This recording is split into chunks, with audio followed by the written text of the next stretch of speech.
सदन की तरफ से रिकॉर्ड में सब चीज आ गई है। सभा पटल पर रखे जाने वाले पद, आइटम नंबर 2 श्री प्रहलाद सिंह पटेल। अध्यक्ष महोदय, मैं आपकी अनुमति से आज की संशोधित कार्यसूची में क्रम संख्या 2 पर उल्लेखित दस्तावेज में सभा पटल पर रखता हूँ, जो निपटन कुंडली और पोल्ट्री प्रोसेसिंग बोर्ड से संबंधित है। धन्यवाद अध्यक्ष जी। आइटम नंबर 3 श्री कृष्णपाल जी। आदरणीय अध्यक्ष महोदय, आपके अनुमति से आज की संशोधित कार्यसूची में क्रम संख्या 3 पर मेरे नाम के सामने सूचीबद्ध दस्तावेज को सदन के पटल पर रखता हूं। Item number 4 doctor Sanjeev Kumar Baliyan. Permission, I rise to lay the paper listed against my name at serial number 4 in 2 days revised list of business.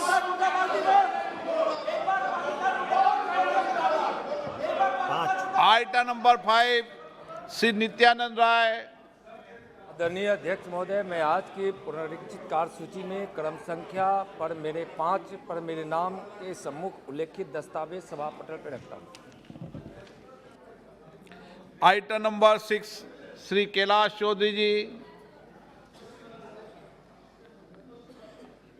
माननीय अर्जुन मेघवाल जी और मंत्रियों को बताया करो कि कभी भी जब सभा पटल पर रखने वाले या तो उपस्थित है, आपको अधिकृत करके जाएं। जी जी, धन्यवाद अध्यक्ष जी। आज की कार्यसूची में क्रम संख्या 7 पर मेरे साथी कैलाश चौधरी, जो एग्रीकल्चर और फार्मर्स वेलफेयर में मंत्री हैं, उनके नाम के आगे जो दस्तावेज अंकित हैं, आपकी अनुमति से सदन के पटल पर रखता हूं। धन्यवाद। आइटम नंबर 7 अर्जुन मेघवाल जी। धन्यवाद अध्यक्ष जी। मैं आइटम नंबर 7 तो मैंने आप पुट 6 बोला था आपने, 7 भी बोल दो आप ही। ठीक है, नहीं अब 7 बोला है मैंने, 6 अब बोलता हूँ मैं। जो हमारे शोभा जो मंत्री हैं एग्रीकल्चर और फार्मर वेलफेयर की, उनके नाम के आगे जो अंकित दस्तावेज है क्रम संख्या 6 पर, उनको सदन के पटल पर रखता हूँ। धन्यवाद। Item number 8 Shri A Narayan Swami. Honorable Speaker sir, with your kind permission, I lay the paper mentioned against my name at serial number 8 of today's revised list of business, both English and Hindi version sir. Thank you sir. Item number 9 Shri BL Verma ji. आदरणीय अध्यक्ष महोदय, मैं आपकी अनुमति से आज की लोकसभा की कार्यसूची में क्रम संख्या 9 पर अपने नाम के सम्मुख अंकित प्रपत्र क्रमांक हिंदी और अंग्रेजी में सभा पटल पर रखता हूँ। Item number 10 Shri Ajay Kumar. आदरणीय अध्यक्ष जी, मैं आपकी अनुमति से आज की पुनरीक्षित कार्यसूची में क्रम संख्या 10 पर मेरे नाम के सम्मुख उल्लिखित दस्तावेज सभा पटल पर रखता हूँ। आइटम नंबर 11 प्रतिमा भौमिक। माननीय अध्यक्ष महोदय, मैं आपकी अनुमति से आज की संशोधित कार्यसूची में क्रमांक संख्या 11 पर मेरे नाम के सम्मुख उल्लिखित दस्तावेज सदन के पटल पर रखती हूँ। Item number 12 doctor L Murugan. With your kind permission, I rise to lay on the table of the House the papers mentioned against my name at serial number 12 of today's revised list of business. Item number 13 Shri Prahlad Joshi ji. Sir, I rise to move the following, that this House do agree with the 13 ठीक है business advisory committee. Sir वही बल I rise to present the 37th report of the Business Advisory Committee. Item number 14 Shri Harish Trivedi. माननीय अध्यक्ष जी, मैं आज की कार्यसूची में अपने नाम के सामने क्रम संख्या 14 पर यथा सूचीबद्ध याचिका समिति का 35वां, 36वां, 37वां, 38वां, 39वां, 40वां एवं 41वां प्रतिवेदन हिंदी तथा अंग्रेजी संस्करण सभा पटल पर प्रस्तुत करता हूं। Item number 15 Shri Jayant Sinha ji. I rise to present a copy of the 52nd report, Hindi and English versions of the Standing Committee on Finance on the Competition Amendment Bill 2022 as listed against my name at serial number 15 in today's revised list of business. 16 Shri Santosh Kumar Gangwar जी। आदरणीय अध्यक्ष जी, आपकी अनुमति से आज की कार्यसूची में क्रम संख्या 16 पर मेरे नाम के सम्मुख अंकित वाणिज्य संबंधी स्थायी समिति के 173वें, 174वें और 175वें प्रतिवेदन हिंदी तथा अंग्रेजी संस्करण सभा पटल पर रखने की अनुमति चाहता हूँ। Item number 17 Shri Adhir Ranjan Chowdhury ji.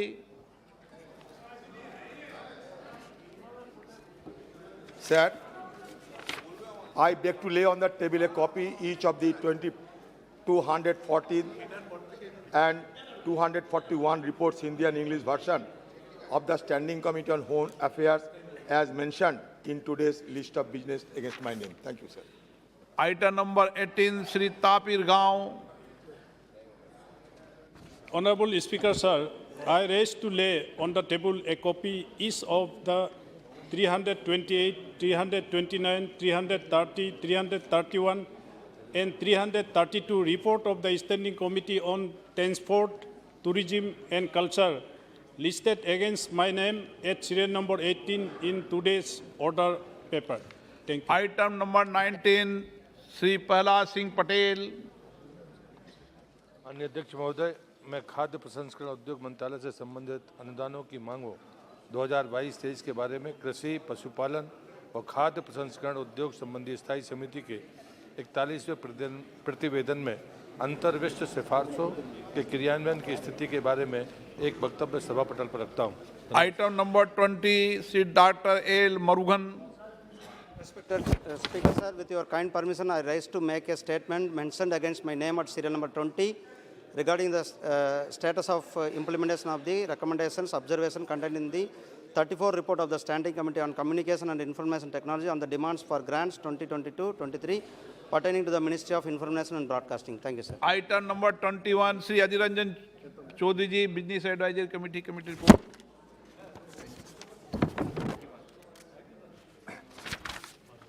Sir, that this House do agree with the 36th report of the Business Advisory Committee presented to the House on 12th December 2022. Pollaji today is little magnanimous upon me. Trust He ये is generous कि upon me today. ये सभा कार्य मंत्रणा समिति दिनांक 12/12/2022 को सभा में प्रस्तुत 36वें से प्रतिवेदन से सहमत हैं। जो सदस्य इसके पक्ष में हाँ गए, जो सदस्य विरोध में ना गए, मेरे विचार में निर्णय हाँ वालों के पक्ष में प्रतिवेदन स्वीकृत हुआ। माननीय सदस्यगण, नियम 377 के अधीन मामलों को सभा पटल पर रखा जाए। जो भी माननीय सदस्य 377 के अधीन मामले उठाना चाहते हैं, वो 20 मिनट में सदन के पटल पर रखने की उनको इजाज़त दी जाती है। Item number 23-24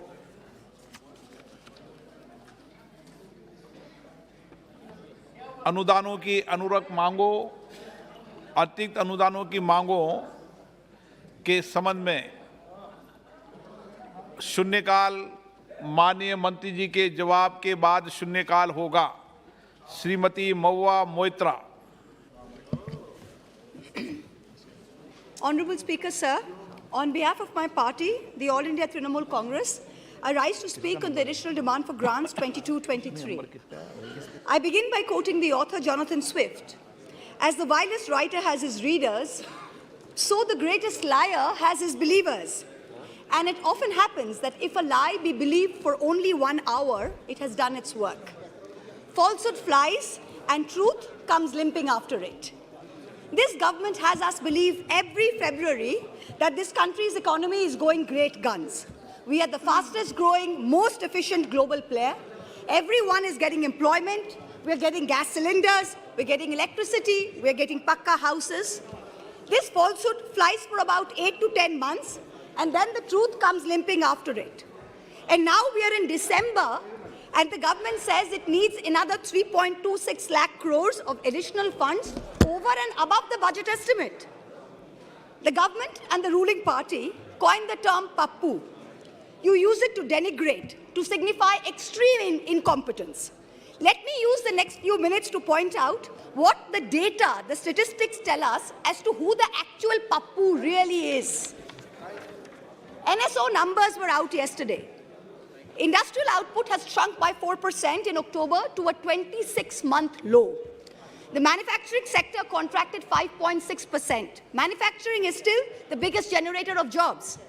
17 of the industry sectors that make up the index of industrial production have recorded negative growth rates.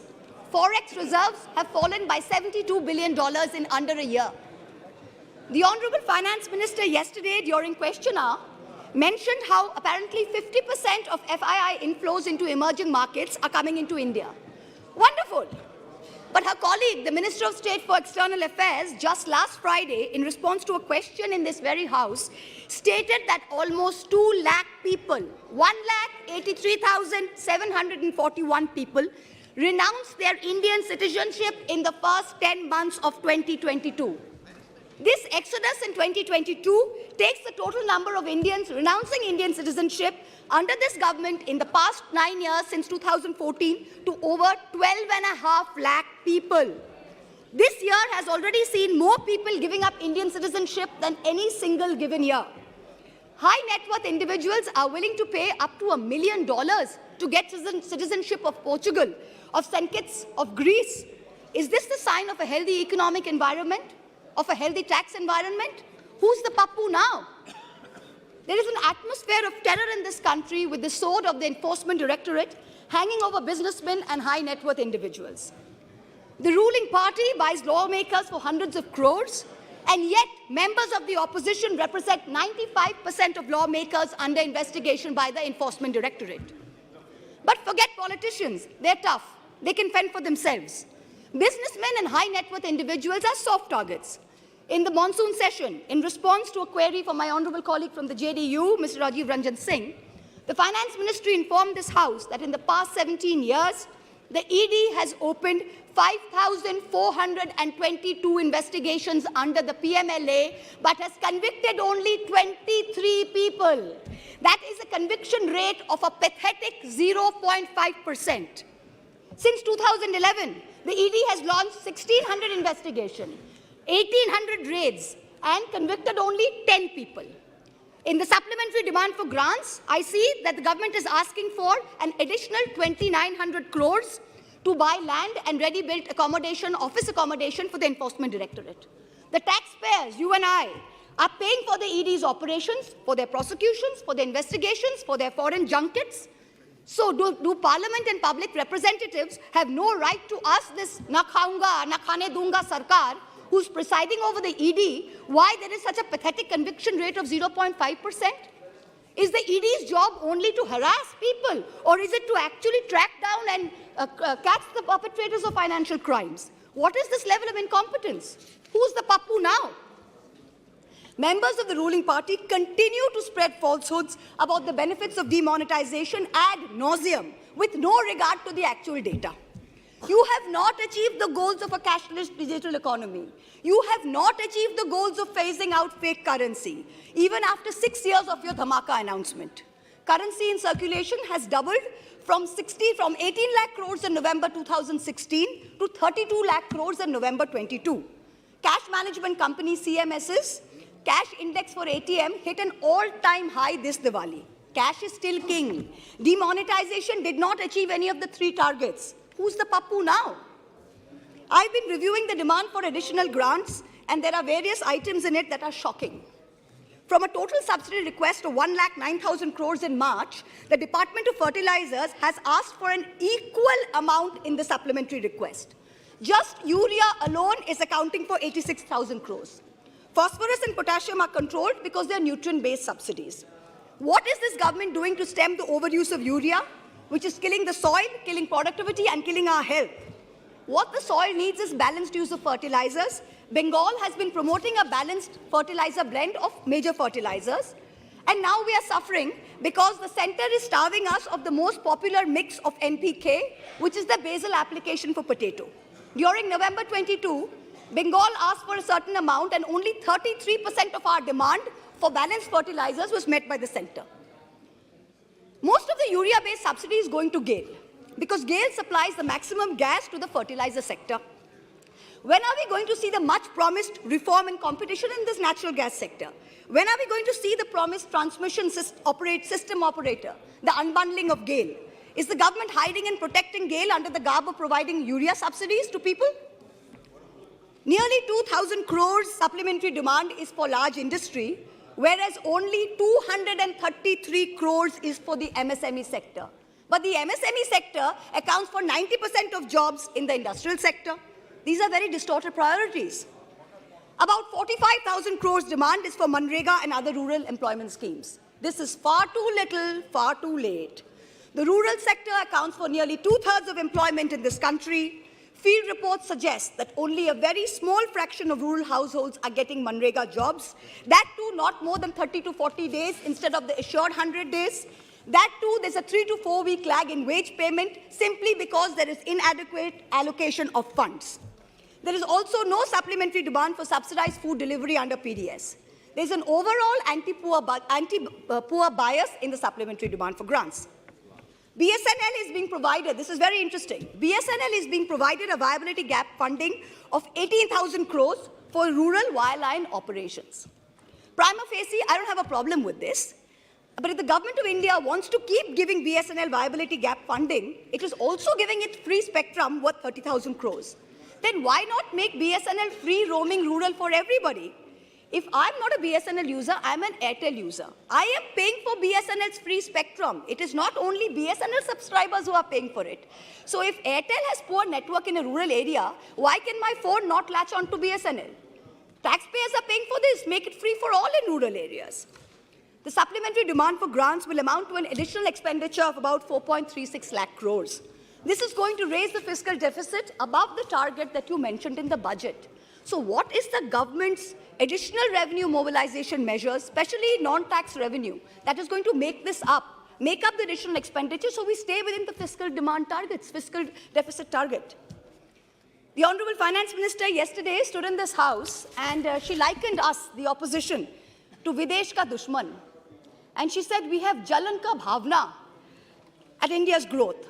I stand here today to tell the Honorable Minister, wherever she may be, to tell this government, to tell this ruling party, that all of us here have given up our lives, our youth, our jibon, our jobon, as it were, to dedicate ourselves to the service of this great land, to the service of its people.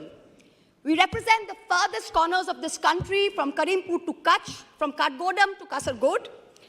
It is our inalienable right to ask the questions of this government. It is our right to question your incompetence. And it is this government's Raj Dharma that should make the treasury benches sit down, listen to our voices, and not react like the proverbial Khisyani Billi. It requires enormous courage and tenacity to simply stand up here and speak the truth, and we are doing it. In contrast, the ruling party is moving from one incendiary issue to another, from the division of Bengal into North and South, to the Citizenship Amendment Bill, to releasing convicted lifetime murderers and rapists just before an election, to openly trying to challenge the judiciary into submission. You somehow keep hoping that you will scare India into submission and you will keep winning power term after term. But it's not working. You just went to election in 3 states. With all your might, with all your resources, you won in only one. The president of the ruling party could not hold on to his own home state. Who's the Pappu now? A certain honorable MP from the treasury benches, who's given to trespassing in high security zones, who goads us all with equal measure of falsehood and fake bravado, yesterday took cheap pot shots at my state, the state of Bengal, with false claims of diversion of Manrega funds. To him I say this, sir, don't push your luck. I went to Mount Holyoke College. I worship Ma Kali, and I've been elected twice from a border constituency. In your lingo, I say to you, and this is not unparliamentary, don't take panga. A certain Jari Booty Baba says publicly, he likes women in saris, shalwars, and also nothing at all. In the presence of the wife of a deputy chief minister of the ruling party, hand on heart, ask yourselves, had any opposition leader said anything remotely similar, you would have been baying for their blood. The ruling party does not denounce it. There is no outrage. A convicted murderer and rapist is publicly giving sermons while out on parole, and leaders of the ruling party are listening to it. You do not have the moral clarity to call out right from wrong. Who's the Pappu now? People tell me to keep quiet, to make peace in the name of soft Hindutva. I am Hindu, but I refuse to play soft anything. What this country needs is an elected government which plays hard morality, hard legality, and hard economics. No soft anything. I urge this government and the finance minister to take control of the economy. And I urge the people of India to take control over who they give the reins of this country to.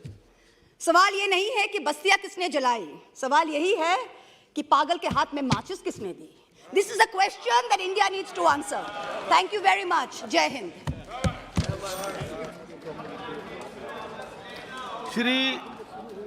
Shri A.M. Arif ji. Thank you, Speaker, sir. Sir, I wish to express the views of CPIM on the supplementary demands for grants. Sir, at the outset, I wish to request the Honorable Minister not to take our criticism personally. Fortunately or unfortunately, she is not present here. We raise the issues for the common people of this country. It is our duty, sir.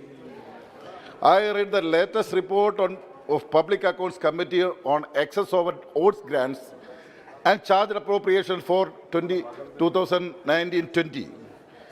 In that report, PSC has found that out of the two ministries which incurred excess of expenditure over the allotted funds, one is the Ministry of Finance. Sir, the PSC was astonished to note that the bulk of the excess expenditure was reported by the Department of Revenue and is amounted to a whopping rupees 31,934 crores. Sir, it is pertinent to note that this excess expenditure was over the above the supplementary grant of around 40,000 crore the ministry has taken in March 2020. Sir, if the finance ministry itself is incurring expenditure over ordered grants and then submits for regularization, what is the purpose of presenting these demands here? Why our precious time is wasted by this exercise? So I will quote the remark made by the PSC as I feel it is very relevant to the overall financial management of the economy of this country by this government.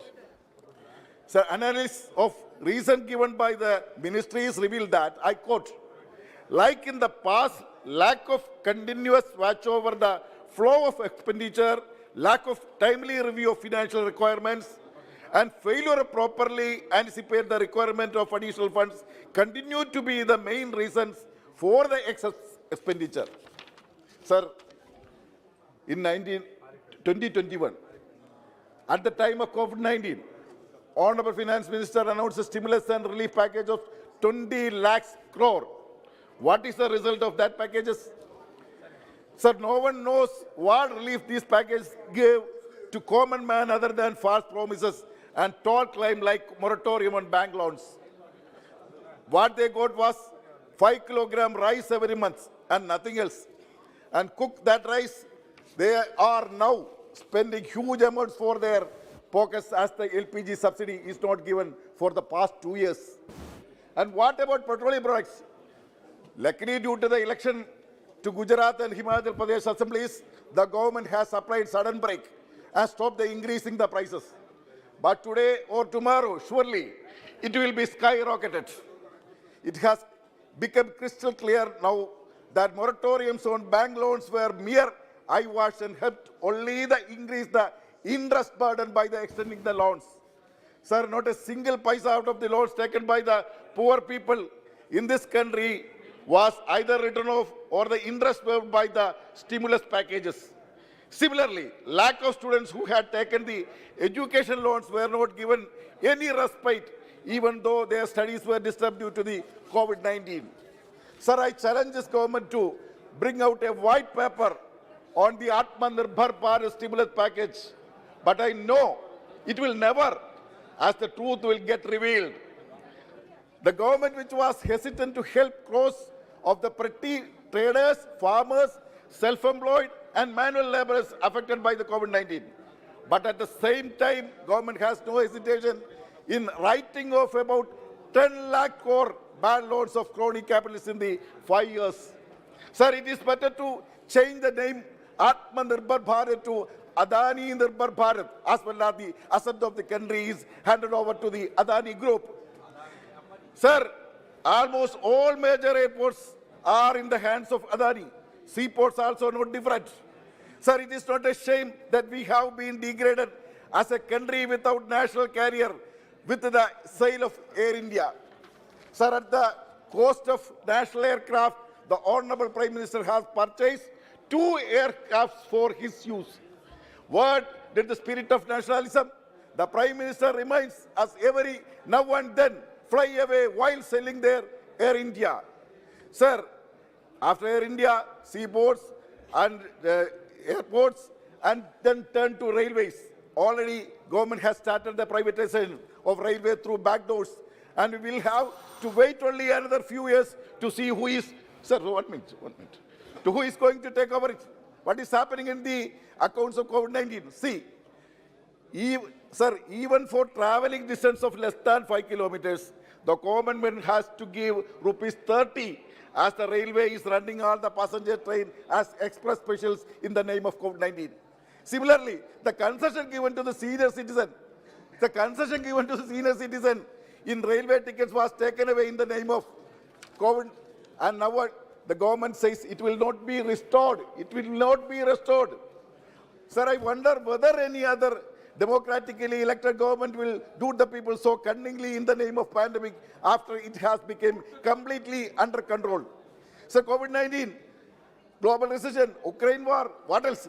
It brings cheers to the government as they can loot people in the name of court. After this COVID, you are withdrawing all the fellowship grants for minorities who are studying in the different colleges, central universities. Sir, even in the Manrega scheme, which is big relief for the rural people of the country, is being destroyed by this government without allocating sufficient funds and unpractical norms. No, please conclude. Coming to conclude. This year, Kerala government asked for the fund for generating 10.31 crore work days, but the sanction was given only 6 crore days.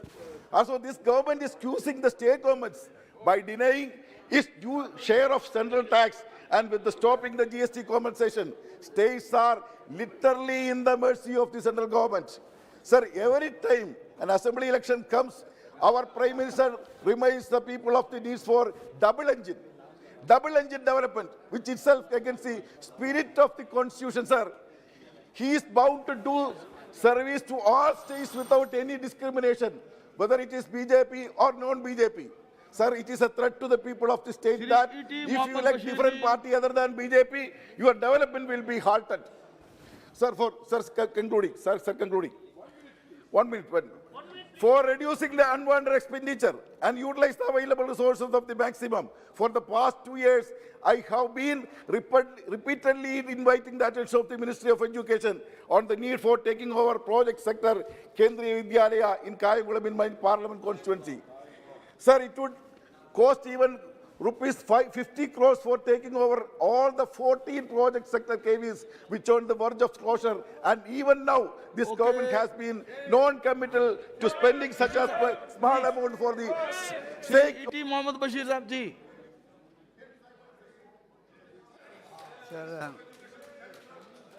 आप शुरू कीजिए.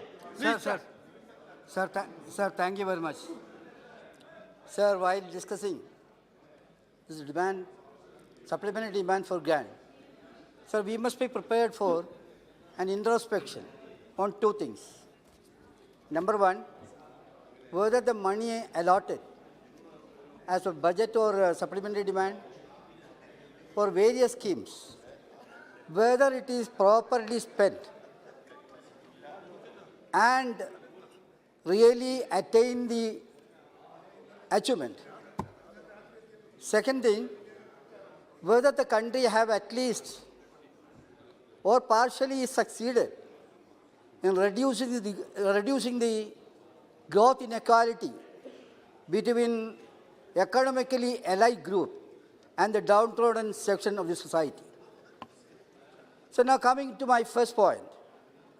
Yesterday in this house, the report of the Standing Committee on Social Justice and Empowerment, Ministry of Minority Affairs, presented the report. So if you go through that report, you will have a kind of guilty conscience. Sir, committee narrated how badly the budget allocation is handled. It tells you the story of unspent, underspent of allocation, surrendering of the budget allocation in the end of the year. Committee also says that implementation of various schemes for the minorities, that is, they are taking a kind of lukewarm attitude. Committee even stated that they have miserably failed in utilizing budget allocation. Those who read this report may surprise whether this department is dead or alive. That is the situation, sir. Sir, I would like to say that. Who is responsible for this? And what is exactly the reason for this bad place? I would like to say that we need not blame only the department. Policy of the government is also responsible for this. Actually, what is happening, sir? With regard to these minority kind of activities, government makes impediments and stumbling block in the way of implementing the things. Sir, because of the negative attitude of the government towards this section, what is happening? They are pushed into unendurable hardship. That is actually. I will tell you a glaring example, sir. With regard to the scholarship, class 1 to 8, pre-metric, then Maulana Azad scholarship and the fellowship. These two schemes were very useful for the educational upliftment of this marginalized section. But you have curtailed that. You have taken away that. Sir, in Malayalam there is a phrase, Picha Chattiyil Kayittu Varila. It means that grabbing and snatching from the begging bowls. That is happening in respect to them, sir. So it is to be corrected. You are speaking chanting the mantra of Sabka Saath, Sabka Vikas. Is it true? It is only a lip exercise happening in there, sir. Sir, students are agitating. Yesterday we went there. I went there and saw the students, girls and boys. Sir, I asked that police officer, for what purpose you have brought them here? They shouted slogans. Sir, we call India as the mother of the democracy. In such a country, if they shout slogans, why they are arrested, sir? That is happening in this case also, sir. In that case, that is the... Now coming to my second point, that is growth inequality. Sir, I quote from the World Inequality Report 2022. That says, I quote, according to the World Inequality Report 2022, India stands out as one of the most unequal countries in the world, with widespread poverty and along with the affluent elite. The report points out that in 2021, the top 10% held 57% of the total wealth in the country, while share of the bottom 50 was just 13%. Oxfam India report on inequality finds that the richest 98 Indians own the same wealth as bottom 552 million people. The COVID pandemic has created some difference. In addition to that, it says that all these points are with the billionaires. So I am coming to the other thing. Instead of taking effective steps to control the things, what the government is doing, they are widening the inequality, sir. Now again coming back to the minorities and SC/ST. Most worrisome thing is what, sir? National integration, communal harmony, peaceful coexistence. It is vanishing from the horizon of India. That is what is happening, sir. Sir, we have to realize, Indian freedom movement, even that is polluted, sir. You are rewriting the history, which is an offense you are doing. Mind of young generation is polluted, sir. Textbooks are rewritten. History books are rewritten. That is happening in this, sir. Body, authentic body, sir. Let me just take 1 minute. Please. Yeah, 1 minute, sir. NCERT, UGC, ICHR, universities are all headed by the person having vested interest, sir. Selection to the higher posts are not on the basis of merit or their credential. It is on the basis of political consideration only, sir. The legislations are taken place in different states, sir. Different legislation, anti-love jihad and anti-conversion. This kind of legislation is for what? Only to create confusion and unrest in this country, sir. I don't want to take much of the time. What I'm asking is, government should be serious in this, sir. Government should not have party. Government should not have partisan attitude. Government is of the people. I will try to tell you, there may be some ideology you may like or dislike. That should not be the criteria in deciding this. Only one, I quote from Mahatma Gandhi's quoting. Mahatma Ji told, you have to do the right thing. You may never know what result come from that. So that is the thing. So what in brief, sir, concluding, I am asking justice for the minorities. And down to you should not do this kind of injustice to them. Sir, with a few words, I conclude. Thank you very much, sir. Ji, please.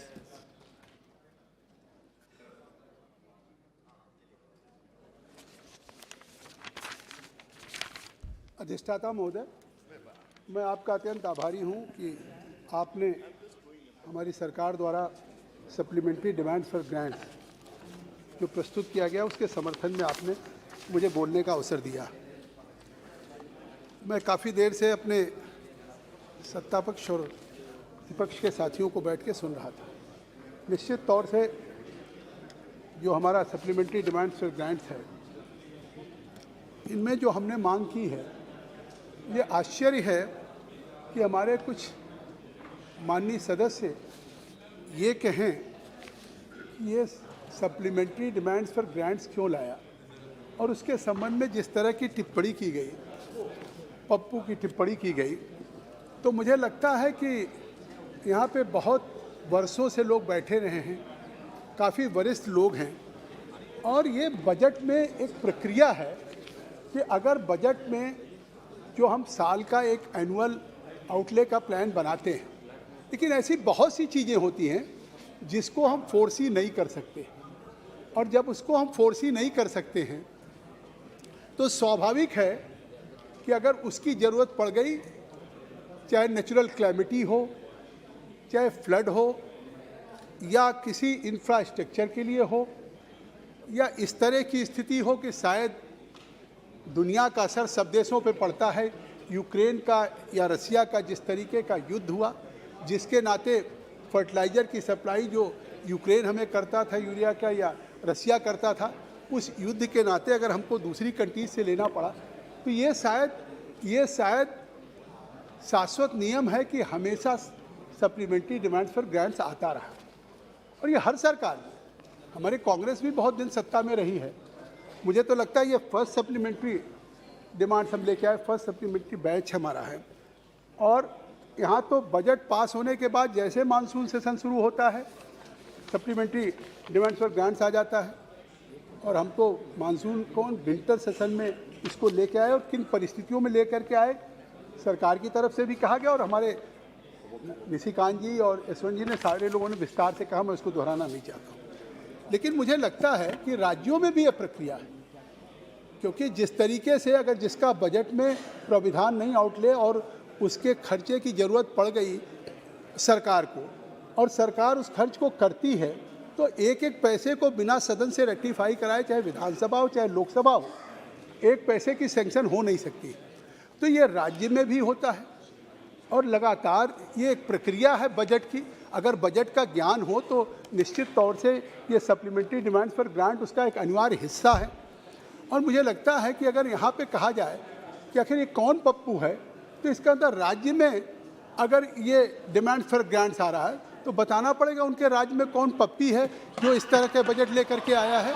आखिर ये सिर्फ अच्छा ये पप्पू और पप्पू में क्या देख लेंगे।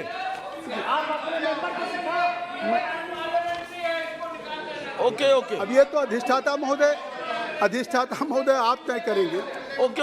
आप तय करेंगे, आप तो तय करेंगे पप्पी शब्द निकाल दीजिएगा, कुछ और क्यों को देख क्यों लीजिए। साहब? अरे जी चलिए चलिए, उसको आप बैठिए बैठिए, आप बैठिए, आप बैठ जाइए, प्लीज बैठ जाइए। नो नो नो, आप बैठिए, चौधरी साहब बैठिए, आप बैठिए। अधिष्ठाता महोदय, जिसको आप कह रहे हैं आपका फैसला सिरोधार्य है, लेकिन जो मैंने कहा है, मैंने अगर राज्य के लिए कहा है तो उस शब्द को केवल आप अनपार्लियामेंट्री कैसे करेंगे? अगर उसको गोद में लेके खिलाते हो तो फिर उसको आप अनपार्लियामेंट्री अगर कहेंगे तो आप देखिए कि कितना प्यार से पप्पी को लोग खिलाते हैं। ओके, फिर तो इस तरीके से आप समझ सकते हैं। नो, आप बैठ जाइए, आप बैठ जाइए। Honourable member, please be careful, please मैं आपसे प्लीज चाहता हूं कि डोंट इंसिस्ट, लाने का अपने शब्द पर आग्रह मत कीजिए, अपने शब्द पर आग्रह मत कीजिए, आप आगे बढ़िए। सप्लीमेंट्री लाने का जी सप्लीमेंट्री डिमांड फॉर ग्रांट लाने का मुख्य कारण है इसकी हायर सब्सिडी बिल जो हमारे ऊपर आया, चाहे वो फर्टिलाइजर यूरिया हो और चाहे फूड पे हो, चाहे एलपीजी पे हो। तो इस फर्टिलाइजर, फूड, एलपीजी पे और 10% हमने इस सप्लीमेंट्री डिमांड फॉर ग्रांट को कैपिटल एक्सपेंडिचर में खर्च किया। आखिर कैपिटल एक्सपेंडिचर क्या है? कैपिटल एक्सपेंडिचर हम वो खर्च करते हैं जिससे देश के लिए, समाज के लिए इंफ्रास्ट्रक्चर या अस्थायी परिसंपत्तियाँ, चाहे रोड हो चाहे रेल हो। आज हमने इस बजट में रोड और रेल के लिए लिया है सर्वाधिक, तो इसकी तो प्रसन्नता होनी चाहिए कि देश में अगर आज हम इंडस्ट्रियल कॉरिडोर बना रहे हैं, डिफेंस कॉरिडोर बना रहे हैं, कभी कल्पना की थी किसी सरकारों ने? हाईवे तो बना नहीं पा रहे थे, आज हम हाईवे के साथ इंडस्ट्रियल कॉरिडोर और डिफेंस कॉरिडोर, चाहे यूपी हो, 11 कॉरिडोर बना रहे हैं। जहां हाईवे बनेगा उसके किनारे इंडस्ट्रीज आएंगी तो निश्चित है देश दुनिया में सबसे आगे विकास करेगा। तो इसलिए मैं कहना चाहता हूं कि आज जिस तरीके से इस बजट में जो एस्टिमेट्स एक्सीड हो जाता है, मैं इसके कारण बता रहा हूं। और उसके कारण को सरकार को जब अधिक दाम देना पड़ता, प्राइसेज देना पड़ता, खाद के दाम में 30% की बढ़ोतरी हुई है जनवरी 2022 से। तो अगर आज जनवरी 2022 से फर्टिलाइजर के दाम में वृद्धि हुई, हम अभी तक 1650 रुपीज़ पर बैग सब्सिडी देते थे।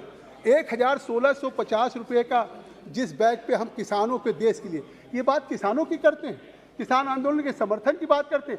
आज पूरा देश सुन रहा है कि आज नरेंद्र मोदी जी की सरकार अभी तक जो किसानों के खाद पे 1650 रुपया खाद पे सब्सिडी पर बैग दे रही थी, अब वो इस बजट को लाके 2501 रुपया हम पर बैग के खाद पे सब्सिडी देने का काम करेंगे। तो हम देश के लिए प्रतिबद्ध हैं, हम देश के किसानों के लिए। मैं जो बात कह रहा हूँ वो मैं जिम्मेदारी के साथ कह रहा हूँ, और उससे आज कम से कम 50% पिछले साल की तुलना में हमारे ऊपर बोझ बढ़ा है, इसलिए हमें लाना पड़ा है। मानवर, मैं कहता हूं कि आप ग्रांट्स की बात कर रहे हैं, हम एक एक ग्रांट पे आएंगे कि हमने किस तरीके से लिया है, लेकिन आज भी ये हमारा रिकॉर्ड नहीं है, ये IMF का, इंटरनेशनल मॉनेटरी फंड का है, जिसने कहा कि as per IMF GDP growth rate in 2022 the IMF GDP projection for India stands at 7.4% in 2022-23, which is significantly higher than the most of the developing countries. China, for example, had a rate of only 3%. जिस China की रोज बात करते हैं, जिस America की रोज बात करते हैं, आज इस सदन में हम खड़े होकर कह सकते हैं कि आज पूरी दुनिया में इस बात का निश्चित तौर से शोध हो रहा होगा कि आज दुनिया में भारत का, चाइना हो, अमेरिका हो, यूरोपियन यूनियन के कोई कंट्री हो, आज दुनिया में अगर इन्फ्लेशन पे किसी ने नियंत्रण पाया है तो नरेंद्र मोदी की सरकार ने पाया है। और मैं ये बात आंकड़ों के साथ कहना चाहता हूँ कि आज जो हमारा इन्फ्लेशन रेट है, जिस तरीके से हमने किया है, और GDP पर जिस तरह से हमारा प्रोजेक्शन है, हमारा बढ़ा है, तो उस तरीके आज हमारा GDP का प्रोजेक्शन क्या है, ये IMF के आंकड़ों के हिसाब से 7.4%, तो हमारी ग्रोथ रेट है, ग्रॉस डोमेस्टिक, और पाकिस्तान का 2% है, आज चाइना का 3.1% है, USA का 2.6% है, यूनाइटेड किंगडम का 4.2% है, और पाकिस्तान भी हमसे पीछे, बांग्लादेश, लेकिन बांग्लादेश का भी बेहतर है 7.2%। ये IMF का है। आज पूरी दुनिया में GDP में, जो ग्लोबल इकोनॉमी में भारत का शेयर है, वो 3.5% हो गया है, जबकि 2014 में 2.6% था पूरी दुनिया की ग्लोबल इकोनॉमी में जो इंडिया का जीडीपी का शेयर था। और ये 2027 में पूरी दुनिया के ग्लोबल इकोनॉमी में भारत का शेयर 4% होगा, जो अपने आप में एक बहुत बड़ी उपलब्धि होगी। मैं कहना चाहता हूँ, आज इन्फ्लेशन में अभी निशिकांत जी ने जब डिबेट शुरू किया था तो मैं उसको पुनरावृत्ति नहीं करूँगा, लेकिन उल्लेख कर दूंगा कि आज जो दुनिया की टॉप ग्लोबल इकोनॉमी थी, जिसमें इंग्लैंड भी एक था, उस इंग्लैंड की इकोनॉमी में इन्फ्लेशन, महंगाई, मुद्रास्फीति इतनी बढ़ गई है कि आज वहाँ 3 प्राइम मिनिस्टर को इस्तीफा देना पड़ा। उसका उल्लेख उन्होंने किया था। और आज केवल मैं इंग्लैंड की बात नहीं कर रहा हूँ कि जहाँ इंडिया में हमने इन्फ्लेशन को कंट्रोल किया है, जहाँ इंग्लैंड के आज जिस तरीके की 10.1% है, रूस की भी इन्फ्लेशन, वहाँ भी महंगाई 14.3% है, जर्मनी की 12% है, ब्राज़ील की 8.7% है। कभी भी कांग्रेस यूपीए की सरकार में डबल डिजिट से नीचे इन्फ्लेशन नहीं आया है। पहली बार 7% के इन्फ्लेशन पे आज भारत की सरकार ने इस देश को महंगाई पे नियंत्रण किया है।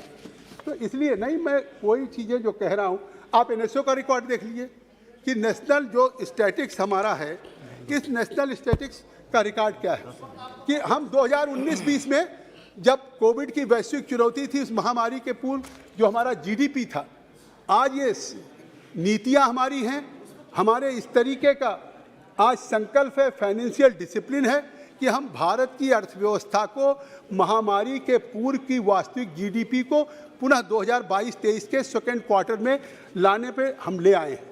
आज ये सेकेंड क्वार्टर की बात मैं कर रहा हूँ एनएसओ के द्वारा। आज सेकेंड क्वार्टर में 2022-23 में हमारा 6.3% है। फर्स्ट क्वार्टर में इससे भी हमारा ज़्यादा था 2022-23 में। और हम कहते हैं खाली कमेंट कर देने से नहीं हो, आज हमको देखना होगा कि हमारा डोमेस्टिक कंजम्पशन कितना है, हमारा देखना होगा कि ग्रॉस फिक्स कैपिटल कितना है, हम कितना कैपिटल एक्सपेंडिचर पे कितना खर्च कर रहे हैं, कितना फॉरेन इन्वेस्टमेंट आ रहा है। तो मैं आपका ध्यान आपके माध्यम से मैं साथियों को आकृष्ट करना चाहता हूँ कि आज डोमेस्टिक कंजम्पशन कितना है। मैं डोमेस्टिक कंजम्पशन केवल एक क्वार्टर की बात कर रहा हूँ, मैं बहुत विस्तार से नहीं जाना चाहता।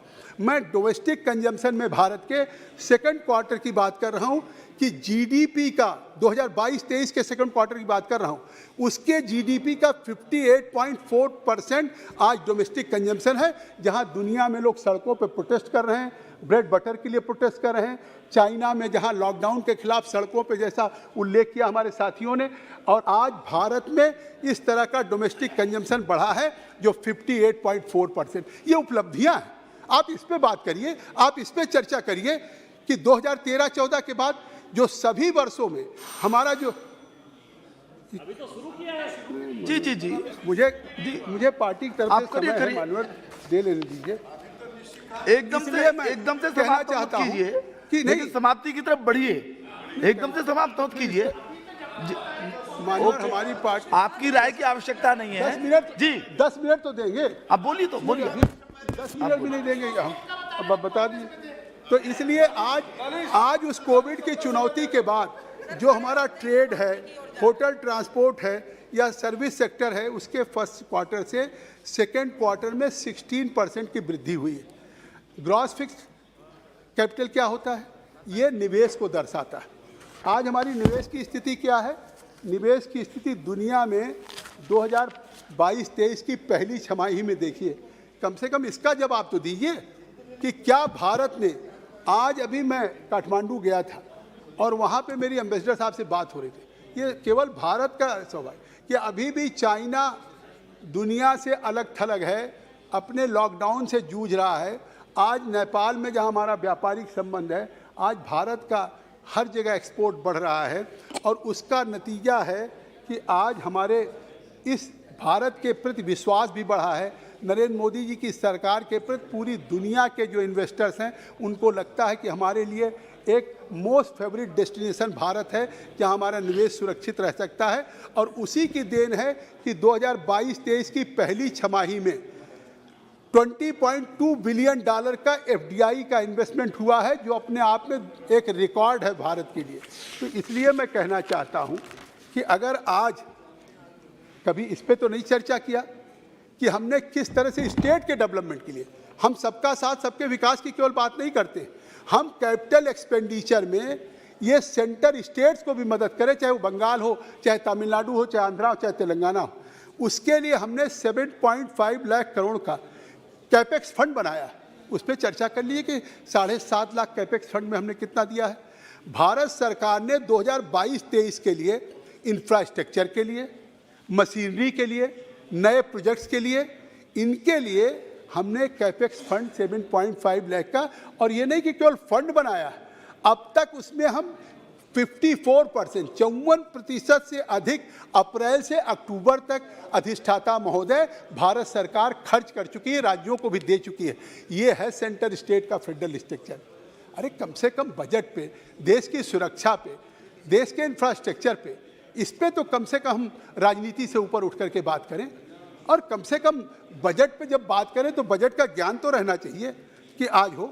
और जब हम उसका परिणाम भी आ रहा है कि आज जिस तरीके से हमारा एक्सपोर्ट भी बढ़ रहा है, पूरी दुनिया में एक वैश्विक अर्थव्यवस्था में मंदी है, इस पे तो कोई चर्चा हो नहीं सकती। ये तो सभी मानते हैं कि कोविड की वैश्विक चुनौती ने एक ग्लोबल रिसेशन कर दिया है, लेकिन उस मंदी के बावजूद, उस रिसेशन के बावजूद भी जो मंदी आई है 2022-23 या 19-20 के बाद से कोविड की शुरू हुई, उसके भी हम सेकेंड क्वार्टर में जो हमारा एक्सपोर्ट है, वो एक्सपोर्ट जीडीपी का 23.3% है, जो न केवल 15-16 के बाद से अभी तक के वर्षों में सबसे पहला रिकॉर्ड है कि आज हम दुनिया में एक्सपोर्ट में 23.3% का हमारा जीडीपी पे कंट्रीब्यूशन है। और इसी तरीके से फर्स्ट क्वार्टर में एक्सपोर्ट हमारा 22.9% था, सेकेंड क्वार्टर में 23.93% है। इसका मैं उल्लेख इसलिए कर रहा हूँ कि at least they should be satisfied कि under the leadership of prime minister Narendra Modi ji, now our export is increasing day by day, year to year. तो कम से कम इस बात के लिए तो इनको धन्यवाद देना चाहिए। ठीक है, आप राजनीतिक रूप से आलोचना करिए, उसमें पूरा अधिकार होता है। और आज दुनिया में उच्चतम इन्फ्लेशन के बावजूद भी आज हमने भारत में 22-23 के पहले 6 मंथ में जिस तरह से वृद्धि दर हासिल किया है, वो हमारा 9.7% की ग्रोथ रेट है, जबकि इंडोनेशिया की ग्रोथ रेट 5.6% है, चाइना की 2.2 है, यूरोपियन यूनियन कंट्रीज की 3.2 है। तो किस पे आप बात करेंगे? आज ग्रोथ रेट हो तो दुनिया के हम देशों से तुलना कर रहे हैं, इन्फ्लेशन की बात हो तो दूसरे से हम तुलना कर रहे हैं। समाप्त और कीजिए। अगर मैं केवल 5 मिनट और लूँगा, 2 मिनट छमाही, प्लीज, दूसरी छमाही हो तो उसमें भी 6.5%।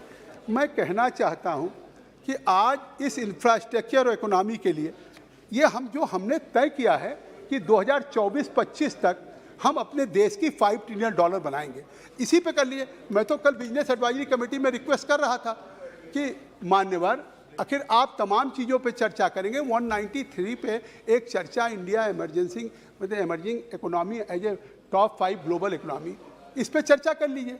तो माननीय स्पीकर साहब ने कहा था कि जगदम्बिका जी, आप बजट पे जितनी देर बोलना चाहिए आज बोल लीजिएगा। तो हमें तो स्पीकर साहब की तरफ से आज समय मिला हुआ है, तो अधिष्ठाता महोदय कम से उस पर कृपा रखिए।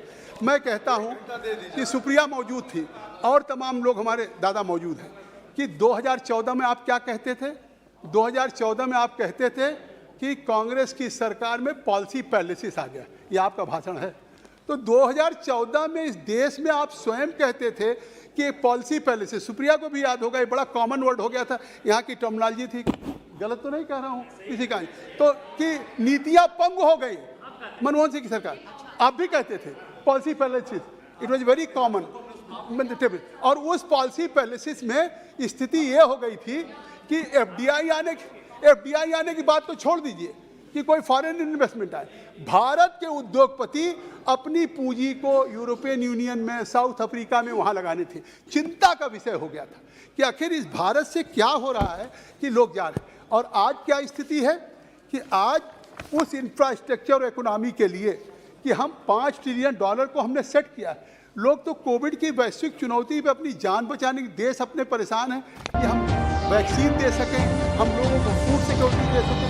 मैं कहता हूँ दुनिया నమస్కారం में దూరదర్శన్ केवल వార్తలకు एक స్వాగతం నేను भारत है శ్రీదేవి ముందుగా మనం కరోనాను నియంత్రించేందుకు ప్రతి ఒక్కరు కూడా మాస్క్ తప్పనిసరిగా ధరించాలి ముక్కు నోరు కప్పి ఉంచేలా సరైన పద్ధతిలో మాస్క్ ధరించాలి తరచూ చేతులను శుభ్రం చేసుకోవాలి వ్యక్తిగత పరిశుభ్రతను పాటిస్తూ భౌతిక దూరాన్ని తప్పక పాటించాలి అర్హులందరూ వ్యాక్సిన్ వేయించుకోవాలి నిబంధనలు ఖచ్చితంగా పాటిద్దాం కరోనాను జయిద్దాం खराब अर्थव्यवस्था उसमें भारत है और आज क्या कहा जा रहा है कि दुनिया की जो सबसे टॉप 5 ग्लोबल इकोनॉमी है उसमें भी भारत है तो कौन सी तुलना आप करने की बात कर रहे हैं ముఖ్యమంత్రి జగన్మోహన్ రెడ్డి అధ్యక్షతన రాష్ట్ర మంత్రివర్గ సమావేశం పెన్షన్ పెంపు పలు అభివృద్ధి కార్యక్రమాలకు మంత్రివర్గం ఆమోదం తెలిపే అవకాశం हम तीसरी इकोनॉमी पे जाने वाले हैं कि हम दुनिया के टॉप 3 పార్లమెంటుపై ఉగ్రదాడిలో అసూలు బాసిన అమరులకు ప్రధాని నివాళులు పార్లమెంటు భవనం వద్ద ప్రధానితో పాటు నివాళులర్పించిన రాజ్యసభ చైర్మన్ జగదీప్ ధన్ఖడ్ అమరవీరులకు లోక్సభ రాజ్యసభ నివాళులు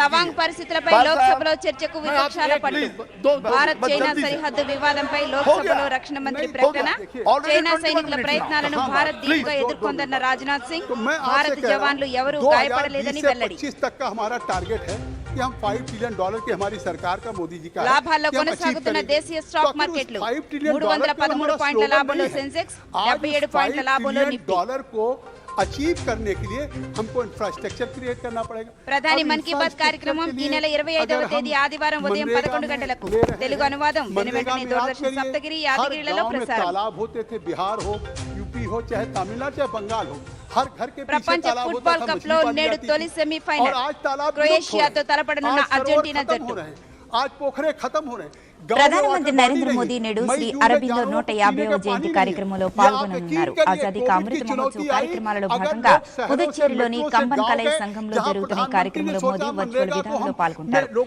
ఈ సందర్భంగా అరబిందో గౌరవార్థం స్మారక నాణ్యం పోస్టల్ స్టాంప్ ను ప్రధాని విడుదల చేయనున్నారు దేశవ్యాప్తంగా ఉన్న అరబిందో అనుచరులతో కూడిన ఈ సభను ఉద్దేశించి ప్రధాని ప్రసంగిస్తారు 1872 ఆగస్టు 15వ తేదీన జన్మించిన అరబిందో భారతదేశ స్వాతంత్ర పోరాటంలో కీలక పాత్ర పోషించారు टारगेट रखा आप उन गांव में चलिए आपके मेरठ ముఖ్యమంత్రి జగన్మోహన్ రెడ్డి అధ్యక్షతన రాష్ట్ర మంత్రివర్గం సమావేశమైంది రాష్ట్ర వ్యాప్తంగా పెన్షన్ల పెంపు అంశంపై మంత్రివర్గం కీలక నిర్ణయం తీసుకునే అవకాశం ఉంది దశల వారీగా పెన్షన్ పెంచుతామన్న మేనిఫెస్టోలో హామీ మేరకు పెంపు అంశంపై ఈరోజు కేబినెట్లో నిర్ణయం తీసుకోనున్నారు మాండూస్ తుఫాను దాని ప్రభావం తదితర పరిస్థితులపై కూడా కేబినెట్లో చర్చించనున్నారు ఎస్ఐపిబి ఆమోదం పొందిన ప్రాజెక్టులకు మంత్రివర్గం ఆమోదం తెలిపింది అదాని షిరిడీ సాయి ఎలక్ట్రికల్స్ నెలకొల్పే ప్రాజెక్టులకు ఆమోదం తెలిపింది అసెంబ్లీ శీతాకాల సమావేశాలపై చర్చించడంతో పాటు కడప స్టీల్ ప్లాంట్ నిర్మాణానికి జనవరిలో అమలు చేసే పథకాలకు మంత్రివర్గం ఆమోదం తెలపనుంది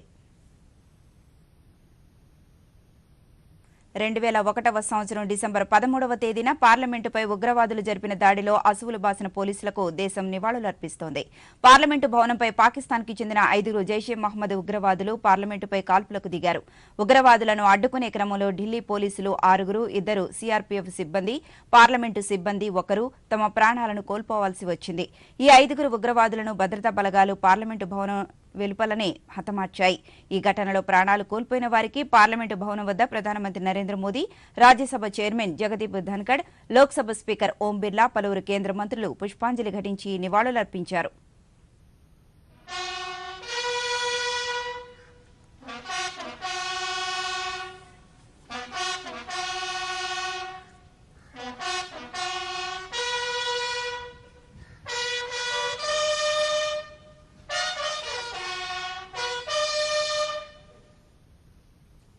हम शहीदों के सम्मान में मौन रखेंगे।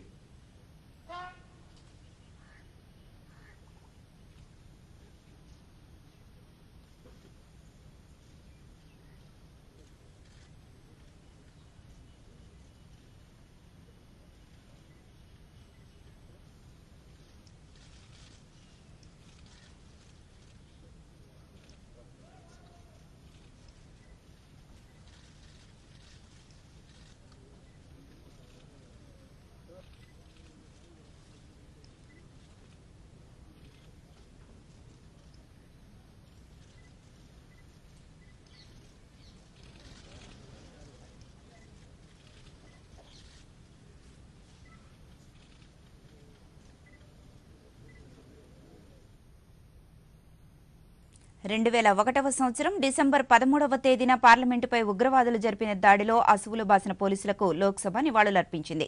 ఈ రోజు సభ ప్రారంభం కాగానే స్పీకర్ ఓం బిర్లా నాటి ఉగ్రదాడి గురించి, ఆ దాడిలో ప్రాణాలర్పించిన పోలీసు సిబ్బంది గురించి సభ్యులకు వివరించారు. అనంతరం సభ 1 నిమిషం పాటు మౌనం పాటించి వారికి నివాళులర్పించింది. अत्यंत संजीदगी के साथ स्मरण करते हैं जब हमारी संसद पर एक कायरतापूर्ण आतंकवादी हमले का निशाना बनी थी।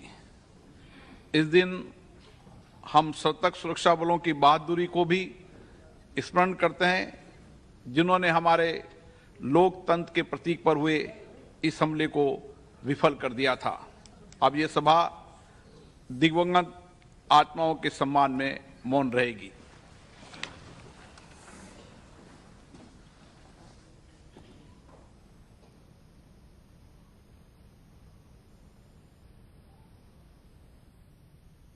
రెండు 2001వ సంవత్సరం డిసెంబర్ 13వ తేదీన పార్లమెంటుపై ఉగ్రవాదులు జరిపిన దాడిలో అసువులు బాసిన పోలీసులకు రాజ్యసభ నివాళులర్పించింది. శీతాకాల పార్లమెంటు సమావేశాల్లో భాగంగా ఈ రోజు సభ ప్రారంభం కాగానే డిప్యూటీ చైర్మన్ హరివంశ్ సింగ్ నారాయణ్ నాటి ఉగ్రదాడి గురించి, ఆ దాడిలో ప్రాణాలర్పించిన పోలీసు సిబ్బంది గురించి సభ్యులకు వివరించారు.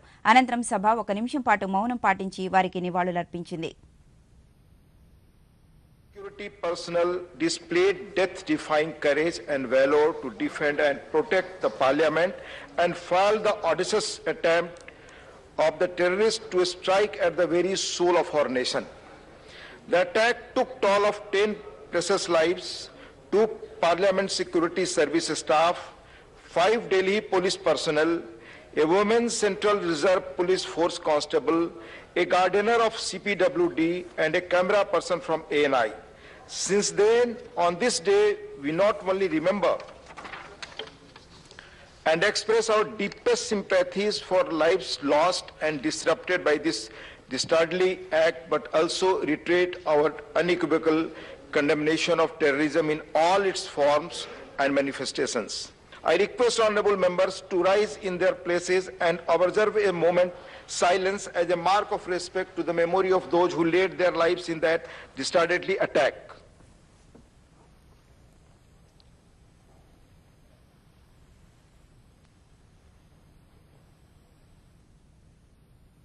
ఈ నెల 9వ తేదీన అరుణాచల్ ప్రదేశ్లోని తవాంగ్ సెక్టార్లో చైనా కుతంత్రాన్ని భారత సైన్యం సమర్థవంతంగా అడ్డుకుందని రక్షణ మంత్రి రాజ్నాథ్ సింగ్ తెలిపారు. లోక్సభలో మంత్రి మాట్లాడుతూ వాస్తవాధీన రేఖ వెంబడి చైనా బలగాలు భారత భూభాగాన్ని ఆక్రమించాలని చూశాయన్నారు. ఈ సమయంలో భారత సైన్యం సమర్థవంతంగా దానిని అడ్డుకోగలిగిందన్నారు. ఈ ఘటనలో సైనికులెవరూ గాయపడటం గానీ మృతి చెందడం కానీ జరగలేదని మంత్రి స్పష్టం చేశారు. దౌత్య విధానంలో భారత్ చైనా కమాండర్ల మధ్య జరిగిన ఫ్లాగ్ మీటింగ్లో ఈ అంశాన్ని భారత్ సమర్థవంతంగా లేవనెత్తిందన్నారు. భారత దళాల స్పందన వేగంగా ఉండడంతో చైనా దళాలు తిరిగి వెనుదిరిగి వెళ్లిపోయాయని మంత్రి వివరించారు. భారత భూభాగాన్ని కాపాడడంలో సైనికులు చూపుతున్న శౌర్యానికి, పరాక్రమానికి మంత్రి అభినందనలు తెలిపారు. और सीमा पर शांति बनाए रखने के लिए कहा गया। इस मुद्दे को चीनी पक्ष के साथ कूटनीतिक स्तर पर भी उठाया गया है। अध्यक्ष महोदय, मैं इस सदन को आश्वस्त करना चाहता हूं कि हमारी सेनाएं हमारी भौमिक अखंडता को सुरक्षित रखने के लिए पूरी तरह से प्रतिबद्ध हैं और इसके खिलाफ किसी भी प्रयास को रोकने के लिए सदैव तत्पर है हमारी भारत की सेना। और मुझे विश्वास है कि यह सदन हमारी सेनाओं की वीरता और साहस को एक स्वर से समर्थन देगा। और अध्यक्ष महोदय, मैं पूरी तरह से आश्वस्त हूं कि यह संसद बिना किसी संशय के भारत की सेना की क्षमता, शौर्य, पराक्रम व प्रतिबद्धता का भी अभिनंदन करेगा। धन्यवाद अध्यक्ष महोदय। కాంగ్రెస్ పార్టీ పరిపాలన చేసిన కాలంలో భారత భూభాగాన్ని చైనా ఆక్రమించిందని కేంద్ర హోంమంత్రి అమిత్ షా ఆరోపించారు. ఢిల్లీలో మంత్రి మీడియాతో మాట్లాడుతూ 1962లో భారత భూభాగాన్ని చైనా ఆక్రమించిందన్నారు. పలువురు కాంగ్రెస్ నేతలు చైనా రాయబారుల నుంచి డబ్బులను తీసుకుని వాటిని రాజీవ్ గాంధీ ఫౌండేషన్లో జమ చేశారని ఆరోపించారు. అందుకే విదేశీ విరాళాలపై కేంద్ర ప్రభుత్వం సమీక్ష నిర్వహిస్తోందని తెలిపారు. नरेंद्र मोदी इसके प्रधानमंत्री है और जब तक भारतीय जनता पार्टी की मोदी सरकार चल रही है 1 इंच जमीन पर भी कोई कब्जा नहीं कर सकता। कल अपने सेना के जवानों ने जो 8 की देर रात को और 9 की सुबह को जो वीरता दिखाई है, मैं इसकी भूरी भूरी प्रशंसा करता हूं। इन्होंने घुसे हुए सभी लोगों को कुछ ही घंटों में वापस खदेड़ दिया और हमारी भूमि का रक्षण किया है। आज लोकसभा में प्रश्नकाल को विपक्ष के द्वारा चलने नहीं दिया गया। समूचा विपक्ष और विशेषकर कांग्रेस पार्टी के इस प्रयास की मैं घोर निंदा करता हूं।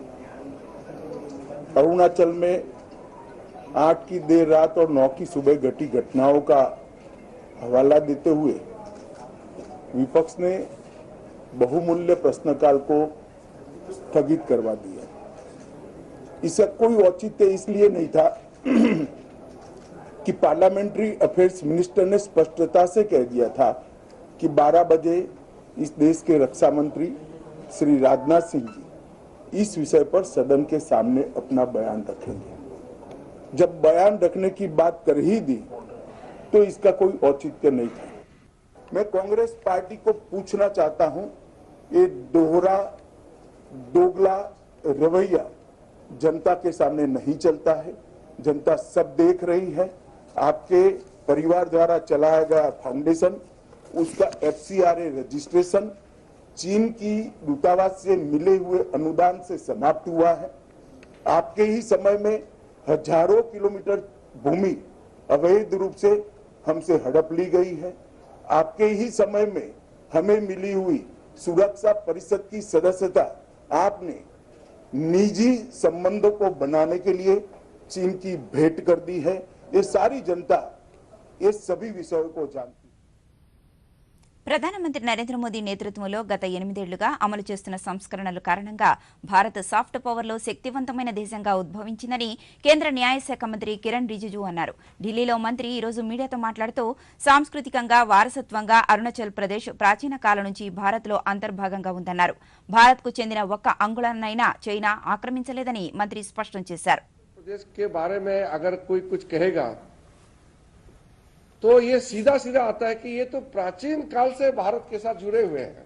जो हमारा सॉफ्ट पावर, हमारा कल्चरल, हमारा हेरिटेज का जो रिवाइवल हुआ है, इस संदर्भ में मैं कहना चाहता हूं कि ये अद्भुत महसूस होने का चीज है कि 8 साल के कार्यकाल में जिस प्रकार से भारत देश अपना शक्ति प्रदर्शन कर रहे हैं, मैं तो ये कह सकता हूं कि आज सॉफ्ट पावर के मामले में दुनिया में नंबर 1 के रूप में उभर के आया है। प्रधानमंत्री ही नहीं, हम भी किसी भी राष्ट्र में, किसी भी देश में जाते हैं तो भारत से आया है ये बताने से ही लोग बहुत ही इज्जत भाव से हमको देखते हैं और बात करते हैं।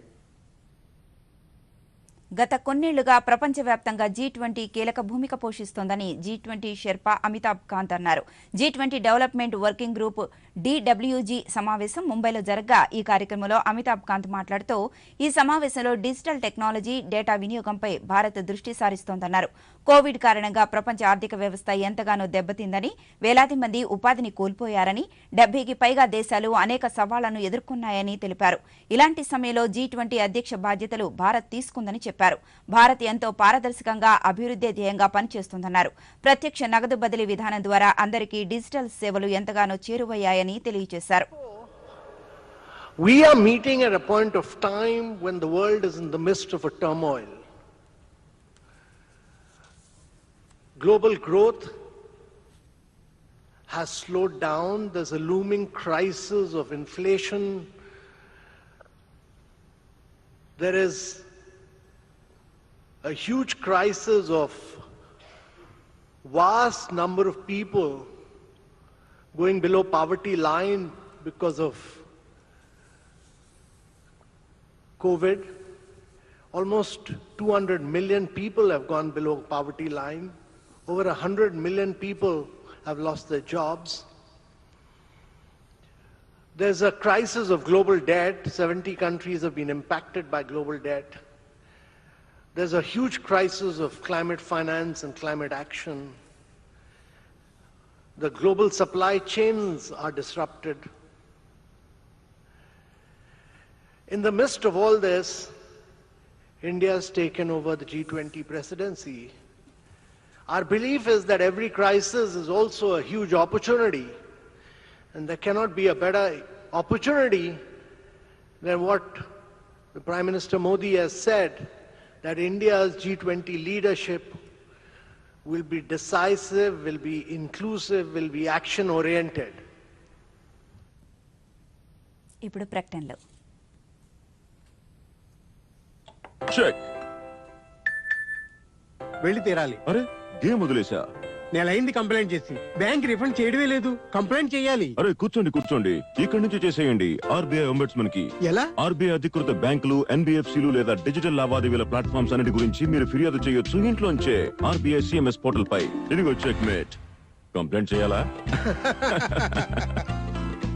ఆర్బీఐ అంటుంది విషయాలు తెలుసుకోండి, జాగరూకంగా ఉండండి. మాండూస్ తుఫాన్ బాధితులకు తిరుపతి ఎమ్మెల్యే భూమన కరుణాకర్ రెడ్డి ఆర్థిక సహాయం చేశారు. జై భీమ్ నగర్లో వర్షపు నీరు ఇళ్లలోకి రావడంతో 25కి పైగా కుటుంబాలు ఎన్నో ఇబ్బందులు పడ్డాయి. దీంతో తక్షణ సహాయంగా ప్రభుత్వం నుంచి ఒక్కొక్కరికి 2,000 రూపాయల నగదుతో పాటు నిత్యావసర వస్తువులను ఎమ్మెల్యే అందజేశారు. వరద కారణంగా నష్టపోయిన ప్రతి ఒక్కరిని రాష్ట్ర ప్రభుత్వం ఆదుకుంటుందని భూమన కరుణాకర్ రెడ్డి ఈ సందర్భంగా తెలిపారు. కురిసినటువంటి భారీ వర్షాలకి కొన్ని లోతట్టు ప్రాంతాలన్నీ కూడా జలమయమైపోయాయి. ముఖ్యంగా అత్యంత పేదరికంతో ఉన్నటువంటి జై భీమ్ కాలనీలో దాదాపు 68 ఇళ్ళు నీళ్లలో మునిగిపోవటము, వాళ్ళందరికీ కూడా దాదాపు ఒక రోజంతా కూడా నీళ్లలోనే ఆ ఇండ్లలోనే ఉండిపోవటము జరిగింది. కానీ ప్రభుత్వం ప్రజా సంక్షేమ విస్తరణలో సమతుల్యం కోసమే గడప గడపకు మన ప్రభుత్వం కార్యక్రమాన్ని రాష్ట్ర ప్రభుత్వం చేపట్టినట్లు శాసనసభాపతి తమ్మినేని సీతారాం పేర్కొన్నారు. శ్రీకాకుళం జిల్లా ఆముదాల వలసలో నిర్వహించిన గడప గడపకు కార్యక్రమంలో తమ్మినేని సీతారాం పాల్గొని ప్రజలకు ప్రభుత్వ పథకాలు అందుతున్న తీరును అడిగి తెలుసుకున్నారు.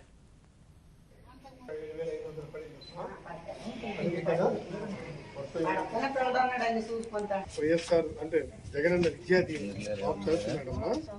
అదే పాప 45,877 రూపాయలమ్మా. రైతు భరోసా కేంద్రాల ద్వారా ఖరీఫ్ ధాన్యం కొనుగోళ్లు వేగవంతంగా జరుగుతున్నాయని కాకినాడ జిల్లాలో కలెక్టర్ కృతికా శుక్లా వెల్లడించారు. తాళ్లరేవులో ఆమె మీడియాతో మాట్లాడుతూ జిల్లాలో 2 రోజుల పాటు వర్షాలు కురిశాయని, ఈ నేపథ్యంలో క్షేత్రస్థాయిలో పరిస్థితిని ఉన్నతాధికారులు స్వయంగా పరిశీలిస్తున్నారని వెల్లడించారు. ఇప్పటి వరకు ఎలాంటి నష్టం నమోదు కాలేదని, రంగు మారిన మొలకెత్తిన ధాన్యాన్ని కూడా కొనుగోలు చేసేందుకు ప్రభుత్వం సిద్ధంగా ఉందన్నారు. ఈ రోజు పొలికరు ఆర్బీకే తాళ్లరేవు మండలి విజిట్ చేయడం జరిగింది. అంటే నిన్న మొన్న జరిగిన వర్షాల వల్ల ఎక్కడైనా డ్యామేజ్ జరిగి ఉంటే ఆ డ్యామేజ్ ప్యాడీ కూడా అంటే డిస్కలర్డ్ లేదా ఎక్కడైనా ఏమైనా స్ప్రౌటింగ్ జరిగి ఉంటే ఆ ప్యాడీ కూడా తీసుకోవడానికి సిద్ధంగా ఉన్నాము. ఆ విశ్వాసం కల్పించడానికి, రైతులకి చెప్పడానికి district officers, joint collector, agriculture officers, నేను అందరూ ఫీల్డ్కి వచ్చి ఈరోజు పరిశీలించుకుంటున్నాము స్టేటస్ ఏంటి. ఇప్పటి వరకు అయితే డ్యామేజెస్ ఎక్కడ కూడా రిపోర్ట్ అవ్వలేదు. ఎందుకంటే చక్కగా రైతులు అన్ని తార్పాలిన్తో కవర్ చేసి వాళ్ళ ప్యాడీ ఉంచుకున్నారు. అది కాకుండా వర్షాలు కూడా 20 mm కంటే తక్కువ ప్రతి మండల్లో వచ్చినాయి కాబట్టి మనకి ఎక్కువ డ్యామేజెస్ లేదు. అప్పుడు కూడా ఈరోజు ఆర్బీకే నుంచి వేగవంతంగా ప్రొక్యూర్మెంట్ స్టార్ట్ చేసాము. రైతులు ఎక్కువగా అది డ్రాయింగ్ ప్లాట్ఫామ్స్ మీద ఈరోజు ఎండా కాబట్టి డ్రాయింగ్ ప్లాట్ఫామ్స్ మీద ఈరోజు ధాన్యం అంతా పెట్టారు. రేపటి నుంచి అందరూ ఇది ఆర్బీకేస్కి తీసుకువస్తారు. ఏమైనా ఇష్యూస్ ఉంటే మిల్లర్ నుంచి కూడా ఎక్కడైనా మాయిశ్చర్ సంబంధించి ఇష్యూస్ ఉంటే తహసీల్దార్ని అక్కడ పంపించేసి అంతా రిజాల్వ్ చేయడం జరుగుతుంది. ఎట్టి పరిస్థితిలో కూడా ధాన్యం సంబంధించి ఇష్యూస్ వస్తే రైతులకి తోడుగా ఉండడానికి సిద్ధంగా ఉన్నాం. ఆల్ ట్రైబ్ పాడేరులో జరిగిన మారథాన్లో 40 మంది నావికాదళ సిబ్బంది పాల్గొన్నారు. ఆంధ్రప్రదేశ్, తెలంగాణ సరిహద్దుల్లో జరిగే ఈ మారథాన్లో 1487 మీటర్ల ఎత్తులో ఉన్న వంజంగి శిఖరాన్ని అధిరోహించడంతో పాటు అవరోహణ చేయడం ఉంది. దీంతో పాటు కొండలు, అరణ్యాలతో సహా పలు ప్రవాహాలను దాటి లక్ష్యాన్ని చేరుకోవాల్సి ఉంది. ఈ అల్ట్రా మారథాన్ యొక్క 2వ ఎడిషన్లో తూర్పు నౌకాదళ కమాండ్కు చెందిన సిబ్బంది పోడియం పూర్తి చేశారు. ఆశిష్ కుమార్, అభినవ్ ఝా వరుసగా 80-50 కిలోమీటర్ల మారథాన్లో ప్రథమ స్థానం సాధించారు.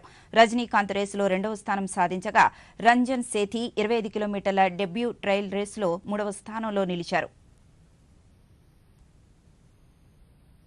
విదేశాంగ మంత్రి డాక్టర్ ఎస్ జైశంకర్ నేటి నుంచి 2 రోజుల పాటు న్యూయార్క్లో పర్యటించనున్నారు. ఐక్యరాజ్యసమితి భద్రతా మండలి సమావేశం భారత అధ్యక్షతన 14, 15వ తేదీల్లో జరగనుంది. 14న న్యూ ఓరియంటేషన్ ఫర్ రిఫార్మ్డ్ మల్టీలేటరలిజంపై, 15న ఉగ్రవాదంపై, ప్రపంచ దేశాల విధానంపై చర్చ జరగనుంది. ఐక్యరాజ్యసమితి ప్రధాన కార్యాలయంలో మహాత్మా గాంధీ విగ్రహాన్ని జైశంకర్ ఐక్యరాజ్యసమితి ప్రధాన కార్యదర్శి ఆంటోనీ గుటెరస్తో కలిసి ఆవిష్కరించనున్నారు. ప్రధానమంత్రి నరేంద్ర మోదీపై వివాదాస్పద వ్యాఖ్యలు చేసిన మధ్యప్రదేశ్ రాష్ట్ర కాంగ్రెస్ నాయకులు రాజా పటేరియాను పోలీసులు ఈ రోజు అరెస్టు చేశారు. రాజ్యాంగాన్ని రక్షించడం కోసం ప్రధాని మోదీని చంపడానికి సిద్ధంగా ఉండండి అంటూ కాంగ్రెస్ నేత రాజా పటేరియా వీడియోలో వ్యాఖ్యానించడంపై దేశవ్యాప్తంగా ఆగ్రహం వ్యక్తమైంది. మధ్యప్రదేశ్ ప్రభుత్వం రాష్ట్ర మాజీ మంత్రి పటేరియాపై పోలీసు కేసు నమోదు చేయాలని ఆదేశించింది. పన్నాలోని పావై పోలీస్ స్టేషన్లో పటేరియాపై కేసు నమోదైంది. పటేరియాను దామోహ్ జిల్లాలోని హటా పట్టణంలోని అతని నివాసం నుంచి పోలీసులు నేడు అరెస్టు చేశారు. జాతీయ వార్తల సంక్షిప్త సమాహారాన్ని ఇప్పుడు చూద్దాం. దేశంలోని ప్రతిష్టాత్మక విద్యా సంస్థలైన కేంద్రీయ విశ్వవిద్యాలయాలు, ఐఐటీలు, ఐఐఎంలలో 11,000కు పైగా అధ్యాపక పోస్టులు ఖాళీగా ఉన్నట్టు కేంద్రం వెల్లడించింది. 45 కేంద్రీయ విశ్వవిద్యాలయాల్లో 18,956 పోస్టులు మంజూరు కాగా వీటిలో 6,480 professor, associate professor, assistant professor పోస్టులు ఖాళీగా ఉన్నాయని పేర్కొన్నారు. అదేవిధంగా ఐఐటీలకు 11,170 పోస్టులు మంజూరు కాగా ప్రస్తుతం 4,502 పోస్టులు, ఐఐఎంలలో 1,566 పోస్టులు మంజూరు కాగా 493 ఉద్యోగాలు ఖాళీగా ఉన్నట్టు తెలిపింది. కేంద్ర ప్రభుత్వ చట్టాల ప్రకారం ఏర్పాటైన ఈ సంస్థలో నియామక ప్రక్రియ యూజీసీ నిబంధనలకు అనుగుణంగానే జరుగుతుందని ప్రభుత్వం వెల్లడించింది. దేశంలో గత 15 ఏళ్లలో సుమారు 41 కోట్ల మంది పేదరికం నుంచి బయటపడినట్లు కేంద్ర ప్రభుత్వం తెలిపింది. Global multi dimensional poverty index 2022 ఐక్యరాజ్యసమితి అభివృద్ధి కార్యక్రమం నివేదికల్లో ఈ వివరాలు వెల్లడైనట్టు కేంద్ర ప్రభుత్వం తెలిపింది. 2019, 2021 రెండేళ్ల మధ్య కాలంలో జరిపిన జాతీయ కుటుంబ ఆరోగ్య సర్వే ఆధారంగా ఎంపీఐ ఈ నివేదికను రూపొందించారు. గ్రామీణ ప్రాంతాల్లో ఈ తరహా పేదరికం 32.75%గా ఉండగా పట్టణ ప్రాంతాల్లో 8.81%గా ఉంది. ఈ నేపథ్యంలో పేదరికం నుంచి బయటపడేసేందుకు కేంద్ర ప్రభుత్వం ఎన్నో కార్యక్రమాలు చేపడుతోంది. పార్టీ పేరు గుర్తు కోసం ఎన్నికల కమిషన్ గడప తొక్కిన శివసేన ఇరు వర్గాల తదుపరి వాదనలు వినడానికి తేదీ ఖరారైంది. జనవరి 5న వాదనలు వింటామని ఈసీ వెల్లడించింది. ఒక వర్గానికి ఉద్దవ్ ఠాక్రే, తిరుగుబాటు వర్గానికి ప్రస్తుత మహారాష్ట్ర ముఖ్యమంత్రి ఏక్నాథ్ సింధేలు నాయకత్వం వహిస్తున్నారు. ఇది తమ పార్టీయేనని బలపర్చే పత్రాలను సమర్పించాలని 2 వర్గాలను ఈసీ గతంలో ఆదేశించింది. వాటినే ఎదుటి వర్గానికి ఇవ్వాలని సూచించింది. శబరిమలలో గరిష్టంగా రోజుకు 90,000 మంది భక్తులకే అయ్యప్ప స్వామి దర్శనం కల్పించాలని కేరళ ప్రభుత్వం నిర్ణయించింది. శబరిమలకు భక్తుల రద్దీ విపరీతంగా పెరిగిన నేపథ్యంలో ట్రావెన్కోర్ దేవస్థానం బోర్డు అధికారులతో కేరళ ముఖ్యమంత్రి పినరయి విజయన్ సమీక్ష నిర్వహించారు. అయ్యప్ప స్వామి దర్శన వేళలను గంట పొడిగించాలని నిర్ణయించారు. ఇక నుంచి ఉదయం 3 గంటల నుంచి మధ్యాహ్నం 1:30 వరకు, మధ్యాహ్నం 3 గంటల నుంచి రాత్రి 11:30 వరకు దర్శనం ఉంటుంది. రద్దీని నియంత్రించడంలో ఇబ్బందులు వస్తున్నందున రోజుకు 90,000 మందికే స్వామి దర్శనం కల్పించాలని నిర్ణయించారు. వాహన పార్కింగ్ సదుపాయాలను కూడా పెంచాలని సీఎం ఆదేశించారు. జాతీయ విద్యా విధానం 2020 అమలులో భాగంగా విద్యార్థుల అవగాహనను, ఆలోచన విధానాన్ని పరీక్షించేలా సీబీఎస్ఈ ప్రశ్నాపత్రాలను రూపొందించనున్నట్లు కేంద్ర విద్యాశాఖ సహాయ మంత్రి అన్నపూర్ణాదేవి తెలిపారు. 10వ తరగతి పరీక్షల్లో 40%, 12వ తరగతి పరీక్షల్లో 30% వరకు ప్రశ్నలు విద్యార్థుల అవగాహన స్థాయిని పరీక్షించేలా ఉంటాయన్నారు. ద్రవ్యోల్బణం 11 నెలల కనిష్టానికి చేరిన నేపథ్యంలో దేశీయ స్టాక్ మార్కెట్లు ఉత్సాహంగా చలిస్తున్నాయి. దీంతో మార్కెట్ సూచీలు ఈ రోజు లాభాలతో ప్రారంభమయ్యాయి.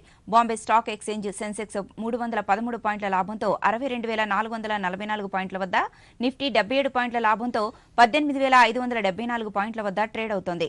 డాలర్తో రూపాయి మార్కపు విలువ ₹82.66గా ఉంది.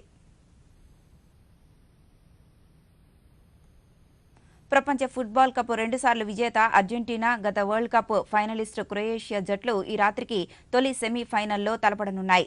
ఖతర్ వేదికగా ఈ మ్యాచ్ జరగనుంది. 2014లో మెస్సీ సారథ్యంలోనే అర్జెంటీనా జట్టు ఫైనల్కు చేరగా మోడ్రిచ్ నాయకత్వంలోని 2018లో క్రొయేషియా జట్టు రన్నరప్గా నిలిచింది. ఈ 2 జట్లు గతంలో 2 సార్లు ప్రపంచ కప్లో లీగ్ దశలో ముఖాముఖిగా తలపడ్డాయి. 1998లో అర్జెంటీనా 1-0 గోల్స్ తేడాతో నెగ్గగా 2018లో క్రొయేషియాతో 3-0 తేడాతో నెగ్గింది. నాకౌట్ దశలో మాత్రం తొలిసారి ఈ రెండు జట్లు ఢీకొంటున్నాయి. ఇక కరోనాను నియంత్రించేందుకు ప్రతి ఒక్కరూ కూడా మాస్కును తప్పనిసరిగా ధరించాలి. ముక్కునోరు కప్పి ఉంచేలా సరైన పద్ధతిలో మాస్కును ధరించాలి. తరచూ చేతులను శుభ్రం చేసుకోవాలి. వ్యక్తిగత పరిశుభ్రతను పాటిస్తూ భౌతిక దూరాన్ని తప్పక పాటించాలి. అర్హులందరూ వ్యాక్సిన్ వేయించుకోవాలి. నిబంధనలు ఖచ్చితంగా పాటిద్దాం. కరోనాను జయిద్దాం.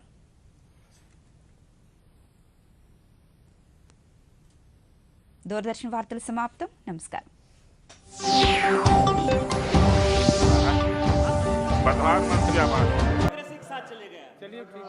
तो मैंने आपको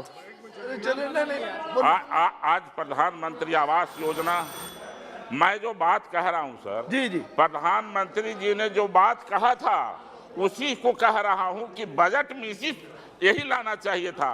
गरीबों के पास मकान नहीं है पक्का मकान बनवाने का भी इंतजाम सरकार को करना चाहिए। उतना ही नहीं, सभापति महोदय, आज किसानों को खाद नहीं गांव में मिल रहा है। आज 37% बिहार से मैं आता हूं, बिहार में अभी यूरिया मात्र 37% सप्लाई हो रहा है। आज किसान परेशान है। आप कहते हैं कि राज्य सरकार जमाखोरी करा रही है, लोग प्रचार करा रहे हैं, लेकिन मैं जानना चाहता हूं सरकार से कि आज पूरे देश में कितने राज्यों को आपने किस रूप में आपने यूरिया का आवंटन किया, ये सरकार को बताना चाहिए। लगातार किसान परेशान है। सभापति महोदय, यही बात कहकर मैं अपनी बात को समाप्त करता हूँ। बहुत बहुत धन्यवाद। धन्यवाद सभापति महोदय कि आपने मुझे सप्लीमेंट्री डिमांड्स ऑन ग्रांट्स पर बोलने का मौका दिया। मैं यही कहना चाहूँगा कि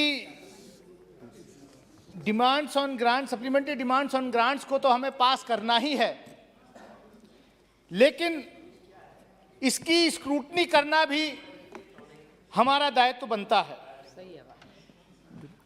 3,25,000 करोड़ से ऊपर की सप्लीमेंट्री ग्रांट्स जो हैं, कैश फ्लो हमें अंदर इसमें देना है।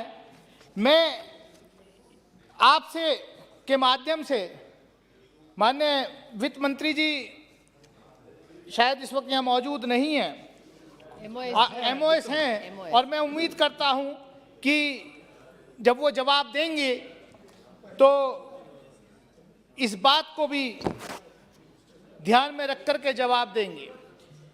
यहाँ कल से बहुत चर्चा हो रही कि साहब माननीय सदस्य, ये गैस सब्सिडी तेल कंपनियों को सरकार सब्सिडी दे रही है, इसलिए ये खर्चा जो है सप्लीमेंट्री डिमांड्स लाना जरूरी है। मैं आपके माध्यम से माननीय मंत्री जी से सिर्फ इतना पूछना चाहूंगा कि क्या ये सही है कि जो रशिया से क्रूड ऑयल हम लोग सब्सिडाइज्ड रेट्स पर इंपोर्ट कर रहे हैं, ऑलमोस्ट 32% सब्सिडाइज्ड रेट पर रशिया से क्रूड इंपोर्ट हो रहा है। आखिर ऐसी कौन सी वजह है कि जो भारत सरकार की जो ऑयल कंपनीज हैं वो डायरेक्ट इंपोर्ट क्यों नहीं कर रही? क्या ये सच नहीं है कि आपके सरकार के जो खास जिन पर आशीर्वाद रहता है 2-3 कॉरपोरेट्स पर, वो लोग सस्ते दाम पर रशिया यूक्रेन वॉर का फायदा उठा करके रशिया से क्रूड इंपोर्ट कर रहे हैं 32% सब्सिडाइज्ड रेट पे, और फिर उसको रिफाइन करके एक्सपोर्ट कर रहे हैं यूरोपियन यूनियन वगैरह में। तो ये जो विंडफॉल गेन जो चंद खासतौर से रिलायंस और एसआर की नायरा दो कंपनीज का कितना बड़ा विंडफॉल गेन हो रहा है, इस पर सरकार जो है क्या कहना चाहेगी? क्यों नहीं सरकार की तेल कंपनियां डायरेक्ट ये काम करती, ये बिजनेस करके, और हमारे जो गरीब जनता जो डीजल पेट्रोल 100 रुपए लीटर पर खरीद रही है, उसका फायदा अगर उसको पहुंचे तो मैं समझता हूं कि 50 रुपए लीटर डीजल और पेट्रोल आम जनता को मिल सकता है। मैं जो है, अब मुझे पता नहीं किसकी कंपनी है, शायद जिसके लिए आप पहले काम करते थे एसआर की होगी, मुझे नहीं मालूम किसकी है। मैं सिर्फ इतना कहना चाहता हूं माननीय सभापति महोदय कि हम लोग यहां पर इतनी बड़ी बड़ी बात कर रहे हैं। इस सरकार ने, अभी बात हुई इकोनॉमिक पैरालाइसिस की, आज कौन सा इकोनॉमिक पैरालाइसिस नहीं है। आज तो गब्बर सिंह टेरर से सारे छोटे मोटे व्यापारी परेशान हैं। आप भी आते हैं सर, पिछले 3 दिन पहले मेरठ में भी वही हाल था, अमरोहा में भी वही था, बरेली में भी वही था। जीएसटी के नाम पर रेड जो है, किसी बड़े उद्योगपति घरानों पर रेड नहीं करती है सरकार, ऐसे लोगों पर नहीं करती जिनका मैं नाम ले रहा हूं, उनको तो जो एग्जेम्पशन दे देती है। लेकिन जो बेचारा ठेले पर पकौड़ी तल के बेच रहा है, आपने नौजवानों को रोजगार तो दिया नहीं। आदरणीय प्रधानमंत्री जी ने कहा था कि ये भी रोजगार है कि स्टूडियो के बाहर जो पकौड़ी तलने का पकौड़े तलेगा, वो भी तो एक रोजगार है। लेकिन आज तो हालत ये हो गई, उत्तर प्रदेश के अंदर जो पकौड़े तल रहे ठेले पे लगा करके जीएसटी की रेट उन पर हो रही है। सभापति महोदय, मैं कहना चाहूंगा आपसे कि डिमोनेटाइजेशन आपने किया कि साहब टेरर खत्म करेंगे, ब्लैक मनी जो है कैश खत्म करेंगे, नकली नोट खत्म करेंगे। मैं समझता हूं डेटा सबके पास है। नकली नोटों का सर्कुलेशन उस वक्त से ज्यादा हो गया, जो कैश करेंसी प्रिंट थी आज 2 गुना से ज्यादा हो गई। तो आपकी जो पॉलिसीज हैं उस पे आप क्या कहना चाहेंगे? मैं माननीय मंत्री जी जब जवाब देंगी तो ये मैं उम्मीद करूंगा कि ये मुझे बताएंगे। सभापति महोदय, मेरा समय है, मैं आपके माध्यम से, सभापति महोदय, इस देश का विकास, माननीय प्रधानमंत्री जी का नारा है सबका साथ, सबका विकास और सबका विश्वास। लेकिन ये हो क्या रहा है कि प्री मैट्रिक स्कॉलरशिप तक खत्म कर दिया आपने। जो SC ST OBC माइनॉरिटीज के बच्चे थे, वो आप चाहते हैं कि वो स्कूल ना जाएं, वो पढ़े ना। जो मौलाना आजाद नेशनल फेलोशिप थी वो आपने खत्म कर दी। आप कर क्या रहे हैं? सच्चर कमेटी ने इस देश में बताया, डायग्नोस किया कि किस तरीके से इस देश के अंदर माइनॉरिटीज के बच्चे जो हैं, पर्टिकुलरली मुस्लिम माइनॉरिटीज के बच्चे कितने पिछड़े हैं, वो स्कूल नहीं जा पाते। रंगनाथ मिश्रा कमीशन ने उसका इलाज किया। सभापति महोदय, मैं बस 2 मिनट में अपनी बात खत्म करूंगा। रंगनाथ मिश्रा कमीशन ने उसका इलाज दिया, लेकिन सरकार सुप्रीम कोर्ट में एफिडेविट देती है कि साहब रंगनाथ मिश्रा कमीशन ने तो सिर्फ जो है 4 दीवारी में बैठ करके ये रिपोर्ट तैयार कर दी। मैं पूछना चाहता हूं आपके माध्यम से, हम तो सर्वजन सुखाए सर्वजन हिताय की बात करने वाली पार्टी से हैं, लेकिन आपने जो 10% इकोनॉमिक क्राइटेरिया पर रिजर्वेशन दिया, उसका सर्वे कहां हुआ था?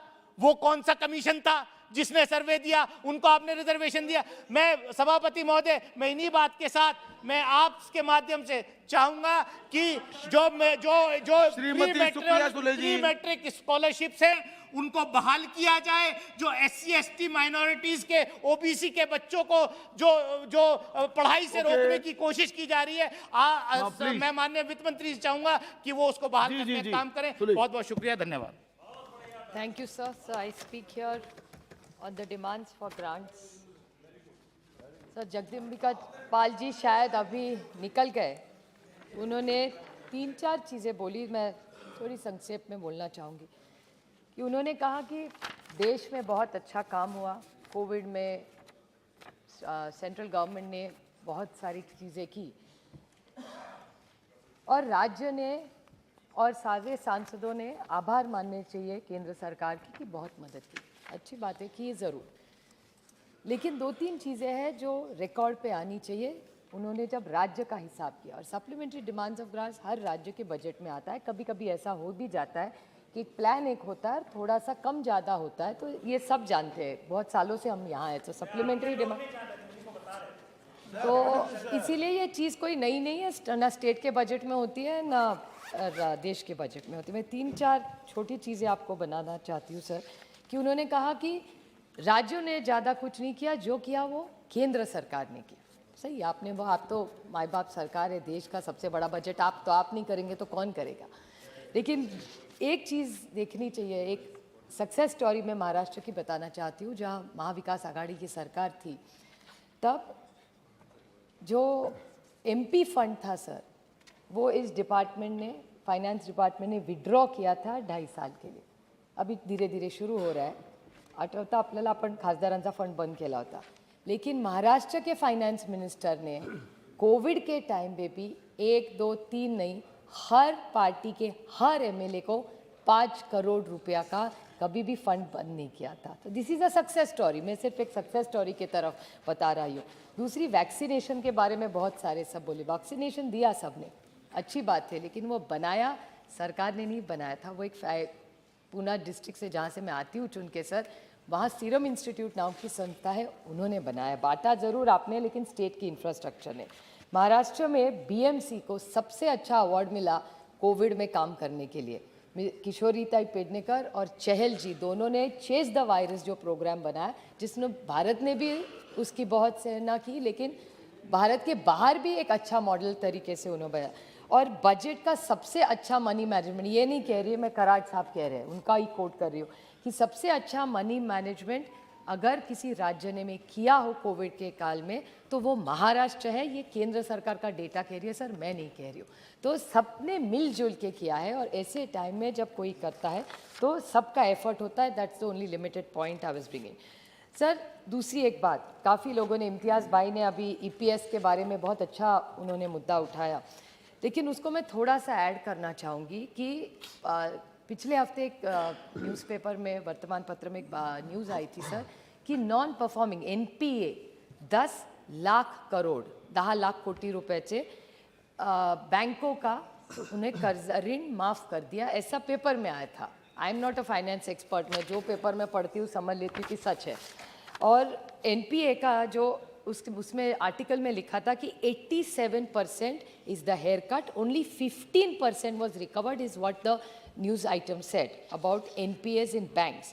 अब आप सोचिए सर, इम्तियाज़ भाई कह रहे थे कि पेंशन का पैसा दिया जाए किसी महिलाओं को, इंश्योरेंस के बारे में हर किसान बोलते हैं कि फसल बीमा योजना में पैसा दिया जाए, किसानों का सुसाइड के बारे में भी अभी इम्तियाज़ भाई बोल रहे थे, किसानों की आत्महत्या हो रही है। अगर आप 10 लाख करोड़ रुपया, उसमें कितने शून्य है वो भी मुझे पता नहीं सर, 10 लाख करोड़ रुपया अगर आप बैंक करते हैं, और फिर वो लेगेसी का इशू मत उठाइए कराट साहब, फिर बोलेंगे ये आपका लेगेसी इशू है। लेगेसी अभी 8 साल आपकी सरकार होगी, these are not legacy issues, आप ठीक कर सकते थे। 8 साल बहुत टाइम होता है ठीक करने के लिए इकोनॉमी, तो ये लेगेसी इशूज़ में मत फंसाइए हमको।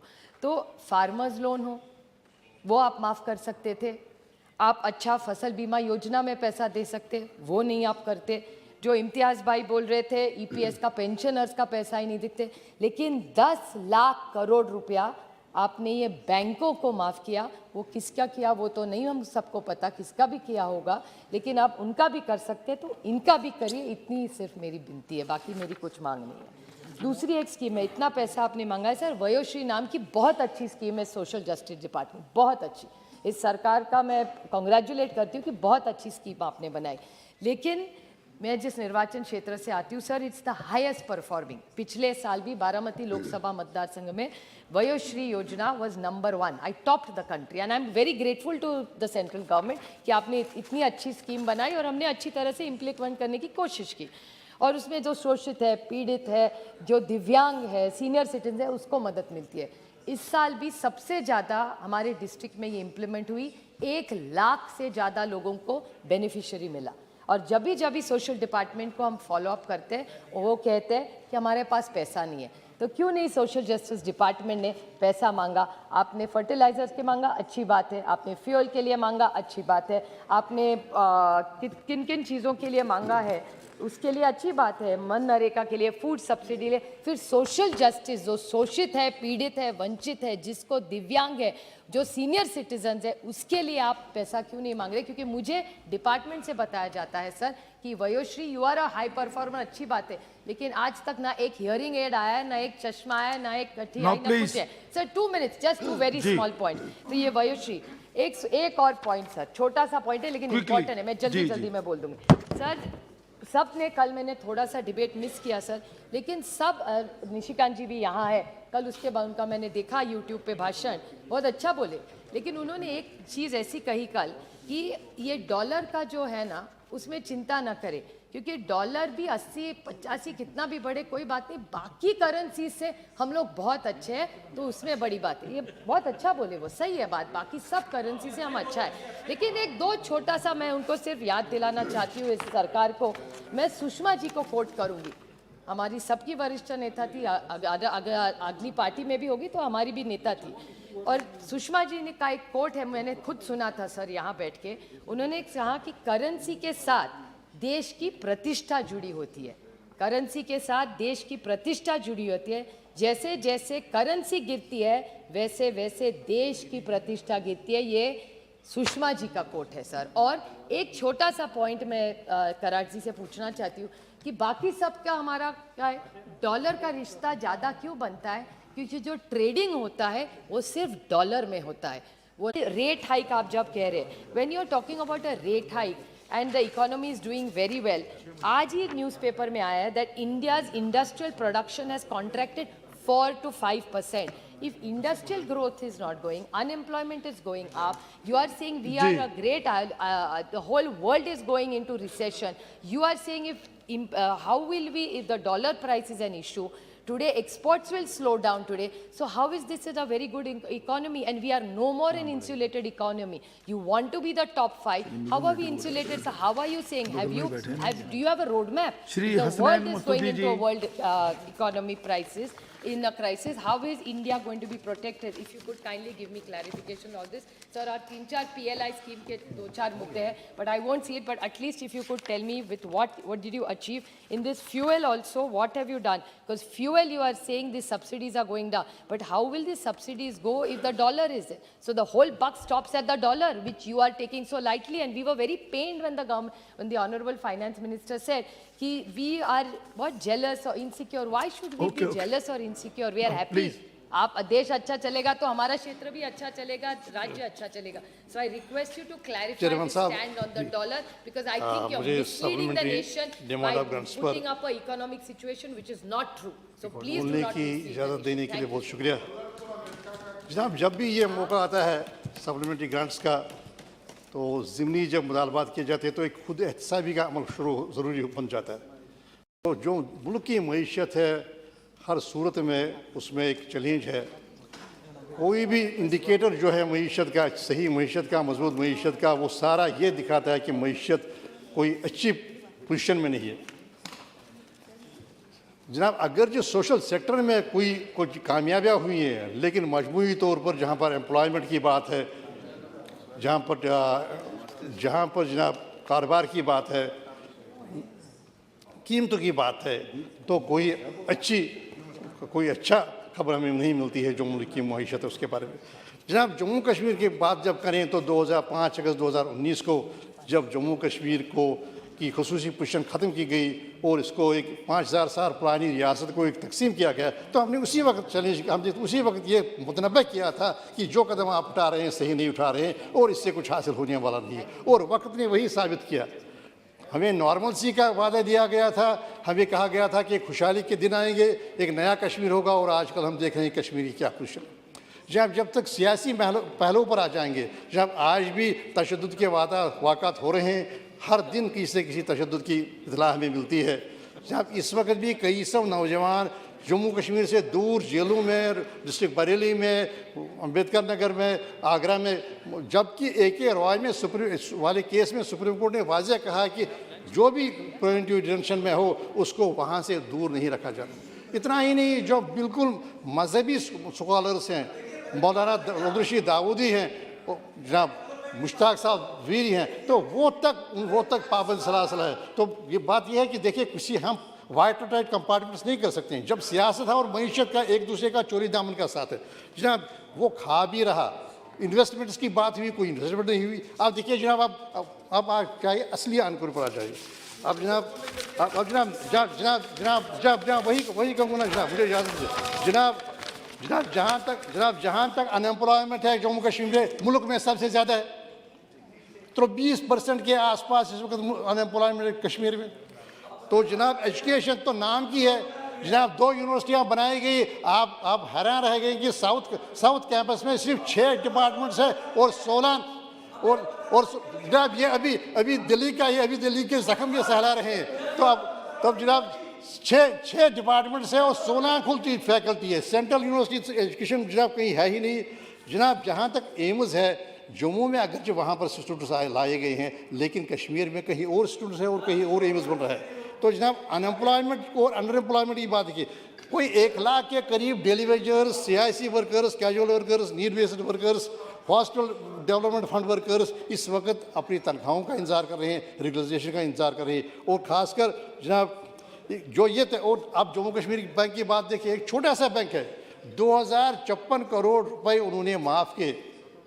तो किसके माफ़ किए, कैसे माफ़ किए, तो ये इसका कोई है ही नहीं। तो ये इंडिकेटर्स हैं जो हमारी मईशत के इंडिकेटर्स हैं जम्मू कश्मीर की। जब मुल्क की तुलना करेंगे तो मुल्क में है ही है, जो मैंने कहा वो चुनौतियाँ। ये जम्मू कश्मीर की बात जनाब है। सेब जनाब जो रीढ़ की हड्डी है, आपसे पहले भी मैंने गुजारिश की, तो हज़ारों जो सड़क है, हज़ारों ट्रक्स जो हैं वो वही की वही रही, और जनाब जो सही वही सड़ गया। और अब दूसरा मामला ये शुरू हो गया कि अब जनाब भाव ही नहीं है। अब जनाब जो हमारी पैकेजिंग है वो पैसे नहीं आ रहे हैं, ट्रांसपोर्टेशन के पैसे नहीं आ रहे हैं। तो जनाब सैफरन हमारा था, आप भी जानते हैं, तो सैफरन की 20% सैफरन की पैदावार गिर गई है, क्योंकि पोल्यूशन पर कोई कंट्रोल नहीं हो रहा है जनाब। जब पोल्यूशन से की वजह से जो क्लाइमेट चेंज के जो मामले हैं वो उससे फसल तबाह हो रही है, तो कोई तवज्जो नहीं दे रहा है, क्योंकि एक एडमिनिस्ट्रेटिव पैरालिसिस है। आप देखिए जनाब 2034 का हमारा एक मास्टर प्लान है, 6 महीने से उस पर बैठा जा रहा है, क्या इसमें परिवर्तन किया जाए या नहीं किया, कोई बात ही नहीं कर रहा है जनाब। जो भी मामले हैं उन मामलों पर कोई, अब जनाब कल ही जनाब मैंने आपसे गुजारिश की, आपकी इजाज़त से मैंने यहाँ मामला उठाया जनाब हेपेटाइटिस बी का। जनाब कोई सिर्फ 40% को मिल रहा है जनाब, जो नल से जल है, जो सेफ ड्रिंकिंग वाटर है। वो तो बड़ा एक एम्बिशियस ड्रीम था प्राइम मिनिस्टर का। 40% से कम आबादी को मिल रहा है जनाब आज की तारीख में, और उसी वजह से हेपेटाइटिस की बात हुई।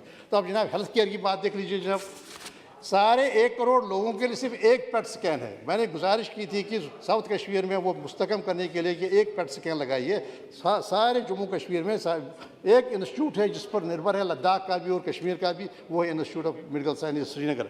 और जनाब वहाँ पर जो हेल्थ केयर की, और उसके बगैर अंतना की जनाब। इसके अलावा जनाब तो जनाब जहाँ तक एम्प्लॉयमेंट के नए अवसर बनाने की बात है, वो तो है ही नहीं कहीं पर। कोई इन्वेस्टमेंट मुझे कहिएगा, कोई अगर वित्त मंत्री हमें यह निशानदेही करेंगे ये इन्वेस्टमेंट जम्मू कश्मीर में हो गई है, उसकी यहाँ पर निशानदेही कहे तो हम कहेंगे ये जनरेट हो गया, वो तो है ही नहीं। हर जगह बेइत्मीनानी है जनाब, जम्मू में बेइत्मीनानी है। अब जनाब CSR का कोई मतलब ही नहीं है, CSR कहाँ लग रहा है, और जनाब जो मिनरल डेवलपमेंट फंड है उसका कोई है ही नहीं, कोई पता ही नहीं। जम्मू में जनाब बेइत्मीनानी है, हर जगह बेइत्मीनानी है जनाब। और तब तक ये नहीं होगा, मैं कहूँगा, मैं शुभ चिंतक के तरीके से बोलूँगा, मैं कोई विरोध में नहीं कह रहा हूँ, तब तक कुछ नहीं होगा जनाब जब तक कि आप सियासी हुकूक जम्मू कश्मीर को बहाल नहीं करेंगे, अपना अंडू नहीं करेंगे अपने डिसीजन जो आपने 5 अगस्त के किए। जी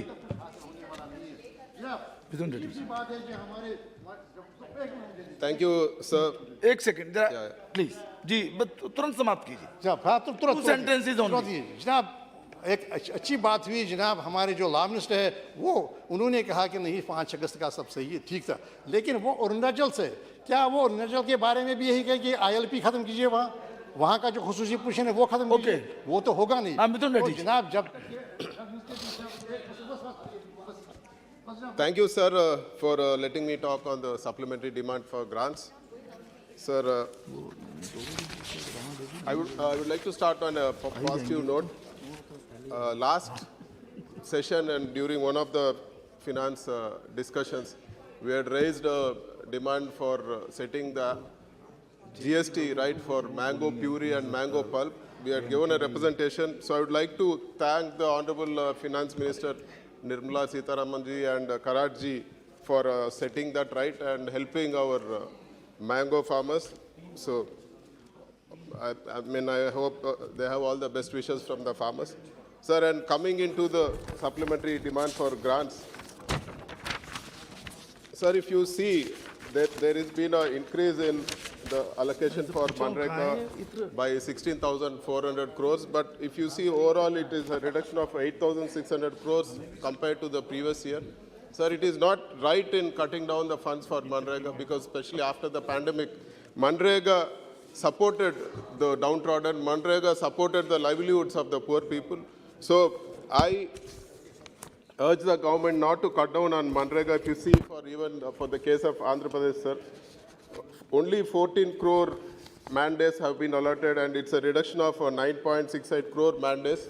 So which is not a welcome thing, sir. We demand the government not cut down the spending on Manrega and increase the allotment for Manrega. And if you see the fiscal indicators, the budget, in the budget, the fiscal deficit has been pegged at 6.4%.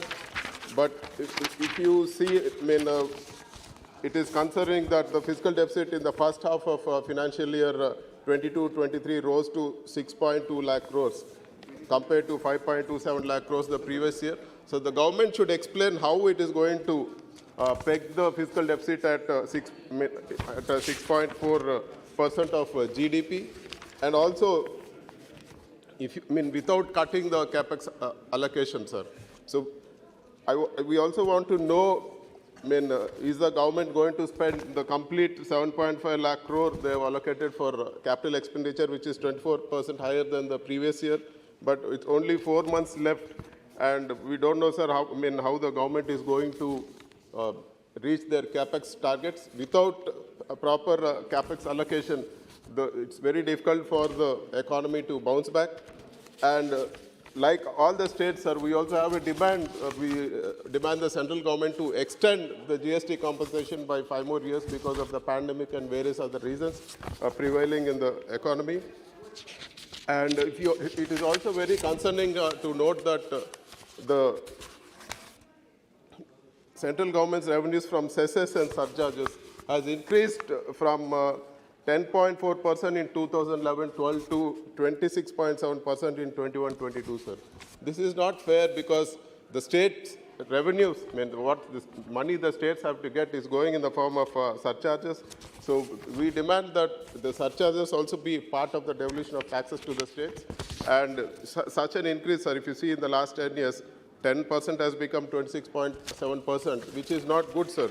The states set to lose the revenues. And coming to the issue of our state, so while the division of our state, sir, in the year 2014-15, the first year, whatever revenue deficit we had or a resource gap, they said it will be funded, sir. If you see, there's close to 32,000, sir, for Andhra Pradesh. So far, even in spite of 8 years, this issue has not been sorted out. So we ask the government, the finance ministry, to sort out this resource gap funding issue. We have represented various times. It's not just one time. We have represented n number of times. So we request the government to act on that. And even there's one more issue, sir, I would like to bring to the notice of the Honorable Minister and the Finance Department. The net borrowing ceiling for Andhra Pradesh has been pegged at 42,472 crores for 21-22, sir. But because of the overborrowing of the previous government, when BJP and TDP were in power in our state, they had overborrowed 17,923 crores during the 14th Finance Commission time, sir. And now that net borrowing ceiling limit is being cut down, sir, which is not fair. We can't suffer because of the doings of the previous government, sir. So we request the government to not to link it, sir. And even if you see a circular which has been given by the Finance Ministry, which says that the overborrowings of the previous finance commissions will not be adjusted in the 15th Finance Commission. Even by that order what the Finance Ministry has passed, this 17,000 crores which is being cut in our net borrowing ceiling should not be adjusted in this current thing, sir, in the current 15th Finance Commission. So we also have a concern, sir. During the division of the state, Polavaram was declared a national project, sir. And it is clearly stated in the AP Reorganization Act that Polavaram project is a national project and it will be executed by the center. But if you see today, sir, the execution of the project is not going according to plan anywhere. The funds for the project are not being given in time, and it is no way treated like a national project, sir. Polavaram project is the lifeline of our state, Andhra Pradesh. During the division, they said that Polavaram project will be done, sir. It was there in the AP Reorganization Act. It clearly states. But if you see, there are various issues which are coming up, sir. During the course of the project, and because of the new land acquisition rules, the cost of the project shot up.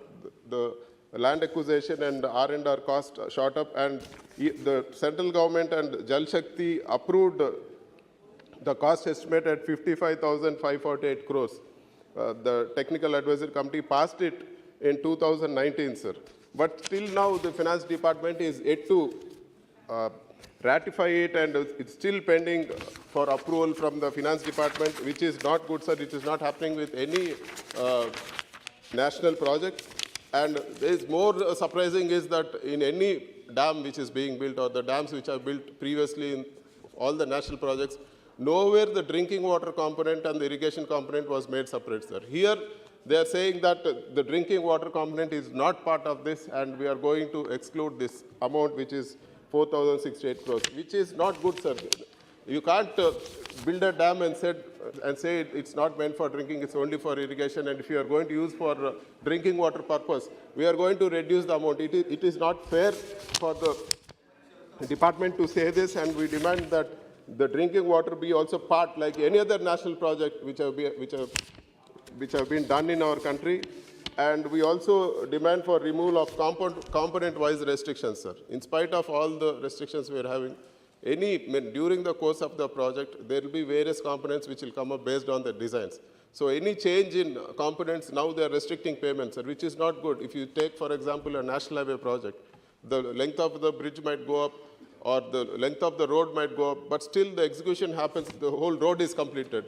Nowhere they say that, no, now the component has increased, we will restrict the payment. It is not fair, sir. Why only for Polavaram they are doing like this? So we demand that a removal of component-wise restrictions for Polavaram project, which has been, the restriction has been imposed totally, really unfairly.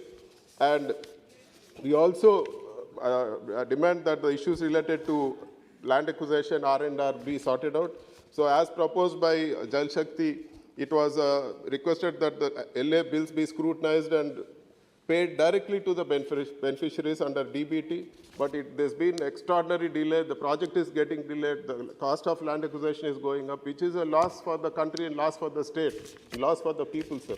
So we demand that whatever you have promised here, you have told clearly that Polavaram is a national project and will be constructed. So we are demanding that land acquisition money be paid immediately, and we also ask, because of all these delays, we also ask, we demand the central government for ad hoc fund of 10,000 crores. If you see for any national project or a national highway project, the payments are done in just a week's time. But for Polavaram project, for one bill to be paid, it is taking months and months, sir. How do we expect a project to be completed like this? So we demand that an ad hoc amount be paid so that the project execution happens at a faster pace. And we also want to know from the government, sir, a national project has to be constructed by the center. Why, when your government was there in our Andhra Pradesh state, along with TDP, when your alliance was there, why did you give the execution to the state? And why are you imposing all these conditions? So people should know why a national project has been mishandled so badly, and why the execution was given to the state, and why the people should suffer because of this. And there's one more request, sir. After the division, based on the direction of central government, that is Power System Operation Corporation Limited, so we have supplied power to Telangana, sir, based on the central government thing. The dues are yet to be paid. There's almost 6,800 crores. We request the central government to step in and get our dues collected. And if you see the National Food Security Act, sir, there's almost 60% of the population covered in National Food Security Act. And in with respect to Andhra Pradesh, the number of persons covered under NFCA is 2.68 crores, which is 60% population of Andhra Pradesh. But the Act clearly states that 75% of the rural population and 50% of the urban population is eligible for National Food Security Act. But in Andhra Pradesh, it is restricted to 60% for rural, and it is restricted to 40% for urban, 41% for urban. So it is not fair compared to other states, for example, like Maharashtra or Gujarat or Karnataka, which are more economically stronger than us. They are getting 10% more beneficiaries, and we are at a loss, which is resulting in 56 lakh additional families not getting the benefits. So our state government is, in spite of all the financial problems, we have come forward and we are actually taking care of the people with almost 5,500 crores. So we request the central government to follow what the Niti Aayog has said, sir. Earlier, the committee headed by the finance secretary has referred it to Niti Aayog, sir. Niti Aayog clearly said that Andhra Pradesh is eligible for additional, whatever is the gap is there in this National Food Security Act. They said that wherever there is a provision, it has to be, Andhra Pradesh needs to get it and it has to be increased. But if you see, sir, there is under NFSA, 3 lakh tons per month is an unutilized quantity, and we are requesting 77,000 tons in that, sir. The government doesn't need to take any additional budget, or government doesn't need to make any changes in that, but they just have to allot from what is already allotted, and the state will be benefited because of that. And I would like to come to a very important point, sir. Our state was bifurcated without our wishes. Andhra Pradesh state was bifurcated in a very unjust manner, sir. Just to explain the magnitude of how our state was bifurcated on the first year of bifurcation, sir. The per capita income of Telangana is 15,454 rupees, sir. And if you compare to Andhra Pradesh, the per capita income was only 8,979, sir. We inherited 56% of the population, sir, and only 45% of the revenues. We also inherited 60% of debt.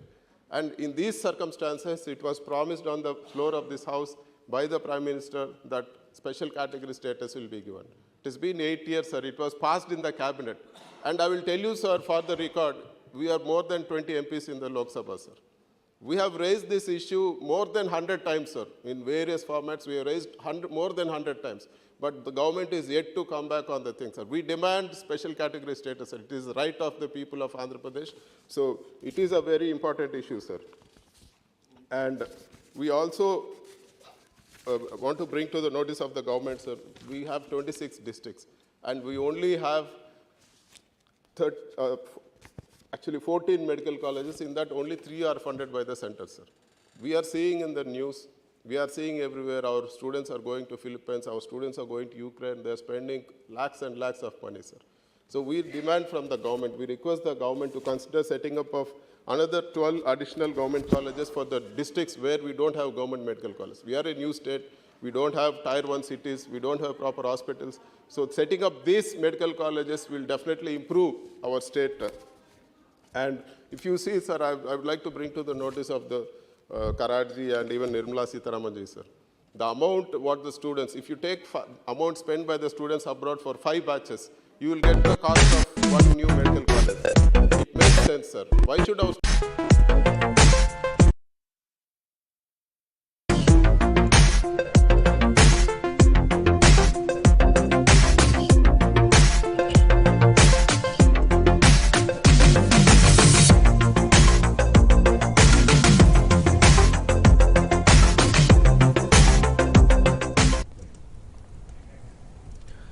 Afternoon welcome to business ముచ్చట్లు. దేశీయ stock మార్కెట్లు చూస్తున్నాం. గత వారం closing కూడా మనకి నష్టాలతో close అయినప్పటికీ కూడా ఈ వారం ఓపెనింగ్లో కూడా మనకి కొంత డల్నెస్ అనేది నిన్న మార్కెట్లో చూసాం. అండ్ ఇవాళ అయితే కొంత స్ట్రాంగ్ బౌన్స్ బ్యాక్ అనేది మార్కెట్లో చూస్తున్నాము. ప్రధానంగా ఇవాళ ఉదయం చూసుకుంటే సెన్సెక్స్ దాదాపుగా 121 పాయింట్ల లాభంతో 62,252 వద్ద ఉండగా ప్రస్తుతం వచ్చేసి సెన్సెక్స్ మనకి దాదాపుగా 335 పాయింట్ల అప్లో కొనసాగుతుంది. అలాగే 62,460 వద్ద కూడా ట్రేడ్ అవుతూ కనిపిస్తుంది. అలాగే నిఫ్టీ 50 కూడా మనం చూసుకుంటే దాదాపుగా 31 పాయింట్లు కేవలం లాభపడింది ఉదయం. తర్వాత మనకి ప్రెసెంట్ అయితే 81 పాయింట్ల వరకు అప్లో కొనసాగుతూ 18,570 వద్ద అయితే ట్రేడ్ అవుతుంది.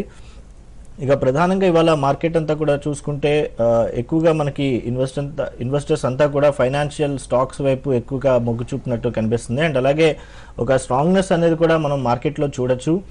ఇక నెక్స్ట్ వచ్చేసి మనకి ఇండస్ఇండ్ బ్యాంక్ కావచ్చు, UltraTech cement and M&M, HDFC, Tata steel, tech Mahindra, HCL tech ఇవన్నీ కూడా కొంత మనకి లాభాలను అయితే ఉదయం నుంచి కొనసాగిస్తూ వస్తున్నాయి. అలాగే పవర్ గ్రిడ్ సంబంధించి HCL, sun pharma, Asian paints, Bharti Airtel, Kotak Mahindra bank ఈ షేర్లు మాత్రం కొంత నష్టాలను అయితే ఇవాళ కూడా మార్కెట్లో చూస్తూ వస్తున్నాయి. అండ్ ఇవాళ మార్కెట్కి సంబంధించి విశ్లేషణ అందించడానికి మనతో పాటు ప్రముఖ business and research analyst Suryadev Bhandari గారు పాల్గొంటున్నారు. వారితో మాట్లాడాలనుకునే వారు స్క్రీన్ పై స్క్రోల్ అవుతున్న నెంబర్స్కి అలాగే యూట్యూబ్ చాట్ బాక్స్లో కూడా మీ క్వశ్చన్స్ అడగచ్చు. Good afternoon sir, welcome to the show. Good afternoon అండి. మార్కెట్ అనేది చూస్తున్నాం సార్, గత వారం ఎలా ఉందో నిన్న కూడా కొంత కంటిన్యూ అలా అయింది, బట్ స్ట్రాంగ్ బౌన్స్ బ్యాక్ అనేది అయితే ఇవాళ మార్కెట్లో చూస్తున్నాము. సో మార్కెట్ ఎలా ఉండబోయే అవకాశం ఉందంటారు? అండ్ ఈ ద్రవ్యోల్బణం అనేది కూడా మార్కెట్ మీద ప్రభావం చూపించింది చూస్తున్నాము. సో దీని గురించి ఏం చెప్తారు? చూడండి, మనం రీసెంట్గా లాస్ట్ వీక్ అనుకున్నాం దాదాపు 18,900 దగ్గర నుంచి మార్కెట్లో కొద్దిగా కరెక్షన్ బిగిన్ అయింది. సో అది నిన్న కంప్లీట్ అయిందని చెప్పుకోవచ్చు. ఎందుకంటే 18,350 అనేది క్రూషియల్ లెవెల్ సపోర్ట్స్ బుల్స్కి. సో దాన్ని సక్సీడ్ అయ్యారు హోల్డ్ చేయడంలో. కాబట్టి అక్కడి నుంచి మార్కెట్లో బౌన్స్ బ్యాక్ అనేది రావడం చూస్తున్నాం. సో ఈ రోజు ఆ నిన్నటి బౌన్స్ని ఈరోజు కంటిన్యూషన్ జరుగుతుంది. సో హయ్యర్ లెవెల్స్ నుంచి ఒక చిన్న మైనర్ కరెక్షన్ కంప్లీట్ అయినట్టుగానే భావించాల్సి ఉంటుంది. మళ్ళీ ఇక్కడ నుంచి న్యూ హైస్ వైపుగా మార్కెట్స్ వెళ్ళే అవకాశాలు కనబడుతున్నాయి. ముఖ్యంగా ఒక ఇనీషియల్ రెసిస్టెన్స్ లెవెల్స్ని ఈరోజు క్రాస్ చేయడం జరిగింది, దానిపైన సస్టైన్ అవుతుంది. సో ఇక్కడ నుంచి నెక్స్ట్ వీకెండ్ వరకు అయితే మన మార్కెట్స్ పాజిటివ్గానే ట్రేడ్ అయ్యే అవకాశాలు కనబడుతున్నాయి. స్టాక్ స్పెసిఫిక్ మూమెంటం కనపడే అవకాశాలు ఉన్నాయి. సో నిఫ్టీతో కంపేర్ చేస్తే బ్యాంక్ నిఫ్టీలో చాలా స్ట్రాంగ్ మూమెంటం ఉందని చెప్పొచ్చు. సో మనకి ప్రీవియస్గా చూసిన మెటల్ స్టాక్స్ కొద్దిగా లాగ్గార్డ్గా ఉండేది, వాటిల్లో కూడా బయింగ్ యాక్టివిటీస్ అనేది ఈరోజు కనబడుతుంది. ముఖ్యంగా ఫైనాన్షియల్ సర్వీసెస్ సెక్టార్లో మంచి కొనుగోలు మద్దతు కనబడుతుంది. సో ఓవరాల్గా బ్రాడ్ బేస్డ్ బయింగ్ అనేది మార్కెట్లో కనబడుతుంది. ఓవరాల్గా మనకి ఆప్షన్స్ చైన్ డేటా గమనించినా కూడా ఆప్షన్ అంటే call option writers short covering అనేది చేయడం చూస్తున్నాం ఈరోజు. ముఖ్యంగా నిన్న జరిగింది, ఈరోజు అంతకన్నా మించి జరుగుతుంది. అంటే నెక్స్ట్ రాబోయే రోజుల్లో మాత్రం మార్కెట్స్లో చాలా స్ట్రాంగ్గా అప్ సైడ్ వెళ్ళే అవకాశాలు అయితే కనబడుతున్నాయి. Right sir. అండి అలాగే సుభాష్ గారు ఫస్ట్ చాట్ బాక్స్లో ఇవాళ అడుగుతున్నారు, మనకి చంబల్ ఫర్టిలైజర్ కరెంట్ ప్రైస్లో బై చేయొచ్చా అని చెప్పి అడుగుతున్నారు. ఇది long term or short term అయితే మెన్షన్ చేయలేదు sir. Sir Chambal fertiliser trading point of వ్యూలో కాకుండా మీరు ఇన్వెస్ట్మెంట్ పాయింట్ ఆఫ్ వ్యూలో బై చేసుకోవచ్చండి. లోయర్ లెవెల్స్లో 280, 270 అన్నది డబుల్ బాటమ్ ఫార్మేషన్గా ఉంది. అక్కడ నుంచి బౌన్స్ బ్యాక్ అయ్యే అవకాశాలు అయితే కనబడుతున్నాయి. ఈరోజు చూస్తే ఒక కీలకమైన రెసిస్టెన్స్ పైన క్లోజ్ అవడానికి ప్రయత్నం జరుగుతుంది. అంటే ఇక్కడ నుంచి మళ్ళీ అప్ సైడ్ మూమెంటం అనేది కంటిన్యూ అయ్యే అవకాశాలు ఉన్నాయి. లాంగ్ పొజిషన్స్ ఇనిషియేట్ చేసుకోవచ్చు. షార్ట్ టైం పాయింట్ ఆఫ్ వ్యూలో 360, 370 వెళ్ళొచ్చు. లాంగ్ టైం పాయింట్ ఆఫ్ వ్యూలో 420, 430 వరకు వెళ్ళే అవకాశాలు ఉంటాయి. కాకపోతే లోయర్ లెవెల్స్లో 270 దగ్గర స్టాప్ లాస్ మెయింటైన్ చేసుకోండి. అలాగే వాటి ఫస్ట్ కాల్ విజయవాడ నుంచి ఉన్నారు సార్ భానుప్రకాష్ గారు. భానుప్రకాష్ గారు స్టాక్ వివరాలు చెప్పండి. Sir Ujjivan Small finance bank sir, అది హోల్డ్ చేయొచ్చా సార్? ఓకే, ఎంతలో తీస్తున్నారండి? 31 రూపీస్ సార్. ఓకే, 31 పీక్ లెవెల్లో బై చేశారు. అది ఈ రోజే బై చేసినట్టున్నారు, లేకపోతే 3 days బ్యాక్ బై చేసినట్టున్నారు. చూడండి కంటిన్యూ ట్రెండ్ అయితే కంటిన్యూ అవుతుంది. కాకపోతే మీరు పీక్ లెవెల్లో బై చేశారు కాబట్టి ఒక స్టాప్ లాస్ అనేది మెయింటైన్ చేసుకోండి. 28 రూపీస్ దగ్గర స్టాప్ లాస్ పెట్టుకోండి. దానిపైన ఉన్నంత వరకు కంటిన్యూ చేయండి. ఓవరాల్గా ట్రెండ్ పాజిటివ్గానే ఉంది. ఇంకా హయ్యర్ లెవెల్స్ వచ్చే అవకాశాలు అయితే ఉన్నాయి. సార్ లాంగ్ టర్మ్ హోల్డ్ చేయొచ్చు సార్? లాంగ్ టర్మ్ ప్రస్తుతానికి అయితే కంటిన్యూ చేయండి. దాంట్లో రివర్సల్ వస్తే మాత్రం ఒకసారి ఎగ్జిట్ అవ్వాల్సి ఉంటుంది, ప్రాఫిట్ బుక్ చేసుకొని. Okay sir, thank you. అలాగే నెక్స్ట్ రోహిత్ అడుగుతున్నారు సార్, బ్యాంక్ ఆఫ్ ఇండియా 92లో బై చేశారు. అలాగే స్నోమ్యాన్ లాజిస్టిక్ వచ్చి 46లో ఉంది. ఈ రెండు కూడా హోల్డ్ చేయాలా, ఎగ్జిట్ అవ్వాలా అని అడుగుతున్నాను. బ్యాంక్ ఆఫ్ ఇండియా ఎక్కడ బై చేశారు? 92లో బై చేశారు. 100 దగ్గర ట్రేడ్ అవుతుంది. చూడండి ఓవరాల్గా పాజిటివ్గానే ఉంది. కాకపోతే ఓవర్ బాట్ పొజిషన్స్లో ఉందండి, అదొకటి గమనించండి. స్టాప్ లాస్ ఒక ట్రైలింగ్ స్టాప్ లాస్ అనేది మెయింటైన్ చేస్తూ కంటిన్యూ అవ్వండి. ఓవరాల్గా నా ఉద్దేశంలో బ్యాంక్ స్టాక్స్ ఇంకా కొద్ది రోజులు పాజిటివ్గానే ట్రేడ్ అయ్యే అవకాశాలు ఉంటాయి. అదేవిధంగా జాగ్రత్తగా ఉండాల్సిన సమయం అని చెప్తాను. ఓవర్ బాట్ పొజిషన్స్లో ఉంది కాబట్టి ప్రాఫిట్ బుకింగ్కి సిద్ధంగా ఉండమని చెప్తాను. Right sir. అండ్ అలాగే నెక్స్ట్ వచ్చేసి మనకి బప్పన్న దొర గారు అడుగుతున్నారు, which is the best stock for Jubilant, అంటే రెండిట్లో ఏది బెటర్ అని చెప్పి అడుగుతున్నారు. Jubilant and Devyani International, Jubilant food and Devyani International. Jubilant food దేవియాని.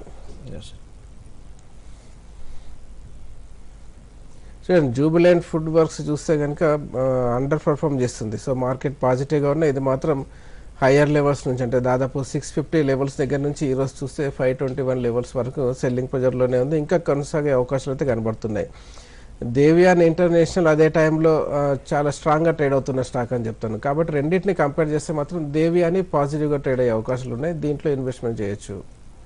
And అలాగే నెక్స్ట్ విజయవాడ నుంచి కాలర్ విజయ్ కుమార్ గారు ఉన్నారు సార్. విజయ్ కుమార్ గారు స్టాక్ వివరాలు చెప్పండి sir. Sir good afternoon. Good afternoon. I would like to know about two scripts, sir. Okay. J-Text. Shall I buy it right now? J-Text. Okay, J-Text India. That is Sonoco you're steering. Yeah, okay. J-Text India. Yes, 154 దగ్గర trade అవుతుందండి. How it will be, sir? If I invest, I have purchased 160, 100 shares yesterday. This is not the right time to buy అండి, ఎందుకంటే it can affect for profit booking. So you already bought it at 160, so you can place stop loss at 150.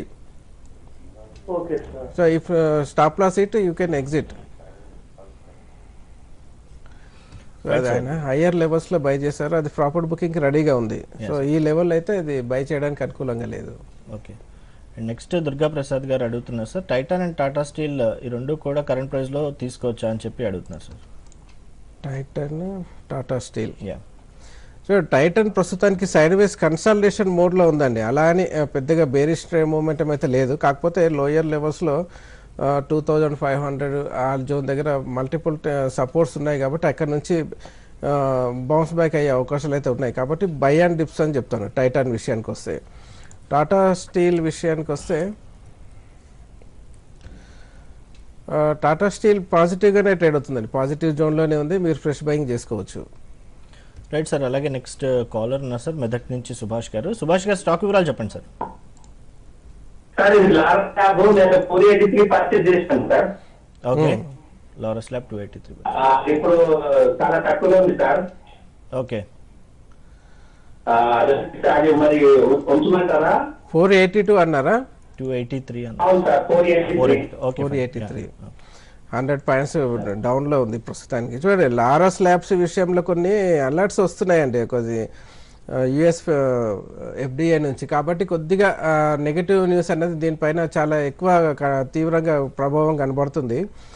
ఉన్నదాన్ని ప్రస్తుతానికి hold చేయండి, exit అవ్వకండి, ఉన్నదాన్ని hold చేయండి. కొద్దిగా ఈ నెగటివ్ అలర్ట్స్ అన్నది పోతే ఈ లారస్ ల్యాబ్స్లో బయింగ్ యాక్టివిటీ వచ్చే అవకాశాలు ఉన్నాయి. Right sir. And Arun Kumar గారు అడుగుతున్నారు, హడ్కో and Fineotex chemicals long term entry లెవెల్కే తీసుకోవచ్చా అని అడుగుతున్నారు. హడ్కో, ఫినోటెక్స్ కెమికల్స్ చూడండి, లాంగ్ టర్మ్ అని చెప్పలేము, కానీ ప్రస్తుతానికి అయితే మీరు లాంగ్ పొజిషన్స్ తీసుకోవచ్చండి. రీసెంట్గా ఒక చిన్న రీట్రేస్మెంట్ కూడా జరిగింది, ఇక్కడ నుంచి ఇంకా న్యూ హైస్ కూడా వచ్చే అవకాశాలు ఉన్నాయి హడ్కో విషయంలో. సో 54 దగ్గర ట్రేడ్ అవుతుంది, కరెంట్ లెవెల్స్లో బై చేసుకోండి. కాకపోతే మీరు లోయర్ లెవెల్స్లో 44-45 దగ్గర స్టాప్ లాస్ మెయింటైన్ చేస్తూ కంటిన్యూ చేయండి. Right sir. అండ్ అలాగే నెక్స్ట్ కాల్ అస్సాం నుంచి ఉన్నారు సార్ కుమార్ గారు. కుమార్ గారు స్టాక్ వివరాలు చెప్పండి సార్. సార్ ఇది GHCL, GNFC ఈ టైంలో ఎంత వచ్చా లాస్ట్? GHCL అన్నారా? GHCL and GNFC. Gujarat Narmada. Okay. GNFC sir, Gujarat Narmada. GHCL 513 దగ్గర ట్రేడ్ అవుతుంది. అంటే ఓవరాల్గా అది ప్రస్తుతానికి అయితే వీక్గానే ట్రేడ్ అవుతుంది.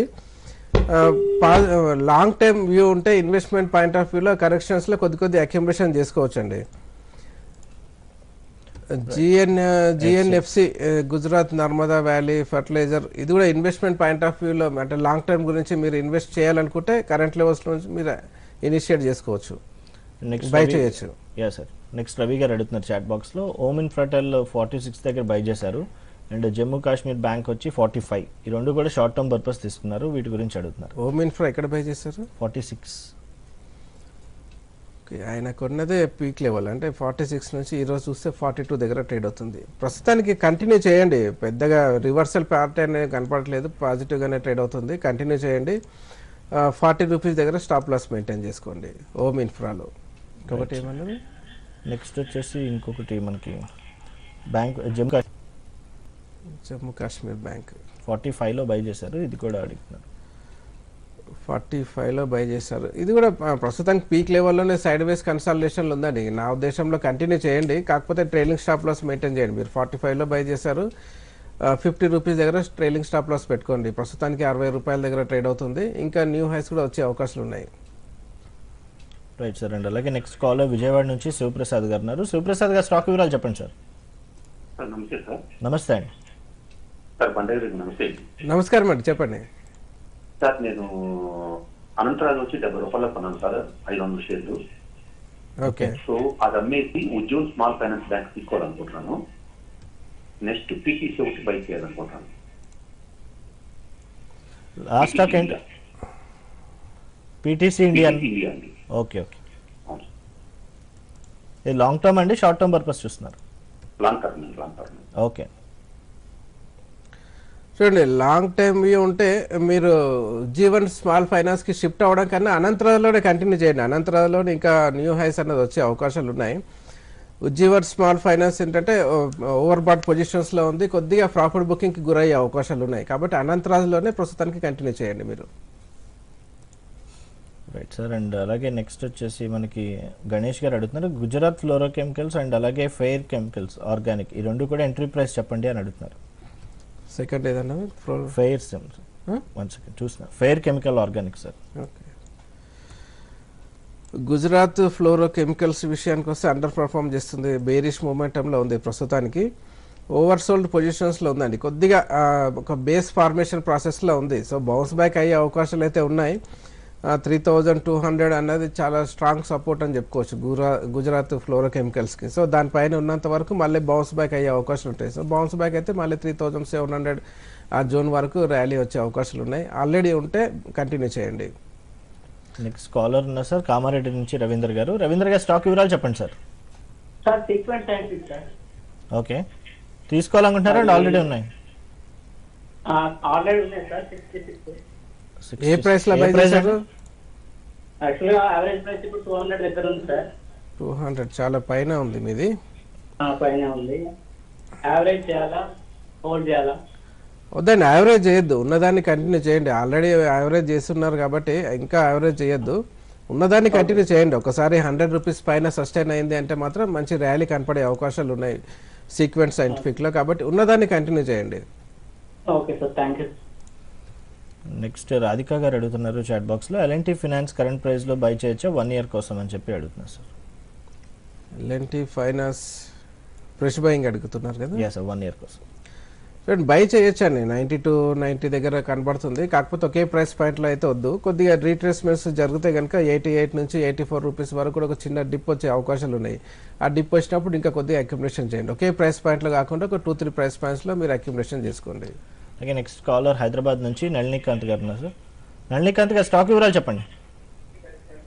సేల్ కొన్నానండి, 1000 షేర్స్ కి 100 రూపీస్ కొన్నాను. ఓకే. సేల్ ఆల్మోస్ట్ కొంత అయిపోయింది. స్టాక్ బుక్ చేసి బయటకు వచ్చేసేదా, మెయింటైన్ చేయనా? ఐఆర్బి స్ట్రక్చర్, ఇన్ఫ్రాస్ట్రక్చర్ అది 211 లో ఉంది, చాలా కాలం కిందకు వచ్చింది. ఇప్పుడు ఏమో కొంచెం మొన్న ప్రైస్ కంటే కొంచెం ఇది వచ్చింది. ఇప్పుడు తీసేయమంటారా, వెయిట్ చేయొచ్చా అని? ఓకే, మీరు రెండిట్లో ఇంకా వెయిట్ చేయొచ్చండి. సేల్ మీరు 100 రూపీస్లో బై చేశారు, ఇప్పుడు ప్రస్తుతానికి పాజిటివ్గానే ఉంది, కాకపోతే సైడ్ వేస్లో ఉందండి. మళ్ళీ ర్యాలీ వచ్చే అవకాశాలు ఉన్నాయి మెటల్ స్టాక్స్లో. సేల్లో మీరు కంటిన్యూ చేయొచ్చు. ఐఆర్బి ఇన్ఫ్రా విషయానికి వస్తే 300 దగ్గర ట్రేడ్ అవుతుంది, ఇంకా పాజిటివ్ మూమెంటం అయితే కనపడుతుందండి. కాబట్టి దీన్ని కూడా మీరు క్యారీ చేయొచ్చు. అండ్ నెక్స్ట్ సత్యనారాయణ గారు చాట్ బాక్స్లో అడుగుతున్నారు సార్, ఎన్సీసీ కరెంట్ ప్రైస్లో 6 months టైం కోసం తీసుకొచ్చాను. ఎన్సీసీ కరెంట్ లెవెల్స్లో బై చేసుకోవచ్చు అండి. ఓవరాల్గా న్యూ హైస్ అన్నది క్రియేట్ చేస్తూ వస్తుంది, మా వాల్యూమ్స్తో పాటు పెరుగుతుంది, కాబట్టి ఇది కొనసాగే అవకాశాలు అయితే ఉంటాయి. కాకపోతే స్టాప్ లాస్ అన్నది ఖచ్చితంగా మెయింటైన్ చేయాల్సి ఉంటుంది. సో కరెంట్ లెవెల్స్లో 90 రూపీస్ దగ్గర బై చేస్తే కనుక 80 రూపీస్ దగ్గర మీరు స్టాప్ లాస్ మెయింటైన్ చేయాల్సి ఉంటుంది. Right sir. అండ్ అలాగే అరుణ్ కుమార్ గారు అడుగుతున్నారు, అనంతరాజ్ ఆల్రెడీ మాట్లాడుకున్నాను sir, and action construction long టర్మ్కి ఎంట్రీ లెవెల్ చెప్పండి అని అడుగుతున్నారు. యాక్షన్ కన్స్ట్రక్షన్ మీరు ఫ్రెష్ బయింగ్ చేయాలనుకుంటే రీట్రేస్మెంట్స్ వచ్చినప్పుడు ప్రతిసారి అంటే చిన్న చిన్న డిప్స్ వచ్చిన ప్రతిసారి అక్యుములేషన్ చేయొచ్చు. లాంగ్ టైమ్ వ్యూ అయితే పాజిటివ్గానే ట్రేడ్ అవుతుంది. 350 దగ్గర ఒక చిన్న రెసిస్టెన్స్ ఉంది, దాన్ని బ్రేక్అవుట్ చేసే ప్రయత్నంలో ఉంది. అది బ్రేక్అవుట్ అయితే కనుక మంచి ర్యాలీ చూసే అవకాశం ఉంటుంది రాబోయే రోజుల్లో. కాబట్టి అంతకన్నా ముందు ఒక చిన్న డిప్ వస్తే 300 నుంచి 280 మధ్యలో వచ్చినప్పుడు బై చేసుకోండి. నెక్స్ట్ విక్రమ్ గారు అడుగుతున్నారు sir, IRFC and మోర్పెన్ labs entry level చెప్పండి 6 months కోసం. Indian railway finance, IRFC, మోర్పెన్ labs. చూడండి, ఐఆర్ఎఫ్సి రీట్రేస్మెంట్ అయితే ప్రస్తుతానికి జరిగిందండి. ఆల్మోస్ట్ షార్ప్గా పెరిగింది 37 రూపీస్ దగ్గర. సో అక్కడ నుంచి నియర్గా 30 రూపీస్ వరకు రీట్రేస్మెంట్ కూడా జరిగింది. సో ఇక్కడ నుంచి మళ్ళీ అప్ సైడ్ మూమెంటం కంటిన్యూ అయ్యే అవకాశాలు అయితే ఉన్నాయి. సో మీరు ఫ్రెష్ బై చేయాలనుకుంటే కరెంట్ లెవెల్స్లో బై చేసుకోండి. 30 రూపీస్ దగ్గర స్టాప్ లాస్ మెయింటైన్ చేసుకోండి. మోర్పెన్ ల్యాబ్స్ విషయానికి వస్తే 32 రూపీస్ దగ్గర ట్రేడ్ అవుతుంది. పాజిటివ్ టెరిటరీలోకి ఎంటర్ అయిపోయిందండి. కాబట్టి మీరు ఫ్రెష్ బయింగ్ ఇన్వెస్ట్మెంట్ కోసం బై చేసుకోవచ్చు. అలాగే నెక్స్ట్ కాల్ తెనాల నుంచి శ్రీనివాసరావు గారు ఉన్నారు సార్. శ్రీనివాసరావు గారు స్టాక్ వివరాలు చెప్పండి. నమస్తే సార్. నమస్తే అండి.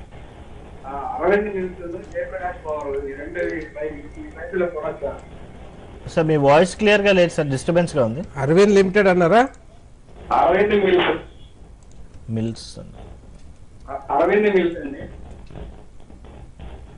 అవునండి, అదే అరవింద్ లిమిటెడ్ ఉంది. ఓకే, జేపీ పవర్ అన్నారా? ఇంకొకటి జేపీ పవర్. చూడండి, అరవింద్ లిమిటెడ్ 97 రూపీస్ దగ్గర ట్రేడ్ అవుతుంది. ఓవరాల్ గా పాజిటివ్ మొమెంటం కొనసాగడానికి ఎక్కువ అవకాశాలు ఉన్నాయండి. సో కన్సల్టేషన్ కూడా జరిగిపోయింది. సో పాజిటివ్ మొమెంటం వచ్చే అవకాశాలు అయితే ఉన్నాయి. కాబట్టి మీరు లాంగ్ టర్మ్ వ్యూ ఉంటే మీరు ఇక్కడ నుంచి బయింగ్ అయితే బిగిన్ చేసుకోవచ్చు అరవింద్ లిమిటెడ్లో. Jayaprakash power, JP power, JP power 8 రూపీస్లో ట్రేడ్ అవుతుంది. ఓవరాల్గా పాజిటివ్ మూమెంటం అయితే కొనసాగే అవకాశాలు అయితే కనబడుతున్నాయండి. కాకపోతే పెద్దగా అంటే మీ ఇన్వెస్ట్మెంట్ చేయండి, కాకపోతే పర్సంటేజ్ అనేది తగ్గించుకోండి దీంట్లో. అలాగే నెక్స్ట్ కాల్ వైజాగ్ నుంచి శ్రీనివాసరావు గారు ఉన్నారు సార్. శ్రీనివాసరావు గారు, ఏ స్టాక్ వివరాలు తెలుసుకోవాలనుకున్నారు? Ambuja cement, Apollo tyres and JK tyres. Okay, fresh bank అండి ఆల్రెడీ ఉన్నాయి. అది మెసేజ్ ఏముంటారా అది ఇచ్చేయాలని. Ambuja cement, JK tyres, Apollo. చూడండి, అంబుజా సిమెంట్ ఆల్రెడీ బై చేస్తున్నారు, కంటిన్యూ చేయండి. ఇంకా ఒక ర్యాలీ వచ్చే అవకాశాలు అయితే కనబడుతున్నాయండి. అంబుజా సిమెంట్ 373 తీసుకున్నాం సార్. Ambuja cement okay. తర్వాత జేకే టైర్స్ 150 కూడా తీసుకున్నాం సార్. అపోలో టైర్స్ 241 తీసుకున్నాం సార్. ఓకే ఓకే, మీరు మంచి లోయర్ లెవెల్స్లోనే బై చేశారు. అన్ని కూడా కంటిన్యూ చేయండి. కాకపోతే గమనించండి, నా ఉద్దేశంలో నెక్స్ట్ కపుల్ ఆఫ్ డేస్లో కొద్దిగా అప్ సైడ్ బ్రేక్అవుట్ అనేది వచ్చే అవకాశాలు ఉన్నాయి సిమెంట్ స్టాక్స్లో. కాబట్టి ఆ బ్రేక్అవుట్ వచ్చినప్పుడల్లా కొద్దిగా మీరు ప్రాఫిట్ బుకింగ్ చేస్తూ ఉండండి. జేకే టైర్స్ కూడా పాజిటివ్ మూమెంటమే కనబడుతుంది. కాకపోతే ఒక స్టాప్ లాస్ అనేది మెయింటైన్ చేసుకోండి. మీరు 202 దగ్గర ట్రేడ్ అవుతుంది, 185 దగ్గర స్టాప్ లాస్ పెట్టుకోండి. Next right sir. And Apollo అడిగారు, అపోలో టైర్స్. అపోలో టైర్స్ ఇది కూడా దాదాపు హయ్యర్ లెవెల్స్లో కన్సల్టేట్ అవుతూ వస్తుంది. 318 దగ్గర ట్రేడ్ అవుతుంది. కాకపోతే ఇంకొక బౌన్స్ అనేది వచ్చే అవకాశాలు అయితే కనబడుతున్నాయి. సో ఇమ్మీడియట్ ట్రెండ్ రివర్సల్ అయితే కనపడట్లేదు. కాబట్టి కంటిన్యూ చేయండి, ట్రైలింగ్ స్టాప్ లాస్ మెయింటైన్ చేస్తూ కంటిన్యూ చేయండి. 318 దగ్గర ఉంది, 300 దగ్గర సపోర్ట్స్ ఉన్నాయి. కాబట్టి 300 దగ్గర ట్రైలింగ్ స్టాప్ లాస్ మెయింటైన్ చేయండి. నెక్స్ట్ వచ్చేసి విక్రమ్ అడుగుతున్నారు సార్, ఈక్విటాస్ బ్యాంక్ ఈ ప్రైస్లో ఎంటర్ అవ్వచ్చా అని షార్ట్ టర్మ్ కోసం. Equitas bank sir, short term purpose small finance bank 58 rupees దగ్గర ట్రేడ్ అవుతుంది. చూడండి, ఫ్రెష్ బయింగ్ చేయాలనుకుంటే చిన్న రీట్రేస్మెంట్స్ వచ్చినప్పుడల్లా అక్యుములేషన్ చేయండి. 58 దగ్గర ట్రేడ్ అవుతుంది. 55 కానీ 52 దగ్గర వచ్చినప్పుడు బై చేసుకోండి. అండ్ రమణ గారు అడుగుతున్నారు సార్, ఎస్ బ్యాంక్ ఎందుకు పెరుగుతుంది, ఫ్రెష్ ఇన్వెస్ట్మెంట్ చేయొచ్చా ఇందులో? చూడండి, ఎస్ బ్యాంక్ ఎందుకు పెరుగుతుంది అంటే ఒక ప్రైవేట్ లెండింగ్ ఫామ్, దీంట్లో ఇన్వెస్ట్మెంట్ చేసామన్న ఒక న్యూస్ అనేది డిక్లరేషన్ చేశారండి. దానికి అనుగుణంగానే పెరుగుతూ ఉంది. సో నేనే పర్సనల్గా అయితే దీంట్లో ఫ్రెష్ ఇన్వెస్ట్మెంట్ అయితే చేయనండి. ఎవరైతే బై చేస్తారో వాళ్ళు 28 రూపీస్ టార్గెట్ అయితే చెప్పారు, కానీ అది వస్తుందా లేదా అన్నది చెప్పడం కష్టం. సో నా ఉద్దేశంలో అయితే మీరు ఫ్రెష్ బయింగ్ అయితే అవాయిడ్ చేయండి. దీనికన్నా బెటర్ బ్యాంక్స్ మీకు ఆల్రెడీ అవుట్ పర్ఫామ్ చేస్తున్న బ్యాంక్స్ ఉన్నాయి, దాంట్లో ఇన్వెస్ట్మెంట్ చేస్తే మీకు క్యాపిటల్ సెక్యూర్డ్గా ఉంటుంది. దుర్గాప్రసాద్ గారు అడుగుతున్నారు సార్, వేదాంత కరెంట్ ప్రైస్లో బై చేయొచ్చా 6 to 8 months కోసం అని అడుగుతున్నారు. వేదాంత 6 to 8 months కోసం బై చేసుకోవచ్చండి. ఓవరాల్ ట్రెండ్ పాజిటివ్గానే ఉంది. లోయర్ లెవెల్స్ నుంచి మంచి పుంజుకొని హయ్యర్ లెవెల్స్ వైపుగా వెళ్తుంది. కంటిన్యూ అయ్యే అవకాశాలు కూడా ఉన్నాయి కాబట్టి ఫ్రెష్ బయింగ్ చేసుకోవచ్చు. Right sir. అండ్ అలాగే ప్రెసెంట్ రేట్లో tide water oil and Goodyear India fresh buy చేయొచ్చా 1 year కోసం అని రత్నకుమారి గారు అడుగుతున్నారు. Tide water oil sir, tide water oil buy చేయొచ్చండి. కాకపోతే వాల్యూమ్స్ చాలా తక్కువగా ఉన్నాయి కాబట్టి ఇన్వెస్ట్మెంట్ పాయింట్ ఆఫ్ వ్యూలో అయితే నేను సజెస్ట్ చేయను టైడ్ వాటర్ ఆయిల్. ఇంతకుముందు ఉన్నంత మూమెంటం అయితే దీంట్లో కనపడకపోవచ్చు కాబట్టి వీలైనంత వరకు అవాయిడ్ చేయండి దీన్ని. ఇంకొకటి ఏదన్నారు? నెక్స్ట్ వచ్చేసి ఇది good year India sir 1 year కోసం ఫ్రెష్ బై చేయొచ్చు. గుడ్ ఇయర్ ఇండియాలో మీరు లాంగ్ పొజిషన్స్ ఇనిషియేట్ చేసుకోవచ్చండి. కాకపోతే దీంట్లో కూడా పెద్దగా మూమెంటం అయితే పెద్ద స్ట్రాంగ్ మూమెంటం అయితే లేదు. కాకపోతే అవుట్లుక్ బాగానే ఉంది కాబట్టి నెక్స్ట్ 1 or 2 years వరకు ఫ్రెష్ బయింగ్ అయితే చేసుకోవచ్చు. అండ్ అలాగే నెక్స్ట్ వచ్చి అపర్ణ గారు అడుగుతున్నారు సార్, ప్రెసెంట్ ప్రైస్లో జూబిలెంట్ ఇంగ్రీవియా 650లో అండ్ గ్రాఫైట్ 550లో ఉన్నాయి, బోత్ యావరేజ్ చేయొచ్చా అని చెప్పి అడుగుతున్నారు. యావరేజ్ ఏం చేయాల్సిన అవసరం లేదండి. 650లో ఉన్నాయి, ఇప్పుడు 560 దగ్గర ట్రేడ్ అవుతుంది. పెద్దగా గ్యాప్ ఏం లేదు. ఉన్నదాన్ని కంటిన్యూ చేయండి. మీ బయింగ్ ప్రైస్ దాటి వచ్చే అవకాశాలు అయితే కనబడుతున్నాయి ప్రస్తుతానికి. ఉన్నదాన్ని కంటిన్యూ చేయండి జూబిలెంట్ ఇంగ్రేవియాలో. అండ్ గ్రాఫైట్ సార్ 550లో ఉన్నాయి, గ్రాఫైట్ కూడా యావరేజ్ చేయొచ్చా అని అడుగుతుంది. గ్రాఫైట్లో ట్రెండ్ పాజిటివ్గానే ఉందండి. మీరు వీలైతే లాంగ్ టైం వ్యూ ఉంటే మాత్రం గ్రాఫైట్లో కొద్దిగా యావరేజ్ చేసుకోవచ్చు. Right sir. అండ్ అలాగే నెక్స్ట్ సుభాష్ గారు అడుగుతున్నారు సార్, ర్యాలీస్ ఇండియా 239లో బై చేశాను, హోల్డ్ చేయాలా సెల్ చేయాలా అని. 239లో యా సార్ 263 దగ్గర ట్రేడ్ అవుతుంది. చూడండి మూమెంటం ఇంకా కొనసాగే అవకాశాలు అయితే కనబడుతున్నాయి ప్రస్తుతానికి. సో నెక్స్ట్ 285 290 దగ్గర నెక్స్ట్ రెసిస్టెన్స్ ఉంది, ఆ వైపుగా వెళ్ళే అవకాశాలు ఉన్నాయి. సో అక్కడ మార్కెట్ రియాక్షన్ ఏ విధంగా ఉంటుందన్నది గమనించి నిర్ణయం తీసుకోవాల్సి ఉంటుంది. ప్రస్తుతానికి కంటిన్యూ చేయండి. Right sir. అండ్ అలాగే నెక్స్ట్ నూకల మాధవి గారు అడుగుతున్నారు సార్, ఎన్సీసీ ఇప్పుడు కరెంట్ ప్రైస్లో కొనొచ్చా, లాంగ్ టర్మ్ కోసం తీసుకోవచ్చా అని చెప్పి అడుగుతున్నారు సార్. అది ఇందాకే చెప్పామండి, మీరు కరెంట్ లెవెల్స్లో బై చేసుకోండి, 80 రూపీస్ దగ్గర స్టాప్ లాస్ మెయింటైన్ చేసుకోండి. లక్ష్మీకాంత్ గారు అడుగుతున్నారు, ఎస్ బ్యాంక్ ఆల్రెడీ మాట్లాడింది సార్. అండ్ నెక్స్ట్ వచ్చేసి మనకి రాజా గారు అడుగుతున్నారు, HDFC bank and Indian bank fresh buy చేయొచ్చా, ఎంట్రీ ప్రైస్ చెప్పండి వీటికి. HDFC bank yeah sir. HDFC bank by చేసుకోవచ్చు అండి. ఓవరాల్గా పాజిటివ్ మూమెంటంలోనే కొనసాగుతుంది. ఇది కొనసాగే అవకాశాలు కూడా కనబడుతున్నాయండి రాబోయే రోజుల్లో, కాబట్టి ఫ్రెష్ బయింగ్ చేసుకోవచ్చు HDFC bank. Right sir. And అలాగే లోకేష్ అడుగుతున్నారు సార్, వెంకీస్ ఇండియా 2300లో 25 షేర్స్ ఉన్నాయి, అండ్ రాణా షుగర్స్ వచ్చి 24.30లో 2000 ఉన్నాయి. సో బోత్ ఈ రెండు కూడా ఇక్కడ యావరేజ్ చేయొచ్చా ప్రెసెంట్ ప్రైస్లో అని అడుగుతున్నారు సార్. వెంకీస్ 2500 సార్ 2100 దగ్గర ట్రేడ్ అవుతుంది. చూడండి మీరు వీలైతే యావరేజ్ చేసుకోవచ్చు అండి. ఓవరాల్గా పాజిటివ్ టెరిటరీలోనే ఉంది, స్ట్రాంగ్గా ట్రేడ్ అవుతున్నాయి. వెంకీస్లో అయితే యావరేజ్ చేసుకోవచ్చు. సెకండ్ స్టాక్ ఏదన్నారు? ఇంకోటి రాణా షుగర్స్ సార్, అది 24.30లో తీసుకున్నారు. రాణా షుగర్స్లో యావరేజ్ చేయొద్దండి, ఉన్నదాన్ని మాత్రమే కంటిన్యూ చేయండి. అండ్ అలాగే నెక్స్ట్ వచ్చేసి మనకి పాలీక్యాబ్కి ఎగ్జిట్ ప్రైస్ చెప్పరా అని గోవింద్ రాజులు గారు అడుగుతున్నారు సార్. ఎంట్రీ ప్రైస్ అయితే రాయలేదు మనకి, ఆల్రెడీ బై చేస్తున్నట్టున్నారు.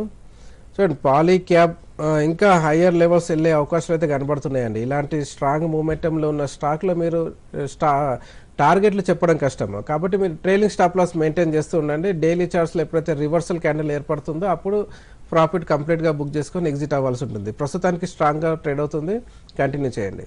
సతీష్ కుమార్ గారు అడుగుతున్నారు సార్, దీపక్ ఫర్టిలైజర్ 845లో ఉన్నాయి, అండ్ విప్రో వచ్చి 465లో ఉన్నాయి. ఈ రెండు కూడా లాంగ్ టర్మ్ 3 years కోసం హోల్డ్ చేయొచ్చా? హోల్డ్ చేయొచ్చండి, రెండు మంచి స్టాక్సే, కంటిన్యూ చేయొచ్చు. అండ్ బిజినెస్ ముచ్చట్లో షార్ట్ బ్రేక్ తీసుకుందాం, stay with us.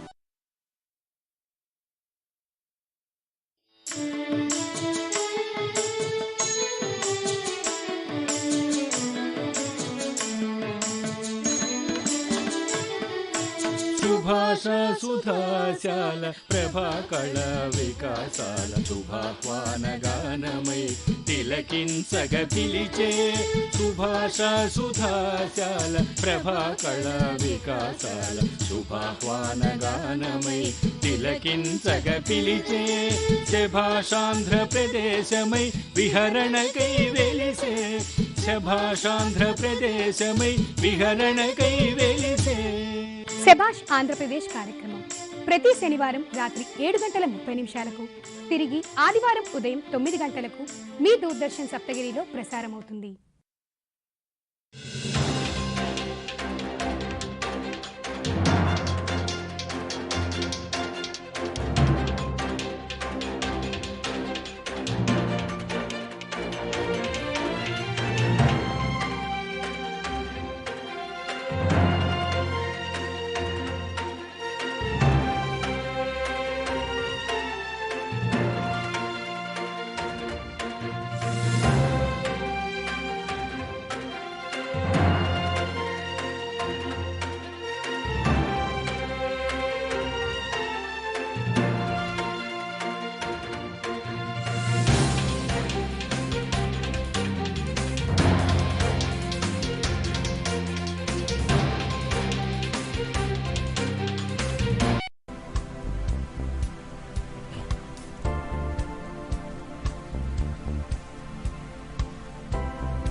Welcome back to business ముచ్చట్లు. Welcome back sir. And next ఇప్పుడు ప్రెసెంట్ మార్కెట్ చూస్తే 62,433 దగ్గర ఉంది సెన్సెక్స్ వచ్చి, అండ్ 303 పాయింట్స్ వరకు అప్లో ఉంది సార్. అండ్ నెక్స్ట్ నిఫ్టీ 50 వచ్చి 18,576 దగ్గర, అండ్ అప్ ట్రెండ్ వచ్చి 79.8, దాదాపు 80 పాయింట్స్ వరకు కూడా అప్లో కొనసాగుతుంది సార్. నెక్స్ట్ చాట్ బాక్స్లో చూద్దాం సార్. స్వాతి గారు అడుగుతున్నారు, టాటా మోటార్స్ 440లో ఉన్నాయి, టార్గెట్ ప్రైస్ చెప్పండి అని చెప్పి అడుగుతున్నారు సార్. టాటా మోటార్స్ 440లో ఉన్నాయి. చూడండి, లాంగ్ టైం వ్యూ ఉంటే కనుక మంచి రిటర్న్స్ వచ్చే అవకాశాలు అయితే ఉన్నాయండి. నేను ఎక్స్పెక్టేషన్ చేసేదైతే నియర్లీ 600 నుంచి 800 వరకు వెళ్ళే అవకాశం ఉన్నాయి. So long time point of వ్యూలో, కాబట్టి మీరు అంతవరకు కంటిన్యూ చేసుకోవచ్చు. అండ్ సుమశ్రీ గారు అడుగుతున్నారు సార్, అరవింద్ లిమిటెడ్ 130లో హోల్డ్ చేస్తున్నాము, హోల్డ్ చేయాలి, ఎగ్జిట్ అవ్వాలా అని చెప్పి అడుగుతున్నారు సార్. 130లో హోల్డ్ చేస్తున్నారు, కంటిన్యూ చేయండి. ట్రెండ్ పాజిటివ్గానే ఉంది, కన్సల్టేషన్ జరిగిపోయింది, కంటిన్యూ చేయండి. Right sir. అలాగే నెక్స్ట్ కాలర్ కోదాడ్ నుంచి భాషా గారు ఉన్నారు. భాషా గారు స్టాక్ వివరాలు చెప్పండి. నాకు కొంచెం ఈ బజాజ్ ఫైనాన్స్ ఎంట్రీ లెవెల్ కావాలి. ఓకే భాషా గారు మీరు టీవీకి కొంచెం భాషా గారు టీవీ కొంచెం దూరంగా ఉండి మాట్లాడండి, లేకపోతే మీ వాయిస్ క్లియర్ గా రాదండి. ఓకే అండి. సెకండ్ ఏంటండి? టాటా ఎలక్సీ. ఓకే అండి. చూడండి, బజాజ్ ఫైనాన్స్ నిన్న వచ్చిన లెవెలే సపోర్ట్ లెవెల్ అండి. బజాజ్ ఫైనాన్స్కి ప్రీవియస్గా ఒక అప్సైడ్ గ్యాప్ అన్నది ఏర్పడి ఉంది 6,400 దగ్గర. ఆ లెవెల్ వరకు నిన్న రీటెస్ట్ చేసింది. సో ఎంట్రీ లెవెల్ పర్ఫెక్ట్గా అంటే నిన్న జరిగిపోయింది. సో మళ్ళీ ఆ లెవెల్ ఇమీడియట్గా రాకపోవచ్చు. కరెంట్ లెవెల్స్లో మీరు లాంగ్ పొజిషన్స్ తీసుకోవచ్చు లాంగ్ టైమ్ ఇన్వెస్ట్మెంట్ కోసం. 6,600 లెవెల్స్ దగ్గర ట్రేడ్ అవుతుంది ప్రస్తుతానికి. సో ఇక్కడ బై చేసుకోండి. రాబోయే అంటే లాంగ్ టైం పాయింట్ ఆఫ్ వ్యూలో మాత్రం మళ్ళీ ఇది ఒకసారి 7,000 ఎబోవ్ మూవ్ అయ్యే అవకాశాలు కనబడుతున్నాయి. టాటా ఎలిక్సీ విషయానికి వస్తే, టాటా ఎలిక్సీలో సపోర్ట్స్ లెవెల్ అనేది స్ట్రాంగ్గా చెప్పలేమండి, ఎందుకంటే ఇంకా అండర్ పర్ఫామ్ చేస్తున్న స్టాక్. దీంట్లో బయింగ్ ఇంట్రెస్ట్ ఇంకా కనపడట్లేదు, కాబట్టి ఒక్క ప్రైస్ పాయింట్లో కాకుండా ఒక 2-3 ప్రైస్ పాయింట్స్లో మీరు బై చేయాల్సి ఉంటుంది. అండ్ నెక్స్ట్ శ్రీనివాస్ గారు అడుగుతున్నారు సార్, విశాల్ బేరింగ్స్ బీఎస్సీలో ట్రేడ్ అవుతుంది, ఇది బై చేయొచ్చా అని చెప్పి అడుగుతున్నారు sir. Vishal bearings overall momentum లేదండి దీంట్లో. ఇన్వెస్ట్మెంట్ అంటే పెద్దగా ఇన్వెస్టర్స్ పార్టిసిపేషన్ కూడా చాలా తక్కువ కనబడుతుంది, కాబట్టి పెద్దగా వాల్యూమ్స్ జరగట్లేదు. సో మీరు లాంగ్ పొజిషన్స్ తీసుకోవాలనుకుంటే తీసుకోవచ్చు, కాకపోతే తక్కువ క్వాంటిటీ అనేది మెయింటైన్ చేసుకోండి. Right sir. అలాగే నెక్స్ట్ కాలర్ విశాఖపట్నం నుంచి ఉన్నారు. సో స్టాక్ వివరాలు చెప్పండి. ఈ రేట్ మీద అదాని పవర్ కొనొచ్చండి. లాంగ్ టర్మ్ అండి, short term purpose? Short term. Okay. Next Yes Bank కొనొచ్చండి ఈ రేట్ మీద. Yes Bank. Okay. Adani Power long positions తీసుకోవచ్చండి, కరెంట్ లెవెల్స్లో తీసుకోవచ్చు. నిన్న లోయర్ లెవెల్స్ 306 305 అక్కడే స్టాప్ లాస్ మెయింటైన్ చేయండి. షార్ట్ టైం గురించి అడుగుతున్నారు కాబట్టి. ఎస్ బ్యాంక్ అయితే నేను ఫ్రెష్ బయింగ్, నేను దాంట్లో ఇన్వెస్ట్మెంట్ పాయింట్ ఆఫ్ వ్యూ అయితే నేను సజెస్ట్ చేయనండి. అది మీరు రిస్క్ బేరింగ్ మీద మీరు తీసుకోవాల్సి ఉంటుంది, ఎందుకంటే దానికన్నా అవుట్ పర్ఫామ్ చేస్తున్న బ్యాంకింగ్ స్టాక్స్ చాలా ఉన్నాయి, దానికి కన్సిడర్ చేయొచ్చు మీరు. అండ్ అలాగే next RVNL rail Vikas Nigam present రేట్లో బై చేయొచ్చా అని అడుగుతున్నారు సార్. RVNL 73 దగ్గర ట్రేడ్ అవుతుంది ప్రస్తుతానికి. నేను నిన్న చూస్తే కనుక 67 రూపీస్ దగ్గర కీలకమైన సపోర్ట్స్ ఉంది, దాన్ని సస్టైన్ చేస్తూ బౌన్స్ బ్యాక్ అవుతుంది. సో కరెంట్ లెవెల్స్లో బై చేసుకోవచ్చు. నెక్స్ట్ ప్రీవియస్గా వచ్చిన 84 ఆ రేంజ్ని బ్రేక్అవుట్ చేసే ప్రయత్నం జరగచ్చు. అండ్ అలాగే నెక్స్ట్ వచ్చేసి మనకి ప్రెజెంట్ రేట్లో OFSS బై చేయొచ్చా 1 ఇయర్ కోసం అని చెప్పి అడుగుతున్నా సార్. OFSS ఫ్రెష్ బయింగ్ చేయాలనుకుంటే బై చేసుకోవచ్చండి, కాకపోతే కొద్దిగా స్లో మూమెంటం ఉండే అవకాశాలు ఉంటాయి. ఎందుకంటే ఇప్పుడిప్పుడే కన్సాలిడేషన్ జోన్ నుంచి బయటకు వస్తుంది కాబట్టి మూమెంటం అంత ఫాస్ట్గా ఉండదు. కాకపోతే బై చేసుకోండి. 3080 దగ్గర ట్రేడ్ అవుతుంది. 2900 దగ్గర స్టాప్ లాస్ మెయింటైన్ చేసుకోండి. అలాగే నెక్స్ట్ చెన్నై నుంచి శివ గారు కాలర్ ఉన్నారు సార్. శివ గారు స్టాక్ వివరాలు చెప్పండి. సార్ జేఎన్కే బ్యాంకు బుల్లిష్ గా ఉందా బెల్ష్ గా ఉందండి? జమ్మూ కాశ్మీర్ JNK బ్యాంక్ ఇందాకే చెప్పాము. సో ప్రస్తుతానికి బుల్లిష్గానే ఉందండి, కాకపోతే ఓవర్ బాట్ పొజిషన్స్లో చాలా ఓవర్ హీట్ అయిందని చెప్పుకోవచ్చు అండి. కాబట్టి ప్రాఫిట్ బుకింగ్ జరగడానికి ఆస్కారం అయితే ఉంది. కాబట్టి ఆల్రెడీ మీరు లాంగ్స్లో ఉంటే కనుక ట్రైలింగ్ స్టాప్ లాస్ మెయింటైన్ చేసుకోండి. Okay okay sir, thank you sir. Right. And అలాగే నెక్స్ట్ వచ్చేసి మనకి లక్ష్మి గారు అడుగుతున్నారు సార్, క్వాంటమ్ షేర్స్ హోల్డింగ్ 168లో ఉన్నాయి, బయింగ్ ప్రైస్ వస్తుందా అని చెప్పి అడుగుతున్నారు సార్. ఏంటండి అది? Quantum shares KUAN quantum papers ఏ ప్రైస్లో ఉన్నాయి ఇవి? 168 146 దగ్గర ట్రేడ్ అవుతుంది. చూడండి వచ్చే అవకాశాలు అయితే కనబడుతున్నాయండి, మీరు కంటిన్యూ చేసుకోవచ్చు. And next Shri Ganesh 3 stocks hold చేస్తున్నారు, సో దీన్ని హోల్డ్ చేయాలి ఎగ్జిట్ అవ్వాలా అని అడుగుతున్నారు sir. Shri Ganesh yeah sir.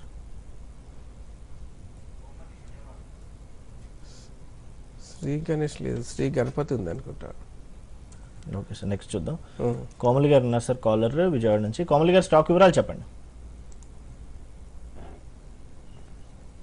Komali గారు నమస్తే అండి. నమస్తే అండి. LIC IPVలో 904 దగ్గర నాకు ఎనర్ఫ్ అయిందండి. అది 1 ఇయర్ వరకు అనుకుంటున్నాను. ఇప్పుడు ఎగ్జిట్ చెప్తారా? ఎప్పుడు ఎక్కడ ఎగ్జిట్ అవ్వాలి?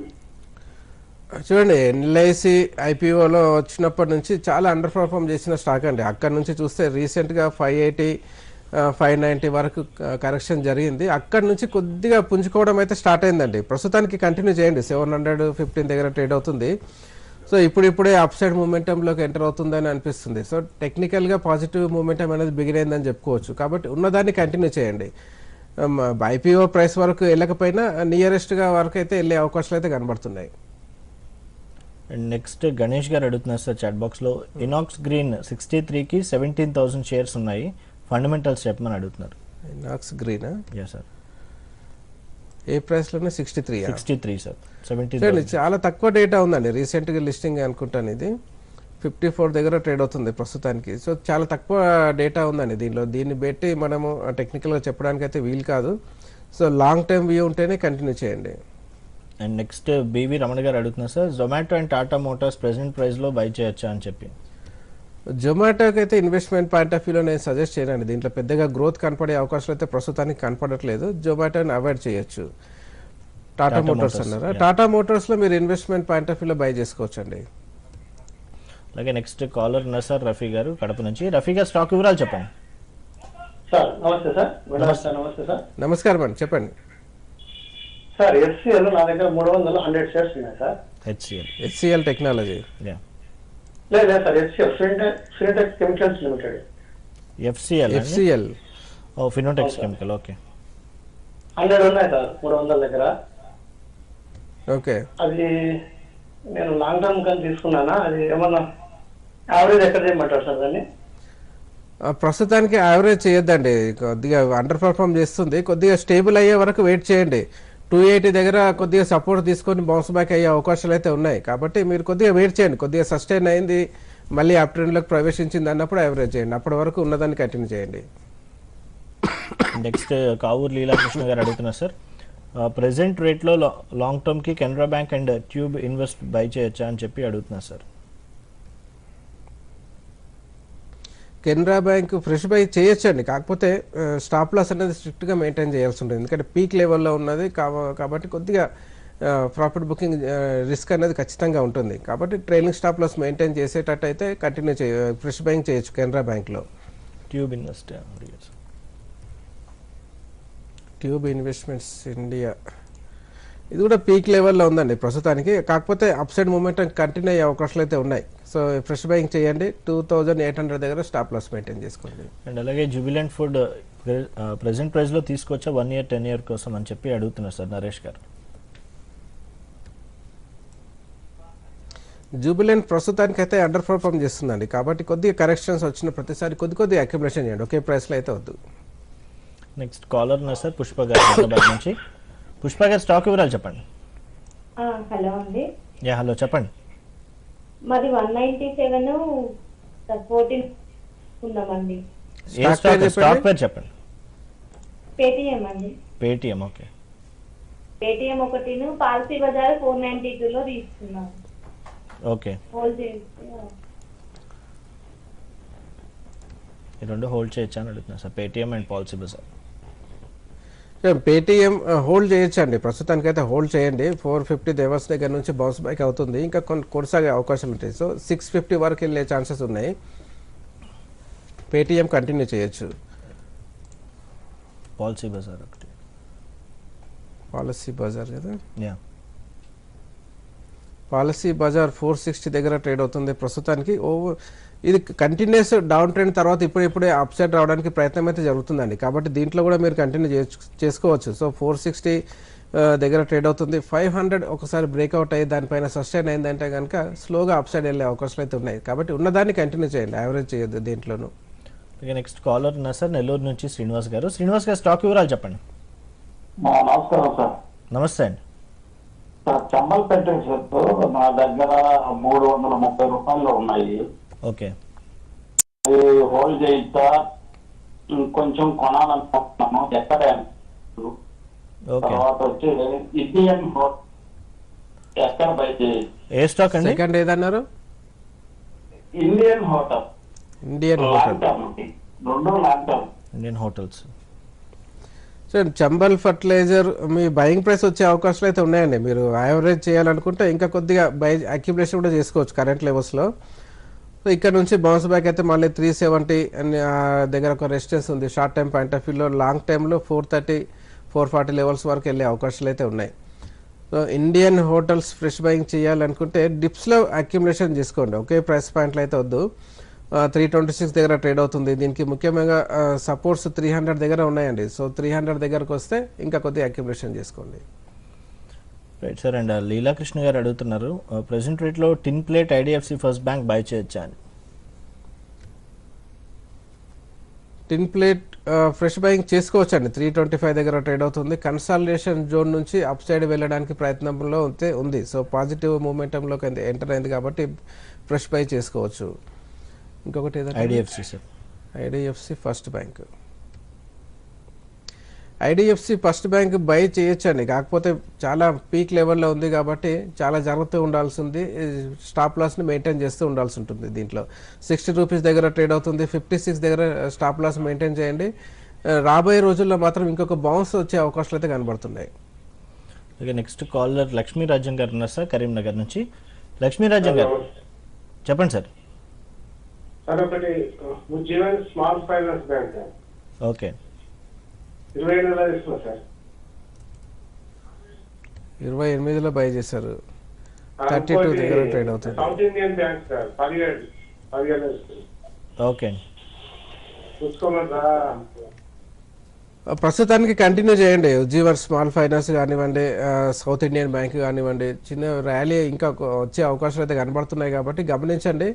ఏ రోజు ప్రాఫిట్ బుకింగ్ అయితే వచ్చి డైలీ చార్ట్స్లో రివర్సల్ కనబడితే అక్కడ మాత్రం ఎగ్జిట్ అవ్వాల్సి ఉంటుంది. Right sir. అండ్ అలాగే నెక్స్ట్ నిర్మలా గారు అడుగుతున్నారు చాట్ బాక్స్లో ఏబీ ఆదిత్య బిర్లా క్యాపిటల్లో ఎంట్రీ ప్రైస్ చెప్పండి అని. ఏబీ క్యాపిటల్ 156 దగ్గర ట్రేడ్ అవుతుంది. ప్రస్తుతానికి ఒక ప్రాఫిట్ బుకింగ్ డిప్ అనేది వచ్చే ఛాన్సెస్ ఉన్నాయండి. 156 దగ్గర నుంచి డిప్స్ వస్తే 144 దగ్గర ఒక సపోర్ట్స్ ఉంది. దాని కింద 133 దగ్గర ఉంది. కాబట్టి 144 దగ్గర ఒకసారి అక్యుములేషన్ చేయండి. 133 వస్తే అక్కడ ఇంకా కొద్దిగా అక్యుములేషన్ చేయండి. అండ్ అలాగే కళ్యాణ్ చక్రవర్తి గారు అడుగుతున్నారు సార్ చాట్ బాక్స్లో, నజారా 896లో తీసుకున్నారు, హోల్డ్ చేయాలా సెల్ చేయాలా అని అడుగుతున్నారు సార్. 896 యా చూడండి, ప్రస్తుతానికైతే అండర్ పర్ఫామ్ చేస్తుందండి, చాలా వీక్గా ట్రేడ్ అవుతున్న స్టాక్. బౌన్స్ బ్యాక్ అయ్యే అవకాశాలు అయితే ఉన్నాయి కాబట్టి ఉన్నదాన్ని కంటిన్యూ చేయండి, యావరేజ్ మాత్రం చేయకండి. ఓకే, నెక్స్ట్ కాలర్ ఉన్నారు సార్ తెనాల నుంచి రామకృష్ణ గారు. రామకృష్ణ గారు స్టాక్ వివరాలు చెప్పండి. సార్ నమస్తే అండి. నమస్తే అండి. నెక్టార్ లైఫ్ సైన్స్ 26 రూపాయలు తీసుకున్నానండి. Nectar life science, okay. Hathway cable అండి.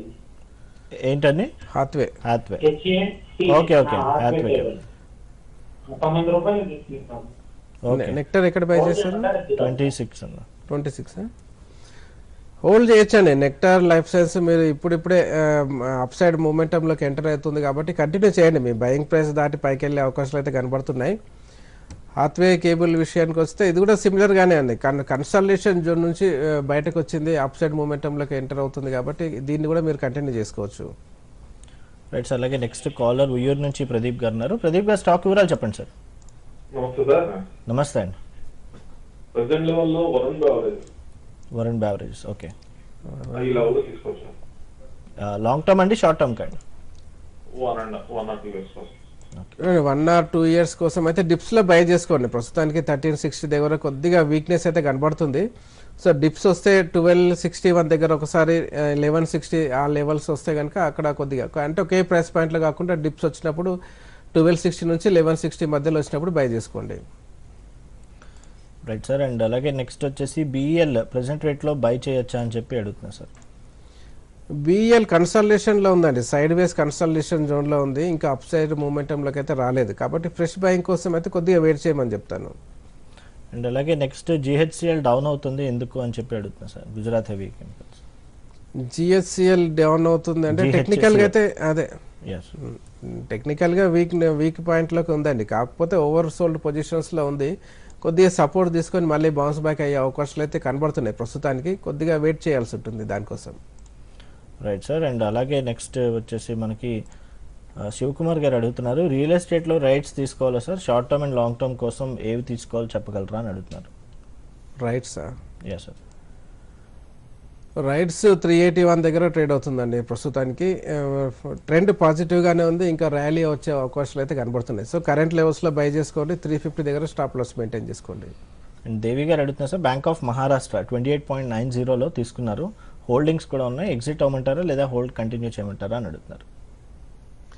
దీనికి ట్రైలింగ్ స్టాప్ లాస్ పెట్టుకోండి. మీరు 28 దగ్గర బై చేశారు, ప్రస్తుతానికి 33 రూపీస్ దగ్గర ట్రేడ్ అవుతుంది.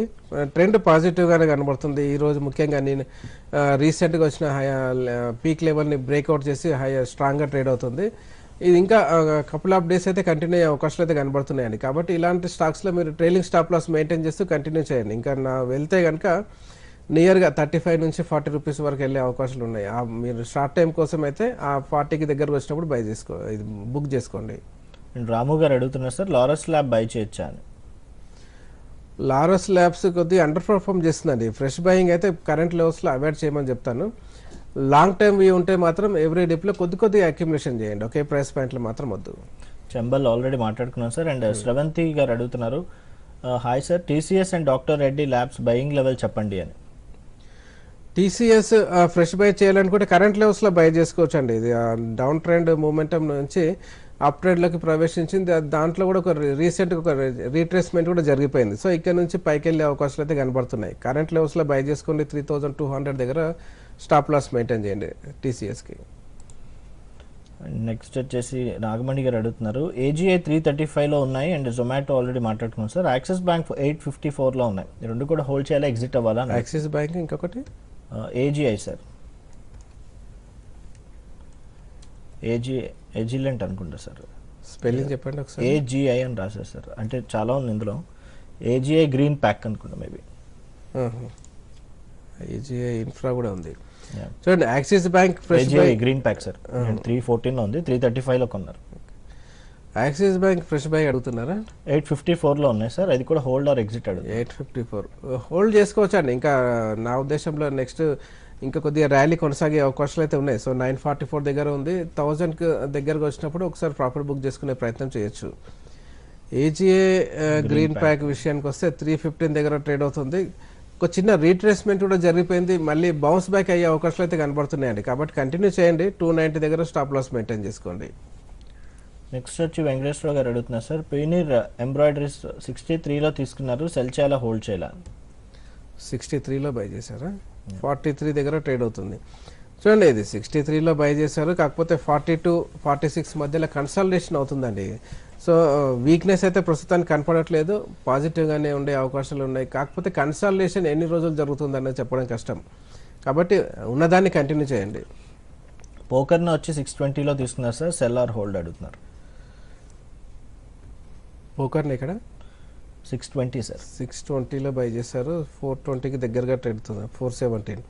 సో పోకర్నాకి 417, 410 అనేది సపోర్ట్స్ అండి. అది బ్రేక్ డౌన్ అయితే కొద్దిగా వీక్గానే ట్రేడ్ అయ్యే అవకాశాలు అయితే కనబడుతున్నాయి. అక్కడ సస్టైన్ అయితేనే డబుల్ బాటమ్ ఫార్మేషన్ క్రియేట్ అయ్యి మళ్ళీ బౌన్స్ బ్యాక్ అయ్యే అవకాశాలు ఉంటాయి. కాబట్టి నెక్స్ట్ 2-3 డేస్ గమనించండి. 420 పైన సస్టైన్ అయింది అంటే కంటిన్యూ చేయండి. అండ్ మనోజ్ గారు అడుగుతున్నారు సార్, ఐఓబి హోల్డ్ చేయాలా సెల్ చేయాలా అని అడుగుతున్నారు సార్. ఏ ప్రైస్లో తీసుకున్నారనే చెప్పలేదు. ఇండియన్ ఓవర్సీస్ ఐఓబి 31 దగ్గర చాలా స్ట్రాంగ్గా ట్రేడ్ అవుతుందండి. ఇది కూడా సేమ్ అండి. మీరు నెక్స్ట్ కపుల్ ఆఫ్ డేస్లో అయితే ఇంకా కొద్దిగా ర్యాలీ వచ్చే అవకాశాలు అయితే ఉన్నాయి. సో ఎక్కడ బై చేస్తారో తెలీదు. ర్యాలీ వస్తే మాత్రం కొద్దిగా ప్రాఫిట్ బుకింగ్ అనేది చేయడం స్టార్ట్ చేయండి. అండ్ ఎలాంటి ఫైనాన్స్ బై చేయొచ్చా అని చెప్పి రవికుమార్ గారు అడుగుతున్నారు sir. L&T finance fresh buying. చూడండి, రీట్రేస్మెంట్స్ జరిగిన ప్రతిసారి కొద్ది అక్యుములేషన్ చేయండి లాంగ్ టర్మ్ వ్యూ ఉంటే. ఓకే. అండ్ రాజు గారు అడుగుతున్నారు, సరస్వతి కమర్షియల్ లిమిటెడ్ కరెంట్ ప్రైస్లో 3100 దగ్గర తీసుకొచ్చాను. దీన్ని అవాయిడ్ చేయండి వీలైతే. దీంట్లో పెద్ద ప్యాటర్న్స్ ఏం లేవు, దీంట్లో పెద్ద గ్రోత్ కనపడకపోవచ్చు అండి, అవాయిడ్ చేయండి. అలాగే నెక్స్ట్ శివాని గారు అడుగుతున్నారు సార్, బిల్డ్కాన్ 330 షేర్స్ 95లో ఉన్నాయి లాస్ట్ 2 years నుంచి, అడ్వైస్ చేయండి హోల్డ్ చేయాలి ఎగ్జిట్ చేయాలని. బిల్డ్కానా? Yes sir. దిలీప్ బిల్డ్కానా, అశోక్ బిల్డ్కానా తెలీదు. అది అశోక బిల్డ్కాన్ 330 షేర్స్ 95 ప్రైస్లో తీస్తున్నారు. అశోక బిల్డ్కాన్ 97లో తీసుకున్నారా? 95 సార్. ఓకే, అశోక బిల్డ్కాన్ అయితే 84 దగ్గర ట్రేడ్ అవుతుంది ప్రస్తుతానికి. కంటిన్యూ చేయండి. ఓవరాల్గానే సైడ్ వేస్ రేంజ్ బౌండ్ మూమెంటమే కనబడుతుంది, కాకపోతే హయ్యర్ లెవెల్స్ అనేది వచ్చే అవకాశాలు అయితే ఉన్నాయి. కంటిన్యూ చేయండి. అలాగే టాటా లాంగ్ టర్మ్ ఇన్వెస్ట్మెంట్కి హోల్డ్ ఆర్ ఎగ్జిట్ చెప్పండి అని చెప్పి అడుగుతున్నారు. ఎస్బీఐ కూడా. టాటా ఏంటండి, టాటాలో చాలా మెన్షన్ చేయలేదు సార్, అది స్పెసిఫిక్గా చెప్పండి, ఎందుకంటే టాటా గ్రూప్ చాలా పెద్దది. ఎస్బీఐ గురించి అడుగుతున్నారు సార్. ఎస్బీఐ హోల్డింగ్స్లో ఉన్నాయా? లేదు సార్, టాటా కూడా ఎస్బీఐ కూడా తీసుకోవాలనుకుంటున్నారు. ఎస్బీఐ ఫ్రెష్ బయింగ్ చేయొచ్చండి. నా ఉద్దేశంలో నెక్స్ట్ కపుల్ ఆఫ్ డేస్లో అప్ సైడ్ బ్రేక్అవుట్ వచ్చే అవకాశాలు అయితే కనబడుతున్నాయి. అండ్ అలాగే ఎస్బీఐ కూడా స్టాక్స్ ఉన్నాయి సార్, అవి తీసుకోవచ్చా అంటే హోల్డ్ చేయాలి? ఎస్బీఐనే కంటిన్యూ చేసుకో, ఆల్రెడీ హోల్డింగ్లో ఉంటే కంటిన్యూ చేయండి. Right sir. అండ్ అలాగే నెక్స్ట్ వచ్చేసి మనకి ఆర్సీఎఫ్ ప్రెజెంట్లో బై చేయొచ్చా అని చెప్పి అడుగుతున్నారు సార్, రాష్ట్రీయ కెమికల్స్. ఆర్సీఎఫ్ కొద్దిగా వెయిట్ చేయండి, కొద్దిగా డిప్స్ వచ్చినప్పుడు అక్యుములేషన్ చేసుకోండి. 133 దగ్గర ట్రేడ్ అవుతుంది. హయ్యర్ లెవెల్స్లో 140 దగ్గర చాలా స్ట్రాంగ్ రెసిస్టెన్స్ కనబడుతుందండి. కాబట్టి 140ని బ్రేక్ చేయలేకపోతే మాత్రం ఒకసారి డౌన్ సైడ్లో 115 కానీ 110 లెవెల్స్ని టెస్ట్ చేసే అవకాశాలు ఉన్నాయి. ఆ డౌన్ సైడ్ వచ్చినప్పుడు 110కి దగ్గరకు వస్తే బై చేసుకోండి. నెక్స్ట్ వచ్చి పేటిఎం 480 ప్రైస్లో 125 షేర్స్ ఉన్నాయి, ప్రజెంట్ ప్రైస్లో హోల్డ్ ఆర్ ప్రాఫిట్ బుక్ చేయమంటారా అని అడుగుతుంది. ఎక్కడ బై చేశారు? ఇది 480లో బై చేశారు. 542 దగ్గర ట్రేడ్ అవుతుంది. చూడండి, ఇంకా ఒక చిన్న బౌన్స్ వస్తే 610 వరకు బౌన్స్ బ్యాక్ అనేది వచ్చే అవకాశాలు అయితే కనబడుతున్నాయండి. కాబట్టి అంతవరకు హోల్డ్ చేయవచ్చు. అండ్ నెక్స్ట్ వచ్చేసి వెంకటరమణయ్య గారు అడుగుతున్నారు sir, Apollo hospitals entry price చెప్పండి 5 years కోసం అని చెప్పి అడుగుతున్నారు. 5 years కోసం చాలా లాంగ్ పీరియడ్ అండి అది. మీరు లాంగ్ టైం వ్యూ ఉంటే మాత్రం అపోలో హాస్పిటల్లో ఎవ్రీ డిప్లో అంటే ఒక 5%, 10% కరెక్షన్ వచ్చిన ప్రతిసారి మీరు అక్యుములేషన్ చేసుకోవచ్చు. అండ్ అలాగే నెక్స్ట్ హెచ్పిఎల్ ఎలక్ట్రిక్ 80లో తీసుకున్నారు, లాంగ్ టర్మ్కి హోల్డ్ చేయాలి ఎగ్జిట్ టార్గెట్ చెప్పండి. ఏ ప్రైస్లో బై చేస్తారు ఇది? Sir HPL Electric sir 80 sir 80లో బై చేశారు. 109 దగ్గర ట్రేడ్ అవుతుంది ప్రస్తుతానికి. పాజిటివ్ మూమెంటమే కొనసాగే అవకాశాలు ఉన్నాయండి, కంటిన్యూ చేయండి ఇంకా. Right sir. ఇవాళ మాట్లాడుకున్న స్టాక్స్లో మీ ఇన్వెస్ట్మెంట్స్? ఫైనాన్షియల్ ఇంట్రెస్ట్ దేంట్లోనూ లేదండి. Thank you sir. ఇది వాటి బిజినెస్ ముచ్చట్లు. Keep watching Doordarshan Yadagiri Saptagiri.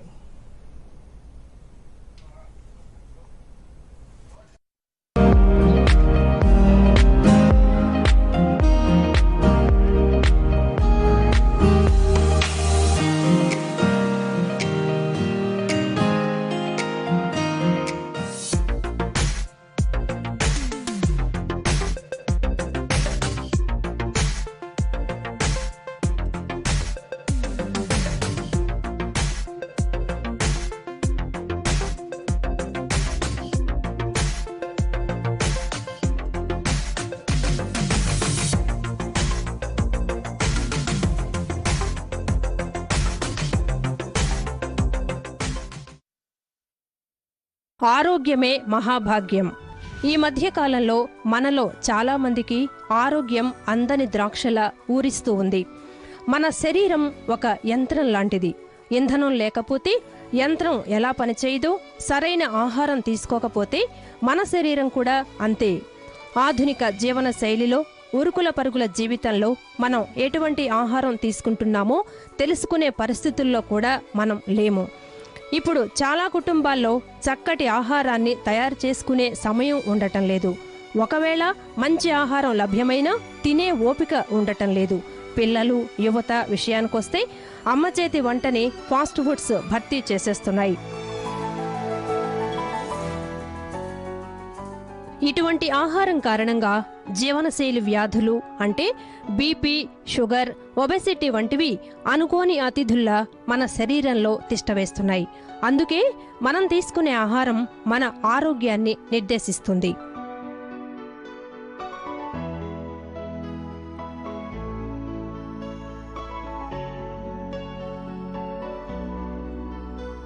ప్రతి ఒక్కరికి సమతుల ఆహారం అవసరం.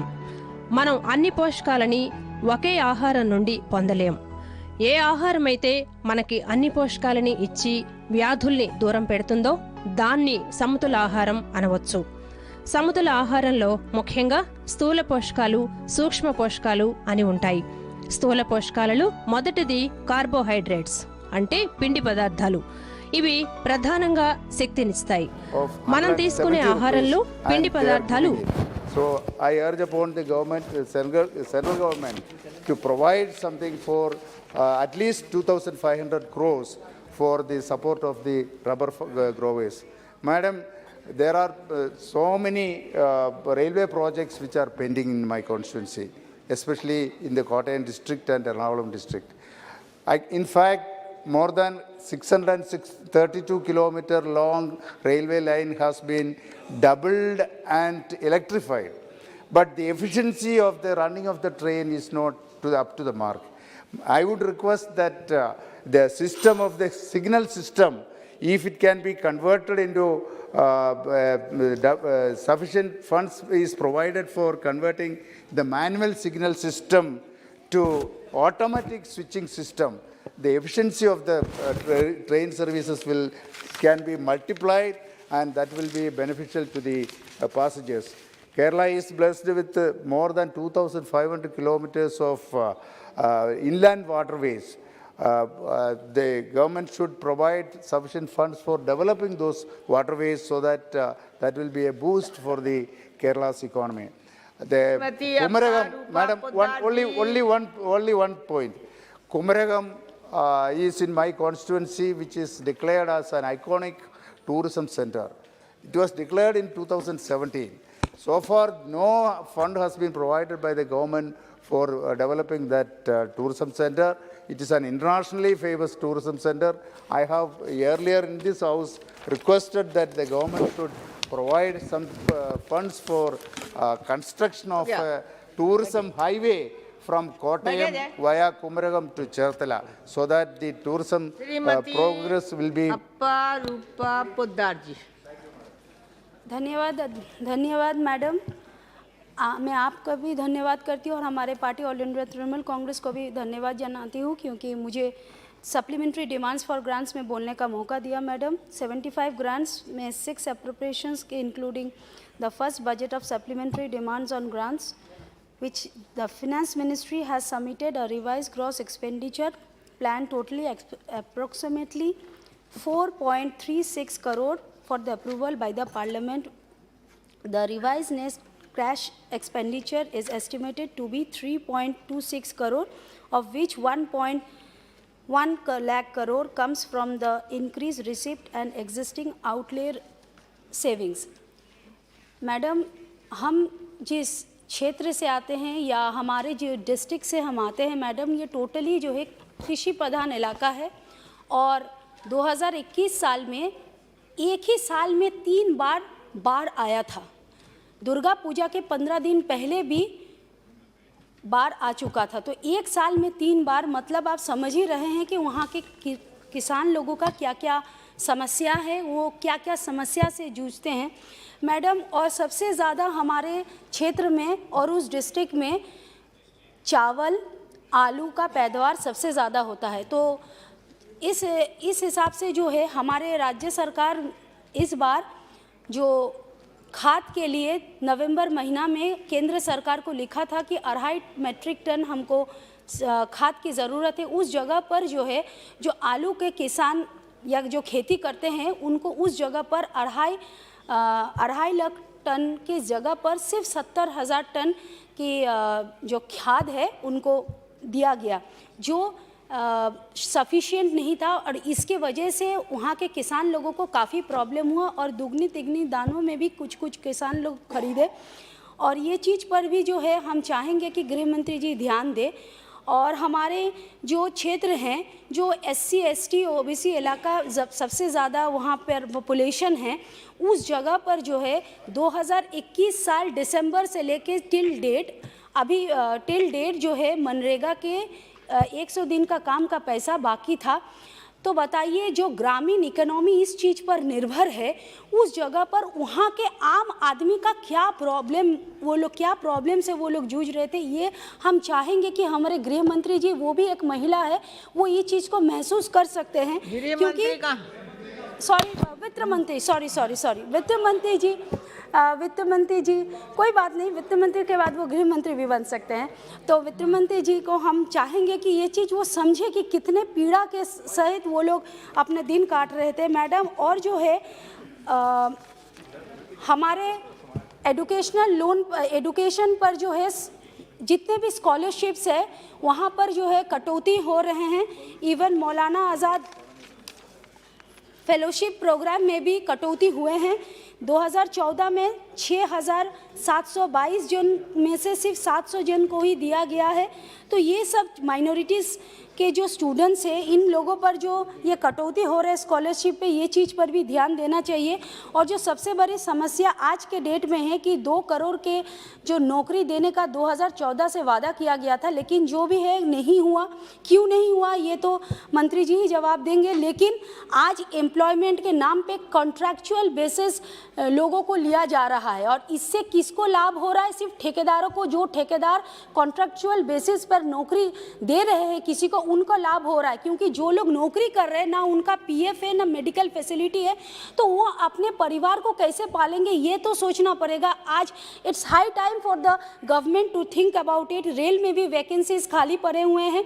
और जो है हमारे एम्प्लॉय प्रोविडेंट फंड में जो 6 करोड़ रुपया है, जिसमें से 90 करोड़ रुपया जो है और भी दिया गया, उसमें से 50,000 करोड़ का इंटरेस्ट होते हैं, उसमें से सिर्फ 11,000 करोड़ यूटिलाइज होते हैं देने के लिए।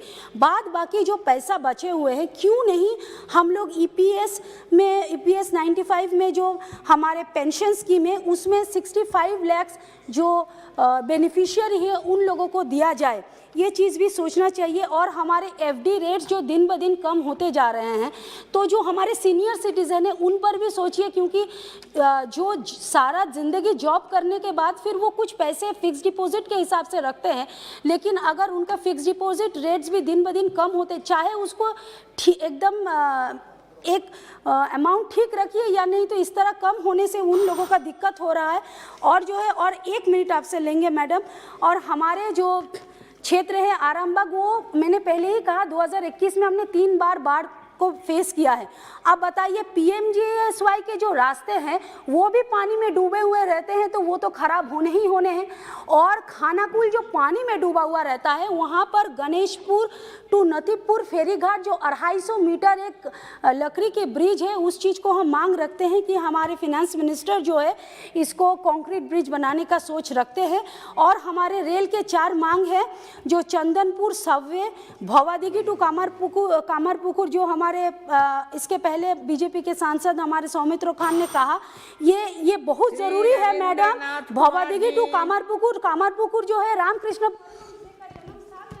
Thank you, Chairperson, Madam, for allowing me to speak on this discussion on the supplementary demands for grants 22-23. I thank you for providing me the opportunity. The total expenditure in 22-23 was estimated at 39.45 lakh crore in the union budget.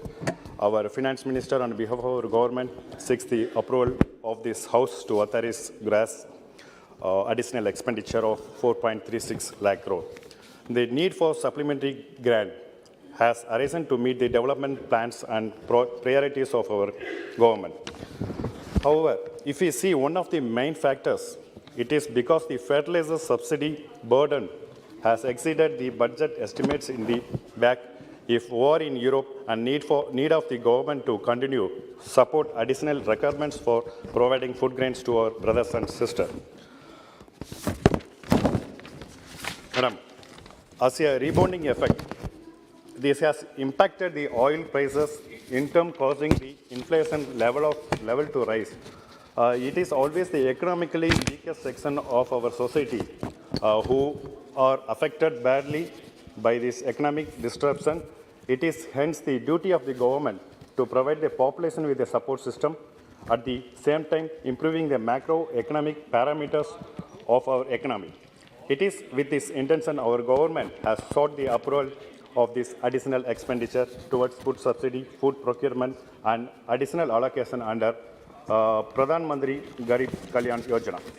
As the approval has been sought for expenditure of the Ministry of Petroleum and Natural Gas towards payment of LPG subsidies to oil marketing companies and LPG connection to the poor under Pradhan Mantri Ujjwala Yojana. Despite volatility, the Indian economy has shown extreme resilience. In the past few months, measures have been taken by our government and the Reserve Bank of India as well as to curb domestic prices of key commodities, which helped in cooling inflation. If we compare consumer prices in India with that of other major economies, it will be clear that India is recovering at a much faster pace than others. Madam, India has overtaken the United Kingdom to become the world's 5th largest economy and is now behind only the US, China, Japan, Germany, and according to IMF projection. A decade back, during the UPA rule, India was ranked 11th among the largest economics. It is this remarkable achievement by the NDA government under the leadership of our Honorable Prime Minister Sri Narendra Modi ji that India has got the privilege to assume the presidency of G20 that works to address major issues related to the global economy. I congratulate our Honorable Prime Minister and our Finance Minister for making India a strong and trusted economy in the world. According to the World Bank, India must continue to prioritize lowering inequality while also putting growth-oriented policies into place to boost the economy. Madam,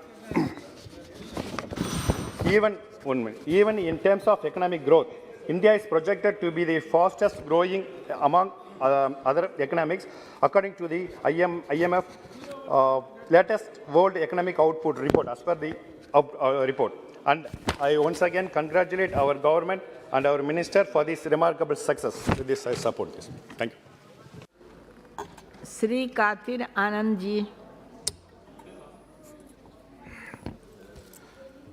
Thank you, Chairperson, for giving me an opportunity to speak on the demands and grants. Madam, last 8 years, the farmers' income has not doubled at all. We can see from the figures that the number of suicide cases only has doubled. When a complete analysis of the farmers, when we see the number of cases because of the suicide, it results that the farmers have not been benefited from this government at all. A complete analysis of a farmer's total expenditure and the techniques and the amount invested by the farmers has to be first taken and ascertained. An expenditure estimate has to be done by the union government. Only then, according to that expenditure, you may be able to fix the MSP price for the farmers. But that has not been done by this government at all. And the government has always been telling that the MSP has been fixed. benefiting to the farmers, but down south, nothing has happened at all. So, I request the government to expedite the estimation of expenditure by the farmers and then exactly fix the MSP prices. If we cannot double the farmers' income, at least double the financial benefits through the Kisan scheme. Without this, doubling the efforts or giving more incentives, the farmers will not be benefited at all. There are another segment of farmers who don't own the land. How are they going to be benefited? So when these farmers are going on a contract basis, when they approach the banks and they don't give a loan, and they are not eligible for Kisan benefits also. So farmers who go on a contractual farming, those agreements have to be acknowledged by the Government of India so that the beneficiaries or the benefits can be extended to them also. Nearly 55% of the agri workers are from this segment where they don't have land bank. So I urge upon the Union government to look into this matter also. And when you talk about contract farming, a digitalization, more funds to be allotted to the digitalization of the agriculture land so that the real beneficiaries should be benefited. And also the banks which are offering finances to the agriculture sector are not looked upon. When the farmers or the contractual farmers, when they approach the bank, they are not being given the proper response, and the agriculture loan facility is not being that much fruitful for the farmers down south. Sir, when we talk about irrigation, when I continue to talk about agriculture, we have to talk about the irrigation also.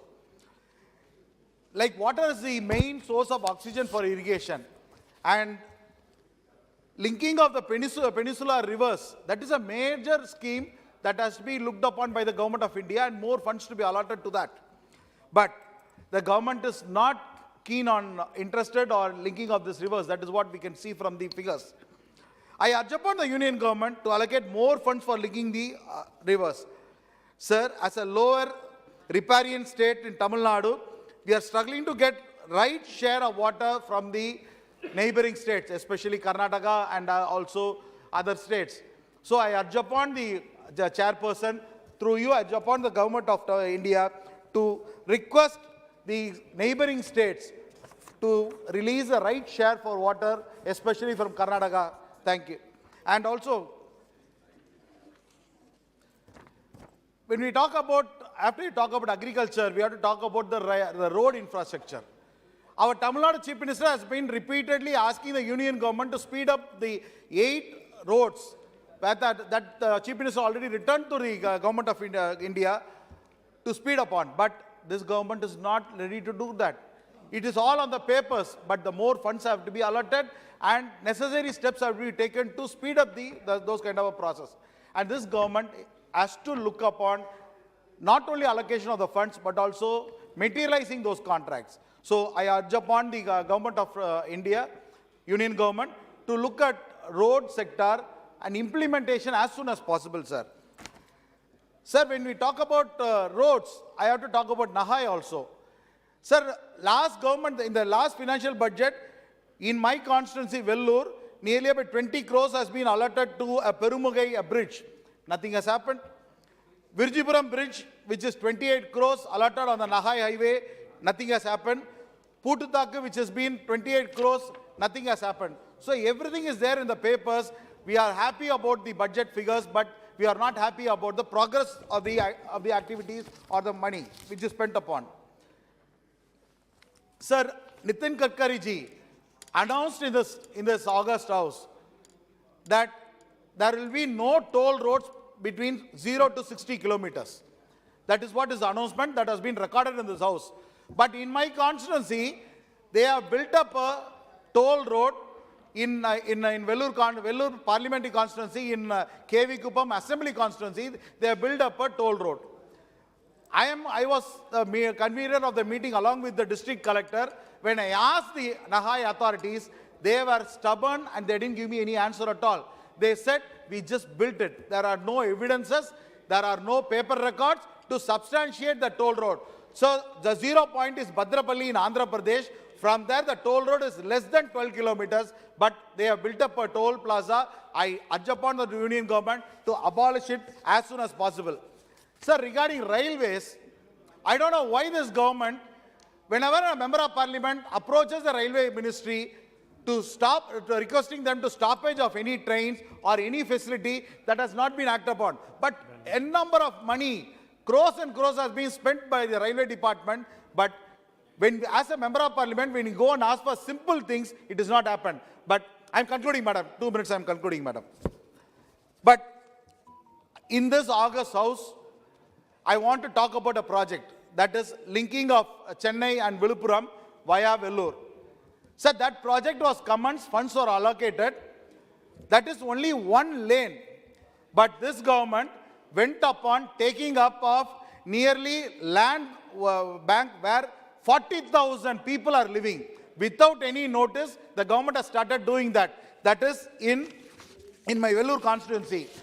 I urge upon the government to stop that, take land whatever is required, but don't take away the people's lives from there. That is one important thing, sir. Another important thing, so much money is being spent by the railway department. I'm coming to 1 minute, only 1 minute. I'm in my Vaniambadi constituency. Right from the day I was elected and brought into this house, I am asking for one LC81 bridge. Every year I've been bringing it to the notice of the government, but it has not happened. I'm finishing my last only 1 minute, very golden minute, madam.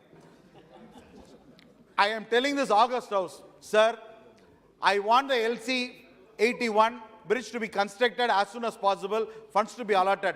Number 2, in my Vellore constituency, if the government is still stubborn in taking away the lives of 40,000 people, I'm telling this August House, after my resignation, on my deathbed only, the people can be moved away from this house. So I tell this government that extra land to be stopped. Taking of extra land to be stopped. Thank you. बहुत बहुत शुक्रिया ma'am, आपने मुझे बोलने का मौका दिया। Ma'am, मैं आपके माध्यम से सरकार से कहना चाहता हूं कि एक्सपोर्ट हमारी इकोनॉमी की बहुत एसेंशियल चीज़ है। हमने वो दौर भी देखा है कि जब हमने अपना सोना गिरवी रखा था और हमें तेल, डीजल और पेट्रोल लेने के लिए लाइनें लगानी पड़ती थी क्योंकि हमारे पास रिजर्व मनी नहीं थी।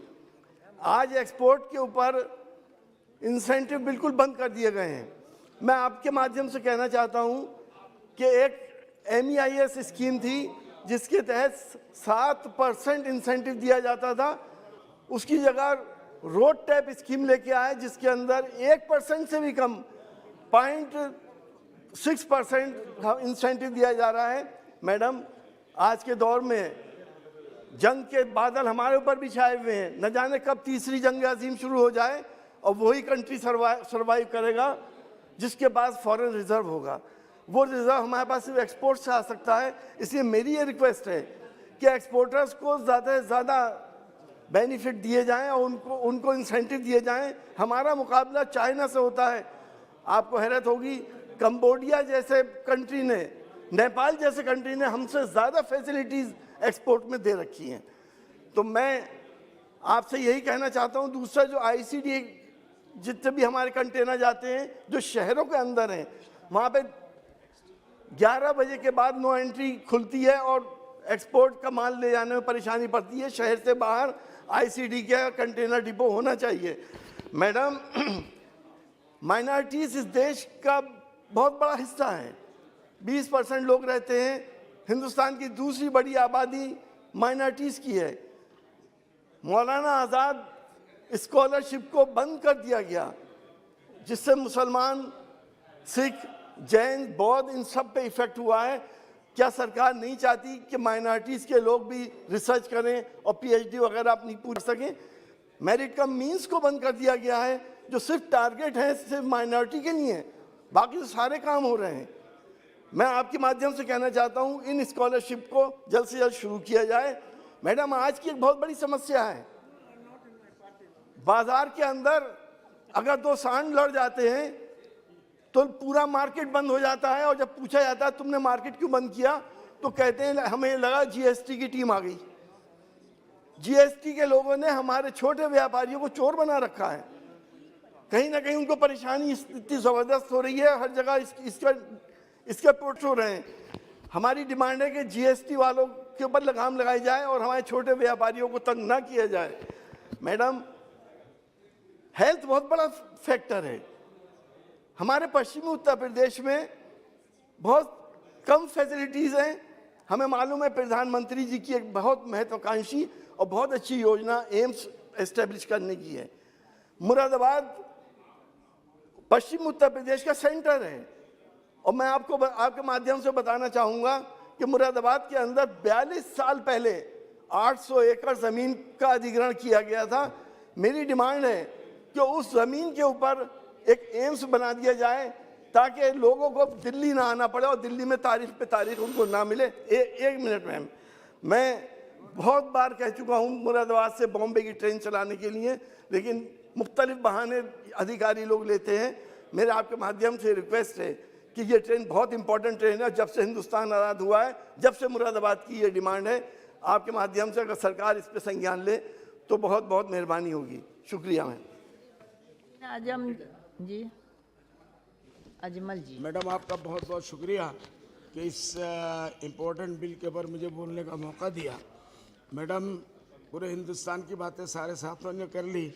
अब हमारे आसाम, चूँकि मैं आसाम से आता हूँ, आसाम की 3-4 समस्याएं मैं बोलूँगा, ज़्यादा टाइम नहीं है। 1 नंबर फ्लड है आसाम में, एक देव बना हुआ है ब्रह्मपुत्र मैडम, और इसके लिए मैं 3 मरतबा से MP हूँ। अभी चौथा इंशाल्लाह आएगा और फिर मैं आऊँगा आपके सामने जीत के। तो फ्लड और इरोशन का मसला जो है वो आज तक नहीं हल पाया वहाँ, और उसको पूरा जल्द से जल्द किया जाए। उसके लिए फाइनेंस मिनिस्टर कुछ पैसे ऐसे रखें कि कुछ तो इसके लिए करें। फ्लड और इरोशन में लाखों लोगों का घर बह जाता है, ज़मीनें बह जाती है, ज़मीन बर्बाद हो जाते हैं, वो खेती के लायक नहीं रहते, लोग मर जाते हैं, फ्लड में बह जाते हैं, जानवर बह जाते हैं। तो इसके लिए ख़ास करके मेरे इलाके में मैडम धुबड़ी, साउथ सालमारा, मनकाचर, ग्वालपाड़ा, बड़पेटा, करीमगंज और जलेसर, हर जगह में इरोशन ही इरोशन है और फ्लड ही फ्लड है। नंबर 2 मैडम, सारे ही लोगों ने कहा है कि प्रधानमंत्री जी ने ये ऐलान किया था कि मुसलमानों के एक हाथ में वो कुरान देंगे और एक हाथ में लैपटॉप देना चाहते हैं। मतलब मुसलमानों को शिक्षा देना चाहते हैं, सबका विकास, सबका साथ और सबका सम्मान देना चाहते हैं। लेकिन इससे पहले की गवर्नमेंट ने माइनॉरिटी के फंड के अंदर जो बजट रखे थे उन सबको तकरीबन इस सरकार ने ख़त्म कर दिया। ये क्या जुल्म है मैडम, कैसे ये अच्छा आगे बढ़ेंगे? कल इनको आप अगर बिल्कुल पढ़ाई नहीं देंगे, शिक्षा नहीं देंगे तो ये क्या होगा? यही बच्चे कल जो है चोर बनेंगे, कोई और कामों में लग जाएंगे, क्योंकि आपने उनको शिक्षा नहीं दी। इसलिए मेहरबानी करके इस माइनॉरिटी फंड के अंदर मौलाना अबुल कलाम आज़ाद साहब का, जो आज़ाद साहब का सपना था नेशनल, उसको भी पूरा करें, उसको फिर से जारी किया जाए, ये मेरा डिमांड है। और स्कॉलरशिप जो बंद हो गया है उसको इमीडिएटली चालू किया जाए ताकि ये बच्चे भी मेन स्ट्रीम के अंदर आए और पढ़े, कॉलेजों में, यूनिवर्सिटी में जाए और रिसर्च के अंदर आगे बढ़े। नंबर 3 मैडम, कि हमारे आसाम में इस वक्त इस सर्दी में, यहाँ से बहुत ज़्यादा सर्दी है मैडम, हर तरफ इलेक्शन चल रहा है, उच्छेद उठा देते हैं लोगों को।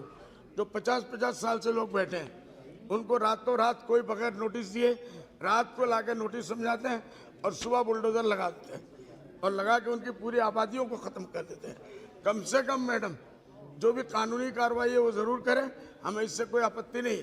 अगर इलीगल है उसको उठाएं, लेकिन इतना तो टाइम दें। इसकी वजह से खास करके मैं आपसे माध्यम से ये कहना चाहूँगा कि सरकार जो है वो लोगों को टाइम दे और कम से कम इस सर्दी के मौसम में इस इलेक्शन को बंद किया जाए। उसके बाद आप कानूनी साथ, 1 मिनट मैडम, उसके बाद हमारे आसाम में टी गार्डन आप जानते हैं, पूरी दुनिया आसाम की टी की चाय को पीती है उसके लिए, लेकिन उनके मजदूरों को जो बुरा हाल है मैडम, उसके तरफ प्राइम मिनिस्टर को और प्राइम मिनिस्टर को भी आपके माध्यम से ध्यान दिलाना चाहूँगा कि हमारे टी गार्डन के लोगों को ख्याल किया जाए। उनको कोई फैसिलिटीज मैडम नहीं है। उसके बाद एक और हमारे यहाँ आसाम पानी की जगह है, फिशरमैन हमारे यहाँ है, जिनको हमारे यहाँ आसाम में माईमाल कहते हैं, उनकी भी हालत मैडम बहुत ख़राब है। उसकी तरफ भी सरकार को ध्यान देने की ज़रूरत है और उसके लिए कुछ फंड देने की ज़रूरत है। मैडम एक ही हाँ। Shri B Mahtab ji. Please madam, बस एक एक एक एक एक रहेगा जी। उसके बाद आसाम में ये जो फ्लड और इरोशन की वजह से मैडम किसान बर्बाद हो रहे हैं। कुछ लोग फ्लड में खत्म हो जाते हैं, कुछ लोगों की जमीनें इरोशन में बह जाती है, और कुछ लोग उसके बाद जब गर्मी उसका बहुत शुरू हो जाता है तो उसके अंदर सूखे में मर जाते हैं। तो इसीलिए फिर जो है मैंने बैठ जाए, बीच पास कराया था मैडम। बोलने दीजिए इनको। भाई हो गया, सारा पॉइंट आपका आ गया, सभी पॉइंट आ गया। बैठा जाए और जोर देंगे, हम जोर देंगे उसको। Madam Chairperson, I stand here to participate in the discussion deliberations relating to supplementary demand for grants, first batch for 22-23, and demand for excess grants 2019 and 2020. The Union government has proposed next extra rupees 3.26 trillion, primarily due to higher payouts for food and fuel subsidies.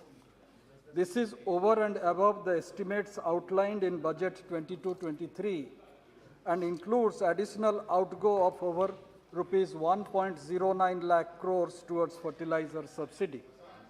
Also, approval has been sought for meeting expenditure of the Food and Consumer Affairs Ministry for rupees 80,348.25 crore to be used mainly for distribution of free food grains under the National Food Security Act and for an additional allocation under Pradhan Mantri Garib Kalyan Ann Yojana, that is around 60,110.32 crores.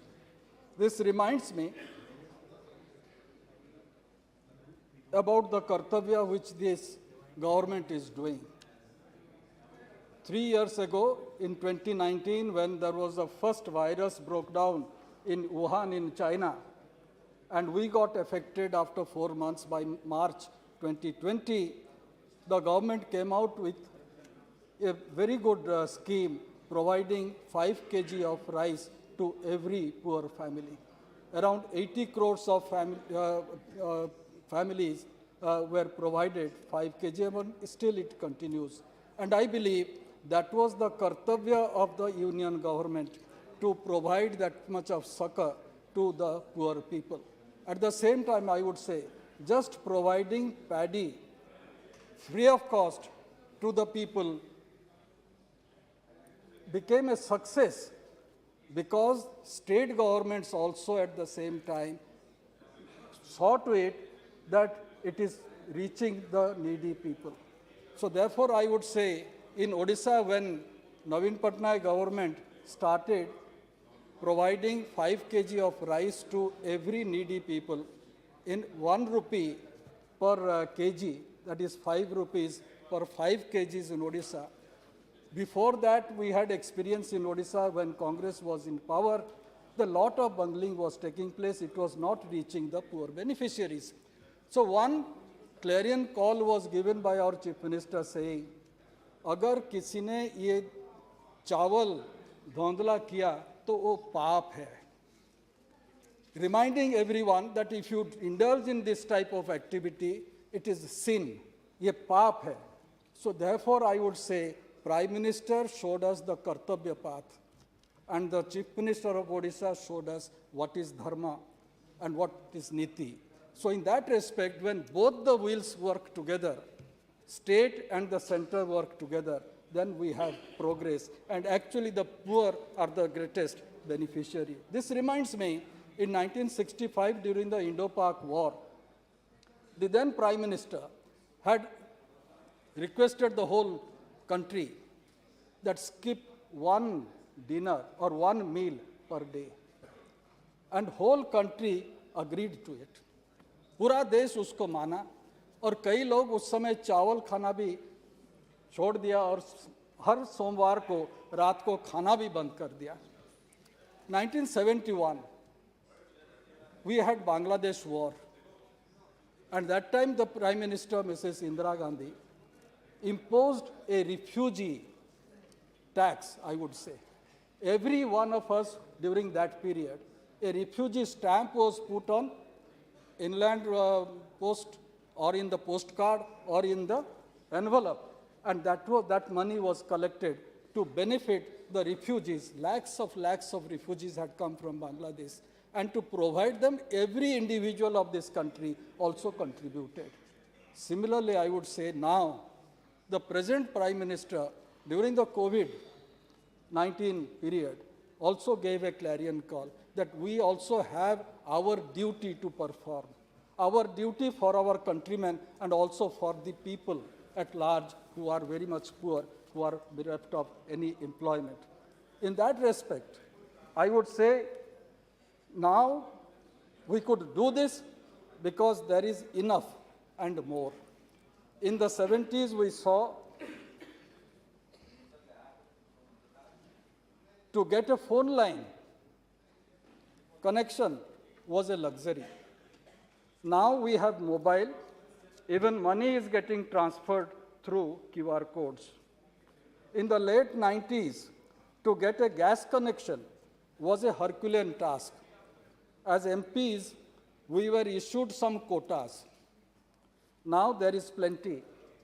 Government is providing Ujjwala, and gas companies are searching those houses which do not have gas connections. And rather in this house, I have heard that you are only providing free of cost only one time. You should provide it more. That's a demand. But providing gas connection was a dream earlier. Now it is the gas companies are searching which household does not have gas connection. They are going to provide it. We have been through a level of scarcity. I've seen it during my school days, during my college days, even during the time when I first entered into the public life. It was a scarcity all along. She has gone to sleep. And now there is a level of sufficiency. There is a level of sufficiency. The finance minister may say the country has enough for everyone. And all this needs financing, which is reflected in this first supplementary demand for grants. With savings likely under other heads, I do not see the supplementary demands resulting in a meaning break of the fiscal deficit target of 6.4% of GDP. Additionally, CapEx has been augmented by around 31,000 crores, which should help ensure that the CapEx target is achieved. The government's fertilizer subsidy will rise to rupees 2.3 to 2.5 trillion in this fiscal year. The additional allocation for fertilizer subsidy is meant to help insulate the farmers from the impact of a steep increase in the cost of fertilizer due to sharp increase in the international prices of fertilizer and raw materials. The center's net tax revenue is expected to exceed in this financial year, financial year 23 budget estimate of rupees 19.35 trillion rupees by around 2.5 trillion. This means the government does not need to raise its gross market borrowing in the second half of this fiscal from the proposal level of 5.92 trillion rupees. The extra revenue, Madam, expected over the budget estimate and savings in various schemes, along with a higher nominal GDP growth, would help keep the fiscal deficit within the financial year budget estimate of 6.4% of GDP. One can safely say that roughly the center's spending could still be rupees 2.5 to 3 trillion more than the budgeted 39 lakh crores for the current financial year. Here I want to remind this House. Imagine of December 2019, when the virus first broke out in Wuhan of China. We were panicked, but it reached us in March 2020. Today, when we are sitting in this house or when we are moving outside, we are very normal now. But remember, another China stream of virus has already broken out. And now, because there is no zero tolerance in China, it will spread. थोड़ा short करिएगा. हाँ जी. It will spread. Government should be prepared for it. We all should be prepared for it. If in God's grace, Lord Jagannath's grace, if it doesn't come, then well and good. But we should also be prepared for all eventualities. It will, it may, it may not affect us. But can we insulate ourselves? That is the question which also the finance minister and the government has to ponder, and equally all of us has to ponder. An idea has floated, Madam, I'm concluding now. An idea has been floated that the government should look at mechanisms similar to GST Council for Agriculture to foster consensus in national policy making with states and harness the potential of this sector. 45% of population are still dependent on agriculture, though it contributes only 14% of India's GDP. I have three questions, sir. Madam, three questions. One is the government thinking on replicating the philosophy of good working of the GST in agriculture sector? Will government take steps making cess and surcharges part of the divisible pool if continued beyond a specified period by amendment of the Constitution? And three, rate of interest on refinance under medium-term conversion loans.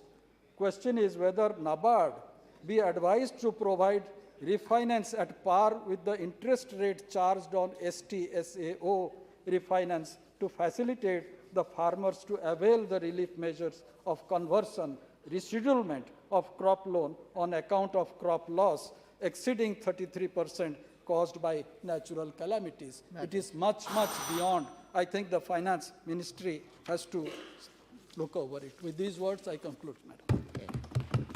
Shrimati Sangeeta Azad ji. धन्यवाद सभापति महोदय, आपने मुझे supplementary demand for grants पर बोलने का मौका दिया, इसके लिए मैं आपकी बहुत बहुत आभारी हूँ. मैम, इस अतिरिक्त बजट की मांगों में मेरी भी संसदीय क्षेत्र लालगंज आजमगढ़ के कुछ मांगों को शामिल किया जाए, यही मेरा अनुरोध है. सबसे पहले SC, ST, OBC एवं EWS के जो छात्रों की संख्या के अनुपात में जो छात्रवृत्तियाँ प्रोत्साहन राशि दी जा रही है, उसमें काफ़ी कटौती की गई है, जिससे ड्रॉप आउट रेट बढ़ा है. मेरा सरकार से मांग है कि इस अतिरिक्त बजट में उस छात्रवृत्ति जो कम कर दी गई है उसे पूरा कर दिया जाए, जिससे छात्रों को पढ़ने में, गरीब छात्रों को पढ़ने में मदद मिल सके. साथ ही विभिन्न एजुकेशनल बोर्ड जैसे स्टेट मेडिकल फैकल्टी और अन्य बोर्ड हैं, जिसमें 12 बिंदु है, जैसे एफिलिएशन फीस, रजिस्ट्रेशन फीस, इस पे 18% GST ली जा रही है. इस GST को बढ़ाने के चक्कर में पूरे कॉलेजेस पे और छात्रों पर इसका फीस का बहुत भार पड़ रहा है. तो मेरा यह भी अनुरोध है कि इसको GST से मुक्त किया जाए. साथ ही साथ जो PhD में छात्रवृत्ति बंद कर दी गई है उसे चालू की जाए. ओल्ड पेंशन स्कीम, मेरा इसके पहले जो बजट हुआ था उसमें ही मैंने डिमांड की थी कि ओल्ड पेंशन स्कीम को पुनः बहाल की जाए. साथ ही वाराणसी से लालगंज वाया आजमगढ़ होते हुए जो नई रेल लाइन स्वीकृत की गई है, उस पर फंड आवंटन हो चुका है. मैंने कई बार इस मुद्दे को सदन में उठाया था, जिस पे आपने मेरी मांग को पूरा किया है. मैं इसके लिए माननीय मंत्री जी का बहुत बहुत आभार व्यक्त करती हूँ. लेकिन यह भी कहना चाहती हूँ कि धन आवंटन होने के बाद भी अभी तक इस पे कोई काम शुरू नहीं हुआ है. इस काम में तेज़ी लाया जाए, जिससे क्षेत्र के लोगों को लाभ मिल सके. साथ ही मेरे ज़िले में एक वंदे भारत ट्रेन दिल्ली से आजमगढ़ के लिए भी चलाई जाए. हमारे जनपद आजमगढ़ में मंदूरी हवाई अड्डे को विस्तार के लिए किसानों की ज़मीन अधिग्रहण को लेकर काफ़ी आंदोलन चल रहा है. मेरी सरकार से मांग है कि किसानों की समस्या को सुनी जाए, उनकी ज़मीन के बदले पर्याप्त मुआवजा दिया जाए, जिससे वह अपने आप को पुनः स्थापित कर सके और हवाई अड्डे का संचालन सुचारू रूप से चालू हो सके. मेरे लोकसभा क्षेत्र लालगंज के विधानसभा निजामबाद में भदुली से लेकर निजामबाद होते हुए पवई कलान तक और विधानसभा अतरौलिया में हिरौला बाजार से कप्तानगंज का रोड काफ़ी क्षतिग्रस्त है और काफ़ी बार इसकी डिमांड की गई, लेकिन अब धन कमी होने के कारण ये अभी तक टूटा पड़ा हुआ, इसे बनवाना बहुत आवश्यक है। PMJSY के तहत जो धन आवंटित हुआ है उसे मेरे ज़िले में और बढ़ाया जाए, क्योंकि ग्रामीण क्षेत्र होने के साथ साथ बहुत से ऐसे रोड हैं जिनको इस योजना में शामिल करना अनिवार्य है। साथ ही ये भी कहना चाहूँगी कि मेरे ज़िले में जो PMJSY के रोड PWD के पास है वो तो 60% तक पूरा हो चुका है, लेकिन जो रोड RED के पास है उसमें समस्या यह है कि RED विभाग ने 4 से 5 सड़कों को एक साथ टेंडर में दिया है, जिसके कारण कोई भी ठेकेदार टेंडर को क्वालिफाई नहीं कर पा रहा है, जिससे बैच 1 और बैच 2 की सड़कें अभी तक पूरी नहीं की गई हैं। मेरा अनुरोध है कि केंद्र सरकार इसको संज्ञान में ले और विभाग को आदेशित करे कि एक सड़कों का टेंडर किया जाए, जिससे सड़कें जल्द से जल्द बनवाई जा सकें। पर्यटन विभाग की योजना थी कि तीर्थ स्थलों पर सुंदरीकरण एवं सड़कों को जोड़ा जाए। मेरे लोकसभा क्षेत्र में दुर्वासा ऋषि आश्रम, शीतला धाम, माँ परमेश्वरी धाम और ऐसे कई तीर्थ स्थल हैं जिनको सुंदरीकरण की आवश्यकता है। मेरा अनुरोध है कि इस डिमांड को भी सरकार इस अतिरिक्त बजट में शामिल करें और आपने मुझे बोलने का पर्याप्त अवसर दिया, मैं इसके लिए आपकी बहुत बहुत आभारी हूँ। धन्यवाद। श्री जसवीर सिंह गिल जी। ਧੰਨਵਾਦ ਚੇਅਰਮੈਨ ਸਾਹਿਬਾ, ਅੱਜ ਤੁਸੀਂ ਮੈਨੂੰ ਡਿਮਾਂਡ ਆਫ ਗ੍ਰਾਂਟਸ ਦੇ ਉੱਤੇ ਬੋਲਣ ਦਾ ਮੌਕਾ ਦਿੱਤਾ। ਮੈਂ ਵਿੱਤ ਮੰਤਰੀ ਜੀ ਦਾ ਧਿਆਨ ਇਸ ਵੱਲ ਲੈ ਕੇ ਆਉਣਾ ਚਾਹੁੰਦਾ ਕਿ ਇਸ ਸਾਲ ਦਾ ਜੋ ਡੈਫੀਸਿਟ ਹੈ ਉਹ ਪਹਿਲਾਂ ਹੀ 16 ਲੱਖ ਕਰੋੜ ਦੇ ਉੱਤੋਂ ਜ਼ਿਆਦਾ ਹੈ। ਉਸ ਤੋਂ ਵੱਧ ਆ 4 ਲੱਖ ਕਰੋੜ ਤੋਂ ਵੱਧ ਹੋਰ ਪੈ ਗਿਆ, ਤੇ ਇਸ ਤੋਂ ਤੁਹਾਡਾ ਸਾਡਾ ਕੀ ਵਿੱਤ ਇਸ ਵੇਲੇ ਵਿੱਤ ਬਹੁਤ ਵੱਡਾ ਸੰਕਟ ਸਾਡੇ ਦੇਸ਼ ਦੇ ਉੱਤੇ ਹੈ। ਮੈਮ, ਜੇ ਤੁਸੀਂ ਸਰਕਾਰ ਦੇ ਟੋਟਲ ਖਰਚੇ ਵੇਖ ਲਏ ਜਾਣ, ਉਹਨਾਂ ਦਾ 25% ਜਿਹੜਾ ਵਾ ਉਹ ਸਰਕਾਰ ਵਿਆਜ ਵਜੋਂ ਦੇ ਰਹੀ ਹੈ। ਮੈਂ ਸਮਝਦਾ ਕਿ ਵਿੱਤ ਮੰਤਰੀ ਜੀ ਨੂੰ ਇਹਨੂੰ ਘੱਟ ਕਰਨ ਵਾਸਤੇ ਇੱਧਰ ਧਿਆਨ ਦੇਣਾ ਚਾਹੀਦਾ। ਮੈਮ, ਅੱਜ ਸਾਡਾ ਖੇਤੀ ਸੈਕਟਰ ਬਹੁਤ ਵੱਡੇ ਸੰਕਟ ਚੋਂ ਦੀ ਗੁਜ਼ਰ ਰਿਹਾ ਹੈ। ਇਹਨਾਂ ਨੇ ਯੂਰੀਆ ਫਰਟੀਲਾਈਜ਼ਰ ਉਹਦੀ ਸਬਸਿਡੀ ਵਾਸਤੇ 1 ਲੱਖ ਕਰੋੜ ਤੋਂ ਵੱਧ ਦੇ ਜਿਹੜੇ ਆ ਇਹਨਾਂ ਨੇ ਐਡੀਸ਼ਨਲ ਜਿਹੜੇ ਪੈਸੇ ਮੰਗੇ ਆ, ਪਰ ਮੈਂ ਇਹ ਧਿਆਨ ਸਰਕਾਰ ਦਾ ਇੱਧਰ ਦਿਵਾਉਣਾ ਚਾਹੁੰਦਾ ਕਿ ਅੱਜ ਯੂਰੀਆ ਮਿਲ ਕਿੱਥੇ ਰਹੀ ਹੈ। ਅੱਜ ਹਾਲਾਤ ਇਹ ਨੇ ਮੈਡਮ ਜੀ, ਨਾ ਯੂਰੀਆ ਨਾ DAP, ਲੋਕਾਂ ਨੇ ਉਹਨਾਂ ਨੂੰ ਨਾਲ ਵੱਖ-ਵੱਖ ਹੋਰ ਦਵਾਈਆਂ ਜਾਂ ਹੋਰ ਸਮਾਨ ਦਿੱਤਾ ਜਾ ਰਿਹਾ ਜਿਹੜਾ ਕਿਸਾਨ ਦੇ ਕਿਸੇ ਕੰਮ ਨਹੀਂ। ਮੈਡਮ, ਕਿਸਾਨਾਂ ਦੇ ਨਾਲ ਇਸ ਸਰਕਾਰ ਨੇ ਇੱਕ ਲਿਖਤੀ ਸਮਝੌਤਾ ਕੀਤਾ ਸੀ ਆ ਕਿਸਾਨ ਐਜੀਟੇਸ਼ਨ ਦੇ ਉੱਤੇ, ਜਿਸ ਦੇ ਵਿੱਚ ਜਿਹੜੇ ਕਿਸਾਨਾਂ ਇਹਦੇ ਵਿੱਚ ਸ਼ਹੀਦ ਹੋਏ ਸਨ ਇਸ ਐਜੀਟੇਸ਼ਨ 'ਚ, ਉਹਨਾਂ ਨੂੰ ਮੁਆਵਜ਼ਾ ਦੇਣਾ ਸੀ, ਉਹਨਾਂ ਨੂੰ ਨੌਕਰੀ ਦੇਣੀ ਸੀ। ਜਿਹੜੇ ਕਿਸਾਨਾਂ ਦੇ ਉੱਤੇ ਕੇਸ ਦਰਜ ਹੋਏ ਨੇ ਉਹਨਾਂ ਨੂੰ ਜਿਹੜਾ ਉਹ ਕੇਸ ਰੱਦ ਕਰਦੇ ਸੀ। ਪਰ ਅਫਸੋਸ ਦੀ ਗੱਲ ਆ, ਅੱਜ ਵੀ ਕਿਸਾਨ ਕਚਹਿਰੀਆਂ 'ਚ ਤਰੀਕਾਂ ਭੁਗਤ ਰਹੇ, ਉਹਨਾਂ ਦੇ ਟਰੈਕਟਰ, ਉਹਨਾਂ ਦੀ ਹੋਰ ਮਸ਼ੀਨਰੀ ਜਿਹੜੀ ਆ ਉਹ ਥਾਣਿਆਂ ਦੇ ਵਿੱਚ ਸੜ ਰਹੀ ਹੈ। ਨਾ ਅੱਜ ਤੱਕ ਸਰਕਾਰ ਨੇ MSP ਦੀ ਲਿਖਤੀ ਗਰੰਟੀ ਦਿੱਤੀ। ਮੈਂ ਚਾਹੁੰਦਾ ਕਿ ਸਰਕਾਰ ਦਾ ਧਿਆਨ ਇੱਧਰ ਹੋਵੇ ਤੇ ਕਿਸਾਨਾਂ ਦੀ MSP ਜਿਹੜੀ ਯਕੀਨੀ ਬਣਾਈ ਜਾਏ, ਤੇ ਜਿਹੜੇ ਕਿਸਾਨਾਂ ਦੇ ਨਾਲ ਜਿਹੜੇ ਵਾਅਦੇ ਕੀਤੇ ਆ ਉਹਨਾਂ ਨੂੰ ਜਿਹੜਾ ਪੂਰਾ ਕੀਤਾ ਜਾਏ। ਮੈਂ ਪਾਰਟੀਬਾਜ਼ੀ ਦੇ ਵਿੱਚ ਨਹੀਂ, ਪਾਰਟੀਬਾਜ਼ੀ ਤੋਂ ਉੱਪਰ ਦੇਸ਼ ਦੇ ਹਿੱਤ ਦੀ ਗੱਲ ਕਰਨੀ ਚਾਹੁੰਦਾ ਕਿ ਅੱਜ ਸਟੇਟਾਂ ਦੇ ਫਾਈਨਾਂਸਿਸ ਦਾ ਬਹੁਤ ਬੁਰਾ ਹਾਲ ਆ। ਅੱਜ ਹਰ ਸਟੇਟ ਦੇ ਉੱਤੇ ਲੱਖਾਂ ਕਰੋੜਾਂ ਦਾ ਜਿਹੜਾ ਕਰਜ਼ਾ ਸਟੇਟਾਂ ਦੇ ਉੱਤੇ ਆ, ਪਰ ਫਿਰ ਵੀ ਸਟੇਟ ਜਿਹੜੇ ਆ ਫਜ਼ੂਲ ਖਰਚਿਆਂ ਦੇ ਉੱਤੇ ਜਿਹੜੀ ਇਹਨਾਂ ਦੇ ਲਗਾਮ ਲਾਉਣ ਦੀ ਲੋੜ ਆ। ਜਿੱਥੇ ਪੰਜਾਬ ਦੇ ਵਿੱਚ ਪੰਜਾਬ ਦਾ ਪੈਸਾ ਦੂਜੇ ਸਟੇਟਾਂ 'ਚ ਇਲੈਕਸ਼ਨਾਂ, ਭਾਵੇਂ ਹਿਮਾਚਲ 'ਚ ਹੋਵੇ, ਗੁਜਰਾਤ 'ਚ ਹੋਵੇ, ਉਹਨਾਂ ਨੂੰ ਲੜਨ ਵਾਸਤੇ ਹਜ਼ਾਰਾਂ ਕਰੋੜ ਦੀ ਜਿਹੜੀ ਆ ਉਹ ਖਰਚਾ ਐਡਵਰਟਾਈਜ਼ਮੈਂਟ ਤੇ ਕੀਤਾ ਜਾ ਰਿਹਾ। ਇਹ ਪੰਜਾਬ ਦਾ ਪੈਸਾ, ਪੰਜਾਬ ਦੇ ਲੋਕਾਂ ਦਾ ਪੈਸਾ, ਪਰ ਇਹਨੂੰ ਜਿਹੜਾ ਇਹਦੀ ਲੁੱਟ ਹੋ ਰਹੀ ਆ। ਜੇ ਤੁਸੀਂ ਕੇਂਦਰ ਦਾ ਵੀ ਵੇਖ ਲਓ, ਇੱਥੇ ਵੀ ਘੱਟ ਨਹੀਂ। ਇਸ ਸਾਲ ਦੇ ਵਿੱਚ ਕੇਂਦਰ ਸਰਕਾਰ ਨੇ ਇਸ਼ਤਿਹਾਰਬਾਜ਼ੀ ਤੇ ਐਡਵਰਟਾਈਜ਼ਮੈਂਟ ਤੇ 4777 ਕਰੋੜ ਰੁਪਈਆ ਖਰਚ ਕੀਤਾ। ਇਹ ਕੋਈ ਨਿਆਂ ਨਹੀਂ ਹੈ। ਮੈਡਮ, ਅੱਜ ਕਰਜ਼ੇ ਮਾਫ ਦੀ ਗੱਲ ਕੀਤੀ। ਮੈਂ ਬੜੀ ਜ਼ਿੰਮੇਵਾਰੀ ਦੇ ਨਾਲ ਇਸ ਅਜ਼ੀਮ ਸਦਨ ਦੇ ਵਿੱਚ ਤੁਹਾਡੇ ਰਾਹੀਂ ਸਰਕਾਰ ਨੂੰ ਬੇਨਤੀ ਕਰਦਾ ਕਿ ਕਿਸਾਨ ਦਾ ਤੇ ਗਰੀਬ ਮਜ਼ਦੂਰ ਦਾ ਜਿਹੜਾ ਕਰਜ਼ਾ ਮਾਫ ਕੀਤਾ ਜਾਵੇ। ਜਿੰਨਾ ਕਰਜ਼ਾ ਅਸੀਂ ਅਡਾਨੀ ਅੰਬਾਨੀ ਤੇ ਗੋਦੀ ਸੇਠਾਂ ਦਾ ਮਾਫ ਕਰਦੇ ਆ, ਉਸ ਤੋਂ ਅੱਧੇ ਪੈਸਿਆਂ ਦੇ ਵਿੱਚ ਦੇਸ਼ ਦੇ ਸਾਰੇ ਕਿਸਾਨ ਤੇ ਸਾਰੇ ਮਜ਼ਦੂਰ ਜਿਹੜੇ ਆ ਉਹ ਕਰਜ਼ਾ ਰਹਿਤ ਹੋ ਜੂ, ਕਰਜ਼ੇ ਦੀ ਪੰਡ ਜਿਹੜੀ ਆ ਉਹਨਾਂ ਦੇ ਸਿਰਾਂ ਉਹ ਲੱਥ ਜਾਏਗੀ। ਬੇਰੁਜ਼ਗਾਰੀ ਤੇ ਮਹਿੰਗਾਈ ਅੱਜ ਇਸ ਲੋਕਾਂ ਨੂੰ ਜਿਹੜੀਆਂ ਬੁਰੀ ਤਰ੍ਹਾਂ ਖਾ ਰਹੀਆਂ। ਮੈਡਮ ਜੀ 9% ਬੇਰੁਜ਼ਗਾਰੀ ਦਾ ਰਿਹਾ ਆਪਣੇ ਦੇਸ਼ ਦੇ ਵਿੱਚ। ਇਹਦਾ ਸਿਰਫ ਤੇ ਸਿਰਫ ਜਿਹੜਾ ਇਹਦਾ ਇੰਡਸਟਰੀ ਲਾ ਕੇ ਵੱਡੇ ਵੱਡੇ ਯੂਨਿਟ ਲੱਗਣ, ਉਹਨਾਂ ਦੇ ਨਾਲ ਇਹ ਬੇਰੁਜ਼ਗਾਰੀ ਦੂਰ ਹੋ ਸਕਦੀ ਆ। ਪਰ ਕਿਰਪਾ ਕਰਕੇ ਇਹ 1 ਜਾਂ 2 ਸਟੇਟਾਂ ਦੇ ਵਿੱਚ ਹੀ ਇਹ ਨਾ ਲਾਈ ਜਾਵੇ। ਮੈਡਮ 2 ਮਿੰਟ ਜੀ, ਇਹ ਨਾ ਲਾਈ ਜਾਵੇ, ਇਹਨਾਂ ਸਾਰੇ ਸਟੇਟਾਂ ਦੇ ਵਿੱਚ ਇਹਨੂੰ ਵੰਡ ਕਰਕੇ, ਮੈਂ ਬਹੁਤ ਇੰਪੋਰਟੈਂਟ ਵੰਡ ਕਰਕੇ ਇਹਨੂੰ ਕੀਤਾ ਜਾ। ਮੈਡਮ ਮੈਂ ਲਾਅ ਐਂਡ ਆਰਡਰ ਪੰਜਾਬ ਦੇ ਵੱਲ ਧਿਆਨ ਦਿਵਾਉਣਾ ਚਾਹੁੰਦਾ। ਅਸੀਂ ਬਹੁਤ ਬੁਰਾ ਸਮਾਂ ਵੇਖਿਆ। ਅੱਜ ਮੈਂ ਤੁਹਾਡੇ ਰਾਹੀਂ ਸਰਕਾਰ ਨੂੰ ਕਹਿਣਾ ਚਾਹੁੰਦਾ, ਜੇ ਪੰਜਾਬ ਨੂੰ ਨਾ ਸੰਭਾਲਿਆ ਤੇ ਪੰਜਾਬ ਦੁਬਾਰਾ ਸਾਡੇ ਹੱਥਾਂ 'ਚੋਂ ਖਿਸਕ ਜਾਏਗਾ।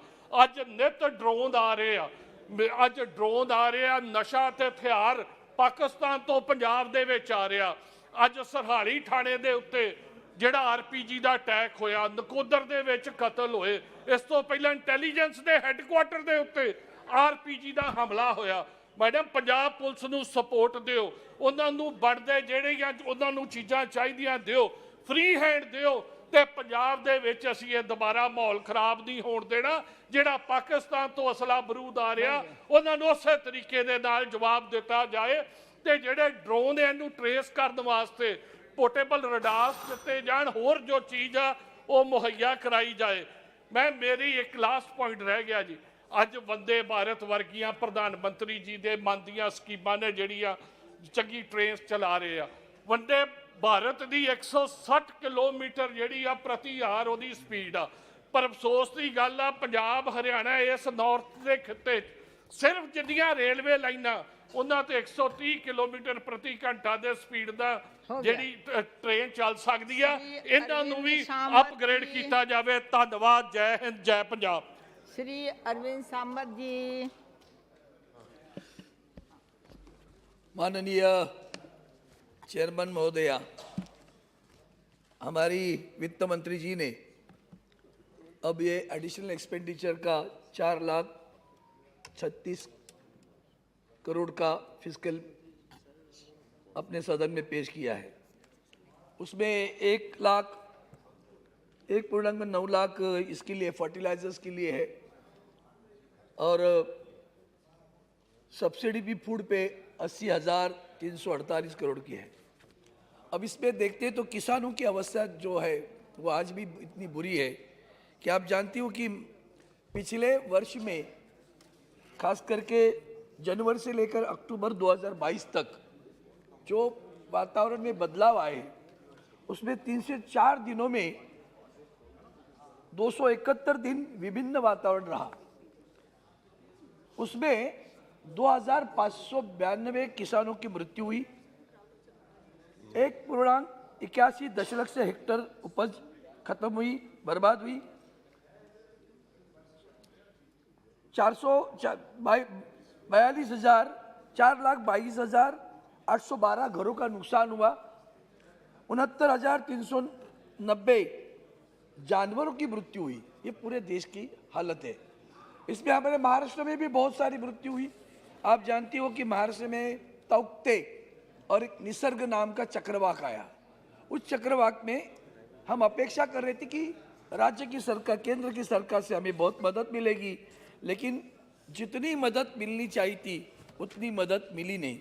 उसमें महाराष्ट्र में जिस तरह का वातावरण बदल आया, उसमें 67 डेज भारी वर्षा हुई, बाढ़ आई, भूस्खलन हुआ, 54 दिनों में बिजली और तूफान हुआ, 24 दिन गर्मी में गए। ये सारे वातावरण के बदलाव का परिणाम हमारे किसानों पर होते रहा।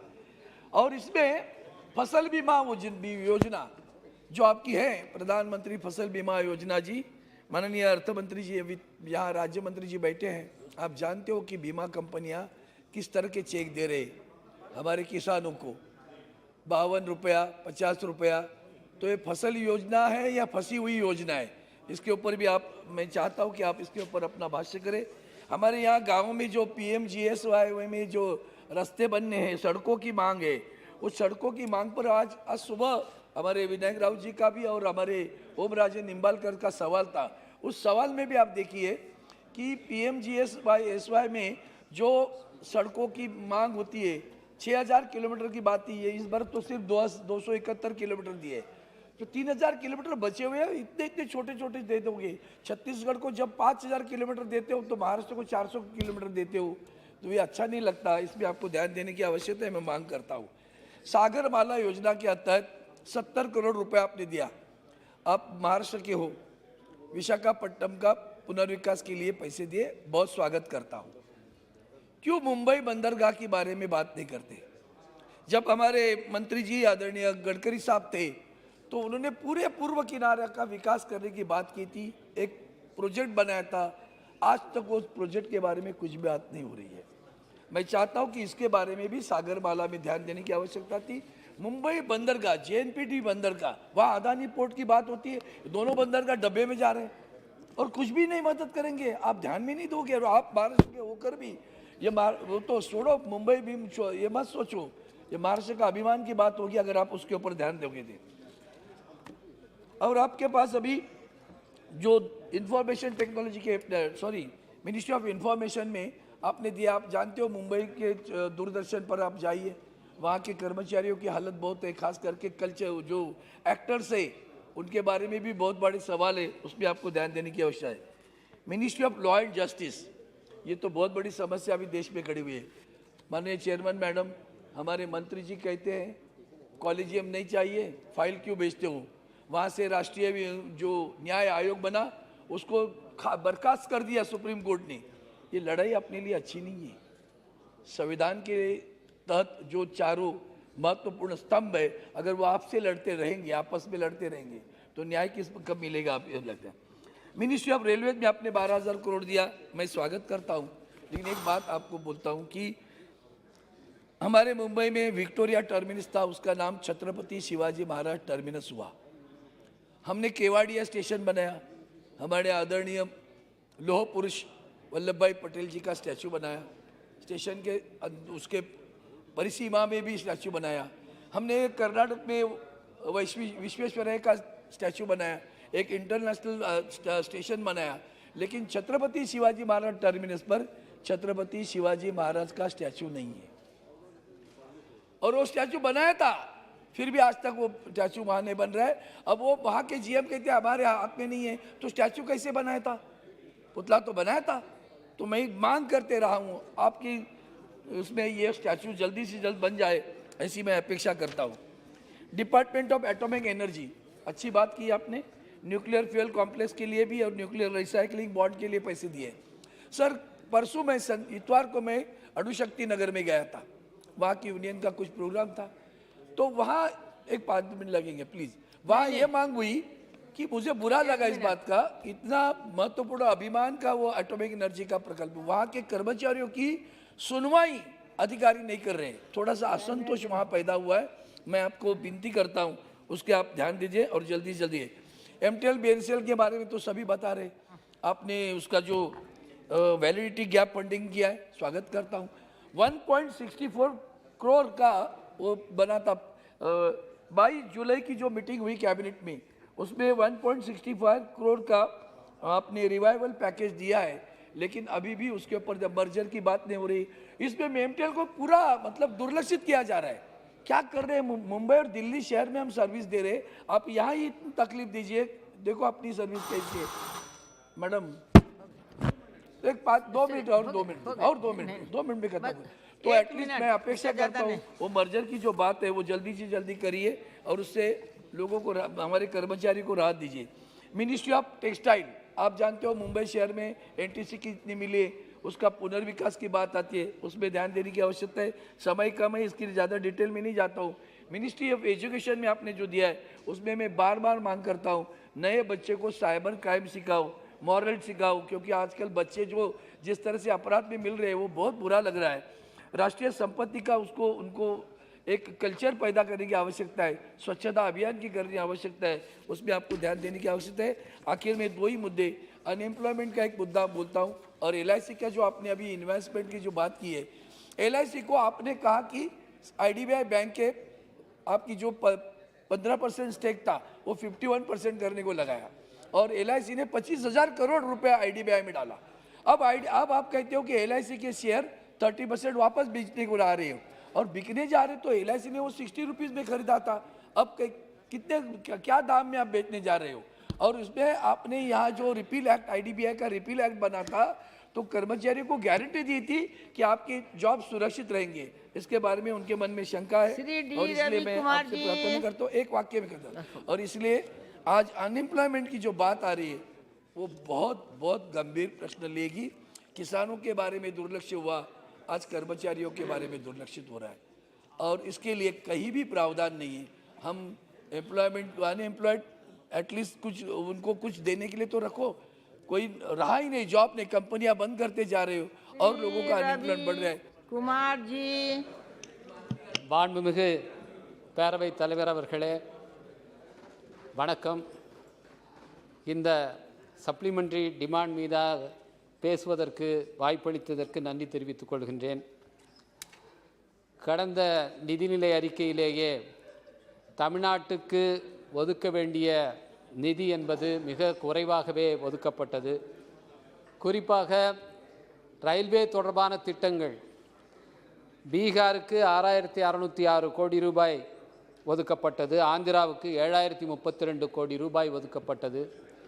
ஆனால் தமிழ்நாட்டு திட்டங்களுக்கு 3,365 கோடி தான் ஒதுக்கப்பட்டது. அங்கே புதிய ரயில் திட்டம் எதுவும் கடந்த பட்ஜெட்டிலே நமக்கு துவக்கப்படவில்லை. இந்த துணை நிதிநிலை அறிக்கையிலே அதற்கான கூடுதல் நிதி ஒதுக்கப்படும் என்று பார்த்தால் அதுவும் ஏமாற்றமாகத்தான் இருக்கிறது. மகாத்மா காந்தி தேசிய வேலை உறுதி திட்டத்தை சிறப்பாக பயன்படுத்தும் மாநிலங்களில் தமிழ்நாடு ஒன்று. ஆனால் அந்த திட்டத்தின் கீழ் கடந்த பட்ஜெட்டிலே 25,000 கோடி ரூபாய் குறைக்கப்பட்டது. தமிழ்நாட்டுக்கு ஒதுக்கீடு செய்யப்பட்ட தொகையும் கூட முழுமையாக விடுவிக்கப்படவில்லை. இதனால் அதிகமாக கிராமப்புறங்களை கொண்டிருக்கிற என்னுடைய விழுப்புரம் நாடாளுமன்ற தொகுதியில் இருக்கிற நிலமற்ற விவசாய கூலிகள் அதிகமாக பாதிக்கப்படுகிறார்கள். எனவே இந்த சப்ளிமெண்ட்ரி டிமாண்டில் அதற்கான நிதியை கூடுதலாக ஒதுக்கியிருந்தால் சிறப்பாக இருந்திருக்கும். கல்விக்காக பட்ஜெட்டிலே கூடுதல் நிதியை ஒதுக்குவோம் என்று தேசிய கல்விக் கொள்கையிலே அறிவிக்கப்பட்டிருந்தது. GDPயிலே 6 விழுக்காடு கல்விக்கென ஒதுக்கீடு செய்யப்படும் என்று இலக்கு நிர்ணயிக்கப்பட்டது. ஆனால் கடந்த பட்ஜெட்டை விட இந்த பட்ஜெட்டிலே நமக்கு கல்விக்கான ஒதுக்கீடு குறைக்கப்பட்டிருந்தது. குறிப்பாக SC/ST பிரிவினருடைய உயர்கல்வி, அதற்காக வழங்கப்படுகிற ஸ்காலர்ஷிப், ஃபெலோஷிப் இவையெல்லாம் வெகுவாக குறைக்கப்பட்டு பல திட்டங்கள் நிறுத்தப்பட்டிருக்கின்றன. அதுபோலவே மௌலானா ஆசாத் பெயரிலே இருக்கின்ற ஃபெலோஷிப் சிறுபான்மை மதத்தைச் சேர்ந்த மாணவர்களுக்காக ஆராய்ச்சி கல்வி படிக்கிற மாணவர்களுக்கு உதவுகிற அந்த திட்டம் இன்றைக்கு முற்றாக நிறுத்தப்பட்டிருக்கிறது. இது SC/ST சமூகங்கள் மற்றும் சிறுபான்மை மதங்களைச் சேர்ந்த மாணவர்களுடைய படிப்பை மிக அதிக அளவிலே பாதிக்கிறது. அதற்கு இதிலே கூடுதலாக நிதி ஒதுக்கீடு செய்யப்பட்டிருக்கும் என்று எதிர்பார்த்தோம், அதுவும் குறைவாகவே இருக்கிறது. இந்த சப்ளிமெண்ட்ரி டிமாண்டிலே SC/ST பிரிவினருக்கான தொகை கூடுதலாக ஒதுக்கப்படவில்லை. அதுபோலவே நம்முடைய பிரதமர் பெயரிலே இருக்கிற வீடு வழங்கும் திட்டம், PMAY திட்டம், அதற்கான நிதியும் போதுமானதாக இல்லை. அதற்கான யூனிட் காஸ்ட் என்பது மிக மிக குறைவாக இருக்கிறது. நாம் இன்றைக்கு பொதுப்பணித்துறையின் மூலமாக CPWD மூலமாக கட்டடங்களை கட்டுவதற்கு நிர்ணயித்திருக்கிற தொகையும் வீடுகள் கட்டுவதற்கு நிர்ணயித்திருக்கிற தொகையும் பார்த்தால் அதிலே 10ல் 1 பங்கு கூட வீடு கட்டுவதற்கு நிர்ணயிக்கப்பட்டிருக்கிற அந்த தொகை யூனிட் காஸ்ட் என்பது வரவில்லை. இரண்டுக்கும் ஒரே விதமான பொருளைத்தான், அதே சிமெண்ட்டைத்தான், அதே இரும்பைத்தான், அதே மணலைத்தான் பயன்படுத்த வேண்டும். ஆக அரசாங்கத்துடைய கட்டடத்தை கட்டுவதற்கு ஒரு நிதியும் மக்களுடைய வீடுகளை கட்டுவதற்கு ஒரு நிதியும் குறைவாக ஒதுக்கும் போது இந்த திட்டமே இன்றைக்கு தோல்வியடைகிற ஒரு நிலை ஏற்பட்டிருக்கிறது. எனவே அதற்கான யூனிட் காஸ்டை அதிகரித்து அந்த மக்களுக்கு உதவ வேண்டும் என்று நான் வலியுறுத்தி கேட்டுக்கொள்கின்றேன். தமிழ்நாட்டுக்கு பேரிடர் மேலாண்மையில் நிதி அதிகமாக, இப்பொழுது கூட ஒரு புயல் அங்கே வந்து சேதத்தை ஏற்படுத்தி இருக்கிறது. அந்த பேரிடர் மேலாண்மை நிதி என்பது போதுமான அளவில் தமிழ்நாட்டுக்கு விடுவிக்கப்படுவதில்லை. அதை நாங்கள் பலமுறை நாடாளுமன்ற உறுப்பினர்கள் போய் கோரிக்கை விடுத்தோம். அந்த நிதி கூட்டி வழங்கப்படாமல் இருக்கிறது. அதையும் கூடுதலாக ஒதுக்கீடு செய்ய வேண்டும். தமிழ்நாட்டுக்கான நிதி ஒதுக்கீட்டை அதிகரிக்க வேண்டும். இதற்காக நம்முடைய நிதியமைச்சர் நடவடிக்கை எடுக்க வேண்டும் என்று கேட்டு நன்றி சொல்லி அமைகிறேன். வணக்கம். धन्यवाद सभापति जी। सभापति महोदय, मुझे 2022-23 के अनुदान मांगों पर बोलने के लिए आपने समय दिया है, उसके लिए मैं आपका धन्यवाद करना चाहूँगा। सभापति जी, आज हमारा देश प्रधानमंत्री श्रीमान नरेंद्र भाई मोदी जी के नेतृत्व में तेज़ी से अग्रसर हो रहा है और दुनिया के बड़े बड़े विकसित देश उनकी ये बराबरी कर रहा है। विश्व के 5 बड़े देशों में से सबसे बड़ा देश आज भारत बन रहा है। यह भारत इसलिए बन रहा है कि श्रीमान प्रधानमंत्री जी के विजन और उनके आने वाले व्यक्तित्व को देख के भारत आगे बढ़ रहा है। पिछले 8 वर्षों के दौरान केंद्र की सरकार ने गरीब कल्याण योजना, ग्रामीण विकास में स्वच्छता, साफ जल, पर्यावरण, जलवायु के से प्रदूषण मुक्त करने के लिए सर्वांगीण विकास और ग्रामीण क्षेत्र की गांव के अंतिम छोर पर बैठे हुए व्यक्तियों की स्वास्थ्य सुविधाओं के सुधार को देखते हुए ये विशेष ध्यान दिया है। प्रधानमंत्री किसान सम्मान निधि का लाभ लाखों किसान इस देश में ले रहे हैं। इस योजना के अंतर्गत कवर होने वाले किसान को 6,000 रुपये दे रहे हैं। सभापति जी, मैं गांव का किसान का बेटा हूं और गांव से आता हूं। मैं जानता हूं कि इस योजना का लाभ देश में सबसे ज़्यादा गरीब किसानों को मिल रहा है। आयुष्मान भारत योजना गरीबों के लिए एक जीवनदान साबित हो रही है। इसके लिए 10 करोड़ से भी ज़्यादा परिवार 5 लाख रुपए से प्रतिवर्ष बीमा इसका सुविधा दी जा रही है। सभापति जी, मैं यहाँ पर मैं एक बात जोड़ना चाहूँगा कि पूरे हिंदुस्तान में आयुष्मान भारत योजना चल रही है, लेकिन राजस्थान में इसको चिरंजीवी स्वास्थ्य योजना का नाम दिया है। पैसा केंद्र सरकार दे, प्रधानमंत्री आयुष्मान भारत योजना का नाम हटा के वो चिरंजीवी योजना का नाम के नाम से वो गांव में पैसे दे रहे हैं। इसका बेनिफिट लोगों को मिलता है, लेकिन वो बेनिफिट प्रधानमंत्री आयुष्मान योजना के नाम से ही मिलता है। केंद्र सरकार का लक्ष्य है सभी को घर उपलब्ध कराना है। आज गांव में अंतिम छोर पे बैठे हुए व्यक्ति के जिनके सिर पे पक्की छत नहीं थी, उनको पक्का घर देने का काम देश के प्रधानमंत्री जी ने किया और करीबन 2,60,000 रुपये का जहाँ पे एक परिवार को लाभ मिलता है। इस स्कीम से लाखों लोगों ने अपना घर खरीदने में मदद की है। इस हिंदुस्तान की अर्थव्यवस्था को भी लाभ मिला है। सभापति जी, कोरोना महामारी के दौरान लॉकडाउन में देश के प्रधानमंत्री जी ने गरीब कल्याण योजना की शुरुआत की।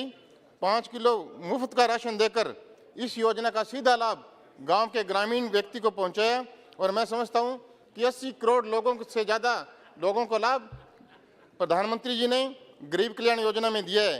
माननीय प्रधानमंत्री जी ने 2025 तक भारत की जीडीपी को 5 लाख करोड़ रुपए डॉलर बनाने का संकल्प लिया है।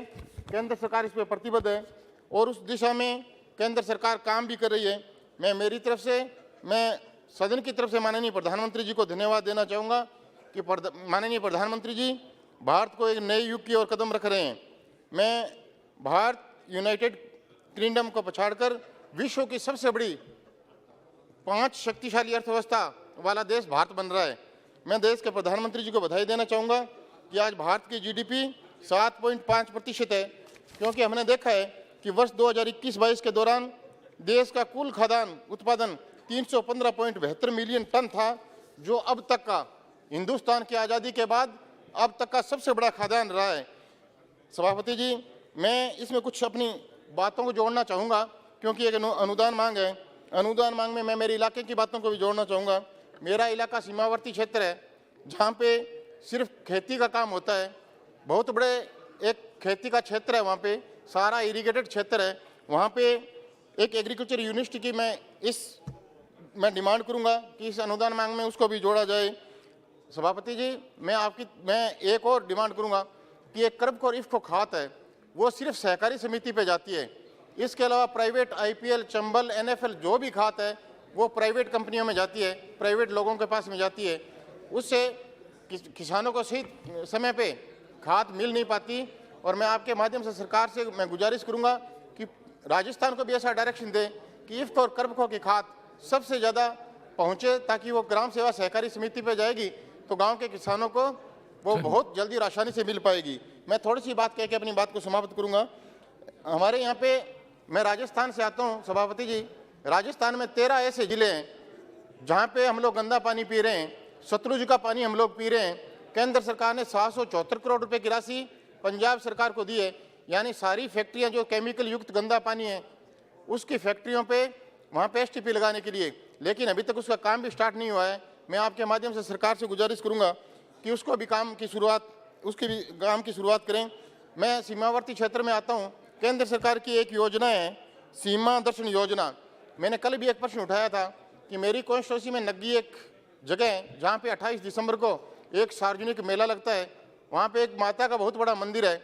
1971 के अंदर वहाँ पे 21 शहीद हुए थे, लेकिन उसके बाद में वहाँ पे हम लोग, हमारी जो ज़मीन पाकिस्तान ने ली थी, भारत छोड़ने भी सक्षम रहा। उसके बाद में वहाँ पे एक माता का मंदिर बनाया गया, जहाँ पे आज भी 28 दिसंबर के दिन पूजा अर्चना होती है। तो इन दोनों स्थानों को, एक हिंदूमल कोट को जो सीमावर्ती क्षेत्र है, आज़ादी से पहले पाकिस्तान और इंडिया की यहाँ पे ट्रेन आया जाया करती थी, आज भी वहाँ पे रेलवे स्टेशन है। तो इन दोनों नग्गी और हिंदूमल कोट को सीमा दर्शन योजना में जोड़ा जाए।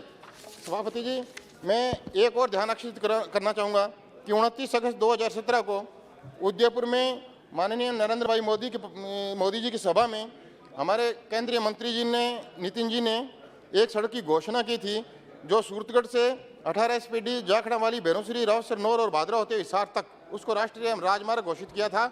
लेकिन स्टेट गवर्नमेंट आज भी इसका प्रपोजल नहीं भेज रही है। तो केंद्र सरकार स्टेट को डायरेक्शन दे के उसका प्रपोजल मंगा के उसको राष्ट्रीय राजमार्ग बनाने के लिए केंद्र सरकार स्वीकृति देगी। मैं यही आपसे आग्रह करना चाहूँगा। केंद्र सरकार ने अपने एक विजन के तहत किसान को हर समय बेनिफिट दिया है, चाहे यूरिया का खाद हो, चाहे बीज हो, चाहे पानी का मामला हो, चाहे खेतिहर मामला हो, चाहे पीने का मामला हो, जल जीवन मिशन हो। केंद्र सरकार ने हमेशा किसानों को सभापति जी सहायता दी है। हम लोग देखते हैं यूरिया 2450 रुपये, यानी 45 किलो यूरिया 2450 रुपये की आ रही है, लेकिन केंद्र सरकार सब्सिडी दे के सिर्फ 266 रुपये यूरिया किसान को दे रही है। इसी तरीके से DAP 4000 के करीब, उसका 50 किलो वेट का 4000 रुपये कीमत है, लेकिन 1350 रुपये सब्सिडी के रूप में किसान को सिर्फ 1350 रुपये में केंद्र सरकार दे रही है। मैं ये बात इसलिए कह रहा हूँ कि 8 साल तक भारत को विश्व गुरु बनाने के लिए देश के प्रधानमंत्री जी ने जो काम किया है, और गांव के अंतिम छोर पे बैठे हुए व्यक्ति को इसका लाभ देने के लिए देश के प्रधानमंत्री जी ने जो संकल्प लिया था, उसको केंद्र सरकार पूरा कर रही है। सभापति महोदय, कभी विश्व गुरु कहलाने वाला भारत, पूरा विश्व भारत का तमाशा देखता था। आज अमेरिका जैसी महाशक्ति भारत के सामने कोई घुटने टिकाने का काम कर रहा है, वो देश के प्रधानमंत्री जी कर रहे हैं। सभापति महोदय, मैं ज़्यादा कुछ नहीं कहता, मैं इतना कहना चाहूँगा कि आज मुझे विश्वास ही नहीं, मुझे पूर्ण विश्वास है कि हमारी केंद्र सरकार अपनी प्रतिबद्धताओं को सुनिश्चित करने के लिए तेजी से नई दिशा में विकास कर रही है। पिछले 8 साल हम सब के लिए गौरवशाली वर्ष रहे हैं। देश के हर तबके को उनका हक मिला है और देश विकास के पथ पर अग्रसर है। मैं केंद्र सरकार द्वारा सदन के समक्ष रखी गई इस अनुदान मांग को मैं समर्थन करता हूं। बहुत बहुत धन्यवाद। जय हिंद। धन्यवाद। Next speaker Shri Lav Shri Krishna. Thank you, sir. Thank you for allowing me to speak on demands for grants. When we thought the economy was recovering, again the brakes were put in place because of what's happening in all the major economies across the world. Our manufacturing sector, the growth is going back. our service sector, there's a huge job losses, not just in the billion-dollar valuation startups, but also in the major tech companies like TCS and Wipro and all these companies. And the unemployment rate across the country is touching almost to 8%, which is more than 8%. There's a feeling across the country, what's keeping the youth busy is the cheap data that is available. Under these circumstances, I commend the finance minister and the union government for undertaking the welfare-oriented measures to push for the upliftment of the citizens of this country, sir. Almost 25% of the allocation in this demand for grants has been allocated towards the fertilizer subsidy, sir. Please. This will ease the financial pressure faced by the Honorable farming members, community. please. But there are two figures that do not sit well. Chaudhary ji, please. But there are two figures that do not sit well when government is talking of Atmanirbhar Bharat, sir. 1/4 of the allocated funds for the fertilizer is for the imported fertilizer, sir. Domestic production of fertilizer was 36.2 lakh tons, much lower than the target of 41.5 lakh tons in October, sir. This issue needs to be given serious thought if you are talking about Atmanirbhar Bharat, sir. Government is looking towards commercialization of and exploiting of production of phosphate deposits, sir. Government should look to Kadapa Basin in Andhra Pradesh, which has huge deposits, sir. Another 60,000 crores is allocated towards food subsidies, sir. Pradhan Mantri Garib Kalyan Yojana has been recently extended until December 2022, sir. Given the inflation and food grain shortage, it is wise to extend it further, sir. Narega has been allocated another 16,400 crores, but it still falls short of last year's expenditure by 8,600 crores. Maybe they will cover it in the next demand for grants.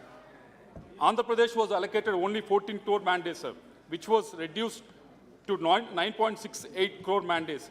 This comes on back of AP specifically requesting for 26 crore mandates in review meeting that has held in early 2022, sir, before the budget was announced. Coming to the fiscal deficit, now the government is asking for additional expenditure of 3.26 lakh crores, sir.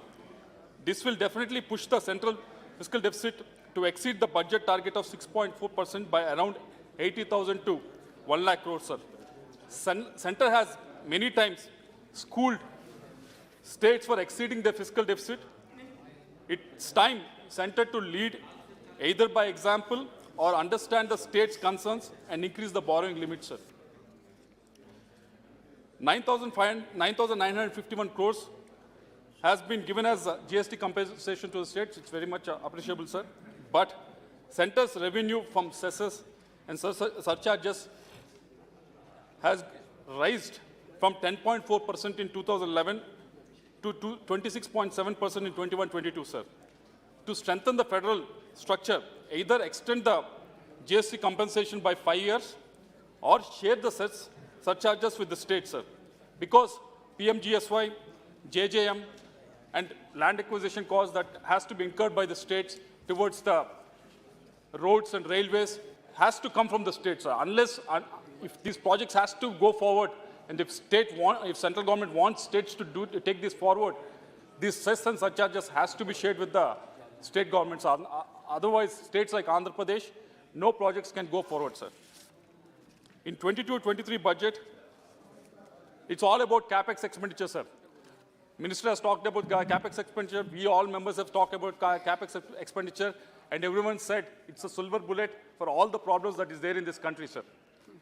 Government has an ambitious capex target of 7.5 lakh crore. It was 24% higher than previous year, sir. But CAG data indicates that between April and October 2022, expenditure was around 4 lakh crores. It was almost close to 50%, sir. Under the supplementary demand for grants, capex has been augmented by 31,000 crores, indicating that close to 60% of the target will be achieved. Government may say capex happens only when states come together, projects are identified, land allocation from the state side is done, and various other reasons, sir. Let me give you various avenues that are available in Andhra Pradesh, various projects that are allocated to Andhra Pradesh, which are looking for capex spending from the union government, sir. There are 7 projects that are waiting from them, sir. Avenue 1, Polavaram project, sir. It was lifeline of Andhra Pradesh. It was supposed to solve drinking and irrigation problems of many districts of Andhra Pradesh and lakhs of acres in Andhra Pradesh, sir. It was adjudged as a national project as well in Bifurcation Act, sir. But there are so many issues that are pending with the union government, sir. Pending investment clearance for the revised cost estimate to the tune of 55,000 crores is still pending with the union government. Funding for drinking water is to the tune of 4,000 crores is still pending with the union government. Removal of component-wise restriction. We have been representing it to the union government too many times. An expenditure of 2,000 crores has been rejected because of that. It is still pending with the union government. R&R package, resettlement and rehabilitation package. It's still pending with the union government. We have been making so many requests with the government. It's not been happening. The left side of the project, to the tune of almost 40,000 acres, R&R package has not been initiated from the union government. If union government is so serious about capex, this is a project that they should really look into, sir.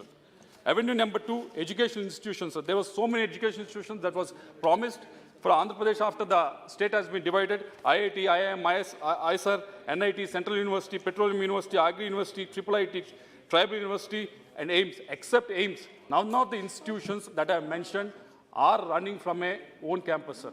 Still, all of them are running from a rented premises, sir. This is the capex that the union government should be looking at. Example I will give you. A Central University was allocated 56 crores in 22-23 budget, sir. When the actual ask was for 1,500 crores, they have allocated 53 crores. That is enough for salaries, not for building a campus, sir. Land has been given to that. We are waiting for the capex to be spent on that. And third avenue, sir, there was in the last budget, finance minister has mentioned about interlinking of Godavari and Penna. Godavari and Penna interlinking will solve many problems, irrigation problems, drinking water problems in Andhra Pradesh, because Godavari basin has excess amount of water that is available, about 250 TMC, sir. And that was announced in the last budget, and that has been mentioned as one of the capex projects, sir. But nothing has been happened in the last 8 months. Nothing has been discussed, no DPRs, nothing has been forwarded in that direction, sir. And avenue number 4, just 2-3 minutes, sir. Avenue number 4, with regards to the health infra, sir. Andhra Pradesh, with a population of 5.2 crores, we had only 13 districts when the YSR Congress Party and YS Jagannath Reddy Garu became CM in 2019, sir. After he became CM, he realized decentralization of administration is the way forward. That's why he created each parliament as one district. And the first thing that we identified in each district was the lacuna with regards to the healthcare and education, sir. When we realized that, we have proposed for 17 medical colleges, sir. We forwarded that proposal to the union government. 3 have been agreed. Yes, 1 is in my constituency, which is being supported by the union government, but that's not last one, which, but that is not the case. Another 14 are still in the pipeline, sir. The same thing with the road projects as well, sir. There's so many announcements that have been made with the road projects, sir. Works of 1,50,000 crores are under implementation, sir. Another 48,000 crores has been awarded, sir. So when these are going to see the light of the day, sir, unless the capex has been spent, sir. And railway projects, last 2 points, sir. Railway projects have been sanctioned to the tune of 9,000 crores, sir, for the year 22-23. When they sanctioned it, we mentioned it, sir. Are you going to spend this amount or not? As we are seeing, it's not being spent, sir, because the reason they're giving is, let the state give the land, then we'll spend with regards to the new lines, sir. Sir, all these agreements were made before the bifurcation of Andhra Pradesh. We are ready to renegotiate. The revenues of the... Sir, last one point, sir. Last one point, special guests. All these were made before 2014, sir. So we are asking to renegotiate, sir, so that these projects can be taken forward, sir. Last and final one, sir, with regards to the last one, with regards to the special category status, sir. There is no denying... How many total last points? Last point, sir. This is the last one, sir. There is no denying bifurcation of Andhra Pradesh was done in an unscientific manner, sir. Not only we lost our capital in Hyderabad, which was a major revenue source to Telangana, sir, but also inherited higher debts and liabilities, sir. Andhra was left with 45% revenues and 58% population, sir. To overcome these challenges, Andhra was promised special... One second. Conclude. Policies may change, sir, but the promises should never be forgotten, sir. We believe the government is a continuous process, sir. As special category status is Andhra right of Andhra people. We keep raising that. We demand for that. We fight for that. Hanuman Thank you very Benivalji, much, please. सभापति महोदय, सबसे पहले तो आपको धन्यवाद कि सदन में आज 22-23 के लिए अनुदान की अनुपूरक मांगों के प्रथम बैच 19-20 के लिए अतिरिक्त अनुदान की मांगों पर जो चर्चा हो रही है उसमें आपने मुझे बोलने का अवसर दिया। सरकार ने 3.25 लाख करोड़ के अनुपूरक अनुदान की मांग की है। सरकार ने बजट अनुमान इस वर्ष के लिए कुल वे अनुमानित 39 लाख करोड़ से बढ़ाकर 45 लाख करोड़ पार होने की तरफ बढ़ रहा है। सभा में विभिन्न मंत्रालयों ने जरूरत के हिसाब से राशि की मांग की। महोदय, मैं आपके माध्यम से प्रधानमंत्री और सरकार में बैठे मंत्रीगणों को कहना चाहूँगा कि लोक लुभावन और लोक कल्याण दोनों में बहुत फर्क है, इसलिए लोक लुभावन और लोक कल्याण में अंतर को समझते हुए देश के समग्र विकास की ओर आपको ध्यान देने की आवश्यकता है। कल्याणकारी योजनाओं को खत्म किया जाना, किसी भी देश की प्रगति उसके द्वारा समाज के सबसे निचले पायदान पर खड़ी जनता के लिए चलाई जा रही जन कल्याणकारी योजनाओं के क्रियान्वयन की सफलता से आंका जाता है। ध्यान देने वाली बात यह है कि पिछले 3 वर्षों के अंदर मौजूदा केंद्र सरकार द्वारा चलाई जाने वाली जन कल्याणकारी योजनाओं में से 50% से अधिक को बंद कर दिया और कई महत्वपूर्ण योजनाओं के लिए साल दर साल दी जाने वाली वित्तीय धनराशि में भी भारी कटौती की जा रही है। चौथे मुद्दे, केंद्रीय महिला एवं बाल विकास मंत्रालय की 19 योजनाओं में से अब केवल 3 योजनाएं चल रही है। एक मिनट, मिशन शक्ति, केंद्रीय मिशन वात्सल्य सक्षम आंगनबाड़ी, इसी प्रकार केंद्रीय पशुपालन डेयरी मंत्रालय की 12 में से सिर्फ 2 योजनाएं चल रही, शेष को समाप्त कर दिया गया। सभा में कृषि मंत्रालय की 20 योजनाओं में से वर्तमान में केवल 3 चल रही है। इसके अलावा पिछले 3 सालों में कई मंत्रालयों को दी जाने वाली वित्तीय धनराशि में भी लगातार कमी की जा रही है। पशुपालन और डेयरी मंत्रालय की 12 में से सिर्फ 2 योजनाएं चल रही। मंत्रालय ने 3 महत्वपूर्ण योजनाओं को समाप्त कर दिया, जिससे सहकारी समितियों के माध्यम से डेयरी, राष्ट्रीय डेयरी योजना आदि शामिल है। सभापति महोदय, कृषि और किसान मंत्रालय की अब 20 में से 3 योजना, प्रोन्नति योजना, कृषि सहकारिता पर 1-1 योजना और राष्ट्रीय कृषि विकास योजना ही चल रही है। ध्यान रहे कि जून 22 तक केंद्र सरकार की योजनाओं के लिए 1.2 लाख करोड़ रुपए की धनराशि उन बैंकों के पास जमा है जो केंद्र के लिए ब्याज के रूप में आय अर्जित करते हैं। पिछले कुछ वर्षों में उर्वरक सब्सिडी में भी लगातार कमी की जा रही है। इसे इन आंकड़ों से आसानी से समझा जाता है कि वित्तीय वर्ष 2021 में उर्वरकों पर वास्तविक सरकारी खर्च 1,27,921 करोड़ रुपए, 21-22 में 79,529 करोड़ रुपए और 22-23 के बजट में 1,05,222 करोड़ रुपए रखा गया। साथ में यही नहीं, एनपीके उर्वरकों, नाइट्रोजन, फास्फोरस और पोटेशियम के लिए आवंटन वित्त वर्ष 21-22 में संशोधित अनुमानों की तुलना में 35% कम था। इस तरह की बजटीय कटौती से उर्वरक की कीमतें तेजी से बढ़ी और उर्वरक की कमी ने विशेष रूप से लघु और सीमांत किसानों की कमर ही तोड़ दी। राजस्थान सहित अनेक राज्यों में यूरिया, डीएपी को लेकर बड़े आंदोलन हुए, लाठियां चली, गोली चली देश के अंदर। तो मैं सरकार का ध्यान इस ओर आकर्षित करना चाहूँगा। अकेले सरकारी योजनाओं की संख्या ही नहीं घटी, जबकि ग्रामीण क्षेत्रों में रहने वाले गरीबों के रोजगार के लिए चलाई गई योजनाओं के लिए आवंटित धनराशि में लगातार कमी की जा रही है। नरेगा की वित्त वर्ष 22-23 में आवंटन राशि 73,000 करोड़ थी। ये पिछले साल के आवंटन के मुकाबले लगभग 25% कम है। वित्त वर्ष 21-22 में 98,000 करोड़ रुपए आवंटित किए गए थे। सभापति महोदय, पेट्रोलियम प्राकृतिक गैस मंत्रालय ने भी राशि की मांग की, उसमें प्रधानमंत्री उज्ज्वला योजना का जिक्र किया। मोदी, कनेक्शन इस योजना के अंतर्गत सरकार दे रही है, दे देगी, लेकिन वो घरेलू उपभोक्ताओं को मिल रही महंगी गैस वो व्यक्ति को सोचना। आज प्रकार महंगाई देश के आम आदमी की कमर तोड़ के रखी है, वो चिंताजनक है। 2014 में एनडीए की सरकार जब बनी तब पेट्रोल डीजल की जो कीमत थी उसकी तुलना आज से करें, इस कारण भी महंगाई भी बढ़ी। इस पर सरकार को ध्यान देने की आवश्यकता। प्रति बैरल अंतर्राष्ट्रीय बाजार में उस समय तेल की, क्रूड ऑयल की कीमतें जो थी उससे अब कम है प्रति बैरल, लेकिन फिर भी पेट्रोल डीजल बढ़ रहा है। इस पर आम आदमी की तरफ सरकार को ध्यान देना चाहिए। सभा में कृषि की बात करूंगा। किसानों के बड़े आंदोलन देश के अंदर चले, उसके अंदर सरकार ने फिर किसानों की बात भी मानी, बैकफुट पाई सरकार, लेकिन अभी भी उनकी जो मांगों को लेकर, एमएसपी को लेकर कमेटी बनाई, उस पर कोई नतीजे निकले नहीं। मेरी मांग रहेगी कि किसान आंदोलन के अंदर जिन बातों में सहमति बनी थी, किसानों को संपूर्ण मांगे मानी जाए। भारत की लगभग 69% आबादी, समझ में हम सब किसान परिवारों से आते हैं। किसानों की आमदनी को दोगुना करने संबंधी समिति ने 17 में टिप्पणी की थी, ग्रामीण आय या तो स्थिर है या कम है। 12 और 17 के बीच औसत किसान परिवार की मासिक आय 8,000 से भी कम थी। 7.5% की महंगाई दर के मुकाबले आय की वार्षिक वृद्धि दर 9.5%, आमदनी में होने वाली लगभग 80% बढ़ोतरी खेती से जुड़े खर्चों में खप जाती थी। ऐसे में किसानों के लिए सुदृढ़ क्रेडिट व्यवस्था होना बहुत जरूरी है। लेकिन विडम्बना की कृषि ऋण सरकारों के लिए एक चुनावी टूल बनकर रह गया। कुल 10 राज्यों ने अभी तक कृषि ऋण की कर्ज माफी का ऐलान किया।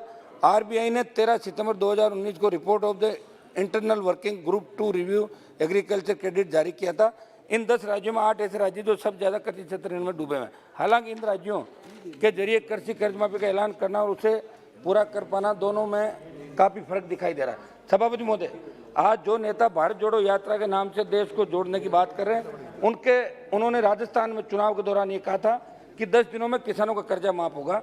लेकिन इस कर्ज माफी की बात तमाम राजस्थान की यात्रा पूरी हो रही है। अभी इनके नेता ने राजस्थान में बात नहीं चलाई। 14 से 19 तक कुल कल प्लीज एक मिनट आप बोलिए। 14 से 19 तक कुल 10 राज्यों ने 2,36,460 करोड़ कृषि ऋण माफी की घोषणा की, लेकिन सिर्फ 1,49,790 करोड़ रुपए ही बैंकों को रिलीज किया। आरबीआई ने इसकी तस्दीक राज्य सरकार हनुमान जी समाप्त कीजिए। एक मिनट बीते 15-15 मिनट बोल गए लोग, 2-3 मिनट में करने नहीं। पूरी रात बैठने वाले लोग हैं, कोरम पूरा हम लोग ही रखते हैं आपका सर। अच्छा साहब, एक मिनट सर। बीते 6 वर्षों में केंद्र के जरिए किसी भी तरह कृषि कर्ज माफी नहीं की गई। ये तब हो रहा है जब व्यावसायिक बैंक के जरिए 17, 18 से 21, 10 लाख करोड़ रुपए का नॉन परफॉर्मिंग एसेट या खराब ऋण को पट्टे में डाल दिया। वहीं दूसरी तरफ ऐसा लगता है कि आने वाले वर्षों में कृषि ऋण से दबे किसान फिर से उच्च ब्याज दरों पर मैं 1 मिनट में अपनी बात लास्ट समाप्त कर रहा हूँ सर, 1 सेकंड। इसके बाद एक मेरा टॉपिक है खुद का, मैं कर वही डायरेक्ट। ब्याज दरों पर निजी साहूकारों की चपेट में, ऐसे में मेरी सरकार से मांग रहेगी कि देश में किसान का संपूर्ण कर्जा माफ हो। सभापति महोदय, मैं अंत में मेरी बात समाप्त करूंगा। अग्निपथ का मामला कल भी मैंने उठाया था। मेरा निवेदन है कि कल जो घटना हुई, वैसे सरकार ने जवाब भी दे दिया। चूंकि हम नौजवान हैं और नौजवानों ने इस देश के अंदर सारी जो क्रांतियाँ हुई उसके बाद से लेकर नौजवान ही लड़ रहा देश के लिए, और नौजवानों ने ही आपको सत्ता में बिठाया 14 और 19, नौजवान और किसान ने। मेरी मांग रहेगी कि जिस तरह अरुणाचल के तवांग में एक सेकंड समाप्त करो, चीन ने जो दुस्साहस किया, ये सब इस वजह से हो रहा कि अग्निपथ अग्निवीर, ये बंद करो अग्निपथ। अच्छा, मेरी अपील है, मेरी अपील है कि अग्निपथ की वजह से हिमाचल गया 15 साल से इनका वो है बीजे Himachal 2007। Next speaker Vidhuri ji, please आप बैठिए। मेरा निवेदन, नो आप समाप्त कीजिए। निवेदन कर रहा हूं मैं अपील कर रहा हूं कि अग्निपथ को वापस लें। Yes. देश का जवान देख रहा है आपकी रमेश तरफ, बिदुरी जी, अग्निपथ वापस लें आप योजना। रमेश बिदुरी। बहुत बहुत धन्यवाद अध्यक्ष जी, आपने मुझे supplementary demand for grant first patch और एक्सिस ग्रांट 1920 पर बोलने का मौका दिया। इसके लिए मैं आपका धन्यवाद दूंगा, और धन्यवाद दूंगा भारत सरकार को जो माननीय मोदी जी के नेतृत्व में चल रही है। ये बड़े बड़े दावे कर रहे थे, जो मेरे विपक्ष के बंधु कुछ बोल रहे थे, उनकी याददाश्त कुछ कमजोर है। बादाम बादाम अगर घर वालों से लेकर खाएं तो अच्छा रहेगा, क्योंकि जो 2013-14 में कैपिटल एक्सपेंडिचर 88,000 करोड़ हुआ करता था सर, आज वो बढ़कर 7,50,000 करोड़ हो गया है जी। इतना जो राइज हुआ है देश के अंदर, वो क्योंकि नेशनल हेराल्ड में पैसा नहीं जाता, अब देश के विकास में पैसा लगाने का काम ये सरकार कर रही है सर। और जहां तक अगर बात करें कि 80,000 करोड़ रुपया गरीबों के लिए फूड देने का कोरोना के दौरान हमारे देश के प्रधानमंत्री ने काम किया, ये उसके लिए है सर। 16,000 करोड़ रुपए नरेगा में, अभी हनुमान जी कह रहे थे नरेगा के बारे में, 16,000 करोड़ रुपए एक्सिस नरेगा के बारे में। और अगर फर्टिलाइजर सब्सिडी पर देखा जाए तो 1,09,000 करोड़ रुपया केवल फर्टिलाइजर पर किसानों के लिए, गरीबों के लिए, जो किसानों गरीबों की बात कर रही थी, उसके लिए देने का काम किया है।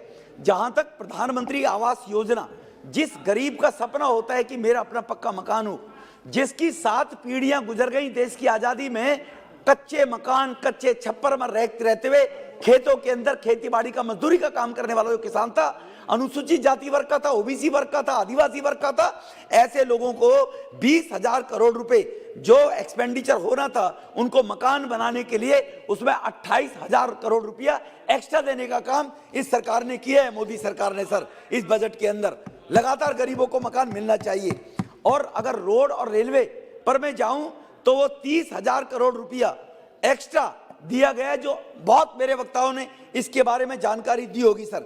जो 50,000 करोड़ रुपए कैपिटल एक्सपेंडिचर्स के रूप में एक्स्ट्रा देने का काम किया है सरकार ने, वो इससे पहले उस पर अगर चिंता करते तो शायद उनको जानकारियां होती सर। ये तो इस सरकार की देन है। मैं जाना नहीं चाहता सर कि कोरोना वैक्सीन के दौरान अभी वो आंध्रा के सांसद हमारे चले गए और सुप्रिया जी भी चली गई।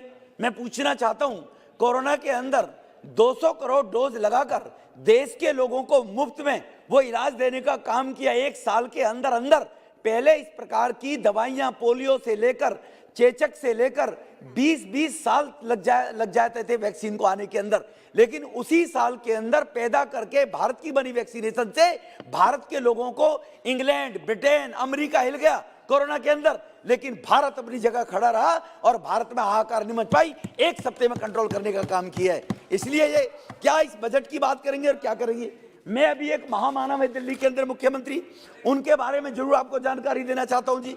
वो दुनिया में वो महामानव जी केवल झूठ, फरेब और धोखे जिसके कारण सरकार को चलाने का काम करते हैं, उनसे मैं पूछना चाहता हूं कि दिल्ली का जो बजट 39,000 करोड़ रुपया होता था, मेरे कुछ मित्र मंडली जो सब सहयोग एक होकर हम लड़ने के लिए तैयार है मोदी जी के खिलाफ, और दादा अधीर जी के लिए विशेष रूप से है ये कि उनको जो परोसते हैं जाने के बाद, जो 2014 में भी परोसा था, दिल्ली के अंदर कहा था मैं 10,000 बसें लेकर आऊंगा सर। उस टाइम जब वो आया था अधीर जी की मेहरबानी से, इनकी पार्टी की मेहरबानी से, तो दिल्ली में 6500 बसें हुआ करती थी। आज दिल्ली में केवल 2800 बसें रह गई हैं सर। जल बोर्ड के अंदर जब जल बोर्ड में वो आया 13-14 में, तो सर नहीं हारे नहीं हम, बराबर में सर। 2 वोट का परसेंटेज, 15 साल की एंटी इनकम्बेंसी। आप 15 साल की शीला जी की एंटी इनकम्बेंसी देखिए, साफ हो गई। और हम 15 साल की एंटी इनकम्बेंसी में भी बराबर में केजरीवाल के साथ खड़े हुए। ये चेक करिए आप, ये अंतर देखिए। ये शीला जी का 15 साल की एंटी इनकम्बेंसी में क्या असर हुआ, और हम 15 साल एमसीडी में रहने के बाद आज 2% वोट से पीछे बराबर में आकर खड़े कर दिए दिल्ली की जनता ने। तो इसलिए हम हारे नहीं है सर। दूसरा, मैं सर दिल्ली जल बोर्ड 600 रुपए करोड़ के प्रॉफिट में हुआ करता था, आज दिल्ली जल बोर्ड 9,000 करोड़ के घाटे में है। सीएजी 22 चिट्ठी लिख चुकी है उनको कि हमने ऑडिट करना है खातों को, बैलेंस शीट नहीं बन पाई है दिल्ली के अंदर। और जो जीएसटी के बारे में राग लाप रह गए, वो चले गए दानी जी बोलकर भाग जाते हैं, जैसे केजरीवाल के आदत है, थूक के भाग जाओ, लोग पीछे पीछे लगते रहेंगे, भाग में जाए, लोग सफाई देते रहेंगे। ये यहाँ लोगों की आदत है, कोई नहीं है सामने। अगर बैठे होते मैं इनको इसको जवाब दूंगा कि मैं इनसे पूछना चाहता हूं कि दिल्ली के अंदर, मैं दिल्ली का उदाहरण दे रहा हूं, जो जीएसटी को रो रहे थे, जिसको ये इनके नेता जो भारत जोड़ो की बात करते हुए और देश के नौजवानों को कह रहे हैं कि 4 साल बाद उनको लात मार दी जाएगी, इस प्रकार की भाषा का एक राष्ट्रीय पार्टी का कुमार ऐसी बातें बोलता है, तो आप अंदाजा लगाओ देश को कहां ले जाने का प्रयास कर रहे हैं लोग नौजवानों के बारे में। तो इसीलिए जो जीएसटी के माध्यम से दिल्ली सरकार का बजट 39,000 करोड़ रुपए हुआ करता था, आज वो 78,000 करोड़ रुपए हो गए। वो जीएसटी के कारण हुआ है कि जीएसटी लाने का साहस अगर किया तो मोदी साहब ने किया, सरकार ने किया, तब जाकर ये बजट डबल हुआ है जी। इसीलिए केवल जीएसटी से बजट बढ़ा है, यही नहीं कहना चाहता मैं सर। मैं पूछना चाहता हूं, आज देश की राजधानी दिल्ली दुनिया के 10 पहले प्रदूषित शहरों में है, दुनिया के पहले। और दूसरी तरफ जो अधीर भाई कह रहे थे, फिर भी हार गए, दुनिया के पहले 10 स्कूलों में सबसे बढ़िया नंबरों में स्कूलों में है तो दिल्ली नगर निगम के लाजपत नगर स्कूल का है, दुनिया के 10 नंबरों में, जो एमसीडी चला रही थी जिन स्कूलों को सर। तो इसीलिए ये अंतर है, ये अंतर भी हम लोगों को देखना पड़ेगा और पढ़ना पड़ेगा सर। यही लोग जो रेवेन्यू अर्न करने के लिए एक शराब घोटाला दिल्ली में लाया गया। नो प्लीज, बिडू जी, रमेश बिडू जी, आप यील्डिंग नहीं, please. I am not reading sir, ये तो मुझे वैसे ही याद है सर सारे आंकड़े। तो इसीलिए जो ये लोग अपनी बात कहते थे, एक शराब नीति दिल्ली के अंदर लाई गई थी, वो केवल इसलिए लाई गई थी कि दिल्ली में कहीं ना कहीं हम जो बजट है, जो पैसा है, वो ज्यादा अर्न करेंगे, 10,000 करोड़ का फायदा होगा, दिल्ली में विकास के लिए लगाएंगे जी। दिल्ली पॉल्यूशन को लेकर 16 स्मोक टावर बनाने की बात कहने वाले व्यक्ति पिछले 8 साल में 2 स्मोक टावर नहीं लगा पाए। 2 लगे तो अधूरे, एक आनंद विहार के अंदर, 1 करोड़ रुपए के अंदर। इस प्रकार की सरकारें चलाने वाले लोग और इस प्रकार का महागठबंधन करने वाले लोग, उनसे मैं पूछना चाहता हूं कि उनके दौरान दिल्ली का जो बजट होता था, जो मैंने पहले कहा कि केवल 80,000 करोड़ रुपए कैपिटल एक्सपेंडिचर हुआ करता था, और आज 7,50,000 करोड़ हो गया, तो किसके कारण हो गया? मोदी है तो मुमकिन है सर, इनके बस का नहीं तो नहीं कर सकते सर। इसीलिए जहां तक एजुकेशन की मैं बात कहना चाहता हूं, उन्हीं महामानव ने कहा था, आपने ही कहा था कि देखो भाजपा ना जाए चाहे चोर आ जाए। अब चोर लगने लगा तुम्हें वो? ये कांग्रेस ने नहीं कहा था जो तुम्हारा सुपड़ा साफ हुआ। उस महामानव ने कहा दिल्ली में 20 कॉलेज खोलूंगा, 20, एक नहीं खुला सर।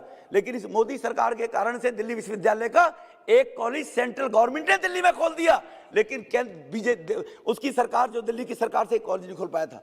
500 नए स्कूल बनाने का काम करूंगा सर, 10 स्कूल, 10 जुम्मेवार हाउस के अंदर मैं बात कह रहा हूं सर, 10 स्कूल दिल्ली में कहीं बता दो, केवल एक बाहर के विदेशी अखबार के अंदर ये छपवा कर, एक ऑडिटोरियल छपवा कर, पैसे देकर, और ये परसेप्शन बनाने का प्रयास किया गया कि दिल्ली के स्कूल वर्ल्ड क्लास के स्कूल हैं, जबकि उन स्कूलों में आज भी देश की राजधानी दिल्ली के अंदर 80 बच्चे एक सेक्शन में जमीन पर बैठते हैं, आज भी बेंच उनके बाद बैठने के लिए अवेलेबल नहीं है। इस प्रकार के लोग जो देश में केवल ये कहने के लिए वंदे मातरम और हम राष्ट्रवादी शक्ति है, भारत को मजबूत बनाने के लिए ऐसी बातें वो बोलते हैं दिखावे की, जैसे समय समय पर कुछ नेता मंदिरों में जाना प्रारंभ कर देते हैं, और मंदिरों में जाने के बाद और केवल वो पहले भाषण देंगे कि मेरी नानी ने कहा था, और मेरा राम किसी टूटे हुए स्ट्रक्चर को बनाकर नहीं बनेगा। लेकिन जब लगा कि बहुसंख्यक समाज का अपमान करने का एक काम हुआ है, तो बाद में कहने लगे भारत की करेंसी के ऊपर गणेश जी की और लक्ष्मी जी की प्रतिमा होनी चाहिए।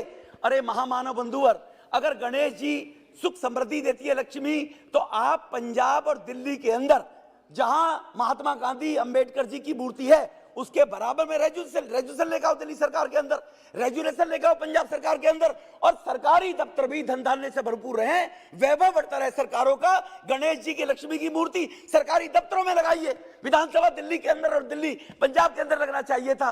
करेंसी पर लगाने के लिए वहां भी एक समुदाय का अपमान करने के लिए कि करेंसी पर गणेश लक्ष्मी की मूर्ति होगी, तस्वीर होगी, तो लोग थूक लगा लगा गिनने के बहाने से हिंदू धर्म को हाथ करने का काम करेंगे, उनको कहीं ना कहीं दूषित करने का काम करेंगे देवी शक्तियों को। तो इस प्रकार की कॉन्स्पिरेसी षड्यंत्रकारी लोग इस देश में 60 साल से जो बैठे रहे लोग हैं, मैं उनको ये बताना चाहता हूं कि षड्यंत्र करने से कुछ नहीं होगा। केवल गरीब के उत्थान के लिए, गरीब के कल्याण के लिए, गरीब की आवश्यकता की पूर्ति के लिए इस देश में जितने भी काम हुए, मैं ये नहीं कहता वो कहते रहे हमने कुछ नहीं किया, कुछ नहीं किया। जो कितना करना चाहिए तो वो इन्होंने नहीं किया, उतना करते तो इनका ये हसर ना होता कि सड़क पर धक्के खाते फिर रहे। कांग्रेस जोड़ो का नारा, भारत जोड़ो के नाम से कांग्रेस जोड़ो का नारा देने वाले लोग हैं, और कहीं ना कहीं अब उनको उनकी हैसियत पता लगने लगी है। आपने मुझे बोलने का मौका दिया, बहुत बहुत धन्यवाद। बहुत बहुत धन्यवाद। श्री राजमोहन उड़ितान जी।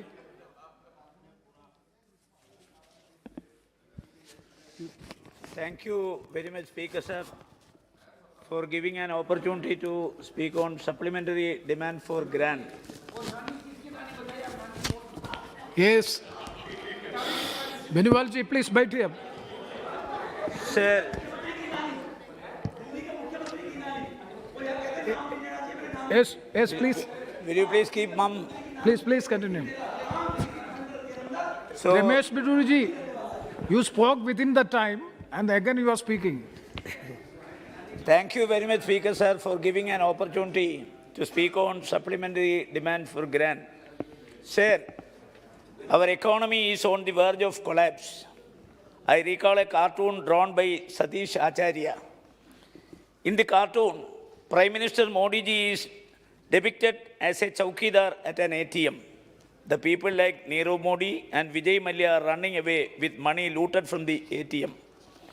Meanwhile, chowkidar Modi ji is sleeping quietly and a poster is placed in front of him that reads, "In case of emergency, blame Nehru." Rather than indulging in Nehru bashing and emotional blackmailing of the people, this government has failed miserably to save the economy of India. India could overcome the global financial crisis of 2008-9, widely referred to as the Great Recession, under the sagacious leader of Sri Manmohan Singh, a great economist. But the present government failed the economy with myopic economics and unscientific measures like demonetization and hasty implementation of the GST. Sir, unwise handling the COVID-19 pandemic further aggravated the crumbling economy. The government must issue a white paper on the impact of the demonetization on the Indian economy. Sir, India is facing new brain drain as skilled and educated young Indians are running from India due to her poor economy and lack of employment. A recent report by Redseer Strategy Consultants predicted that close to 1.8 million Indians will spend $85 billion to pursuing a degree abroad by 2024. At present, 13.24 lakh international students are studying in 79 countries, according to a Ministry of External Affairs report released in 2022. Sir, global ratings from Moody's recently lowered India's 2022 real GDP growth projections to 7.0% from 7.7%. We expect growth to decelerate to 4.8% in 2023.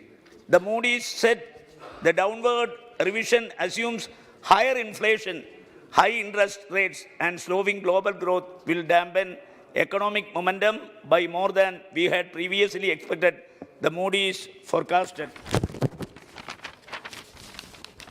The consumer food price inflation in India has increased from 0.68% to 8.38% between September 2021 and April 2022. Sir, overall inflation rate was recently reported to be around 7%, with the most of the price rise stemming from high food and fuel prices. In Kerala, the price of all varieties of rice, staple food in the state has doubled in a year. People will have to spend rupees 2,400 crore extra a year on rice. Life of the common man has become miserable due to high inflation and unemployment. In 2014, the government of India launched its Make in India initiative as a part of India's renewed focus on manufacturing.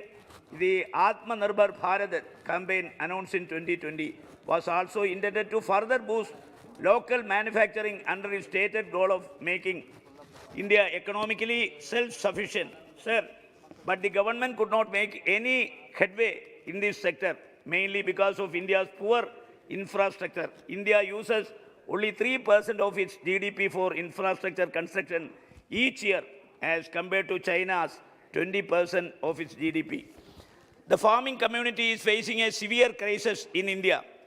The prices of cash crops are falling down. After a moderate post-pandemic revival, the price of natural rubber has crashed into sixth-month low of 140 per kg in the Indian market. The price of latex, which soared during the pandemic due to huge demand from glove makers, took a more severe doubling, with its prices rolling down below to 120, sir.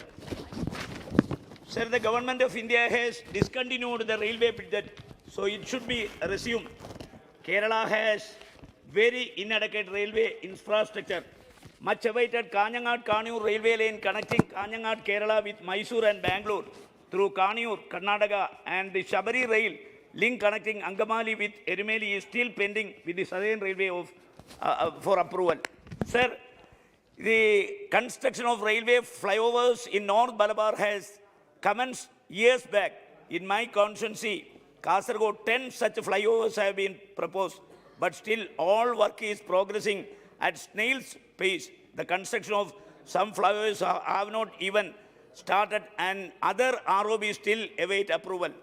The work of Neeleshwaram Pallikara ROB in the final stage. Now the only thing left is to control the train traffic and to place the grids appropriately. Unfortunately, it has been waiting for months for the permission of the Railway Ministry. Sir, Kannur International Airport. Yes. Sir, Kannur International Airport completes 4 years on 9 December 2022. It is one of the most important airports of Kerala. We are sure that you are aware that Kannur has not been considered as a point of call so far, even though all the national carriers of GCC have repeatedly expressed their wish to have flights to Kannur. Yes. So we request you to kindly include Kannur Airport also in the point of call list for foreign airlines. Currently, only 4 Indian companies, Air India Express, Go First, and Indigo are operating a handful international and domestic flights. An instruction from your side to all the Indian airlines companies to provide more services both on international and domestic routes will be highly appreciated. At present, Kannur Airport doesn't have any operations so far. East countries like Malaysia, Singapore, and Thailand, where Chennai and Bangalore Airport were operating to these countries. Yes, Sir, only one. My constituency, Kasaragod has, for the last few years, from the disaster effects of endosulfan pesticide, the endosulfan was sprayed over the cashew plantations in the district 23 years since 1978. It has ruined 30 villages, village panchayat, and 3 municipal towns in the district. As per the Supreme Court directive, 6,000, sir, only 2 minutes. No, 1 minute. 1 minute. 6,727 persons were identified as the victims of endosulfan. I urge upon the government to allocate sufficient funds to Kerala government to rehabilitate the endosulfan victims. Thank you, Sri K. Subrahmanyam. Only 1 point more. You have allotted me 1 minute. In 2003, the government of India announced the Pradhan Mantri Swasthya Suraksha Yojana (PMSSY) initiative, which aimed at correcting regional imbalance in the availability of affordable, reliable, tertiary health care services. New aims were planned under PMSSY. Kerala deserve an aims which would set up in Kasaragod district, the most backward district in terms of health infrastructure. Speaker, finish it. No, conclude. 1 second. What? No, please.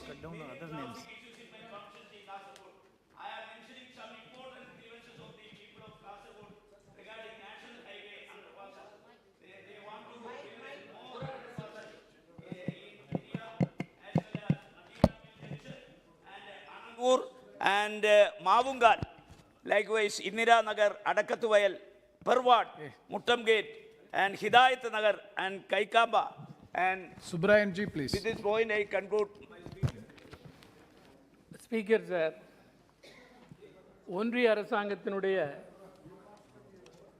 Corporate ஆதரவு கொள்கைகளின் காரணமாக இந்தியாவில் 92% வேலைவாய்ப்பு அளித்து வருகிற MSMEs ஏறத்தாழ இறந்து கொண்டிருக்கிறது.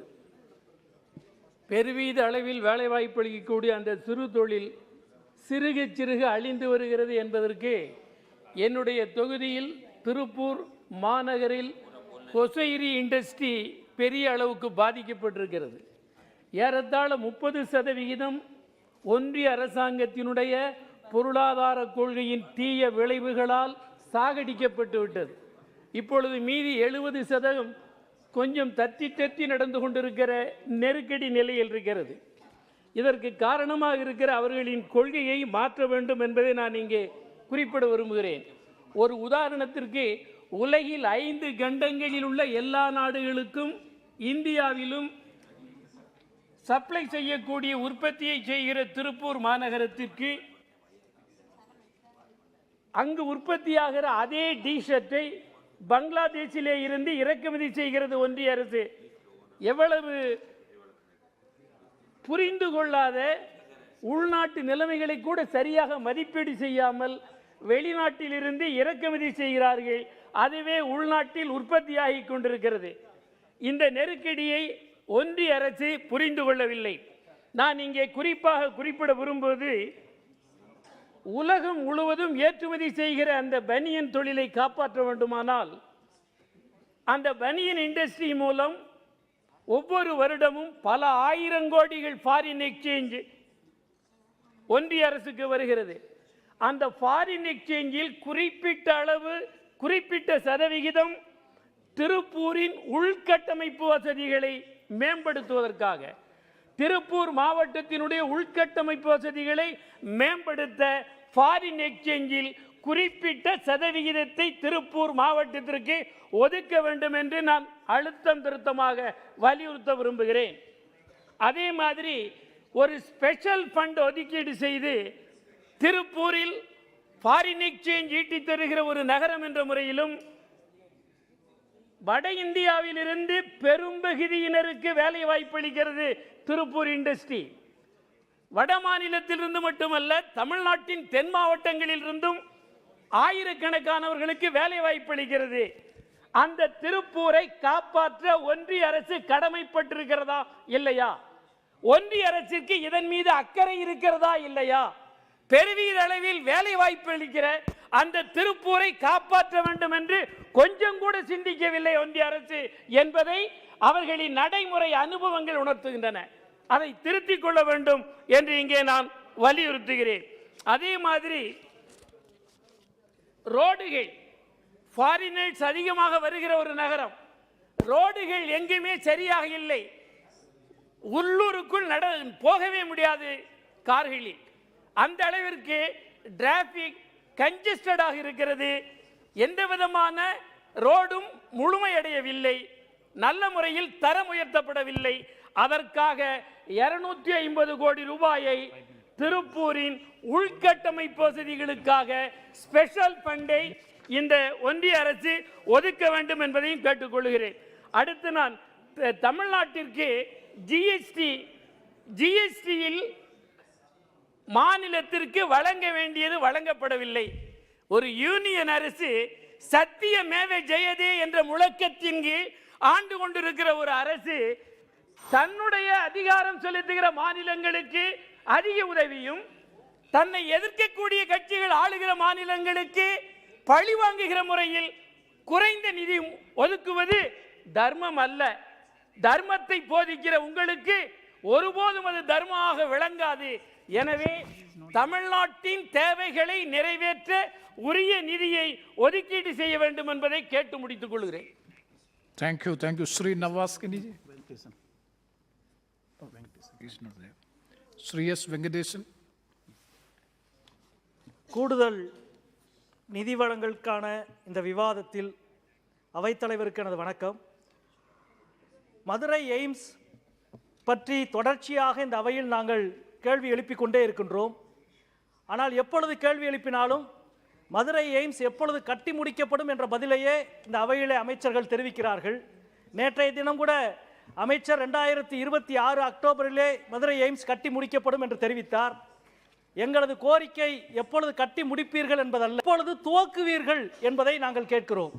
துவங்காத ஒன்றை முடிக்கிற தொழில்நுட்பத்தை உலகத்தில் யாரும் இதுவரை கண்டுபிடிக்கவில்லை. எனவே இப்பொழுதாவது இந்த அவையில் மாண்புமிகு அமைச்சர் அவர்கள் மதுரை எய்ம்ஸ் எப்பொழுது துவங்கப்படும் என்பதை தெரிவிக்க வேண்டும் என்று கேட்டுக்கொள்கிறேன். பிரதமரால் அடிக்கல் நாட்டப்பட்ட ஒரு திட்டத்தை தயவு செய்து துவக்குங்கள் என்று எதிர்க்கட்சிகளாகிய நாங்கள் மன்றாடுகிறோம். ஆனால் தமிழகத்தை வஞ்சிப்பதனுடைய ஒரு பகுதியாக மதுரை எய்ம்ஸை நீங்கள் துவக்க மறுக்கிறீர்கள். அதே போல சிறுபான்மை மாணவர்களுக்கான கல்வி உதவித்தொகை, SC/ST மாணவர்களுக்கான கல்வி உதவித்தொகை, பீடி தொழிலாளிகளுக்கான கல்வி உதவித்தொகை, மாற்றுத்திறனாளிகளுக்கான கல்வி உதவித்தொகை அனைத்தையும் 1ஆம் வகுப்பு முதல் 8ஆம் வகுப்பு வரையான உதவித்தொகையை நிறுத்தி இருக்கிறீர்கள். ஒரு பக்கம் கார்ப்பரேட்டுகளுக்கு வாரி கொடுக்கிறீர்கள், வாரி கொடுப்பதை வசூல் செய்ய மறுக்கிறீர்கள், வசூல் செய்யாமல் வராக்கடன் என்று அறிவிக்கிறீர்கள். கார்ப்பரேட்டுகளுக்கு காட்டுகிற விசுவாசத்தை கல்விக்கு காட்டக்கூடாதா என்று நாங்கள் கேட்கிறோம். அதே போல கிராமங்களுக்கான ஒன்றிய அரசினுடைய நிதி, கிராமங்களுக்கான புதிய ஒப்பந்தம் என்ற பெயரை மாற்றி ஹிந்தியிலே இன்றைக்கு நீங்கள் கிராம் உத்தை சே பாரத் உத்தை என்று பெயரை மாற்றி இருக்கிறீர்கள். தமிழகத்திலே ஒரு பழமொழி உண்டு, பேரு வச்சையே சோறு வச்சையா என்று கேட்பார்கள். நீங்கள் சோறு வைக்காமல் பேரை மட்டும் மாற்றிவிட்டு இருக்கிற நிதியையும் குறைத்திருக்கிறீர்கள். அதே போல தமிழகத்துக்கான ரயில்வே திட்டங்கள், தொடர்ச்சியாக தமிழகத்துக்கான ரயில்வே திட்டங்கள் வஞ்சிக்கப்படுகிறது, போதுமான நிதி மறுக்கப்படுகிறது. வடகிழக்கு ரயில்வேக்கு, வட இந்திய ரயில்வேக்கு ஒதுக்குவதில் 1/4 பகுதியை கூட தென்னக ரயில்வேக்கு ஒதுக்க மறுக்கிறீர்கள். இந்த விவாதத்திற்கு பிறகாவது தென்னக ரயில்வேக்கான நிதி அதிகப்படுத்தி தரப்பட வேண்டும் என்று கேட்டுக்கொள்கிறோம். அதே போல மாற்றுத்திறனாளிகளுக்கு திவ்யாங் என்ற சமஸ்கிருதத்திலே ஒரு பெயர், தெய்வ குழந்தை என்ற பெயரை வைத்தீர்கள். ஆனால் தெய்வ குழந்தைகளுக்கு கொடுத்த நிதியை இந்த பட்ஜெட்டில் 30% குறைத்திருக்கிறீர்கள். மனிதர்களுக்கு நியாயம் வழங்காதது மட்டுமல்ல, தெய்வங்களுக்கும் நீங்கள் நியாயம் வழங்க மாட்டீர்களா என்று நாங்கள் இந்த நேரத்திலே கேட்டுக்கொள்கிறோம். அதே போல இங்கே திருப்பூர் எம்பி அவர்கள் குறிப்பிட்டதைப் போல திருப்பூர் ஜவுளி தொழில் என்பது மிகவும் கடுமையான நெருக்கடிக்கு உள்ளாக்கப்பட்டிருக்கிறது. கூடுதல் பிணையில்லா கடன் வழங்க வேண்டும் என்பதையும் இந்த நேரத்திலே கேட்டுக்கொள்கிறோம். அதே போல மதுரை நெய்ப்பர் தேசிய கல்வி மற்றும் ஆராய்ச்சி கழகம் 10 ஆண்டுகளுக்கு முன்பு நீங்கள் அறிவித்திருக்கிறீர்கள். இன்றைக்கு வரை அதுக்கு நிதி ஒதுங்க மறுக்கிறீர்கள். ஏற்கனவே மத்திய ஒன்றிய அரசுடைய அமைச்சரவை எடுத்த முடிவு, அமைச்சரவையின் முடிவை இன்றைக்கு வரை அரசு செயல்படுத்த மறுக்கிறது. மதுரை நெய்ப்பர் பணியை உடனடியாக துவக்க வேண்டும். அதே போல மதுரை விமான நிலையம் 24x7 இயங்குவதற்கு பாதுகாப்பு படைக்கான நிதியும் அதிகாரமும் வழங்கப்பட வேண்டும் என்பதை இந்த நேரத்தில் கேட்டுக்கொண்டு, தமிழகத்திற்கான ஜிஎஸ்டியினுடைய பங்கீடை உரிய முறையிலே வழங்க வேண்டும் என்பதையும் இந்த நேரத்திலே கேட்டு அமைகிறேன். நன்றி, வணக்கம். நன்றி வணக்கம். Shri K Ram Mohan Naidu ji. Thank you very much, Chairman sir, for giving me the opportunity to speak on supplementary demand for grants. And since 2014, since the bifurcation of Andhra Pradesh, and you have also been a witness of this, sir, whenever there has been a discussion on budget, we have always been demanding for the assurances that have been mentioned in the Act. Yes. And it is not just that we have been constantly repeating. The central government also has to understand the reason for us to constantly repeat our demands regarding the AP Reorganization Act is that most of them have been unfulfilled till now, sir. So which is why once again I request the central government to fulfill all the assurances that have been mentioned in the AP Reorganization Act. Some of them I want to briefly highlight. Some have already been mentioned by my colleague Jaidev Gallaji yesterday in his speech in this supplementary demand for grants. And one of the most important ones, sir, is the establishment of railway zone, sir. This has been a long-lasting demand and we felt very happy when it was mentioned in the AP Reorganization Act. But it was announced 3.5 years ago by the central government themselves. But even today, when even the budget of 170 crore rupees has been budgeted for this creation of new Vizag railway zone and also new Raigada division also, sir. But only 106 has been sanctioned. I have to mention in the floor of the house that the people of Uttarandhra, who are going to be the major benefiters of the railway zone, they are not satisfied with the sanction, sir. We want to see the zone in action. Only then it will be the fulfillment of this railway zone, sir. For that, we request the central government to give fulfill all the budgetary requirements for the creation of new railway zone in the state of Andhra Pradesh. And also, I don't know why there has been an unjustified decision to remove Voltaire division completely. It was one of the most profitable divisions in the country, sir. Without any solid reasoning, without any solid justification, they are simply removing the Voltaire division, which is not right. So once again, I want to demand the central government to include railway zone in its Voltaire division in its entirety and to continue its existence in the South Coast railway zone, which has been announced. And also the stations are Palasa, Mandasa, Sunnadevi, Baruva, Sompeta, Jadupudi, Ichapuram. These come under Khurda Road division. I would like to request the central government also to include them in the South Coast railway zone. These might be something related to the railway ministry, but whenever any decision has to be made, it has financial implications. So which is why I want to mention in the demands for grants also, sir. And like I've said, the major beneficiaries for the creation of railway zone, this has been a dream for Uttarandhra people, sir. New railway lines, new trains, new station developments, new infrastructure. So this is going to help in the economic development of especially Uttarandhra region. So without any further delay, let the central government bring the zone into existence and into operation. That is my strong demand to the central government through this speech, sir. And also, Vizag steel plant. Not just this, sir. The central government has been constantly deciding on privatizing many of the PSUs. If there is a reasoning, the first and foremost reason that they give is that it's not the business of the government to deal with these kind of PSUs. Sir, if there are hundreds of PSUs in this country, and if such a reasoning is being made and to privatize, if you feel that it's not our business to get into the working of these PSUs, then if you pick up unprofitable units, and then if you start privatizing, maybe somewhere it makes sense. But this Vizag steel plant is one of the most profitable units in the country. And steel is such a strategic asset for this country, sir. You can't depend on other countries when it is such an important major attribute in the nation building of this country. And you have seen from the Russia, Ukraine corona war crisis. నియంత్రించేందుకు ప్రతి ఒక్కరూ mask ని తప్పనిసరిగా ధరించాలి. ముక్కు నోరు కప్పి ఉంచేలా సరైన పద్ధతిలో మాస్క్ ను ధరించాలి. తరచూ చేతులను శుభ్రం చేసుకోవాలి. వ్యక్తిగత పరిశుభ్రతను పాటిస్తూ భౌతిక దూరాన్ని తప్పక పాటించాలి. అర్హులందరూ వ్యాక్సిన్ వేయించుకోవాలి. నిబంధనలు పాటిద్దాం, కరోనాని జయిద్దాం. ఇక ముఖ్యాంశాలు.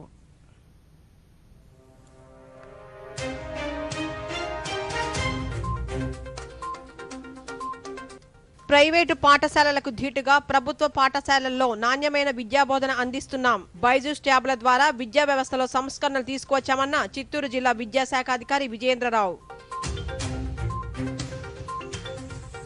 మాండూస్ తుపాన్తో 5 లక్షల ఎకరాలకు పైగా పంట నష్టం వాటిల్లిందన్న జనసేన, ముఖ్యమంత్రి క్షేత్రస్థాయిలో పర్యటించకుండా సమీక్షల పేరుతో కాలయాపన చేస్తున్నారన్న నాదెండ్ల మనోహర్. కాకినాడలో ఆక్వా రైతుల అవగాహన సదస్సు. ఆక్వా రైతుల సంక్షేమానికి ప్రభుత్వం కృషి చేస్తోందన్న aquaculture development authority vice chairman Raghuram. ఇక వివరాలు. ప్రైవేటు విద్యా సంస్థలకు ధీటుగా ప్రభుత్వ పాఠశాలల్లో నాణ్యమైన విద్యాబోధన అందిస్తున్నట్లు చిత్తూరు జిల్లా విద్యాశాఖ అధికారి విజయేంద్రరావు అన్నారు. రాష్ట్ర ప్రభుత్వం పాఠశాల విద్యా వ్యవస్థలో తీసుకొస్తున్న సంస్కరణలో భాగంగా బైజూస్ ట్యాబ్ల ద్వారా విద్యా విధానాన్ని తీసుకొచ్చిందన్నారు. ఇప్పటి వరకు జిల్లాకు 5,850 ట్యాబ్లు అందగా ఇప్పటికే వాటిని మండల విద్యాశాఖ అధికారులకు పంపించినట్లు చెప్పారు. ఉపాధ్యాయులు ట్యాబ్ల సాయంతో సులభంగా విద్యార్థులకు అర్థమయ్యే రీతిలో పాఠ్యాంశాలు బోధించాలన్నారు. ప్రతి సబ్జెక్టును చిత్రాలతో వీక్షించడం ద్వారా విద్యార్థులకు గుర్తుండిపోతాయన్నారు. జిల్లాకు ఈ రోజుకి 5,850 ట్యాబ్స్ చేరినాయి. వచ్చినట్టు మండల శాఖాధికారులకు అందించడం జరిగింది. మరి ముఖ్య ఉద్దేశం అంటే పిల్లలకు గుడ్ ఎడ్యుకేషన్ ఇవ్వాలనే సంకల్పంతో ప్రభుత్వం ఈ నిర్ణయం తీసుకోవడం మంచిది. మరి విద్యార్థులను ఆ విధంగా ప్రోత్సహించిన బాధ్యత టీచర్ల మీద ఉంది. ఏ విధంగా మరి బైజూస్ ద్వారా మరి ప్రైవేటు స్కూళ్ళల్లో పిల్లలు కానీ బయట పిల్లలు కానీ తీసుకోవడం మాత్రమే ఇప్పుడు మనం చూస్తున్నాం. మరి ప్రభుత్వ పాఠశాలలో కూడా విద్యార్థులకు అందించి మరి చక్కని ఎడ్యుకేషన్ వాళ్ళకు అందించేదానికి రాష్ట్ర ప్రభుత్వం చేపడుతున్నటువంటి కార్యక్రమం. మరి దీన్ని ప్రతిష్టాత్మకంగా దీన్ని ముందుకు తీసుకుపోయే బాధ్యత ఉపాధ్యాయులకు ప్రధానోపాధ్యాయులు ఉందని తెలియజేస్తారు. గుంటూరు ప్రభుత్వ సమగ్రాసుపత్రి కార్పొరేట్ స్థాయి వైద్య సర్వీసులతో ప్రజలకు ప్రాణప్రదాయనిగా నిలుస్తోందని ఆసుపత్రి సూపరింటెండెంట్ ప్రభావతి పేర్కొన్నారు. తాజాగా ఈ ఆసుపత్రిలో 2 కోట్ల రూపాయలతో ఏర్పాటు చేసిన ఎండోస్కోపిక్ అల్ట్రాసౌండ్ మిషనరీ ద్వారా అధునాతన పద్ధతిలో శస్త్రచికిత్సలు నిర్వహిస్తున్నట్లు ఆసుపత్రి సూపరింటెండెంట్ ప్రభావతి తెలిపారు. దూరదర్శన్తో ఆమె ప్రత్యేకంగా మాట్లాడుతూ ఈ విధంగా బాధితులకు కోతలు కుట్టులేని పద్ధతిలో అధునాతన శస్త్రచికిత్స నిర్వహించడం వల్ల రక్తస్రావం, పేగులలో ఇన్ఫెక్షన్ అరికట్టగలిగామని, పేద ప్రజలు త్వరగా కోలుకోవడానికి వెసులుబాటు కలుగుతోందని వివరించారు. కోసి నిలువుగా ఒక 12-13 కుట్లు పడేవి. ఆ కోసి ఆ యొక్క గడ్డని తీయడం జరిగేది. అలాంటప్పుడు వాళ్ళకి ఎక్కువ రక్తస్రావం జరగడానికి, తర్వాత చుట్టూ ఉన్నటువంటి పేగులకు కూడా ఇన్ఫెక్షన్ సోకడము, తర్వాత వాళ్ళు ఎక్కువ రోజులు ఈ కుట్లు మానక హాస్పిటల్లో ఉండడము, నెలల తరబడి ఇలాంటి ప్రాబ్లమ్స్ అన్నీ మేము చూసేవాళ్ళం. కానీ ఈ యొక్క అల్ట్రాసౌండ్ అనే ఒక ఎండోస్కోపిక్ అల్ట్రాసౌండ్ అనే మిషన్ ద్వారా వాళ్ళకి ఎలాంటి ఇబ్బందులు లేకుండా ఒక 15 మినిట్స్ ప్రొసీజరే, పెద్ద మత్తు కూడా పెద్ద అవసరం ఉండదు. వాళ్ళకు కొద్దిగా చాలా మినిమల్ మత్తిచ్చి, కొద్ది శాతంలోనే మత్తిచ్చి ఈ యొక్క పెద్ద సర్జరీని, మినిమల్ ఇన్వేజివ్ సర్జరీని సులువుగా చేయగలిగారు. సో ఫుల్ ఫ్లెడ్జ్డ్గా ఫ్యాకల్టీ ఉంది, మాకు ఎక్విప్మెంట్ ఉంది. ముఖ్యంగా గౌరవ ముఖ్యమంత్రి వాళ్ళు మాకు 2 కోట్ల వ్యయంతో కూడినటువంటి ఈ ఎండోస్కోపిక్ అల్ట్రాసౌండ్ మిషన్ ఇవ్వగలిగినందుకే మేము ఈ సర్జరీలు చేయగలిగాము. మాండూస్ తుపాను ధాటికి రాష్ట్ర వ్యాప్తంగా 5 లక్షల ఎకరాలకు పైగా పంట నష్టం వాటిల్లిందని, అందులో 3 లక్షల ఎకరాల్లో వరి దెబ్బతిందని జనసేన పార్టీ రాజకీయ వ్యవహారాల కమిటీ చైర్మన్ నాదెండ్ల మనోహర్ స్పష్టం చేశారు. కాకినాడలో ఆయన మీడియాతో మాట్లాడుతూ రైతులు తీవ్ర ఆందోళనలో ఉంటే ముఖ్యమంత్రి క్షేత్రస్థాయిలో పర్యటించకుండా సమీక్షల పేరుతో కాలయాపన చేస్తున్నారని విమర్శించారు. రంగుమారిన ధాన్యాన్ని కొనుగోలు చేయాలని, తేమ శాతం నిబంధనలను సడలించాలని డిమాండ్ చేశారు. గత వ్యవసాయ సీజన్కు సంబంధించి ధాన్యం బకాయిలు 320 కోట్ల రూపాయలను తక్షణమే చెల్లించాలని నాదెండ్ల మనోహర్ కోరారు. చిత్తూరు నుంచి చాలామంది మా పార్టీకి సంబంధించిన వ్యక్తులు ఫోన్లు చేసి ఆ పంట నష్టం గురించి వివరించారు. ఇది రాష్ట్ర ముఖ్యమంత్రి వైఖరి. వ్యవసాయ రంగం పైన వాళ్ళకి ఏమాత్రం కూడా చిత్తశుద్ధి లేక రైతుల్ని ఇబ్బంది పెట్టే విధంగా ఈ వ్యవస్థలో వచ్చిన మార్పుల ద్వారా తీవ్రంగా నష్టపోయారని చాలా స్పష్టంగా అర్థమవుతోంది. నష్టానికి అమ్ముకోవడానికి సిద్ధమవుతున్న రైతులకు కూడా కనీస మౌలిక సదుపాయాలు, స్థానికంగా సమాచారం అందించే వ్యక్తులు భరోసా తీసుకునే విధంగా ఎవరు నిలబడకపోవడంతో ఎంతో ఆందోళనకు గురవుతున్నారు. జనసేన పార్టీ నుంచి మేము డిమాండ్ చేస్తున్నాం, ధాన్యం రంగు మారినా సరే ఈ ప్రభుత్వం కొనుగోలు చేయాలి. తేమ శాతం గురించి పుంకాలుగా కథనాలు వస్తున్నాయి. స్థానికంగా చాలా ఇబ్బంది పెడుతున్నారు రైతుల్ని. ఏదైతే నమోదు చేసుకున్నారో ఆర్బీకేల దగ్గర దానికే కట్టుబడి ఉండేటట్టు ధాన్యం కొనుగోలు చేసేటట్టు ప్రభుత్వం దీనిపైన కూడా చర్యలు తీసుకోవాలని మేము డిమాండ్ చేస్తున్నాం. నేత్రద్వానం ద్వారా మరో 2 జీవితాల్లో వెలుగు నింపవచ్చని విజయనగరం జిల్లా కలెక్టర్ ఏ సూర్యకుమారి అన్నారు. నేత్రదానం పట్ల ప్రజల్లో ఉన్న అపోహలను తొలగించి అన్ని వర్గాల ప్రజలు, ముఖ్యంగా యువత నేత్రదానం పట్ల అవగాహనతో ఉండాలన్నారు. కంటైన్మెంట్లోని ఇండియన్ రెడ్ క్రాస్ కొత్త భవనంలో నేత్రదాన కేంద్రాన్ని కలెక్టర్ ఈ రోజు ప్రారంభించారు. ఈ సందర్భంగా సూర్యకుమారి మాట్లాడుతూ భవిష్యత్తులో కార్డియాలను ఇక్కడే భద్రపరిచి కంటి శస్త్రచికిత్సలను కూడా చేసే స్థాయికి రెడ్ క్రాస్ ఎదగాలని ఆకాంక్షించారు.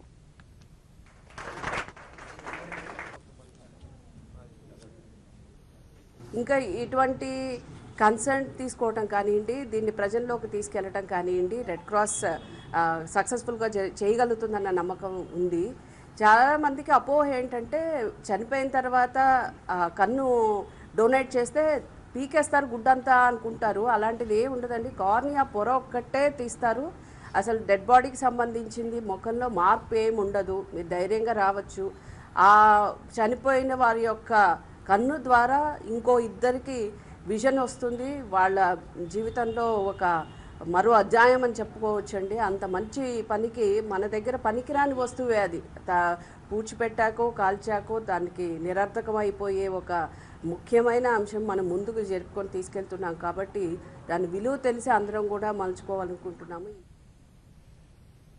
ఆక్వా రైతుల సంక్షేమానికి రాష్ట్ర ప్రభుత్వం నిరంతరం కృషి చేస్తుందని, రైతులెవరూ అధైర్యపడవద్దని రాష్ట్ర aquaculture development authority vice chairman Vaddi Raghuram పేర్కొన్నారు. కాకినాడలో రాష్ట్ర ఆక్వా రైతుల అవగాహన సదస్సులో ఆయన మాట్లాడుతూ గత ప్రభుత్వ హయాంలో ఆక్వా రైతులు ఎన్నో ఇబ్బందులు ఎదుర్కొన్నారన్నారు. జగన్మోహన్ రెడ్డి ప్రభుత్వం రొయ్యలకు గిట్టుబాటు ధర అందించేలా ఏర్పాటు చేసిన కమిటీతో ఎన్నడూ లేని విధంగా రైతులు తమ పంటను స్వేచ్ఛగా అమ్ముకోగలుగుతున్నారని చెప్పారు. జరిగింది. అలాగే ఆక్వా జోన్ పరిధిలో ఉన్నటువంటి 10 ఎకరాల రైతుకి రూపాయల సబ్సిడీ ఇవ్వడం జరిగింది.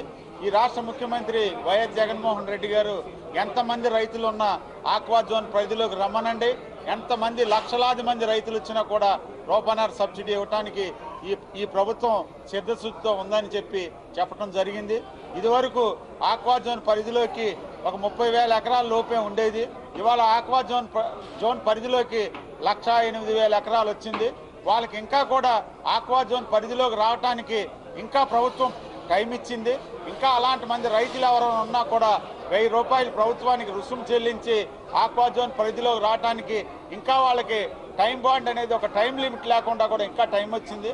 ఇంకా అన్ని లక్షల మంది రైతులు ఆక్వా జోన్ పరిధిలోకి 10 ఎకరాల లోపు రైతు వస్తే రూపాయలు ఇవ్వడానికి ప్రభుత్వం సిద్ధశుద్ధితో ఉంది. రాష్ట్రంలో 30,000 ఎకరాల్లో డ్రోన్ల సాయంతో మందులను పిచికారీ చేసినట్లు ఆచార్య ఎన్జీ రంగా విశ్వవిద్యాలయం వైస్ ఛాన్సలర్ విష్ణువర్ధన్ రెడ్డి తెలిపారు. నంద్యాలలో విశ్వవిద్యాలయాన్ని పరిశీలించి శాస్త్రవేత్తలతో ఆయన ముఖాముఖి నిర్వహించారు. ఈ సందర్భంగా ఆయన దూరదర్శన్తో మాట్లాడుతూ కదిరి వేరుశనగ రకం రైతులకు మంచి దిగుబడినిచ్చిందన్నారు. ఇతర రాష్ట్రాలు కూడా ఈ రకం పంటను ఉపయోగిస్తున్నాయన్నారు. మిల్లెట్స్, చిరుధాన్యాలు, వరి వీటన్నిటికి సంబంధించి కొత్త వంగడాలను రిలీజ్ చేస్తూ ఆధునిక టెక్నాలజీస్ని డెవలప్ చేసి ఇక్కడ రైతాంగానికి ఎంతో మేలుగా అందిస్తూ ఉండడం జరుగుతూ ఉంది. తర్వాత ఈ మధ్యకాలంలో రిలీజ్ చేసినటువంటి ఇక్కడ ప్రాంతీయ వ్యవసాయ పరిశోధన స్థానం నుంచి రిలీజ్ చేసినటువంటి ప్రత్యేకించి శనగ కానీ కాటన్ కానీ వరి రకాలు రైతుల దగ్గర చాలా ప్రాచుర్యం పొందినాయి. ఈ గత 2 సంవత్సరాల నుంచి శనగలో 452 తర్వాత 857 రకం చాలా మంచి అద్భుతమైన రకాలు డెవలప్ చేసి రిలీజ్ చేయడం జరిగింది. NDLR7 వరి కానీ ప్రతి రకాలు కానీ తర్వాత ఈ మిల్లెట్స్ రకాలు వాటి విత్తనాలను కూడా భారీ ఎత్తున ఇక్కడ ఉత్పత్తి చేసి అనేక రాష్ట్రాలకి ఈశాన్య రాష్ట్రాలకు కూడా మన దేశంలో సరఫరా చేయడం జరుగుతూ ఉంది. సుకన్య సమృద్ధి యోజనను 100% అమలు చేసే విధంగా చర్యలు తీసుకుంటున్నామని Eluru divisional postal superintendent Mohammed Asif తెలిపారు. ఏలూరులో ఈ రోజు ఆయన మీడియాతో మాట్లాడుతూ 10 సంవత్సరాల్లోపు ఆడపిల్లల కోసం ఈ పథకాన్ని కేంద్ర ప్రభుత్వం తీసుకువచ్చిందన్నారు. రాష్ట్ర వ్యాప్తంగా 26 లక్షల మంది బాలికలు ఉన్నారని, 13 లక్షల మంది 10 సంవత్సరాల్లోపు చిన్నారులు ఈ పథకంలో చేరారని ఆయన చెప్పారు.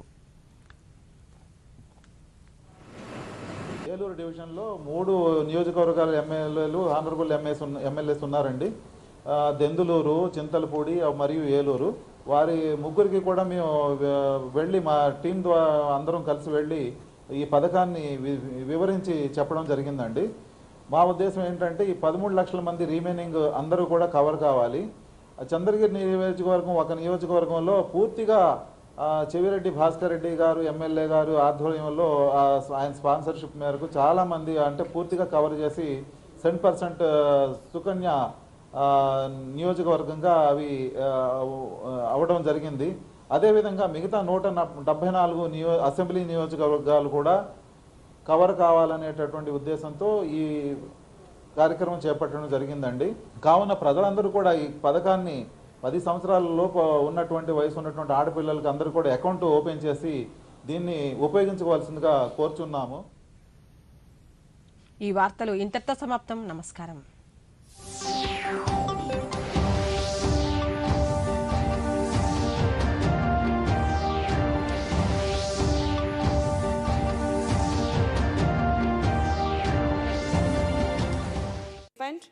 State fund and members of legislative assemblies allotted even their local development fund also for this medical college. But it is not sufficient to make it as a main center where several people from my constituency also depend upon. I request here to Honorable Health Minister to consider special central fund for a critical unit in this medical college. Thank you, sir. Very much. Next speaker, Sri Ritesh Pandit ji. बहुत बहुत धन्यवाद आदरणीय अधिष्ठाता महोदय। मैं मात्र 2 minute में अपनी बातें कहूँगा। ये सत्य है कि ये जो डिमांड फॉर ग्रांट अनुपूरक मांगे आई हुई हैं, इनमें कुछ जन कल्याणकारी योजनाओं को लेकर के उनके ऊपर धन बढ़ाने का काम किया गया है। उनमें से कई हैं रूरल डेवलपमेंट, होम मिनिस्ट्री के खर्चे हैं, केमिकल फर्टिलाइजर और रोड। ज़रूरी है कि एक इकोनॉमी के लिए, एक अर्थव्यवस्था के लिए इन क्षेत्रों में और मांगों को पूरा किया जाए। लेकिन क्योंकि मैं उत्तर प्रदेश से आता हूं, उत्तर प्रदेश हमारे देश का सबसे बड़ा सूबा है और यहाँ पे लगभग 22 करोड़ से अधिक की आबादी रहने का काम करती है। जायज़ सी बात है कि यहाँ पे नौजवानों के मुद्दों को लेकर के नौजवानों की बहुत ही सारी अपेक्षाएं हैं अपने रोजगार को लेकर के, खास तौर से फाइनेंस मिनिस्ट्री से और इस सरकार से। मैं यहाँ पे ये बताना चाहता हूँ और कुछ आंकड़े मैं यहाँ पे पेश करना चाहता हूँ। कहीं ना कहीं अनएम्प्लॉयमेंट, अभी तमाम हमारे साथियों ने बताया कि 8% को छूने का काम कर रही है। ये अत्यंत ही चिंताजनक है। लेकिन क्या सरकार ने अपनी अनुपूरक मांगों को लेकर के इन विषयों के ऊपर कोई डिमांड फॉर ग्रांट्स एलोकेट नहीं किया है? ये भी अत्यंत ही चिंताजनक है। अभी आंकड़ों के हिसाब से हम देखते हैं कि ये जो एकलव्य रेजिडेंशियल स्कूल्स हैं, इसके अंदर भी मान्यवर अभी करीब 400 टीचरों 4000 टीचरों की को नौकरियां दे रखी है, जिसमें से 11000 टीचरों की जगह बना के रखी गई थी। मात्र 4000 एम्प्लॉयड हैं। कौशल विकास योजना के अंतर्गत हमने ये देखा है कि मात्र 72% फंड को यूटिलाइज किया जाता है और जो प्लेसमेंट्स हैं वो भी बहुत कम है। जो इस स्कीम के अंदर जो दूसरे पॉइंट पे ये स्कीम आई थी, उसमें 90 लाख लोगों में से मात्र 20 लाख लोगों को नौकरियां मिल पाई, प्लेसमेंट मिल पाए। और जो इसका थर्ड फेज आया था, उसमें 4 लाख लोगों को ट्रेन किया गया और मात्र 30,000 लोगों को नौकरियां मिल पाई। ये दिखाता है कि कहीं ना कहीं नौजवानों के मुद्दे इस सरकार के एजेंडा पे पीछे हैं। दूसरा, मैं एक और मुद्दा मैं कंक्लूड कर रहा हूं sir. The final this thing I am concluding. I know that you have given me the time and I am very thankful. I am concluding. You have assured that 2 minutes हो गए। No sir, बस खत्म कर रहा हूं मैं। So finally मैं ये कहना चाहूंगा कि जो स्मॉल फाइनेंशियल बैंक्स हैं, जिनका एक बहुत बड़ा रोल प्ले होता है हमारे लघु और मध्यम उद्योगों को मजबूत करने के लिए। हमारे देश में 1,07,000 लघु और मध्यम उद्योग पंजीकृत है, यानी कि रजिस्टर्ड है। उनमें से 90% लघु यानी कि माइक्रो इंडस्ट्रीज हैं, जो कि ज्यादा से ज्यादा नौकरियां देने का काम करती है, लेकिन उनको लोन मिलने में बड़ी दिक्कत होती है। मेरे क्षेत्र अंबेडकर नगर के अंदर ये सामने प्रत्यक्ष रूप से देखने को मिलता है। मेरा फाइनेंस मिनिस्ट्री से ये रिक्वेस्ट है, और मैं कंक्लूड कर रहा हूं सर, मेरा फाइनेंस मिनिस्ट्री से ये रिक्वेस्ट है कि नौकरी के मुद्दों पे लेकर के अपने स्पष्टीकरण दे। और दूसरा मेरा ये रिक्वेस्ट है कि ये जो लघु और मध्यम उद्योग हैं, इनको सस्ता ऋण और उचित ऋण आसानी से दिलाने के लिए, आई एम कंक्लूडिंग, आसानी से दिलाने के लिए क्या आरबीआई से बातचीत करके जो उनके क्रेडिट हिस्ट्री को बनाया जाता है, उसको किस तरह से उनके फोन डेटा वगैरह इत्यादि को लेकर के और उनकी निजता का ध्यान रखते हुए ऐसा आंकड़ा निकल करके आए जिससे उनसे आसानी से ऋण मिल सके।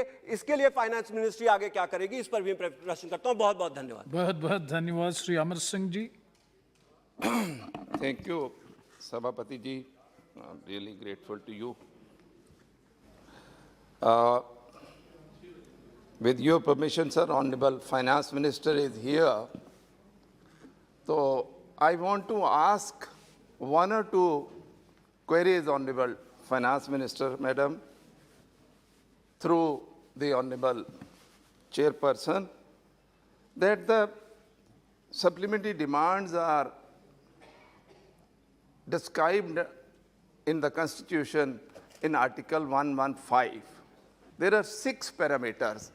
I hope you must have looked into those parameters and you must have followed. I just wanted one, okay, yes, you have followed it, because otherwise I feel those conditions are quite tough. The second question which I want to ask is that 4,35 crores, 938 crores, it's a very big amount, very big amount. Why such a big amount? Most of it is revenue, 3,25,000 crores. Was there not planning? Because these 3 programs are known programs, Manrega, fertilizer subsidy, food subsidy, these are known programs. I mean, every year the subsidy is going up. What happened? Why there was a gap in the planning? And the third question, which is a general one, which I want to ask the Honorable Finance Minister through the Honorable Chairperson, sir, that what would be the impact on fiscal deficit? Because 4,35,000 is a big amount. Us pe impact kya hoga, and what steps government is taking that there is no inflation and other things are not happening. Now coming to these 3 big, for example, your document, I have gone through everything. Very small information is given. For example, BSNL, you are giving 18,100 some crores for viability gap funding. But you have read some information, that it is a one-time grant. What are the steps being taken? It won't be given again and again. What are their revenue? I mean, very minimal information on all those budget document is given. I would request if it could be given little more. Now coming to these 3 main subsidies, food, Narega and fertilizer. Ma'am, Narega we all know. You cut the budget in the main, 73,000 crores only. Even 2021, it was more than 1 lakh crores. And now you are giving. And what has happened in the country? मैं आपको अपनी constituency का बता सकता हूं कि अभी 50% utilisation हुआ, मटेरियल यूटिलाइजेशन इज ओनली 20%. मजदूर रोज हमको घेरते हैं कि साहब मजदूरी नहीं मिल रही, क्योंकि हम सेक्रेटरी से पूछते थे, बोले साहब पैसा नहीं है, एलोकेशन नहीं है. तो ये reduction in allocation has really pinched the poor people of the country. Anyway, you are now giving a good amount. I think now things should be, but next year we shouldn't try to reduce. Food, there are 2-3 issues which I want to flag it to the government of India. Ma'am, the central food stocks of wheat are just above buffer stocks at the moment. Every month about 25 to 30 lakh metric tons of wheat is being issued under 2 programs, an SFA and Prime Minister Ann Kalyan Yojana. 6 months are there for the wheat to come, because wheat comes only once. What are you going to do about it? There would be so much inflation, there would be price rise on wheat. because the central stock is indication for whole of the country for keeping the prices under control. So what are the steps which you are taking, madam? I would like to know. And on that issue, on food only, Punjab's about 3,000, 4,000 crores are being kept pending. I will request that those be released. And only one suggestion, that you are not going for census 2021. So at least you are using in ration card 2011 census. Please include, at least calculate something, extrapolate. About 10 crore poor people are being left out of the food system. I will request it. Only, sir, 2 issues regarding my constituency. I will stop it, sir. Ma'am, I have been raising this issue, and Honorable Civil Aviation Minister has assured me Halwara International Airport falls in it has been sanctioned under UDAN. It requires 50 crores for the building. I will request you to please allot it so that it starts. The second thing is, my constituency is a national highway. ये अम्बाला से राजपुरा से लेके up till Ludhiana is my constituency. There are so many accidents on national highway. I want one medical college and one trauma center. Thank you. On that road, I will be very happy. Thank you, sir. Thank you. Thank you, Amar Singh ji. Next speaker, Sri K. Navaskani ji. நன்றி மாண்புமிகு அவைத்தலைவர் அவர்களே. நிதிநிலை அறிக்கையின் கூடுதல் மானிய கோரிக்கை மீதான விவாதத்திலே பங்கேற்று உரையாற்ற வாய்ப்பளித்தமைக்காக நன்றி தெரிவித்துக் கொள்கின்றேன். பாராளுமன்ற உறுப்பினர்களுக்கான தொகுதி மேம்பாட்டு நிதி ஆண்டுக்கு 5 கோடி வழங்கப்பட்டு வருகின்றது. இப்போது இருக்கக்கூடிய விலைவாசி உயர்வு, வேலை ஆட்களுடைய ஊதிய உயர்வு எல்லாம் திட்ட மதிப்பீடு அதிகரித்திருக்கக்கூடிய சூழ்நிலையில் இந்த 5 கோடியை அதிகரித்து தர வேண்டும். தமிழகத்தில் 6 சட்டமன்ற தொகுதிக்கு 3 கோடி சட்டமன்ற உறுப்பினர்களுக்கு நிதி வழங்கப்படுகின்ற போது 6 தொகுதியில் உள்ளடக்கிய பாராளுமன்ற தொகுதிக்கு 5 கோடி நிதி போதுமானதாக இல்லை. எங்களுடைய மக்கள் கேட்கக்கூடிய கோரிக்கைகளை முழுமையாக எங்களால் தீர்க்க முடியவில்லை. அதற்காக அந்த நிதியை அதிகப்படுத்தி தர வேண்டும். என்னுடைய பாராளுமன்ற தொகுதி மீனவர்கள் அதிகமாக வாழக்கூடிய தொகுதி.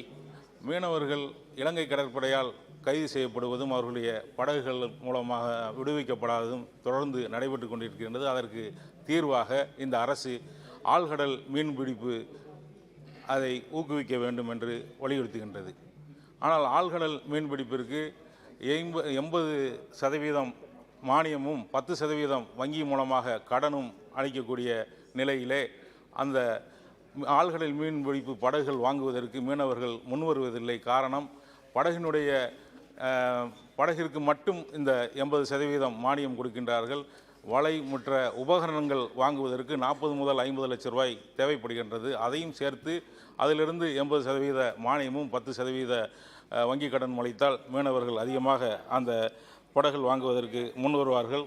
சிறுபான்மை மாணவர்களுக்கு வழங்கப்பட்டு வந்த மௌலானா ஆசாத் எஜுகேஷன் ஃபவுண்டேஷன் மூலமாக வழங்கப்பட்ட அந்த கல்வி உதவித்தொகை முற்றிலுமாக நிறுத்தப்பட்டிருக்கின்றது.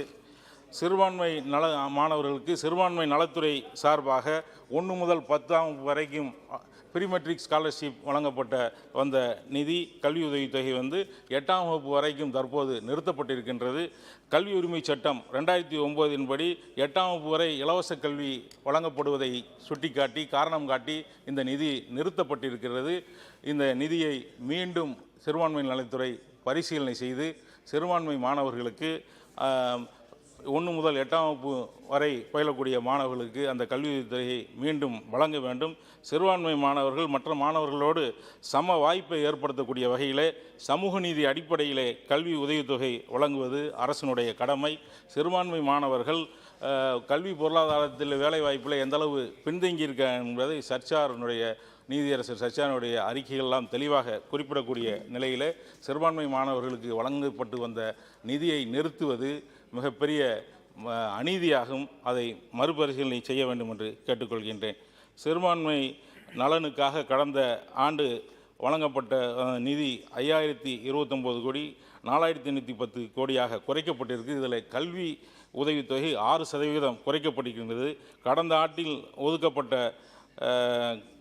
கல்விக்கான நிதி முழுமையாக செலவு செய்யப்படவில்லை. அந்த நிதி குறைக்கப்பட்டும் முழுமையாக செலவு செய்யப்படாமல் இருந்ததால் சிறுபான்மையினருடைய கல்வி பாதிக்கப்படுகிறது. சிறுபான்மையினருடைய கல்வியை தடுக்கக்கூடிய வகையிலே, வஞ்சிக்கப்படக்கூடிய வகையிலே நிறுத்தப்பட்ட நிதியை உடனடியாக மீண்டும் வழங்க வேண்டும். பிரதம மந்திரி நேஷனல் ரிலீஃப் ஃபண்டு நிதி முழுமையாக முறையாக மருத்துவமனைகளுக்கு விடுவிக்கப்படுவதில்லை. நாங்கள் பரிந்துரைக்கக்கூடிய அந்த பரிந்துரைகள் எல்லாம் மருத்துவமனைகளிலே எடுத்துக்கொள்வதில்லை. காரணம், எங்களுக்கான நிதி நிலுவையில் இருக்கின்றது, முறையாக வருவதில்லை என்று சொல்கின்றார்கள். அவர்கள் 8 லட்ச ரூபாய் 10 லட்ச ரூபாய்க்கு விண்ணப்பித்தால் என்றால் 2-3 லட்ச ரூபாய் மட்டும் கொடுக்கின்றார்கள். ஏழை எளிய மக்களுடைய மருத்துவத்திற்காக கொடுக்க நிதியை உயர்த்தி கொடுக்க வேண்டும். உடனடியாக மருத்துவமனைகளுக்கு இருக்கக்கூடிய நிலுவைத் தொகைகளையும் வழங்க வேண்டும் என்று கேட்டுக்கொள்கிறேன். நன்றி. நன்றி. Next speaker, Sri DNV Sindhil Kumar.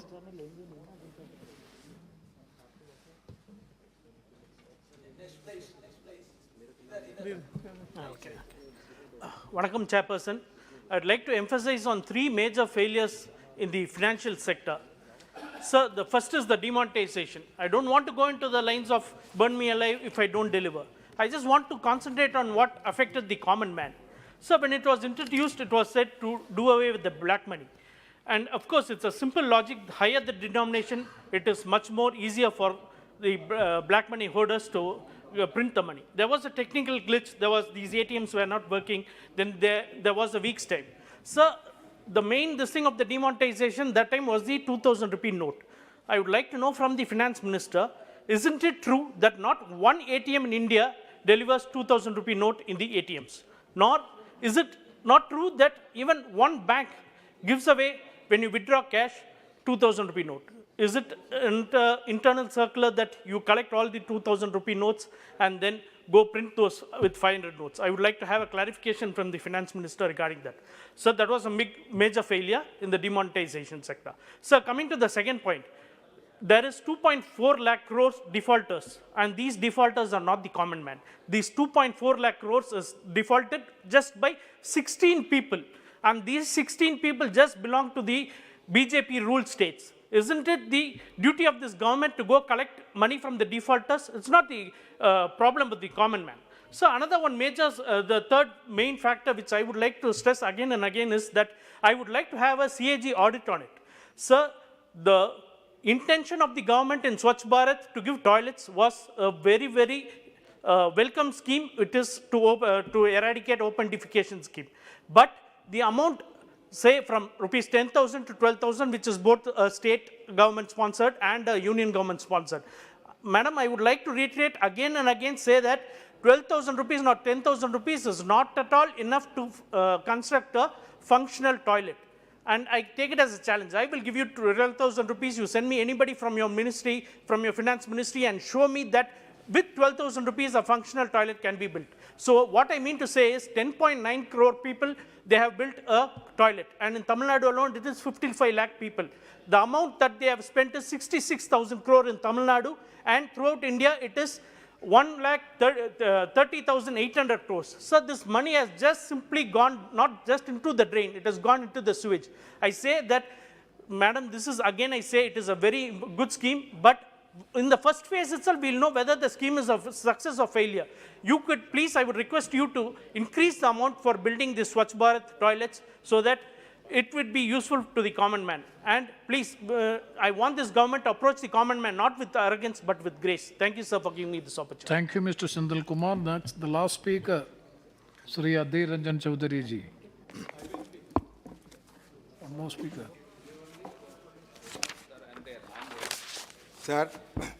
Sir, I rise to dwell on the supplementary demands for a grant 2022-23. The first batch of supplementary demands for grants for the 22-23 includes 75 grants and 6 appropriations. Approvals of the Parliament is sought to authorize gross additional expenditure of 4,35,938.87 crores. Sir, net cash outgo, which is estimated 3,25,756.69 crore. Additional expenditure matched by savings, enhanced receipts, recoveries, rupees 1.10180.59 crore. Token provision for reappropriation of savings, rupees 1.159 lakh Original budget 22-23 expenditure allocation was 39,44909 crore. Additional net expenditure allocation 325,756.69 crore. Total revised budget expenditure allocation now 42,70,665.69 crore. Insofar as chemical and fertilizer is concerned, original grant in budget 22-23 was 109,242.23 crore. Now original plus supplementary comes to 218,531.18 crore. Revised estimates in budget 21-22 was 141,735 crore. Despite announcing an additional subsidy of rupees 14,775 in May 21 and rupees 6,553 crore in October 2021 for non-urea fertilizers, experts predicted a shortfall of 30,000 crore, with urea shortage being the most predominant. Sir, the fact is that we are focusing only on urea and DAP, but other fertilizers also should be given due priority, because experts always opine that a balanced application of fertilizer will yield more crop. So I would request the ministry to ponder over this issue also. The rise of fertilizer prices will certainly increase the input costs, affecting the income of farmers, which has been declining under this government. As per the NSO SAA survey 2021, real income from cultivation increased by 8.9% between 2013 and 2018-2019. Sir, again, insofar as food and public distribution is concerned, original grant in budget 22-23 was 225,959.58 crores. Now supplementary DFG rupees 8383.31 crore. Now total original plus supplementary, including rupees 307.89 crore. Revised estimates in budget 2021-22 was 302,000 crore. In this regard, I would like to know from the Honorable Minister whether the Pradhan Mantri Garib Kalyan Yojana will be extended beyond December, because you are well aware that the purchasing power of the common people has not been improved in spite of all the measures being taken by this government. So in view of this declining purchasing power of the poor people across the country, this program could be extended. I do not know what is the plan of this government, but I must propose the extension of this program beyond December. Second, National Food Security Act 2013 required that the subsidy covers 75% of the rural population and 50% of the urban population. At present, 81 crore persons are covered under the Act. So, insofar as rural development aspect is concerned, original grant in budget 22-23 was 135,944.29 crore. Supplementary DFG rupees 45,174.47 crore. Now total original plus supplementary rupees 118.76 crore.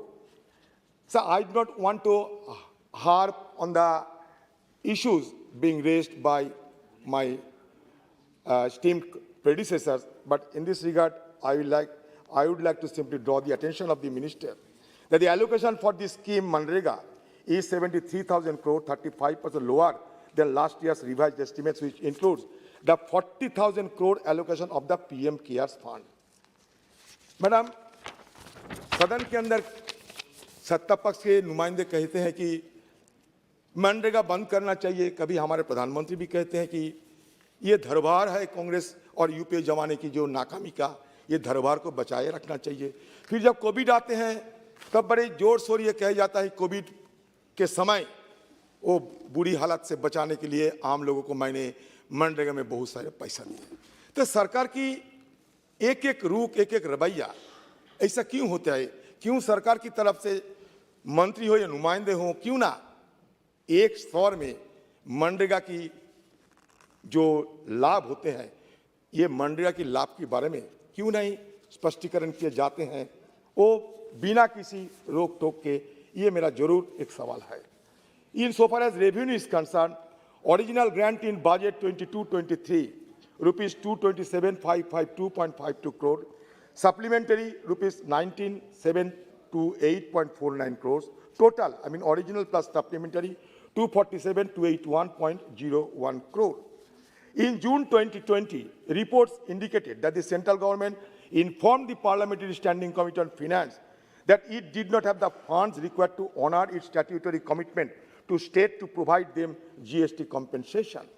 Even Attorney General K.K. Venugopal reportedly opined that the central government was not obligated to pay the GST compensation shortfall and that states should borrow from the market against future compensation received. During the 47th GST Council meet held on June 29, 2022, the government decided to hike GST rates for essential items effective from July 18, 2022. This move has been met with much contention owing to already increasing prices of essential items and uncontrollable inflation. Union Finance Minister Mrs. Sitharaman insisted that this GST hike was decided upon only after approval from all states. That claim has been denied by Finance Minister of respective state. You are on your own way imposing cess and surcharges, and on the other hand, you are not meeting the promises that you have been given on the floor of the House to those individual states. So certainly sometime it is appearing that you are breaching your commitment that was given by, legal mechanism to the state government across the country.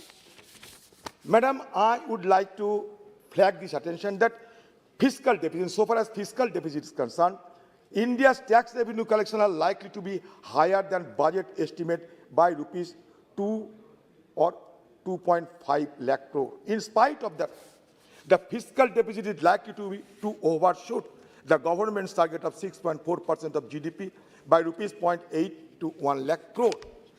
You are in a position to elucidate on this aspect. But what is observing by us that you are yourself having in a triple whammy. On the one hand, current account deficit, on the other hand, fiscal deficit, and third, trade deficit. I don't know how you will be reconciling the fiscal deficit with the growth of the economy as has been committed by this government. Second thing, supplementary demand for grants of this scale indicate a gross miscalculation on the part of the government on expected expenditure. It also undermines parliamentary control by going above and beyond what had initially been a sanction.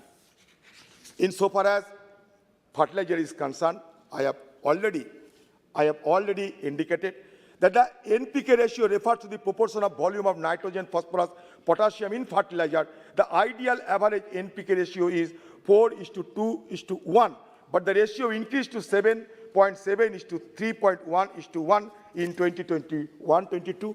The ratio was 6.8:2.7:1 during Kharif 21, which got further distorted to 12.8:5.1:1 during Kharif 2020. While farmers tend to use fertilizer in a balanced ratio, changes in prices due to policy changes end up upsetting the balance. So there may be the distortion of the balance that I have flagged your attention. Again, fertilizer shortages is concerned. Indian government insists that there is no fertilizer shortage in the country, but there is a sufficient stock to fulfill existing demand. Yet farmers across the country have been facing shortages of fertilizer for both Rabi and Kharif sowing seasons, including Rajasthan, और जो मेघालय की state है, Himachal Pradesh, Madhya Pradesh, Haryana, Odisha, Tamil Nadu. The increase in fertilizer prices was partly responsible for 27% drop in paddy sowing during Kharif this year. The government is meanwhile on the path of disinvesting or shutting down early PSUs in fertilizer sector. On the other hand, the import of DAP and NPK complex fertilizer increased year on year by 45.2% and 76.1% respectively in April, October 2022. There is a slogan being propagated that one nation, one fertilizer, which was launched in September 2022. But that goes against that standing committee recommendation. The committee remarked that the farmer should have the choice to buy fertilizer from different brands. The only way to ensure efficient use of subsidy is by directing it to the farmer's account. However, under the One Nation, One Fertilizer scheme, all fertilizers are supposed to be sold under the Bharat brand name. This will lead to power margins for manufacturers and leave them with no incentive to increase production of quality fertilizers. In order to increase their brand loyalty, the manufacturers will now need to focus on marketing processes instead of focusing attention on upgrading systems. Now, another issue. No update to the list of beneficiaries under NFSA, National Food Security Act. Section 9 of the Central Food Security Act 2013 requires that the list of beneficiaries be updated on the basis of the latest census data. With the delay in the 2021 census, the list of beneficiaries under the scheme is outdated by 11 years. If the list of beneficiaries were to be adjusted as per the directive of the Supreme Court, there would be an increase of 10 crore more beneficiaries under the scheme. So I think the government should take into account the concern of the people and also the observation made by the Supreme Court. Madam, what is very, intriguing to me and what is concerning to all sections of our population is that the Reserve Bank of India increased the repo rate for the 5th time in financial year 23 in an attempt to tackle inflation. Always to tackle inflation, you are resorting to increasing the repo rate. Why? Why this kind of mechanism being adopted by you? On December 7th, 2022, the RBI increases monetary repo rate to 6.2%, a 35 basis point hike from 5.9%. The repo or policy rate is at its highest level since August 2018. The 6-member Monetary Policy Committee arrived at this conclusion after an assessment of the evolving macroeconomic situation unfolding in the country. In September 2020, the central bank had increased the repo rate by 50 basis points to 5.9%. मैं आप सदन के जो सत्ता पक्ष के MPs हैं, मैं उनको पूछना चाहते हैं कि रेपो रेट बढ़ाने के चलते क्या आम लोगों को परेशानियां बढ़ते हैं या कमते हैं? आप खुद बताओ। मैं बताना चाहते हैं, मैं विस्तार से नहीं जाना चाहते, मैं सिर्फ मोटे-मोटे मुद्दे 4-5 मुद्दे रखना चाहते हैं कि it is impacted where this kind of increasing repo rate will have impacted. First impact on borrowers. Second impact on EMI. Impact on existing EMI. Impact on housing markets. Impact of rate hike on equity investors. Impact on mutual fund. इतने सारे impact होने के बाद आपको क्या ये नहीं लगता कि हमारे ये जो रेपो रेट इस तरीके से धड़ल्ले से वृद्धि किया जा रहे हैं, इसका बुरी असर हमारे इकोनॉमी में होगी? आम लोग यहाँ परेशानी को झेलना पड़ेगा, तो हमारे ये अर्थनीति का क्या मूल्य रहते हैं? आप जाओ middle class, lower middle class, जिसके पास जाओ, छोटे मध्यम लघु उद्यमी जिसके पास जाओ, ये रेपो रेट के चलते इनकी आर्थिक तंगी बढ़ रहे हैं। मैं आप सर्वे करके देखो, मेरे बात पे भरोसा ना करके आप सर्वे करके देखो। Sir, price of essential commodities have been constantly rising. Essential food items have been getting more expensive for a long time under this government. The main drivers of inflation have been prices of food, fuel, clothing, and education. I think in earlier occasion also, we have pointed out whether our economy has been undergoing stagflation. I think our economy is on the cusp of a stagflation. Economy is stagnant, inflation has been growing, unemployment is not visible. So certainly, we are witnessing the morass of financial plight of the entire country. Annual rate of wholesale inflation was at 12.41% in August 2022 and 10.7% in September 2022, compared to a 30-year high of 15.08% in April 2022. While this is maybe a relief to many, but states like Kerala are still reeling from the effects of price hikes. Retail inflation in India September 22 hit a 5-month high at 7.41%. The figure crossed the Reserve Bank of India's upper limit of 6% for the 9th month. Inflation in October 2020 is still above RBI's limit of 6.77%. Headline inflation is forecasted to be 6.4% in 22-23. While the inflation rate has peaked, the Indian economy is expected to take 2 to 3 years to return to an inflation rate of 4%. This implies that the RBI will continue to maintain higher interest rates over the next 5 years, which are critical in kickstarting economic growth required to move away from the pandemic slump. Madam, already, media people have been highlighting that industrial output as measured by the Index of Industrial Production slump to a 26-month low of -4% in October on the back of a contraction in manufacturing and consumer goods. NSO data, according to NSO data, it indicating weak exports and sluggish consumption demand alongside the continuing weakness of small and medium enterprises. We are eager to know as to why the central bank could not keep inflation within the targeted 6% upper limit for the 3 consecutive quarters. Madam, आज भी हम ये सुनने को मिला है कि हमारे चीन के साथ टकराव हो रहा है। मैं उस विषय पे जाना नहीं चाहते, सेंसिटिव मुद्दा नहीं जाना चाहते, मैं नहीं जाना चाहता। मैं सिर्फ ये कहना चाहते हैं हिंदुस्तान में 3560 ऐसा कंपनी है जहां का डायरेक्टर चीनी कैसे हो सकता है? अधीर रंजन जी, चेयर को एड्रेस करो। आप चेयर को एड्रेस नहीं, चेयर को एड्रेस करो।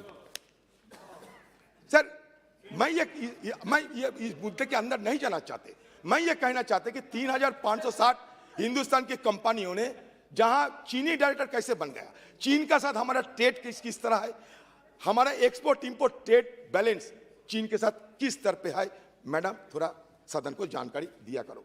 मैं और भी एक बात करना चाहिए, इत्तेफाक से इस साल नोटबंदी की 6ठी साल हो रहे हैं।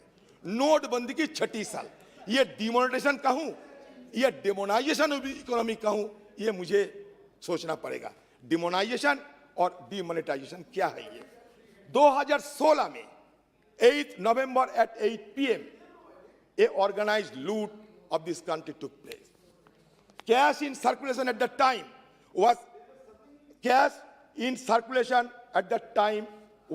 7.6 lakh crore. Now it has been increased to 30.88 lakh crore. That means 72% high.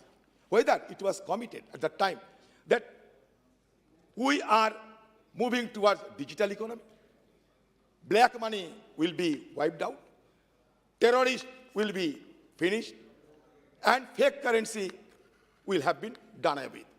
My single query to you, whether the objectives of demonetization have been achieved or not.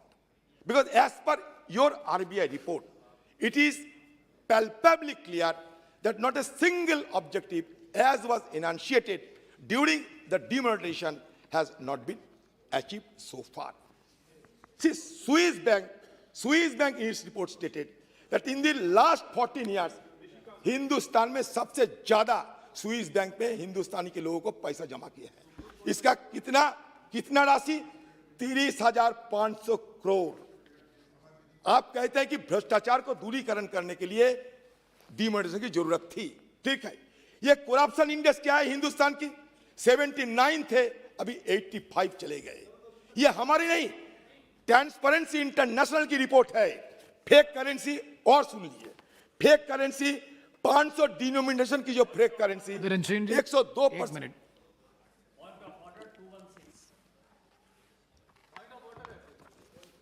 216 Yes, please wait. 216 कहता है कि the debate on the supplementary grants shall be confined to the items constituting the same and no discussion may be raised on the original grants nor policy underlying them safe in so far as it may be necessary to explain or illustrate the particular items under discussion. ये demonetisation जो है ये supplementary demands of grants में कहाँ है sir? कौन सा item जो है डीमोनेटाइजेशन का है? आरबीआई पॉलिसी का कौन सा है सर? और दूसरा उन्होंने अनपार्लियामेंट्री वर्ड जो यूज किया डिमोनाइजेशन, राक्षसीकरण यदि हिंदी में कहें, राक्षस कहाँ से पार्लियामेंट्री शब्द हो गया सर? इसीलिए इनको रोकिए sir. You please continue. There is nothing unparliamentary. I think. Wait. No. That I will examine. That word I will examine. That word I will examine. As far as Rule 216 is concerned, supplementary demands in respect of almost all the demands, all are either in one way or other way. It is connected with these demands. So that we will examine. That we will examine. Demonetization is also affecting the economy, the state of affairs of our economy. Definitely, this is a matter of. It is nothing out of the purview of the supplementary demands for grants. But as far as the other word, we will examine and. No, इस मामला है उसको. Yes, let us say. Yes, almost all the issues which we are discussing, almost all the issues which. Sir, they think that demonetization was demonization. No, please. No. Yes, I have said. No, please. I am not dithering from it. I am not escaping from my word. Yes, No, please. That we will It is examine. my observation. See, सर्वज्ञानी Nishikant Dubey ji, आपकी जो वक्तव्य दिए थे, उसमें देखिए आप इसमें ये सप्लीमेंट्री डिमांड्स में आप थी, इससे बाहर गई थी, आप खुद. Yes. आप खुद देख. Adhir Ranjan ji, please now conclude. Sir, please. Your time. Sir, I am thankful to, grateful to you, sir. I shall be indebted to you, sir. Sir, fake currency, so far as fake currency is concerned, 500 denomination has been raised 102% high.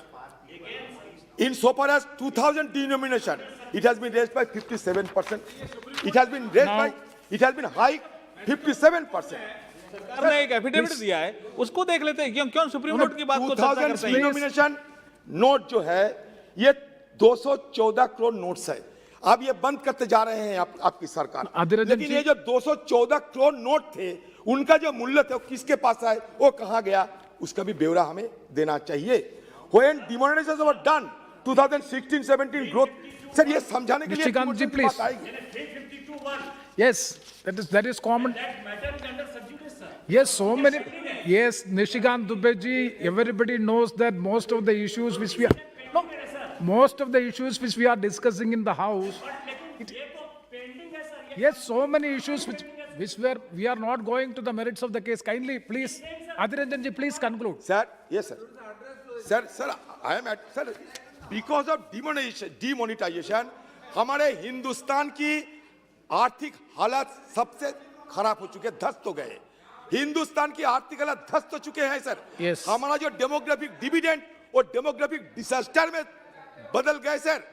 छोटो sir MSME से लेके हर जगह पे इसका बुरी असर हमें झेलना पड़ा, आज भी झेलना पड़ रहा है. इसीलिए ना मैं ये मुद्दा उठा रहे हैं, क्योंकि हमारे इकोनॉमी के लिए सबसे बड़ा अभिशाप ये डिमोनेटाइजेशन. आप इसको गलती स्वीकार करो. To err is human, to forgive is divine. Thank you. People are regarded as God. They may forgive you, but you should acknowledge your false step, your error, your wrong step. Thank you. You should acknowledge the Sri fact. Sudip Bandyopadhyaya ji, please. Sir, Please. sir, in Three more. हो गया. Adhir, three more speakers are there. Three items I will write. Please. I just 2 to 3 minutes, sir. 2 to 3 minutes. Bullet points. Sir, bullet points. Madam, bullet points, madam. For your, madam, I do not indulge in any kind of sarcasm because I respect you. And second thing, I always feel that you are striving hard to strengthen our economy. But sometimes the supercilious comments made by you is not expected from you.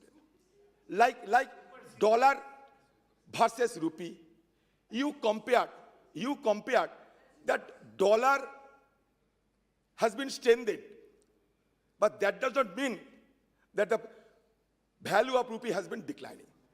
आप तो football खेला हो रहे हैं, हर रोज देखते हैं. Brazil Croatia के सामने हार चुका है। तो मैं अभी ये कहूं कि ब्राजील हारा नहीं बल्कि क्रोएशिया जीती है। मैंने क्या ये कहूं कि पोर्तुगल हारे नहीं लेकिन मोरक्को जीत गए, ये तो नहीं कह सकते। वो ये जो सच है उस सच को सच बोलना चाहिए, क्योंकि हमारे रिजर्व करेंसी डॉलर है, एक्सचेंज रेट डॉलर से गिना जाता है। अचानक इसका दाम में कोई फर्क पड़े तो इसको स्वीकार करना चाहिए। हमें मजबूती हमारे हिंदुस्तान की इकोनॉमी को और मजबूत बनाते हुए इसको मुकाबला करना हो गया। Bullet point bullet point despite becoming madam bullet point madam bullet point despite becoming the 5th largest economy in the world, bullet point madam, bullet point on issues. No, please. Three bullet points. Point bullet, not original bullet. No, what is the issue? Despite becoming the 5th largest economy in the world, India continues to have the largest concentration of the world's poor, estimated at 192.8 million people in 2020, using the international poverty line of purchasing power parity, $2.5 as per a recent World Bank report in the year 2022. ये आपको मदद करेगा। Second, a UNDP report, madam, on multidimensional poverty suggests that 415 million people exited poverty in India over the period 2006 to 2019-20, with the incidence of poverty declining steeply from 55.1% to 16.4%. Of these, 2/3 exited during the first 10 years and 1/3 in the next 5 years. But India continues to have the highest number of poor people in the world at 228.9 million in 2022. The report cautions that the levels of undernutrition in India are still high based on National Family Health Survey data. Sir, last but not, sir, last bullet point, sir. Sir, Credit Suisse, which compiles global wealth statistics, in its 2022 report notes that wealth inequalities in India are rising rapidly, with the top 1% of the population accounting for 41% of the national wealth. The bottom 50% of the population own a mere 2.8% of the national wealth. The World Economic Forum's Inclusive Development Index report for 2018 notes that 6 out of 10 Indians live on less than 3.2 per day. Thank you very much. Sir, झूठ मजे में और सच कटघरे में, झूठ मजे में और सच कटघरे में, झूठ महफिल में और सच तन्हाई में। Thank you. धन्यवाद। श्री सुदीप बंदोपाध्याय जी।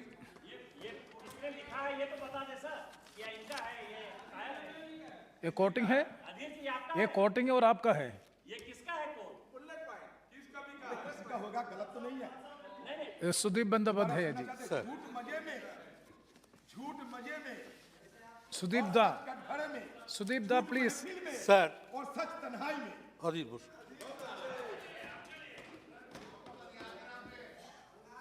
Sir, many issues have been discussed and debated on this floor of the House, which is supplementary demands for grants.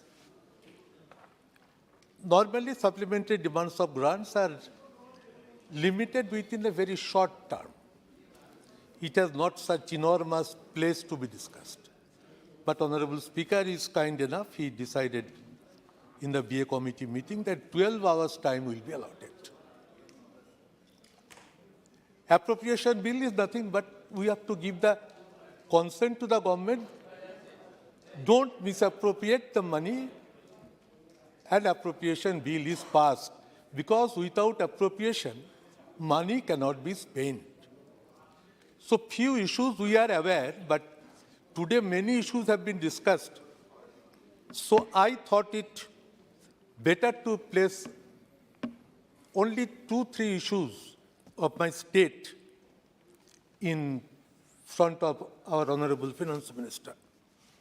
Sir, I doubt. 1 second, Sudeep, 1 second. See, now it is already 6.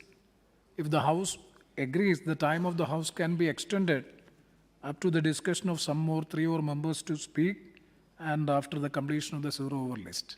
If the House agrees, we can extend. Thank you. Only the list. Only the list, 20 members list is there. Only the conclusion of the list. Thank you. Please. Sir, I want to know that how far this government is the believer of the principles of cooperative federalism. What appears to me that cooperative federalism is now under threat. I am carrying 5 letters of the Honorable Chief Minister of West Bengal addressed to Prime Minister of India, all concerned with the state affairs, but certainly connected with the economic affairs of the country. Sir, Manrega has been discussed.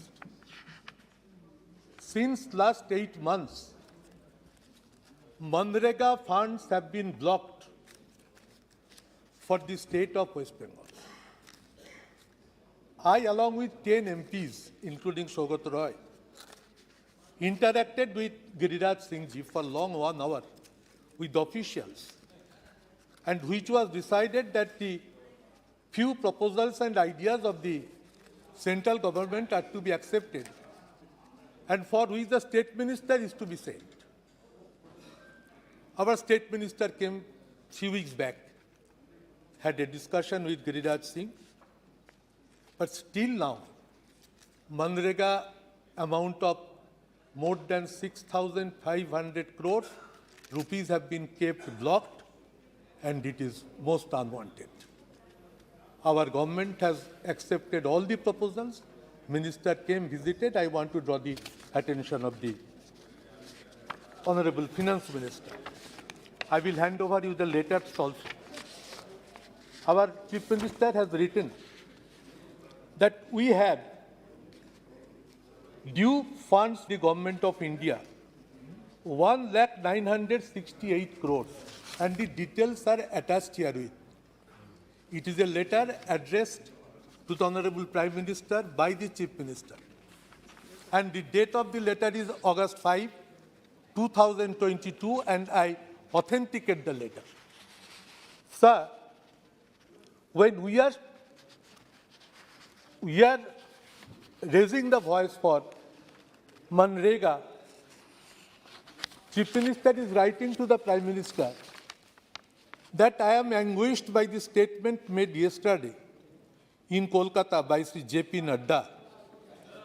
The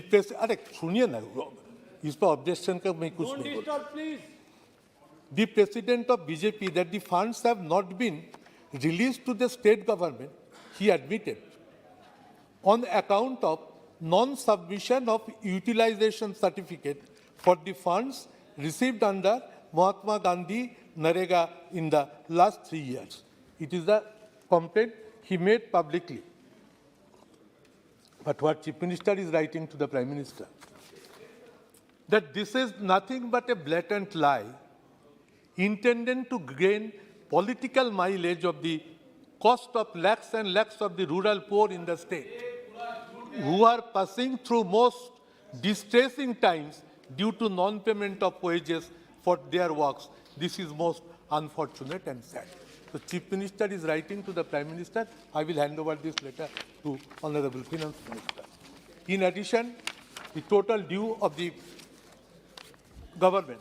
Sir, we have another proposal to the government. Sir, Basmati rice everybody knows. Very famous rice throughout the world. And so far this Basmati rice is concerned, Basmati rice exempted from 20% customs duty. But sir, there is one Govindabhog rice which we produce in West Bengal. This Govindabhog rice is famous throughout the country, and it is no less quality than Basmati rice.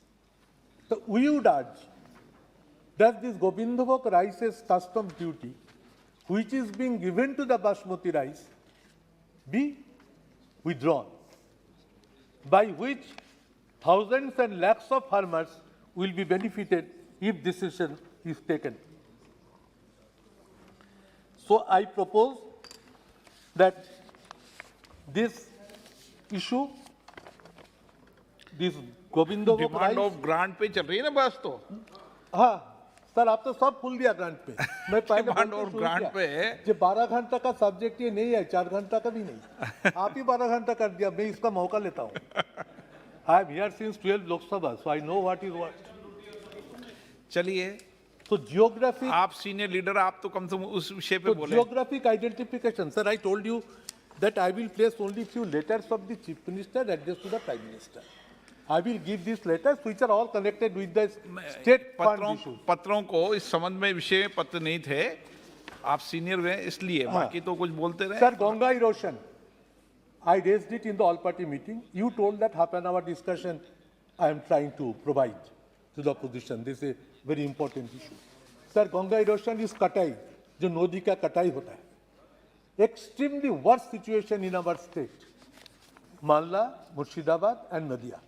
If any BJP MP is here, Nishikant is here, he will also admit that this erosion is seriously and devastatingly ruining the possibility. Adi represents a constituency, Barampur, which is also from the district. Yeah. आप आधा घंटा बोले तो उनको बोलने दें So this erosion. And sir, in Murshidabad, there is Farakka barrage project. It is a government of India's project. After setting up of this huge project, this erosion has started taking place.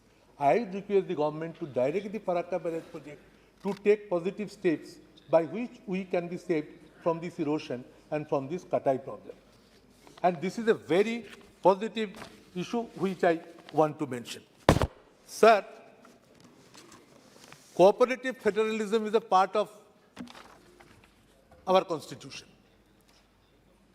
And what we feel that eastern region after independence is the worst sufferer of regional imbalances.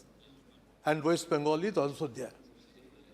Why not government takes the effort to develop eastern region vis-a-vis our state of West Bengal with a priority sector. West Bengal should not be made any target, sir. Because we are in power. We are for the interest of the country. We want to stand by the government. But at every step and every moment that attempts if be taken to create economically blockage of the whole of the state, it is not tolerable, sir. So our allegation that government of India is trying to create economically blockade to the state of Bengal, and from where they should withdraw their vision, withdraw their ideas. Let them extend the hands of cooperation, and the letters which I am mentioned here, I will hand it over to Honorable Finance Minister, by which she can have a look and can send a reply. It is nothing wrong in it. Nishikant जी आप क्या बोल रहे थे? धन्यवाद speaker sir. Sudeep बाबू senior leader हैं। Rule 349, 352 और 353 तीनों का इन्होंने वायलेशन किया। जेपी नड्डा साहब दूसरे हाउस के सदस्य हैं, भारतीय जनता पार्टी के राष्ट्रीय अध्यक्ष हैं। उन्होंने कलकत्ता में क्या भाषण दिया, ना बाहर के भाषण को आप कोट कर सकते। वो दूसरे सदन के सदस्य हैं, बिना नोटिस के वो उनको कोट नहीं कर सकते हैं। और तीसरी, भारतीय जनता पार्टी के वो राष्ट्रीय अध्यक्ष हैं और कॉल और सगदर कहता है कि यदि पार्टी के अध्यक्ष के ऊपर या पार्टी के ऊपर यदि आप एलिगेशन करते हैं तो आपको नोटिस देना है। दूसरे सदन के सदस्य हैं, यदि उनका नाम आप कोट करना चाहते हैं तो आपको नोटिस देना है। और तीसरा, बाहर सदन के बाहर क्या हुआ है उसको आप कोट नहीं कर सकते हैं। ये तीनों वायलेट का। मेरा आपसे रिक्वेस्ट है सर कि जेपी नड्डा और भारतीय जनता पार्टी का जो भी रेफरेंस आया है उसको डिलीट कर दिए। मैं देखता हूं sir. I am reading a letter only. It is a letter. माननीय एक मिनट आप माननीय वरिष्ठ सदस्य, आप वरिष्ठ हैं। बाहर पत्र मुख्यमंत्री और प्रधानमंत्री जी के पत्राचार को बजट के अंदर टेबल नहीं करते हैं। ओके, तो मिनिस्टर को तो दे सकते हैं। हाँ मिनिस्टर को आप चेंबर में जाके देना। हाँ, I can hand it over to minister. आप कुछ बोलना चाहते थे फॉर सर, हिज रिप्लाई। मैं बोल दूं? आप कुछ बोलना चाहते थे सर? नहीं भाई सर, मैं एक बात सर, ये बंगाल की जो कटाव हुआ, ये कटाव को सरकार थोड़ा देखे, क्योंकि गांव, जमीन, जायदाद, मंदिर, मस्जिद तबाह होते जा रहे हैं सर। सालों से ऐसा हो रहा है। मुर्शिदाबाद, मालदा तबाह होते जा रहे हैं। एम भरत कुमार, सर बंगाल की सरकार कहते कि केंद्र नहीं देते पैसा, केंद्र कहते सरकार नहीं देते, हम फंसे हुए हैं बीच में। मर्ग नहीं बीच भरत, में हम फंसे हुए हैं। सुबह की सरकार भी नहीं देखते, केंद्र भी नहीं देखते, बीच में हम फंसे हुए हैं। मर्ग नहीं Bharat ji. Thank you, Speaker, sir. I take this opportunity. I speak on the interest बोलने of का अवसर 2 मिनट के लिए दिया है। state of Andhra Pradesh, sir. Sir, the House must be knowing, the whole country must be knowing about the state of Andhra Pradesh. The state was bifurcated unscientifically by the in the UPA tenure, sir. Sir, by the time there was a promise made by the Honorable Prime Minister that Andhra Pradesh state shall be given special category status. But due to some unavoidable reasons of 14th Finance Commission, the special category status was denied. But later stage, what happened, sir, in the 15th Finance Commission has mentioned that union government can take an appropriate क्या सदन में decision. किसने वादा किया था इस विषय पर? ये हमेशा उठाते रहते हो। Sir, इसका this विषय is निकाल the के demand रखना। for grants, sir. We need a grants for the Andhra Pradesh state, sir. Once the Andhra Pradesh state got unscientifically bifurcated, sir, this is not the voice of Andhra Pradesh. It should be a voice of the country, sir. Rather, it should be a voice of the country. And many more times, our Honorable Chief Minister Jagan Mohan Reddy ji met the Prime Minister and all the union ministers, sir, to give a special grant for Andhra Pradesh. Sir, we are like a small baby, sir. We are malnutrition, sir. Let the people of Andhra Pradesh shouldn't think that we are minorities of the country, sir. Our number is only 25. But the injustice is made to the state of Andhra Pradesh. Let the magnanimity should be there for the government of India to sanction the grants for the state of Andhra Pradesh, sir. Sir, once the two brothers got separated as a family, one brother is given a high amounts of wealth and one brother is given nothing, sir. Then the government of India, being a father role, they have to take the justice for the Andhra Pradesh, sir. बंटवारा कब हुआ था ये? 14 में हुआ था. 9 years done, sir. But up till now, nothing has been happened, sir. Yes, sir. But then the minister, Venkaiah Naidu ji, has mentioned, sir, in the house itself, that Andhra Pradesh state shall be given 10 years of, not 5 years, 10 years of special category. फिर निशिकांत जी आपको कानून बता देंगे नाम लोगे। But these and the minister in this house, sir, not the other house, in this house only. Sir, one more thing, sir. It is one of the members from... जब ये division हुआ सर 2014 में, वेंकैया जी इस सदन के सदस्य नहीं थे।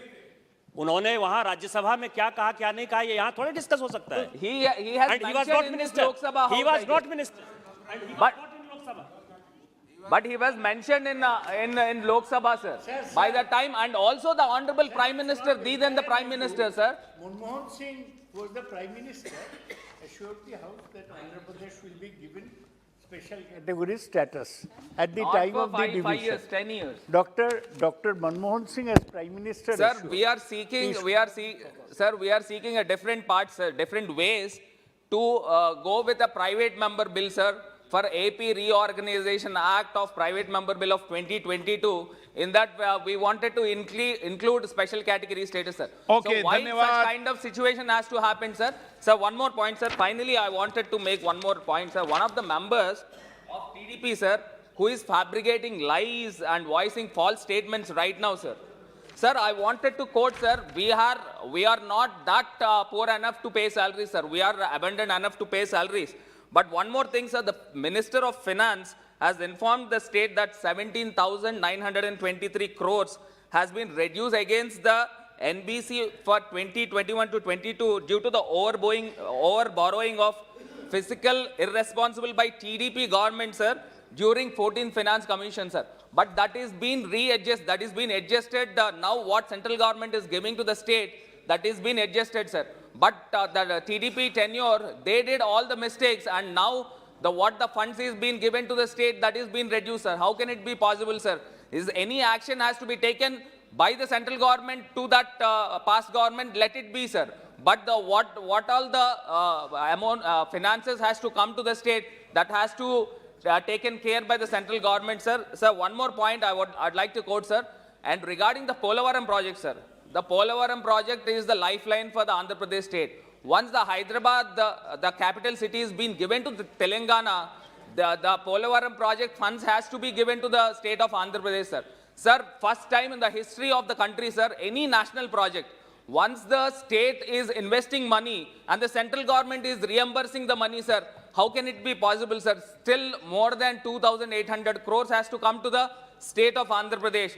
I request the central government to sanction the funds at the earliest, sir. And also more to that, sir, we are having a big coastline after Gujarat, sir. Our chief minister is going ahead with the fishing harbor, sir. We request your finances to be given to the state of Andhra Pradesh. Ravnesh Singh Bittu. Thank you speaker ਸਾਹਿਬ, ਤੁਸੀਂ ਮੈਨੂੰ ਖਾਸ ਤੌਰ ਤੇ supplementary demand for grants 2022-23 ਦਾ ਤੁਸੀਂ ਮੈਨੂੰ time ਦਿੱਤਾ, ਮੈਂ ਧੰਨਵਾਦੀ ਹਾਂ ਖਾਸ ਤੌਰ ਤੇ।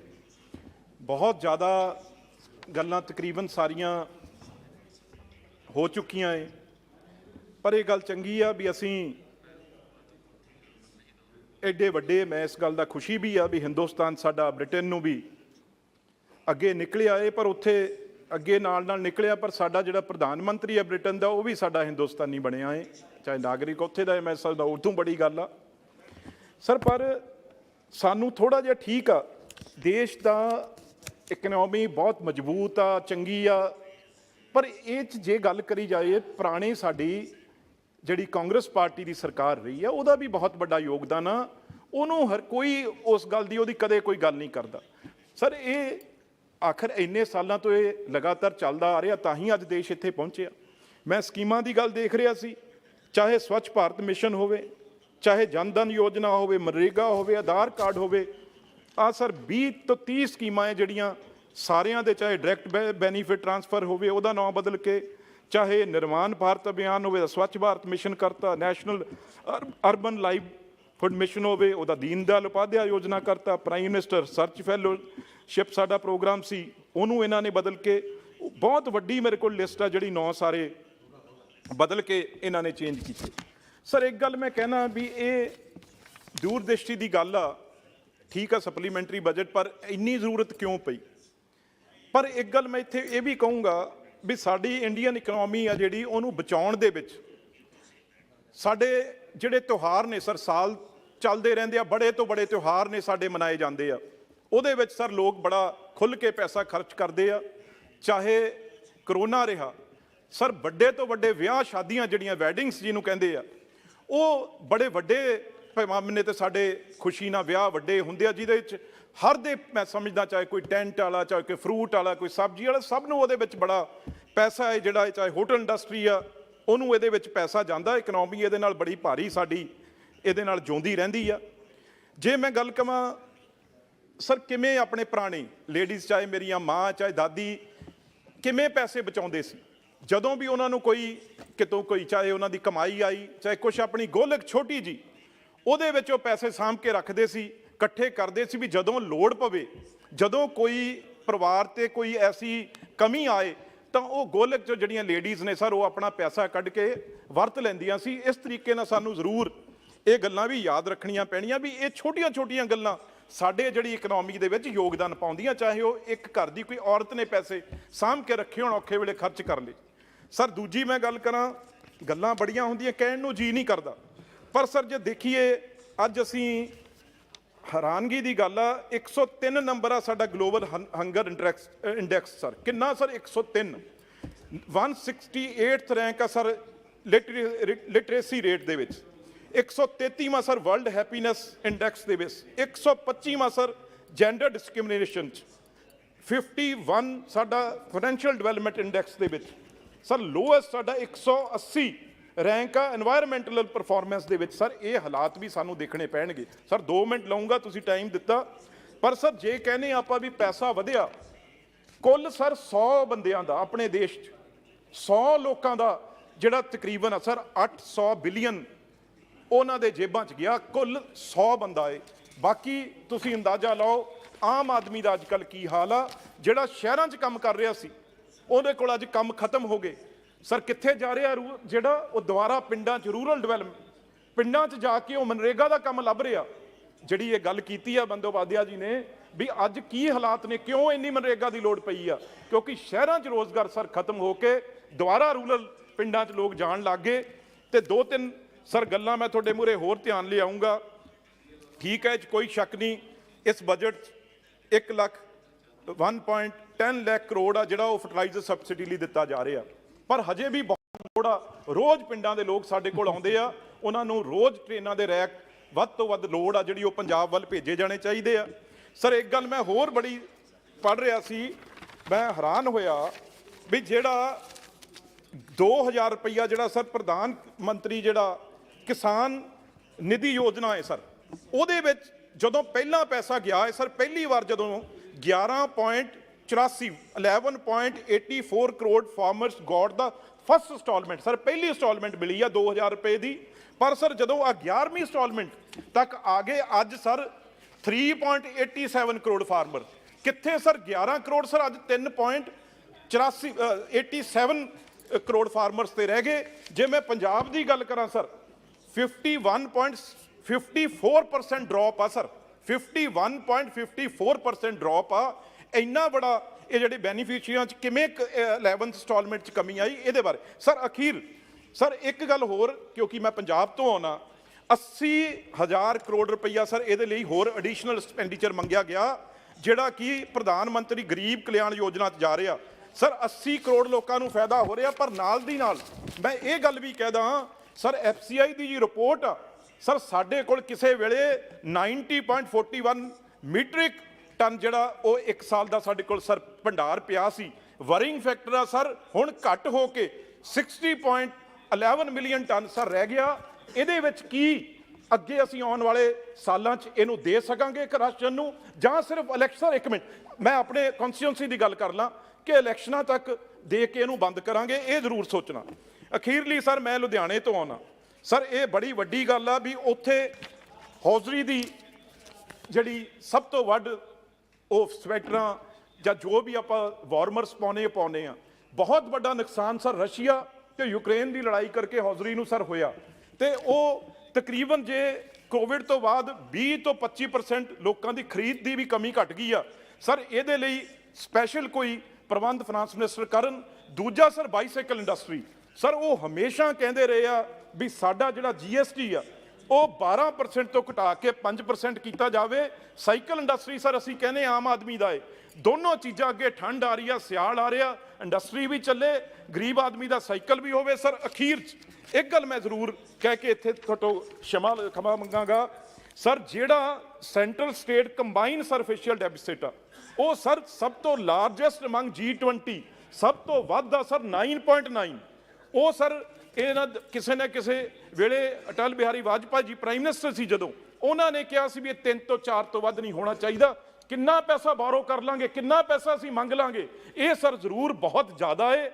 ਸਾਰੀਆਂ ਜਿਹੜਾ ਕੰਬਾਈਨ ਸੈਂਟਰ ਸਟੇਟ ਦਾ ਆਖਰੀ ਸਰ ਇੰਟਰਨੈਸ਼ਨਲ ਮੋਨੇਟਰੀ ਫੰਡ ਹੋਵੇ ਚਾਹੇ ਵਰਲਡ ਬੈਂਕ ਹੋਵੇ, ਉਹਨਾਂ ਨੇ ਕਿਹਾ ਅਗਲੇ ਸਾਲ ਇਦੋਂ ਵੀ ਖਤਰਨਾਕ ਹੋ ਸਕਦਾ ਹੈ। ਉਸ ਲਈ ਫਾਈਨਾਂਸ ਮਿਨਿਸਟਰ ਨੂੰ ਜ਼ਰੂਰ ਧਿਆਨ ਦੇਣਾ ਚਾਹੀਦਾ। ਸਪੀਕਰ ਸਾਹਿਬ ਟਾਈਮ ਦਿੱਤਾ ਤੁਸੀਂ, ਮੈਂ ਤੁਹਾਡਾ ਬਹੁਤ ਧੰਨਵਾਦੀ ਹਾਂ। जय हिंद।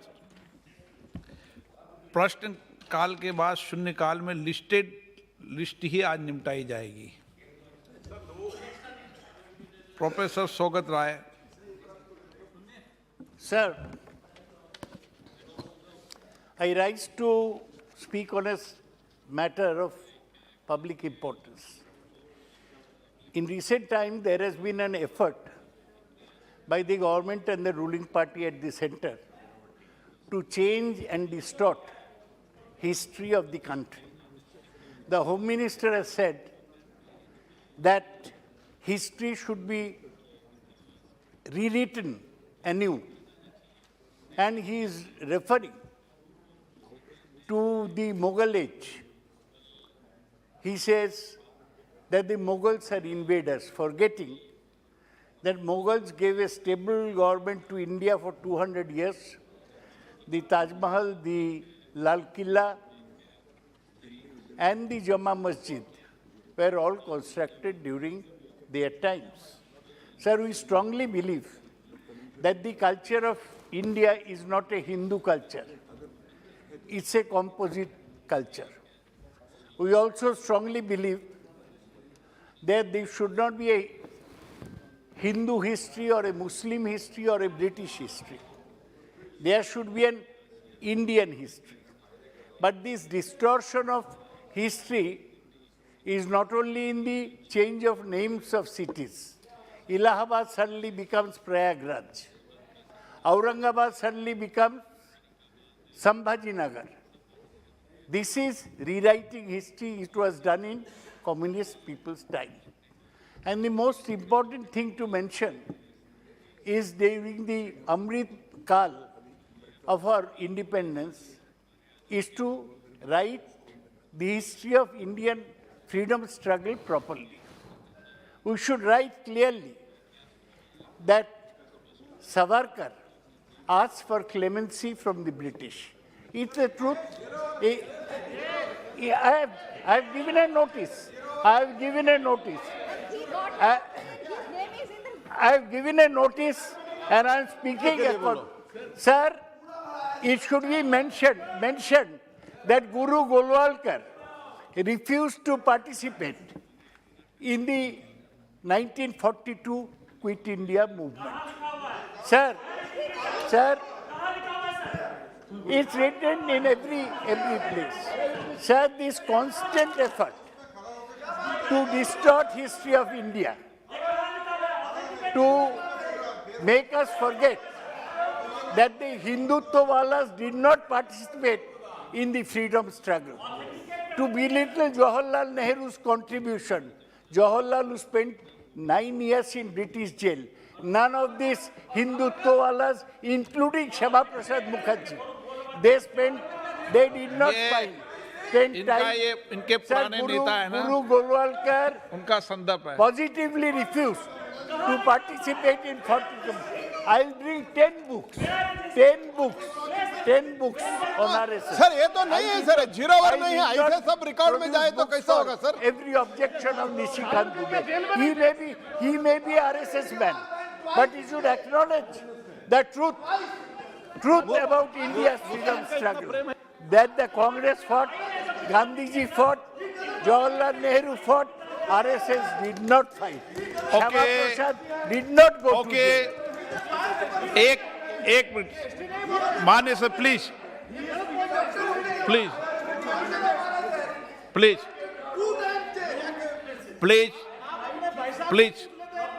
माननीय सदस्य प्लीज एक मिनट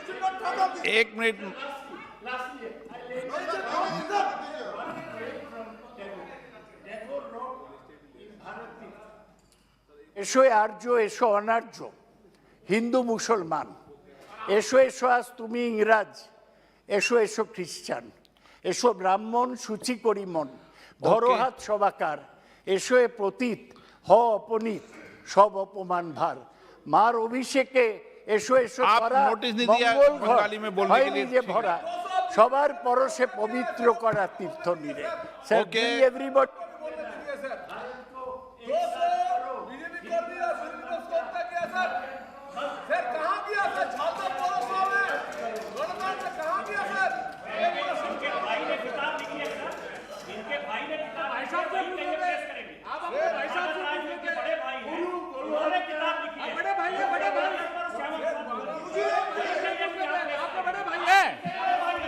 आपके बड़े भाई है, उनसे ही पूछ लेते।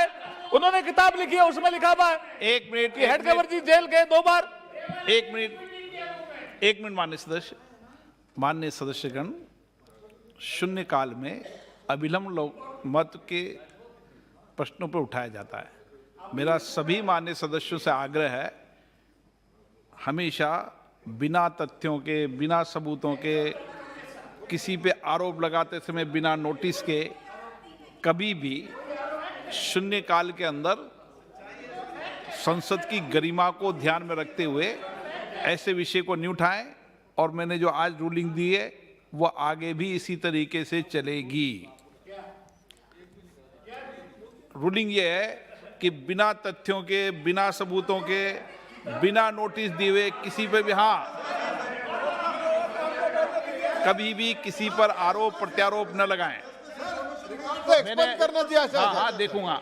और मैं क्या रिकॉर्ड में, आपके रिकॉर्ड में और हाँ हाँ, और मैंने वही बोला है, मैंने वही व्यवस्था, पता चल गया है डैनिश अली जी, मैंने वही व्यवस्था दी है जो आप सबने संसदीय प्रक्रिया और नियमों में तहत बनाई है। मैंने नई व्यवस्था नहीं दी है। आप वरिष्ठ सदस्य हैं, इसलिए मैंने कोई नई व्यवस्था नहीं दी, लेकिन इस व्यवस्था नियमों प्रक्रियाओं का हम पालन करें, ऐसी मेरी सभी सदस्यों से अपेक्षा है। एंटी एंटोनी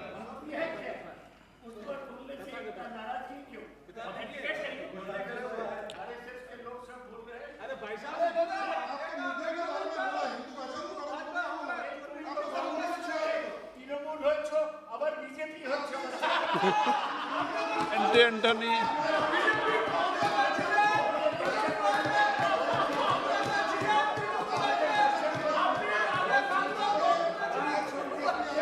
आप बोलिए नहीं आगे। Thank you, Speaker Sir.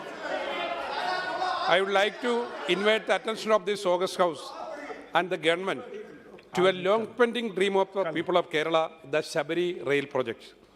The proposed project was announced in this House 25 years ago, but it remained unfinished.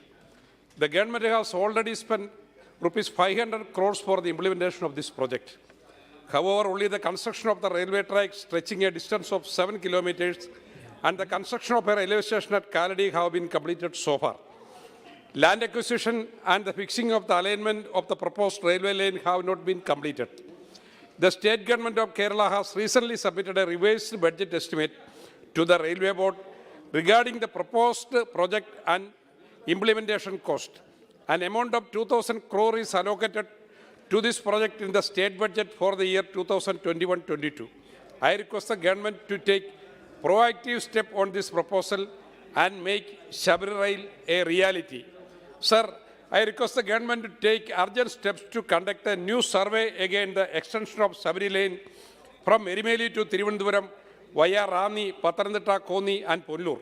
Once this line is extended from Erimeli to Thiruvananthapuram, in addition to serving the Sabarimala pilgrims, it will act as a third railway line parallel to Ernakulam Thiruvananthapuram via Kottayam will be benefited to the people of Idukki district, especially for the farmers of hilly regions of Ernakulam, Idukki, Pathanamthitta and Kollam districts. Thank you, Chairman. माननीय सदस्य जामयाग नाम गयाल। Sir बहुत बहुत धन्यवाद, आपने मुझे matter of urgent public importance rise करने का जो इस सदन में मौका दिया।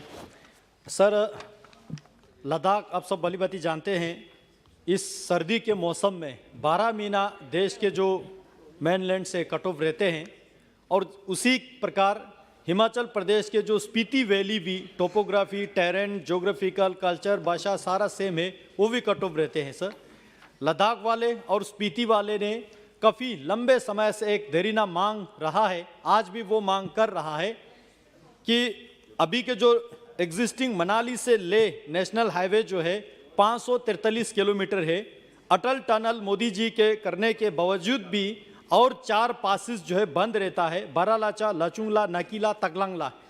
इसके बजाय हमारे लोग चाहते हैं कि स्पीति के काजा से होकर सोमोरिरी लेक के बीच में केवल 100 किलोमीटर के जो डिस्टेंस है वहाँ से एक रोड कंस्ट्रक्ट करे, जिसके वजह से ले से लेके स्पीति होके चाहे आप अंबाला जोड़े, चंडीगढ़ जोड़े, बिलासपुर जोड़े, वहाँ से एक नेशनल हाईवे कम समय में निकालने वाला, कम खर्चे पे बन सकता है, जहाँ एक भी टनल की आवश्यकता नहीं पड़ेगा और 12 महीना खुला ही रहेगा, और डिफेंस स्ट्रेटेजिकल एक रोड भी बनेगा, टूरिज्म के लिए भी वायबल होगा। बिलासपुर मनाली ले जो एक इस देश का नेशनल इंपॉर्टेंट प्रोजेक्ट है और एक एम्बिशियस प्रोजेक्ट भी है, वो भी एग्जिस्टिंग अलाइनमेंट को पकड़ के मनाली से ले जा रहा है, जहां आपको 4 टनल निकालने की जरूरत पड़ेगा। पता नहीं उसमें कितना लागत लगेगा और कितना साल लगेगा। इसलिए हम मांग करते हैं कि मनाली ले से जो है स्पीति होके किन्नौर से चंडीगढ़ अंबाला या बिलासपुर जहां जोड़े, वो कम समय में कम खर्चे में बनने वाले रोड है। इस चीज को सरकार जो है ध्यान दे और ministry of defence, ministry of road and transport और मिनिस्ट्री ऑफ रेलवे, तीनों मंत्रालय इस बात को नोट करके इस पे एक्सरसाइज करें और इसका फिजिबिलिटी चेक करें। और अगर इसको गवर्नमेंट ऑफ इंडिया अप्रूवल देते हैं, 2 वर्किंग सीजन में ये रूट कनेक्ट हो जाएगा, जिससे हमारे बॉर्डर जो है 12 महीना के लिए देश के साथ जुड़ जाएगा। ये मैं आपके माध्यम से सरकार से मांग करना चाहता हूं। बहुत बहुत धन्यवाद अध्यक्ष महोदय। श्रीमती वीणा देवी।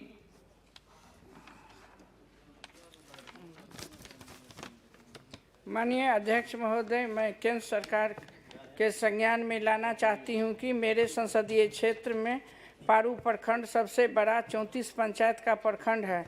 यहाँ कोई डिग्री कॉलेज नहीं है और यहाँ की आबादी न्यूनतम आय वर्ग की है। यहाँ से 70 किलोमीटर दूर पर जिला मुख्यालय या तो छपरा चाहे गोपालगंज जिला डिग्री कॉलेज है, जिसके कारण यहाँ के अधिकतम बच्चे अधिक दूरी और आर्थिक कारणों से उच्च शिक्षा से वंचित रह जाते हैं। खासकर यहाँ की लड़कियाँ सुरक्षा कारणों से अधिक दूरी होने के कारण बीच में ही अपना पढ़ाई छोड़ देती है। मैं सदन के माध्यम से मैं केंद्र सरकार से मांग करती हूँ कि यहाँ के एक डिग्री कॉलेज स्थापित किया जाए अथवा पारू प्रखंड के खुटाही स्थित +2 उच्च विद्यालय को माध्यमिक विद्यालय को डिग्री कॉलेज के रूप में उत्क्रमित किया जाए। उच्च शिक्षा हमारे यशस्वी प्रधानमंत्री जी का मुख्य योजना है। मैं महोदय आपको बोलने देने के लिए मैं आपका धन्यवाद करती हूँ। श्री रंगप्पा बाड़ने।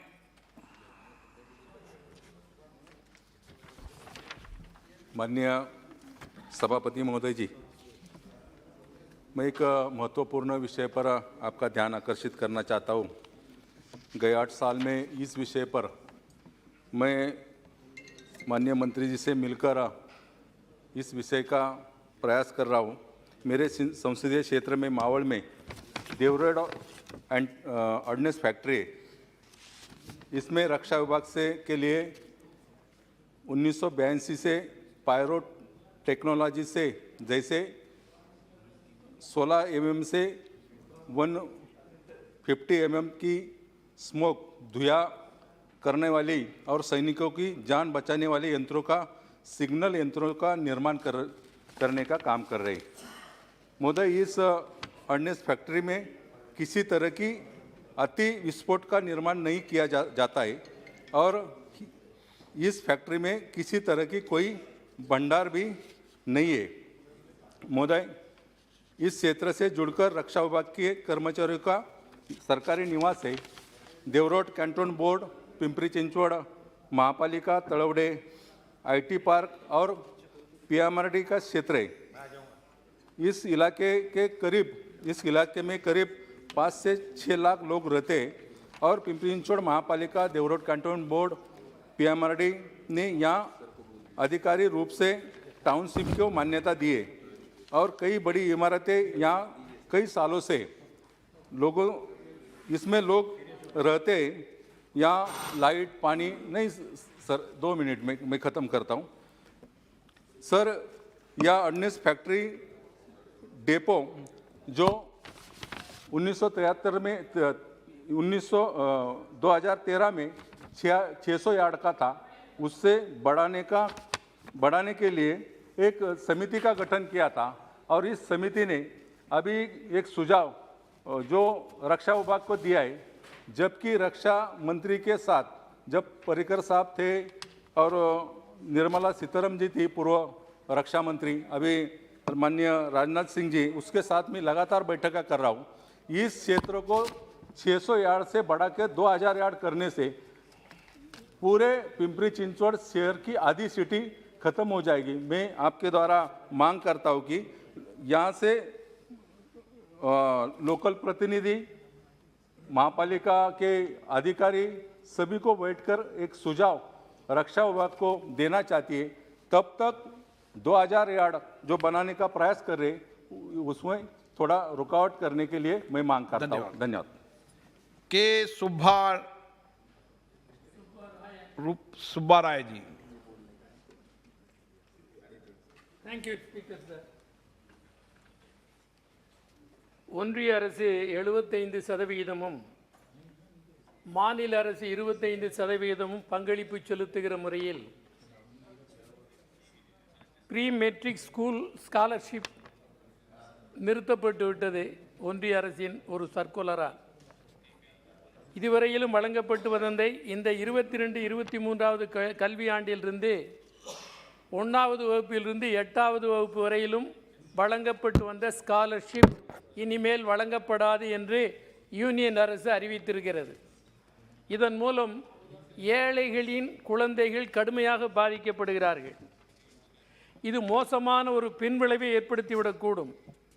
கல்வி உரிமை சட்டப்படி 1வது வகுப்பிலிருந்து 8வது வகுப்பு வரை கட்டாய இலவச கல்வி படித்து வருகிற ஏழை மாணவர்களுக்கு இந்த உதவி பென்சில் வாங்குவதற்கோ, நோட்டுகள் வாங்குவதற்கோ, புத்தகங்கள் வாங்குவதற்கோ, போக்குவரத்து செலவுகளுக்கோ பயன்படுத்தப்பட்டு வந்தது. அதை நிறுத்தி இருப்பது எந்த வகையிலும் நியாயமில்லை. இன்னொன்றை தங்கள் மூலம் ஒன்றிய அரசிற்கு கவனத்திற்கு கொண்டு வருகிறேன். 1 முதல் 8 வரையிலும் அவர்களுக்கு உதவித்தொகை வழங்க முடியாது. ஆனால் 9, 10வது வகுப்பு படிக்கிறவர்களுக்கு வழங்கப்படும் என்பதில் எந்த வகைப்பட்ட சட்ட ரீதியான நியாயம் இருக்கிறது? எந்த வழியில் இதை நியாயப்படுத்த? எனவே இந்த சர்க்குலரை वापस। धन्यवाद अध्यक्ष महोदय, आपने एक महत्वपूर्ण मुद्दा को उठाने का मुझे शून्यकाल में अवसर दिया।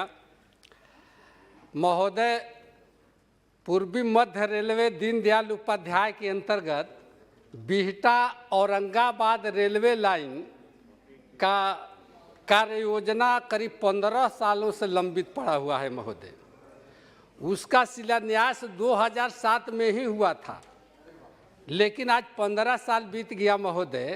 उसका सर्वे का काम भी पूरा हो चुका है और वह योजना महोदय 350 करोड़ का है। हर साल कभी 10 करोड़, कभी 20 करोड़, इन साल के बजट में महोदय 50 करोड़ रुपया उसमें आवंटन किया गया। अब देहात में खिस्सा होता है महोदय कि ऊँट के मुंह में जीरा के फोरन। अब जहाँ 350 करोड़ की योजना है, अब उसमें 10 करोड़ 20 करोड़ रुपया देने से वह काम तो हो नहीं रहा है। वह महोदय उसके लिए दिल्ली से लेकर पटना तक धरना, प्रदर्शन, आंदोलन, यहाँ की पदयात्रा लोग दिल्ली तक किया।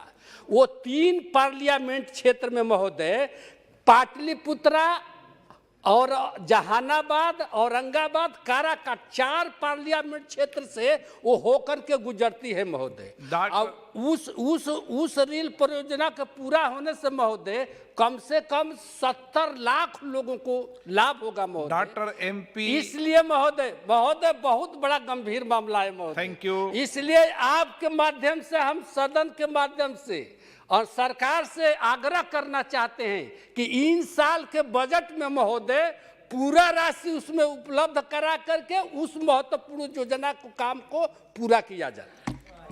डॉक्टर MP अब्बू Samdani. Sir, thank you, sir, for permitting me to present a very important subject related with the educational upliftment of the minorities and the backward classes. Sir, I am here, standing here to oppose the government decision to discontinue the Maulana Azad National Fellowship Scholarship Scheme. Sir, it is highly deplorable and highly condemnable that the government, under the pretext of one reason or other reason, is withdrawing the constitutional rights given to the minorities and the backward classes. Sir, it is very unfortunate. I urge upon the government to withdraw this decision to discontinue the Maulana Azad National Fellowship Scholarship Scheme and also the pre-matric scholarship that was given to the students from minorities and backward classes. Sir, the justification, sir, 1 minute, sir. Sir, it's a very important matter, sir. Sir, the justification given by the government is this fellowship scholarship scheme overlaps with the various other scholarship and research fellowship schemes. Sir, it is not correct. This scheme was established on the basis of a study, including the conducted by official agencies like SHR committee, and finding the students from the minorities and the backward classes, they are underrepresented in various other fellowship schemes. Sir, if there is overlapping, the government can correct it by other regulations. So, sir, I urge upon the government through you, sir, to withdraw this decision and to re-establish the rights of the minorities and the backward classes. ধন্যবাদ sir. মাননীয় অধ্যক্ষ মহাশয়, আমার নির্বাচনী এলাকা মুর্শিদাবাদ পশ্চিমবঙ্গের, এবং বিএডিপির যে এলাকা পড়ে বর্ডার এরিয়া ডেভেলপমেন্ট প্রজেক্টের কাজ সেন্ট্রাল গভর্নমেন্ট যেটা করেন, সেই উন্নয়নের কাজ দীর্ঘ 3 বছর কোনো রকম কোনো ফান্ড সেন্ট্রাল গভর্নমেন্ট দেয়নি, এবং সেই এলাকার রাস্তাঘাট অত্যন্ত খারাপ। দীর্ঘ 3 বছর যাবৎ বিএডিপি এলাকার যেহেতু প্রজেক্টের কোনো কাজ হয়নি, তাই সেই এলাকায় যাতায়াতের জন্য বিএসএফের এবং সাধারণ মানুষের যাতায়াতের কোনো রাস্তাঘাট হয়নি। স্যার, দুর্ভাগ্য যে দীর্ঘ 3 বছর যাবৎ কোনো ফান্ড নেই, অথচ মালদা মুর্শিদাবাদের বিস্তীর্ণ এলাকা নদিয়া একটার পর একটা গ্রাম ভেঙে যাচ্ছে, এবং সেখানে যে বিএসএফের বেড়া দেওয়া আছে, তার কাটা দেওয়া আছে, সেগুলো দিনের পর দিন ভেঙে যাচ্ছে, এবং সেই কাজগুলো কিছুতেই হচ্ছে না।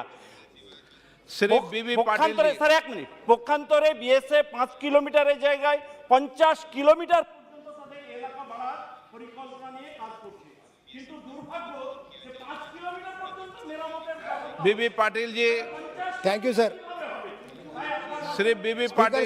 Speaker, thank you for giving the opportunity to speak in the house today sir. Sir, B B Patil ji. Thank sir sir thank you sir, thank you sir, sir thank you sir, I would like to raise a very important issue in regard to medical education of 700 students who have returned from Ukraine, sir. आप बोलते हो? Sir, thank you, sir. Sir, I would like to raise a very important issue in regard to medical education of 700 students who have returned from Ukraine, sir. Because of the hardship faced by these students, they may be enabled to join medical colleges in the country in equivalent semester relaxation of the regulation in vogue. For this purpose, permission may be accorded to proportionately increase the seats of different semester in the medical colleges, sir. On a one-time basis, to accommodate these students, our Honorable CM KCR, sir, has written a letter to the Honorable PM, sir. A copy of the letter was also submitted in the PMO office, sir. Several meetings have been organized in the Health Ministry regarding further education of medical students who returned from Ukraine, China, Philippines, but till now the final decision is awaited. I therefore requested the Honorable Prime Minister and the government to not play with the future of our country and provide justice to them by increasing the seats in different semester in the medical colleges on one-time basis as a special. धन्यवाद अध्यक्ष जी। सदन के माध्यम से माननीय वाणिज्य मंत्री जी से निवेदन करता हूं कि इस साल संतरा उत्पादन किसानों का फसली नुकसान अधिक हुआ है। महोदय, मेरे सांसदीय क्षेत्र के अमरावती जिले के वरुड़ा मोर्शी तहसील संतरा उत्पादन के मामले में बड़ा क्षेत्र माना जाता है, जहां के किसान इस साल परेशानी में आ गए हैं। मीडिया रिपोर्ट के अनुसार बांग्लादेश ने भारतीय संतरे एक्सपोर्ट रेट बढ़ा दिया है। इससे बांग्लादेश में विदर्भ के संतरे की आपूर्ति महंगी होने के कारण सप्लाई काफ़ी कम हो गई है।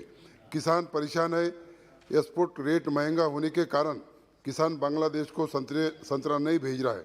महोदय, बांग्लादेश गवर्नमेंट के आयात शुल्क बढ़ाने के सीजन लेने के बाद संतरे की कीमतें पर इतना बड़ा असर पड़ा है कि इसके दाम तेज़ी से नीचे गिरे हैं।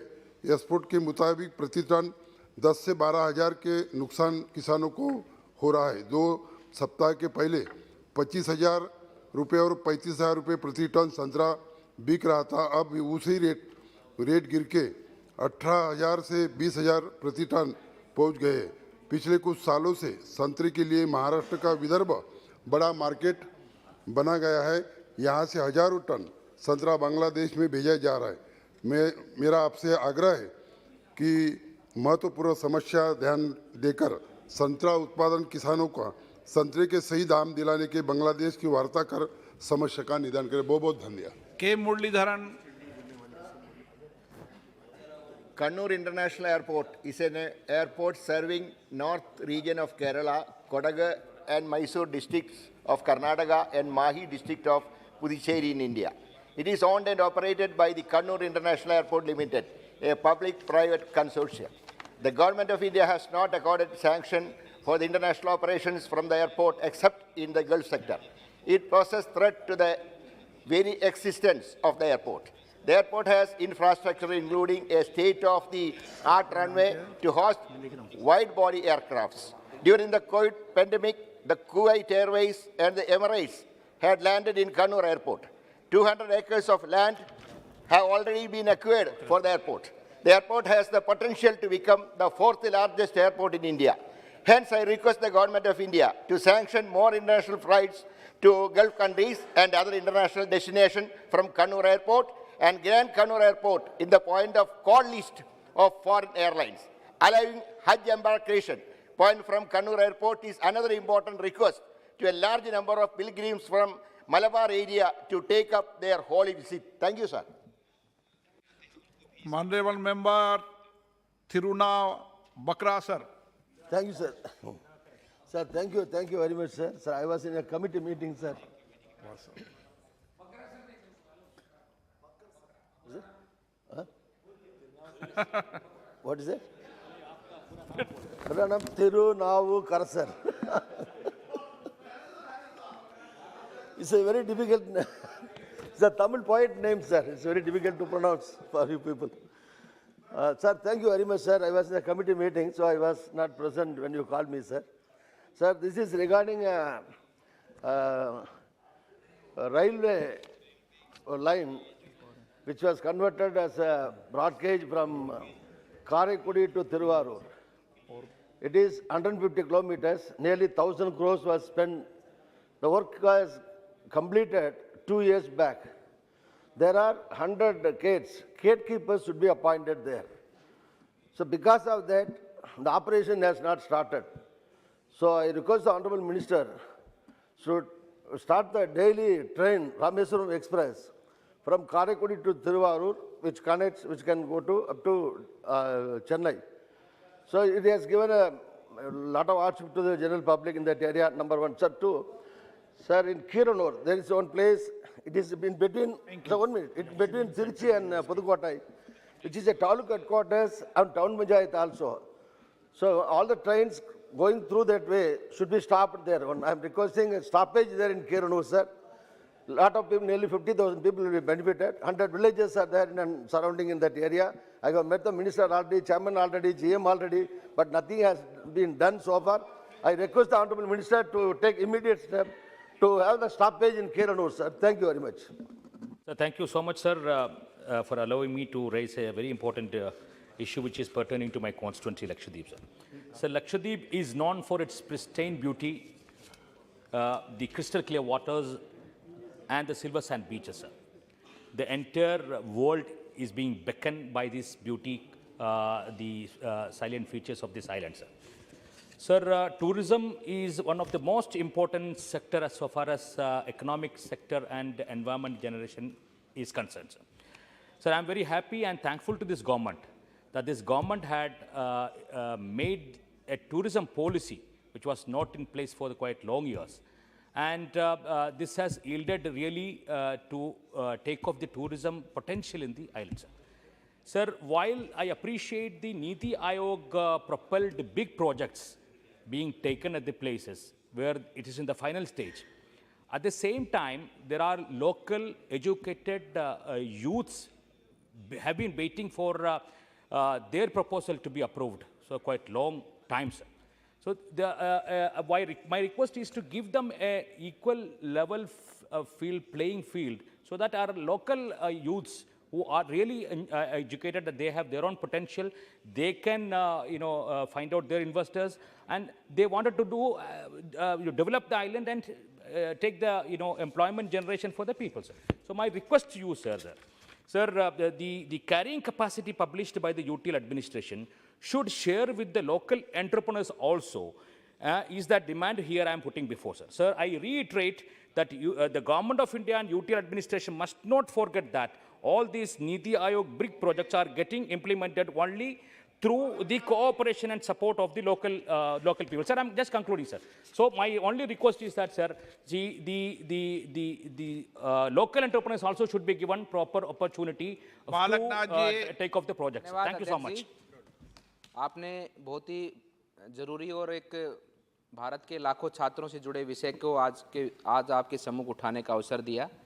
मैं आपके माध्यम से सरकार से निवेदन करना चाहता हूं कि जिस प्रकार से इंजीनियरिंग की पढ़ाई के लिए देश में जेईई की परीक्षाएं साल में 2 बार आयोजित की जाती हैं, लेकिन दूसरी तरफ जो नीट की परीक्षाएं हैं वो साल में केवल 1 बार ही आयोजन की जाती हैं। बहुत से छात्र ऐसे हैं जो किसी कारणवश उस परीक्षा में बैठ नहीं पाते या उसमें उनके नंबर कम रह जाते हैं। तो मेरा आपके माध्यम से सरकार से निवेदन है कि नीट की जेईई की भांति नीट को भी साल में 2 बार आयोजित कर और छात्रों को आगे मेडिकल क्षेत्र में जाने का अवसर प्रदान करें। धन्यवाद। Thank you very much, Honorable Speaker, sir, for allowing me to raise an urgent, important issue regarding the central universities. Sir, देखने में आया है कि पिछले कई वर्षों से लगातार केंद्रीय विश्वविद्यालयों के अंदर ना तो छात्र संघ के चुनाव हो रहे हैं, जहां पर टीचर्स संघ हैं उनको भी एडमिनिस्ट्रेशन द्वारा भंग किया जा रहा है, और कोविड के दौरान जिस तरीके से हॉस्टल्स बंद किए गए, अभी तक कई जगह हॉस्टल्स भी पूरी तरीके से नहीं खोले गए। मैं 2 विश्वविद्यालय जिनसे मेरा ताल्लुक रहा है, जामिया मिलिया इस्लामिया और अलीगढ़ मुस्लिम यूनिवर्सिटी के बारे में मैं कहना चाहता हूं।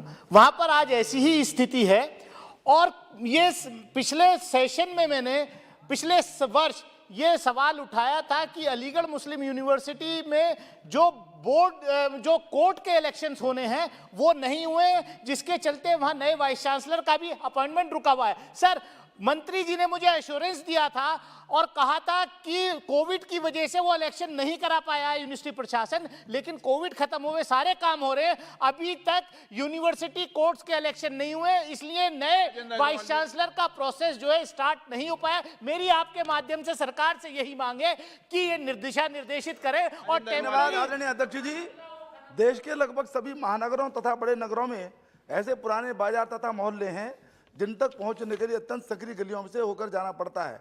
इन बाजारों मोहल्लों में विद्युत सप्लाई के लिए तारों का घना संजाल बना रहता है।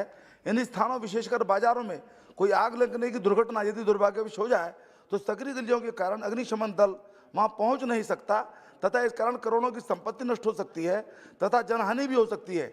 इस प्रकार के दुखद अग्निकांड के समय प्रभावित व्यक्तियों की असहाय स्थिति का सहज अनुमान लगाया जा सकता है।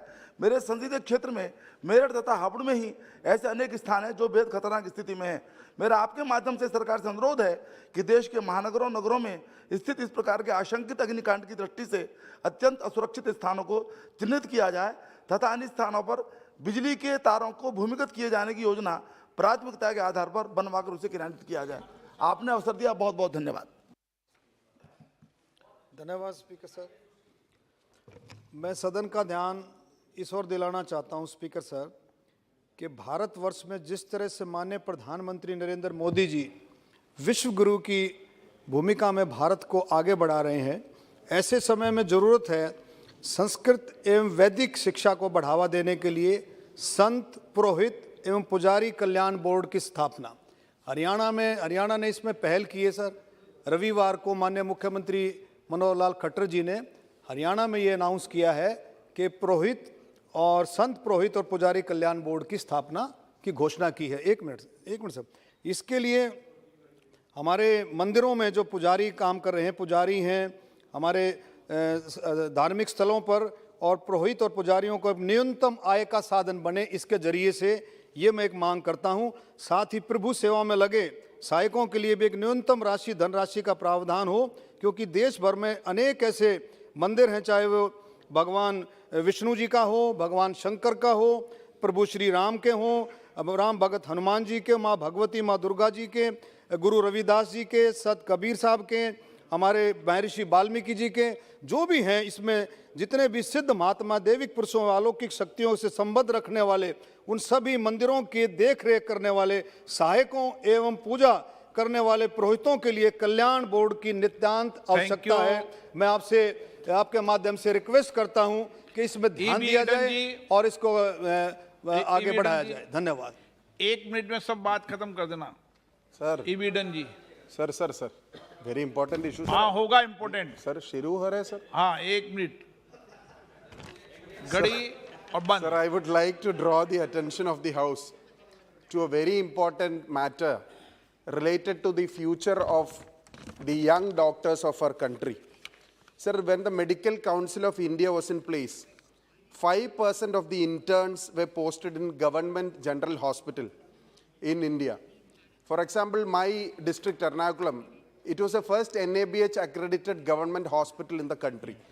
And the services given by these interns are very important for these hospitals.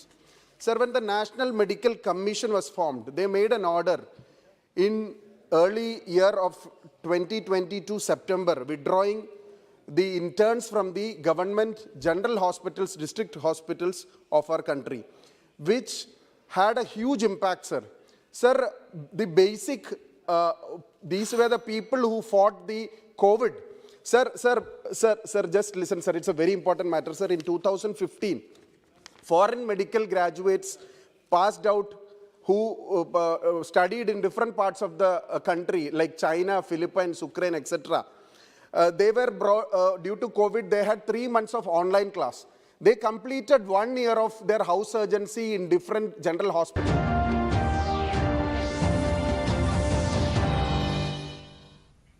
నమస్కారం. దూరదర్శన్ వార్తలకు స్వాగతం. నేను ఉమారాణి. కోవిడ్ జాగ్రత్తలతో వార్తలను ప్రారంభిద్దాం. కరోనా నియంత్రించేందుకు ప్రతి ఒక్కరూ మాస్క్ ను తప్పనిసరిగా ధరించాలి. ముక్కు నోరు కప్పి ఉంచేలా సరైన పద్ధతిలో మాస్క్ ను ధరించాలి. తరచూ చేతులను శుభ్రం చేసుకోవాలి. వ్యక్తిగత పరిశుభ్రతను పాటిస్తూ భౌతిక దూరాన్ని తప్పక పాటించాలి. అర్హులందరూ వ్యాక్సిన్ వేయించుకోవాలి. నిబంధనలు పాటిద్దాం. కరోనాని జయిద్దాం. ఇక ముఖ్యాంశాలు.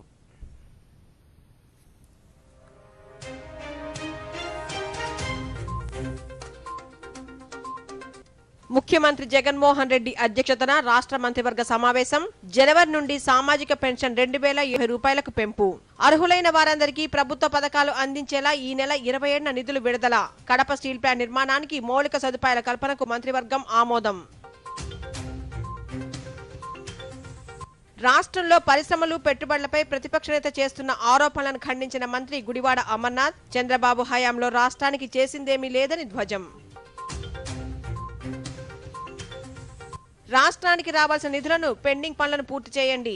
లోక్సభలో ఎంపీలు మిథున్ రెడ్డి, లావు శ్రీకృష్ణదేవరాయలు కేంద్రానికి వినతి. తవాంగ్ సెక్టార్లో చైనా కుట్రను భారత్ సమర్థవంతంగా తిప్పికొట్టిందన్న రక్షణ మంత్రి.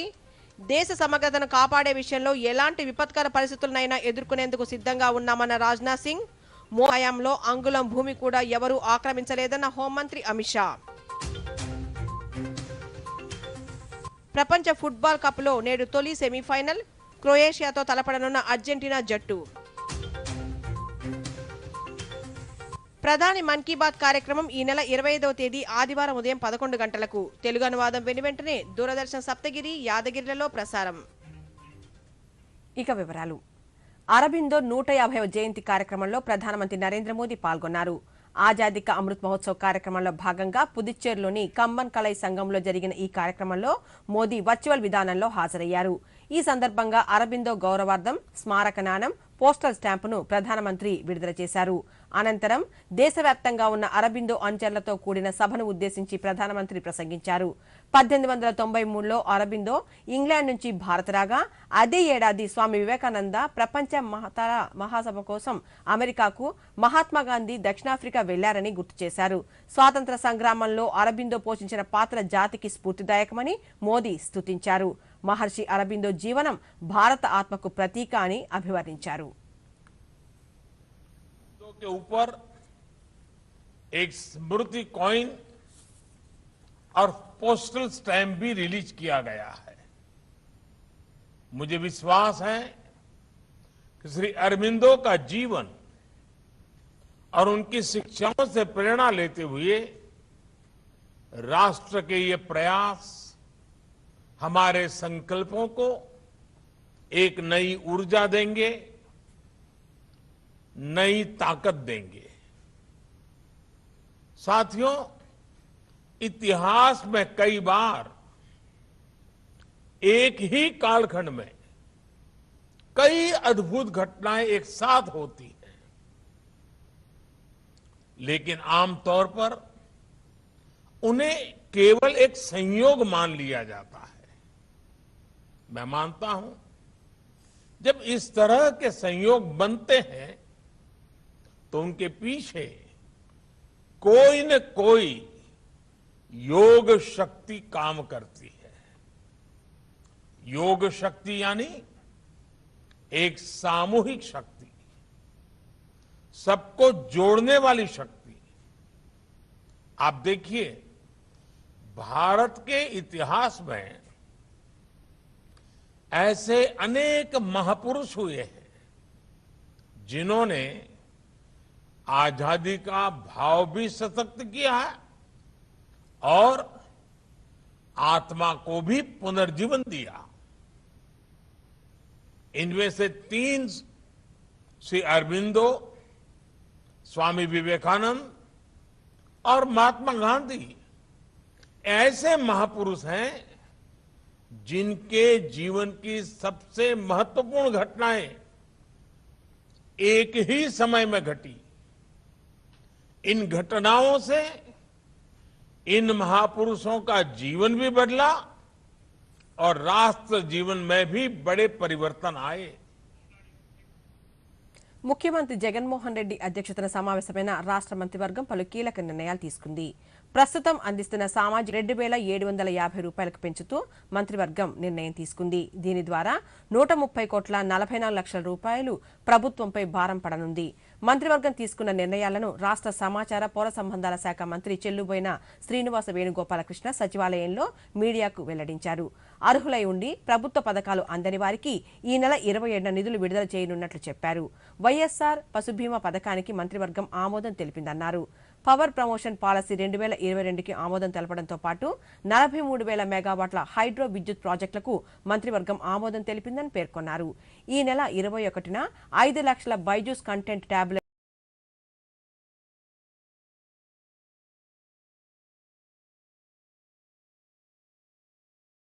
2 మిలియన్ టన్నుల ఉత్పత్తితో కడప స్టీల్ ప్లాంట్ ఏర్పాటుకు మౌలిక సదుపాయాలను కల్పించేందుకు కేబినెట్ ఆమోదం తెలిపినట్లు మంత్రి వివరించారు. 441 ఆరోగ్యశ్రీ కార్డులు, 14,531 ఇళ్ల పట్టాలు, 65 సుమారుగా గడిచినటువంటి పంటల బీమాకి సంబంధించినటువంటిది ఒక 65 కోట్ల రూపాయలు సస్పిషియస్గా, అంటే ఆ సమయంలో వారి ఖాతాల్లో జమ కానటువంటి వాటిని మళ్ళీ రీవెరిఫై చేసి ఆ రోజు 2,977 కోట్లు రిలీజ్ చేశారు.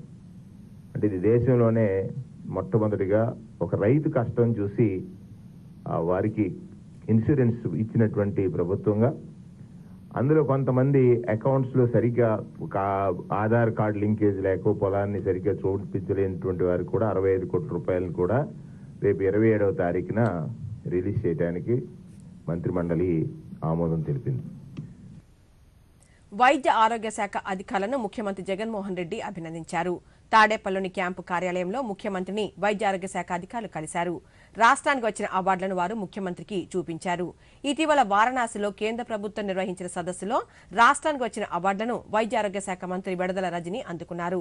టెలి కన్సల్టేషన్ విభాగంలో విలేజ్ హెల్త్ క్లినిక్ల విషయంలో కేంద్రం నుంచి 2 అవార్డులను వైద్య ఆరోగ్య శాఖ గెలుచుకుంది. మంత్రితో పాటు వైద్య ఆరోగ్య శాఖ ముఖ్య కార్యదర్శి ఎంటీ కృష్ణబాబు ముఖ్యమంత్రిని కలిశారు.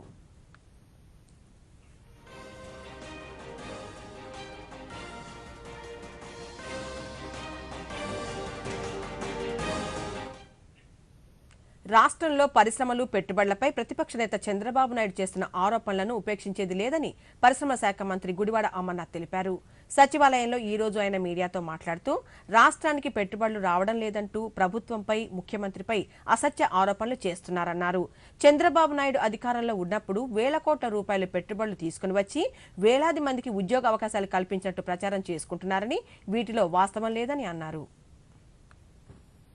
తీసుకొచ్చాను. దాంట్లో గడిచినటువంటి 5 సంవత్సరాల్లో ఒక 5 లక్షల కోట్లు 6 లక్షల కోట్లు పెట్టుబడులు తీసుకొచ్చాను, 5 లక్షల మందికి ఉద్యోగ అవకాశాలు ఇప్పించాను అనేటువంటి అబద్ధాలని కళ్ళార్పకుండా చెప్పేటువంటి ఆయన సొంత నైజం ఏదైతే ఉందో ప్రజలకు ఇంకా అది చెప్పి మోసం చేయాలనేటువంటి ప్రయత్నం చేస్తూ ఉన్నారు. ఈరోజు ఈ సమావేశం ద్వారా తెలుగుదేశం పార్టీకి కానీ లేదా ఈ అబద్ధాలు ఆడుతున్నటువంటి ప్రతిపక్ష నాయకులు చంద్రబాబు నాయుడు గారు కానీ ఒక సవాల్ చేస్తూ ఉన్నాం. మీరు గడిచినటువంటి 5 సంవత్సరాల్లో మీరు పెట్టినటువంటి అనేక పార్ట్నర్షిప్ సమిట్లు కానీ లేదా ఇన్వెస్ట్మెంట్ సంబంధించినటువంటి అంశాల్లో కానీ 16 లక్షల కోట్ల రూపాయలు ఎంఓయూలు చేసుకున్నాం అనేటువంటి మాట 10 సార్లు చెప్తా ఉన్నారు. సరే, ఎంఓయూలు 16 లక్షలు కాదు, 1,60,000 కోట్లు చేసుకుని ఉండొచ్చు. వచ్చినటువంటి ఇన్వెస్ట్మెంట్, రియలైజ్డ్ ఇన్వెస్ట్మెంట్ ఎంత అనేటువంటి దానికి సమాధానం చెప్పగలరా? మీరు చెప్తున్నటువంటి అబద్ధాలు ఇప్పటికైనా మానుకోగలరా? మీరు చెప్పినటువంటి మీరు చేసినటువంటి 16 లక్షల కోట్ల రూపాయలు ఎంఓయూస్ లో రియలైజ్డ్ ఇన్వెస్ట్మెంట్ అంటే ఈ రాష్ట్రానికి వచ్చినటువంటి ఇన్వెస్ట్మెంట్ కేవలం 34,000 కోట్ల మాత్రమే. అంటే 16 లక్షల కోట్లలో మీరు తీసుకొచ్చినటువంటిది, మీరు ఇన్వెస్ట్మెంట్ చేయించినటువంటిది కేవలం 2% మాత్రమే. కానీ అదేదో 5 లక్షల కోట్లని 6 లక్షల కోట్లని చెప్పి ఇంకా ప్రజలకి ఇంకా మోసం చేయాలనేటువంటి అధికారంలో ఉన్నప్పుడు మోసం చేసి, ప్రతిపక్షంలో ఉన్నప్పుడు మోసం చేసి, మళ్ళీ తిరిగి ప్రతిపక్షంలో ఉండి దానికి సంబంధించినటువంటి తప్పుడు ప్రచారం చేసి ఈ రాష్ట్రానికి ఏమన్నా పరిశ్రమలు వస్తేనో లేదా పారిశ్రామిక ప్రగతి జరిగితేనో రేపు మనకు భవిష్యత్తు ఉండదు అన్నటువంటి ఒక ఉద్దేశంతో చేస్తున్నటువంటి కార్యక్రమాలన్నీ కూడా చూస్తాం. పోలవరం ప్రాజెక్టుకు సంబంధించిన నిధులను విడుదల చేయాలని వైఎస్ఆర్సీపీ లోక్సభ పక్ష నేత మిథున్ రెడ్డి కోరారు. లోక్సభలో ఈ రోజు ఆయన మాట్లాడుతూ పోలవరం ప్రాజెక్టు సకాలంలో పూర్తి చేసేందుకు నిధులు విడుదల చేయాలన్నారు. భూసేకరణ చట్టం కింద నష్టపరిహారాన్ని రైతులకు నేరుగా వారి ఖాతాలో వేయాలన్నారు. గ్రామీణ ఉపాధి హామీ పథకం నిధులను తగ్గించడం సరికాదని, కరోనా సమయంలో ఈ పథకం ప్రజలకు ఎంతో ఉపయోగపడిందన్నారు. సెస్ సర్ఛార్జీలను వసూలు చేయడంతో రాష్ట్రాల ఆదాయానికి గండి పడుతోందన్నారు. కేంద్రం విడుదల చేయాల్సిన నిధులను వెంటనే విడుదల చేయాలని ఎంపీ కోరారు. రాష్ట్రానికి ప్రత్యేక హోదా ఇవ్వాలని కోరారు. The state's revenues, I mean, what this money the states have to get is going in the form of surcharges. So we demand that the surcharges also be part of the devolution of taxes to the states. And such an increase, sir, if you see in the last 10 years, 10% has become 26.7%, which is not good, sir. The states set to lose the revenues. And coming to the issue of our state, so while the division of our state, sir, in the year 2014-15, the first year, whatever revenue deficit we had or a resource gap, they said it will be funded, sir. If you see, there's close to 32,000, sir, for Andhra Pradesh. So far, even in spite of 8 years, this issue has not been sorted out. So we ask the government, the finance ministry, to sort out this resource gap funding issue. We have represented various times. It's not just one time, we have represented n number of times. So we request the government to act on that. And even there's one more issue, sir, I would like to bring to the notice of the Honorable Minister and the Finance. రాష్ట్రానికి కేంద్రం నుంచి రావాల్సిన నిధులను వెంటనే విడుదల చేయాలని Narasaraopet parliament సభ్యులు లావు శ్రీకృష్ణదేవరాయలు కోరారు. లోక్సభలో ఈ రోజు ఆయన మాట్లాడుతూ ఆంధ్రప్రదేశ్ పునర్వ్యవస్థీకరణ చట్టం ప్రకారం ప్రత్యేక హోదా హామీని నెరవేర్చాలన్నారు.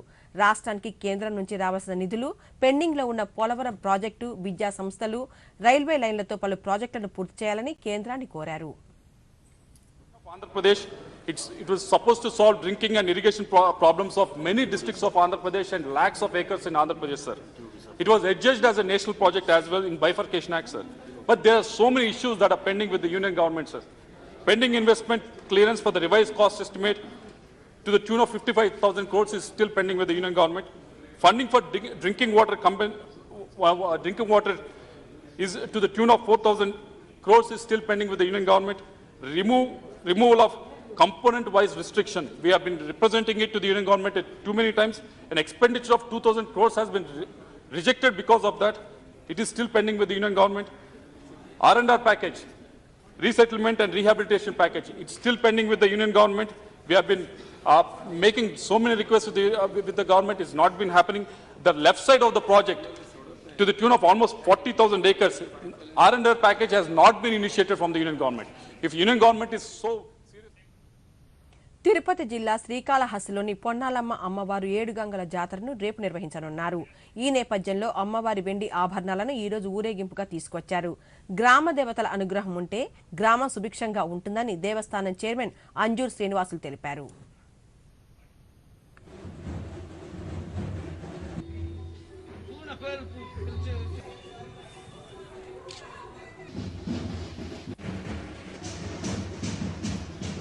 చాటింపు ద్వారా ఏడు గంగమ్మల జాతర శ్రీకారం చుట్టడం జరిగింది.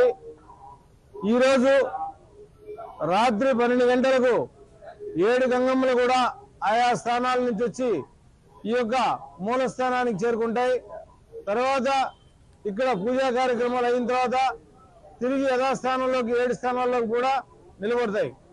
అయితే ఈసారి ప్రత్యేకత ఏంటంటే మా యొక్క గౌరవ శాసనసభ్యులు బిఎఫ్ మసరెడ్డి గారు ఆలోచనలతో ఈరోజు ఏడు గంగమ్మల గుడి వద్ద కూడా దేవస్థానం పాలక మండలి ద్వారానే పందిర్లు ఏర్పాటు చేయడం జరిగింది.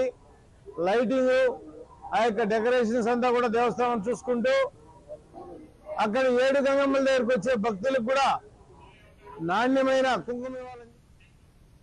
ఇప్పుడు స్వల్ప విరామం. మన డెజర్ట్ వచ్చేసింది కానీ మన ఛాంపియన్ ఇంకా రాలేదు. మరి బిల్ ఇచ్చే ముందేనే వస్తుందంటారా? సో గర్ల్స్, ఏంటట సంగతి? బిల్లట సంగతి ఏది? నీ కాడి పిన్ని. ఆర్బీఐ అంటుంది మీ పిన్, ఓటీపీ, సివివి లేదా ఇంటర్నెట్ బ్యాంకింగ్ పాస్వర్డ్ ఎవరికీ ఇవ్వద్దు. ఆన్లైన్ బ్యాంకింగ్ మీ సొంత కంప్యూటర్, మొబైల్ ఇంకా సెక్యూర్ నెట్వర్క్ నుంచే చెయ్యండి. తినడం ఛాంపియన్షిప్ జరిగిందా? ఆర్బీఐ అంటుంది విషయాలు తెలుసుకోండి, జాగరూకంగా ఉండండి. తిరిగి వార్తల్లోకి స్వాగతం. ఏక్ భారత్ శ్రేష్ఠ భారత్ కార్యక్రమంలో భాగంగా తమిళనాడు నుంచి 2000 మందిని ఎంపిక చేసి కేంద్ర ప్రభుత్వం కాశీయాత్రకు పంపుతోంది.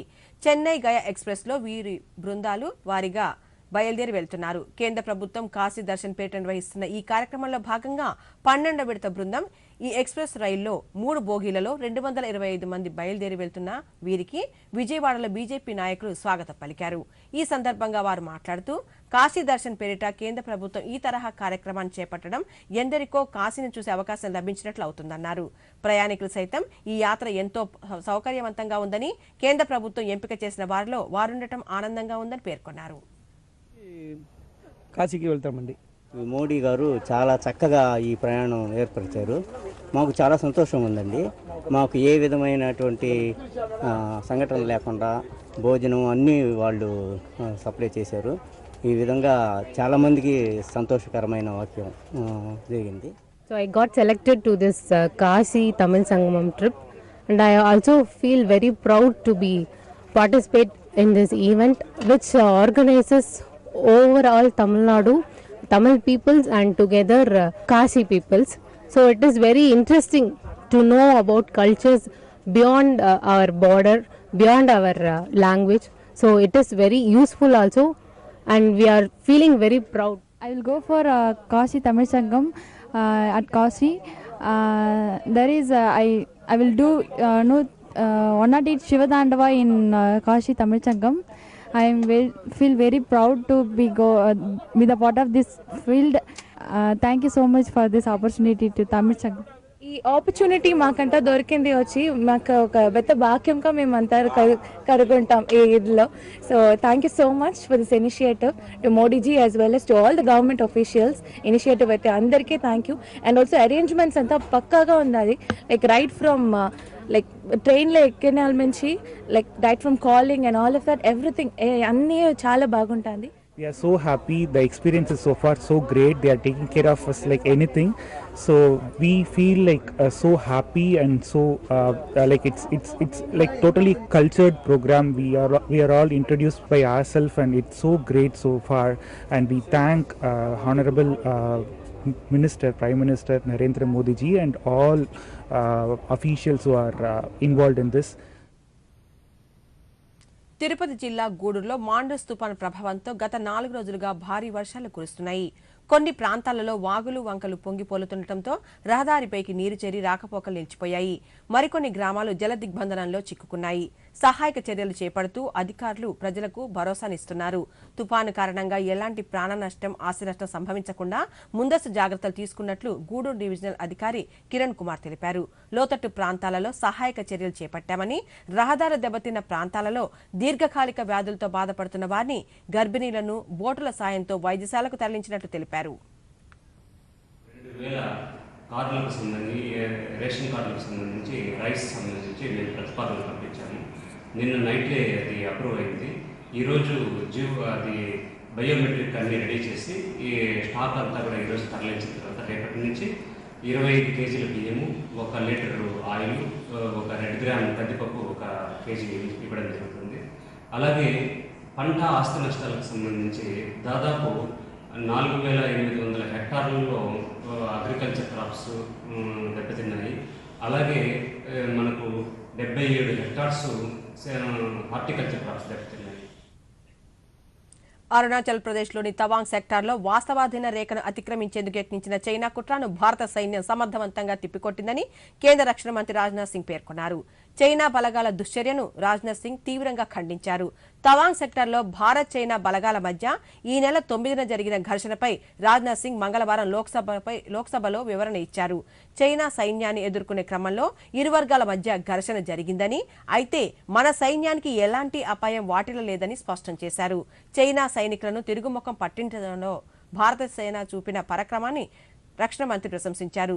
దేశ సమగ్రతను కాపాడే విషయంలో ఎలాంటి విపత్కర పరిస్థితులు వచ్చినా ఎదుర్కొనేందుకు సిద్ధంగా ఉన్నామని రాజ్నాథ్ సింగ్ స్పష్టం చేశారు. और इस घटना के पश्चात एरिया के लोकल कमांडर ने 11 दिसंबर 2022 को अपने चाइनीज काउंटर पार्ट के साथ स्थापित व्यवस्था के तहत एक फ्लैग मीटिंग की और इस घटना पर चर्चा की. चीनी पक्ष को इस तरह के एक्शन के लिए मना किया गया और सीमा पर शांति बनाए रखने के लिए कहा गया. इस मुद्दे को चीनी पक्ष के साथ कूटनीतिक स्तर पर भी उठाया गया है. अध्यक्ष महोदय, मैं इस सदन को आश्वस्त करना चाहता हूं कि हमारी सेनाएं हमारी भौमिक अखंडता को सुरक्षित रखने के लिए पूरी तरह से प्रतिबद्ध हैं और इसके खिलाफ किसी भी प्रयास को रोकने के लिए सदैव तत्पर है हमारी भारत की सेना.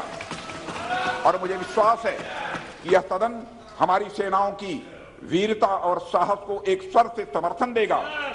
और अध्यक्ष महोदय, मैं पूरी तरह से आश्वस्त हूं कि यह संसद बिना किसी संशय के भारत सेना की क्षमता, शौर्य, पराक्रम व प्रतिबद्धता का भी अभिनंदन करेगा. धन्यवाद अध्यक्ष महोदय. ప్రధానమంత్రిగా నరేంద్ర మోదీ ప్రభుత్వం అధికారంలో ఉన్నంతకాలం ఏ ఒక్కరూ భారత్లో అంగుళం భూమిని కూడా ఆక్రమించలేరని కేంద్ర హోంశాఖ మంత్రి అమిత్ షా స్పష్టం చేశారు. లోక్సభలో విపక్షాల సభ్యుల వ్యవహార శైలిపై ఆయన అసంతృప్తి వ్యక్తం చేశారు. లోక్సభలో ప్రశ్నోత్తరాల సమయాన్ని కాంగ్రెస్ పార్టీ ఉద్దేశపూర్వకంగానే అడ్డుకుంటుందని మండిపడ్డారు.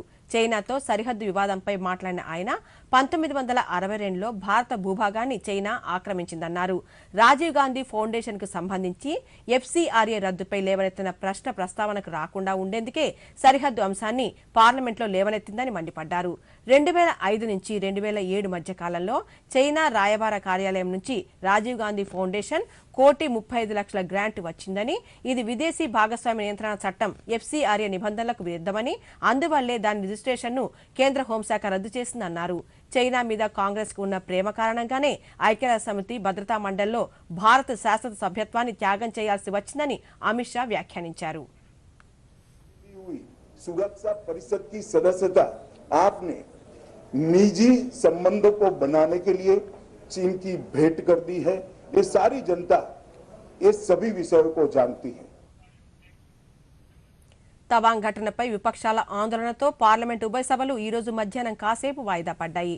చైనా సేన చొరబాటు ఘటనపై చర్చ జరపాలని లోక్సభలో కాంగ్రెస్ పక్ష నేత అధీర్ రంజన్ చౌదరి, డీఎంకే నేత టీఆర్ బాలు, ఎంఐఎం నేత అసదుద్దీన్ ఓవైసీ పట్టుబట్టారు.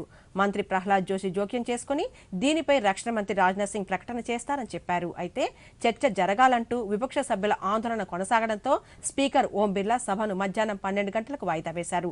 అటు రాజ్యసభలో కాంగ్రెస్ పక్ష నేత మల్లికార్జున ఖర్గే ఈ అంశాన్ని లేవనెత్తారు. తక్షణమే సరిహద్దు అంశంపై చర్చ చేపట్టాలని పట్టుబట్టారు.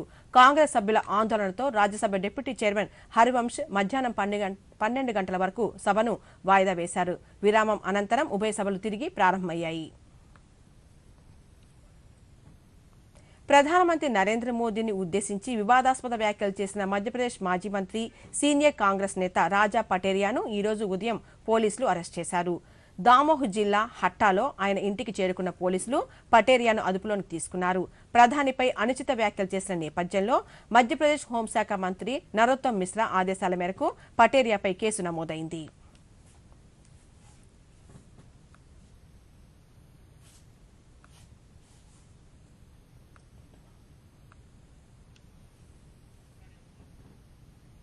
ప్రపంచ ఫుట్బాల్ కప్ 2 సార్లు విజేత అర్జెంటీనా, గత వరల్డ్ కప్ ఫైనలిస్ట్ క్రొయేషియా జట్లు ఈ రాత్రికి తొలి సెమీఫైనల్లో తలపడనున్నాయి.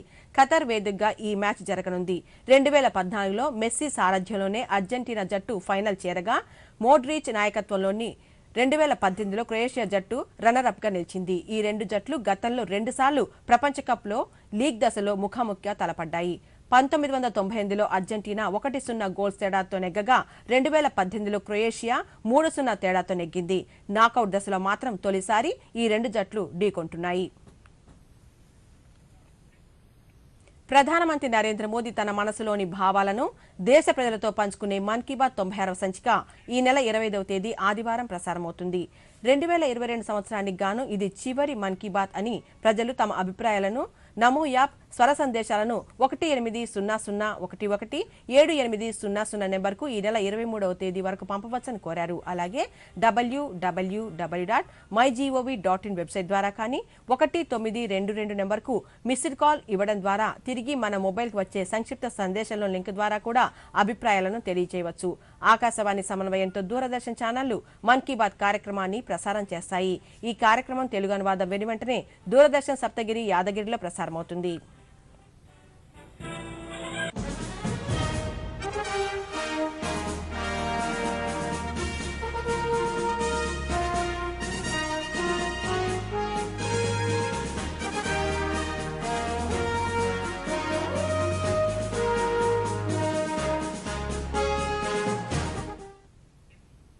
జాతీయ వార్తల సంక్షిప్త సమాహారాన్ని ఇప్పుడు చూద్దాం. దేశంలోని ప్రతిష్టాత్మక విద్యా సంస్థలైన కేంద్రీయ విశ్వవిద్యాలయాలు, ఐఐటీలు, ఐఐఎంలలో 11,000కు పైగా అధ్యాపక పోస్టులు ఖాళీగా ఉన్నట్టు కేంద్రం వెల్లడించింది. 45 కేంద్రీయ విశ్వవిద్యాలయాల్లో 18,956 పోస్టులు మంజూరు కాగా వీటిలో 6,480 professor, associate professor, assistant professor పోస్టులు ఖాళీగా ఉన్నాయని పేర్కొన్నారు. అదేవిధంగా ఐఐటీలకు 11,170 పోస్టులు మంజూరు కాగా ప్రస్తుతం 4,502 పోస్టులు, ఐఐఎంలలో 1,566 పోస్టులు మంజూరు కాగా 493 ఉద్యోగాలు ఖాళీగా ఉన్నట్టు తెలిపింది. కేంద్ర ప్రభుత్వ చట్టాల ప్రకారం ఏర్పాటైన ఈ సంస్థల్లో నియామక ప్రక్రియ యూజీసీ నిబంధనలకు అనుగుణంగానే జరుగుతుందని ప్రభుత్వం వెల్లడించింది. దేశంలో గత 15 ఏళ్లలో సుమారు 41 కోట్ల మంది పేదరికం నుంచి బయటపడినట్లు కేంద్ర ప్రభుత్వం తెలిపింది. Global multi dimensional poverty index 2022 ఐక్యరాజ్యసమితి అభివృద్ధి కార్యక్రమం నివేదికల్లో ఈ వివరాలు వెల్లడైనట్టు కేంద్ర ప్రభుత్వం తెలిపింది. 2019-2021 రెండేళ్ల మధ్య కాలంలో జరిపిన జాతీయ కుటుంబ ఆరోగ్య సర్వే ఆధారంగా ఎంపీఐ ఈ నివేదికను రూపొందించారు. గ్రామీణ ప్రాంతాల్లో ఈ తరహా పేదరికం 32.75% ఉండగా పట్టణ ప్రాంతాల్లో 8.81% ఉంది. ఈ నేపథ్యంలో పేదరికం నుంచి బయట పడేసేందుకు కేంద్ర ప్రభుత్వం ఎన్నో కార్యక్రమాలు చేపడుతోంది. పార్టీ పేరు గుర్తు కోసం ఎన్నికల కమిషన్ గడప తొక్కిన శివసేన ఇరు వర్గాల తదుపరి వాదనలు వినడానికి తేదీ ఖరారైంది. జనవరి 5న వాదనలు వింటామని ఈసీ వెల్లడించింది. ఒక వర్గానికి ఉద్ధవ్ ఠాక్రే, తిరుగుబాటు వర్గానికి ప్రస్తుత మహారాష్ట్ర ముఖ్యమంత్రి ఏక్నాథ్ సింధేలు నాయకత్వం వహిస్తున్నారు. ఇది తమ పార్టీయేనని బలపర్చే పత్రాలను సమర్పించాలని రెండు వర్గాలను ఈసీ గతంలో ఆదేశించింది. వాటినే ఎదుటి వర్గానికి ఇవ్వాలని సూచించింది.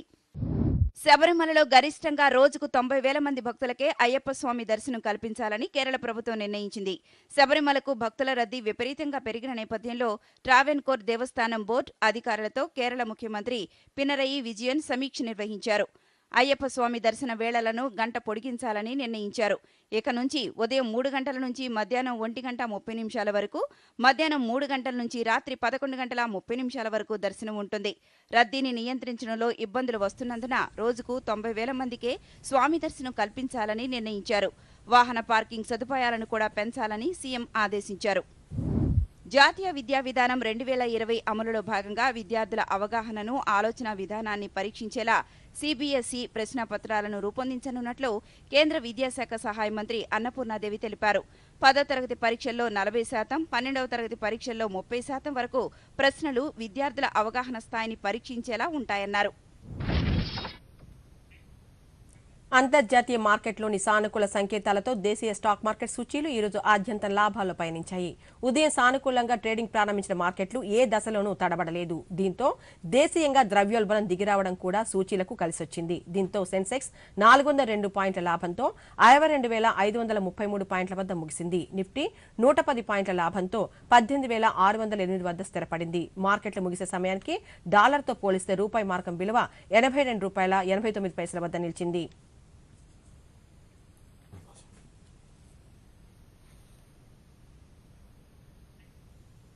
ఈ వార్తలు ఇంతటితో సమాప్తం. నమస్కారం.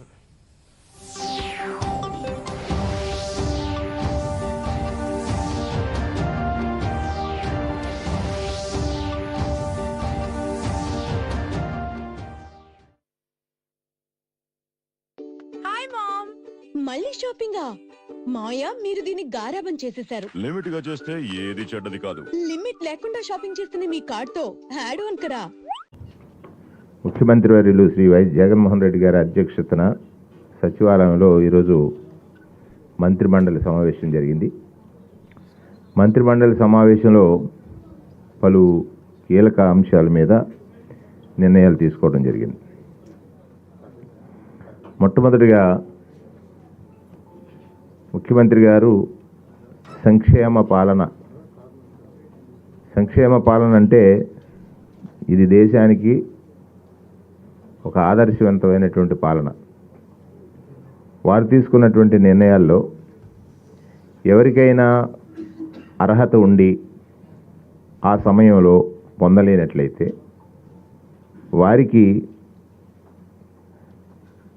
మళ్ళీ అప్లై చేసుకున్న తర్వాత వెరిఫై చేసి సోషల్ ఆడిట్, ఆ గ్రామంలో సెక్రటేరియట్లో సోషల్ ఆడిట్ చేసిన తర్వాత అర్హుల్ని గుర్తించి మళ్ళీ పథకాలు, నవరత్నాల్ని పంచేటువంటి కీలకమైన నిర్ణయాన్ని ఈరోజు మంత్రిమండలి ఆమోదించింది. 27వ తారీఖున అలా అప్లై చేసుకున్నటువంటి వారు 2,51,000 మంది. 2,51,000 మందికి సుమారు 403 కోట్ల రూపాయలు 27వ తారీఖున, అంటే జూన్ మాసం నుంచి డిసెంబర్ మాసం వరకు ఎంతమంది అయితే అర్హులు ఉన్నారో వారందరూ కూడా వారి దరఖాస్తులను పరిశీలించి సోషల్ ఆడిట్ చేసిన తర్వాత సుమారు పెన్షన్లు వచ్చి 44,543 మందికి, 2,63,000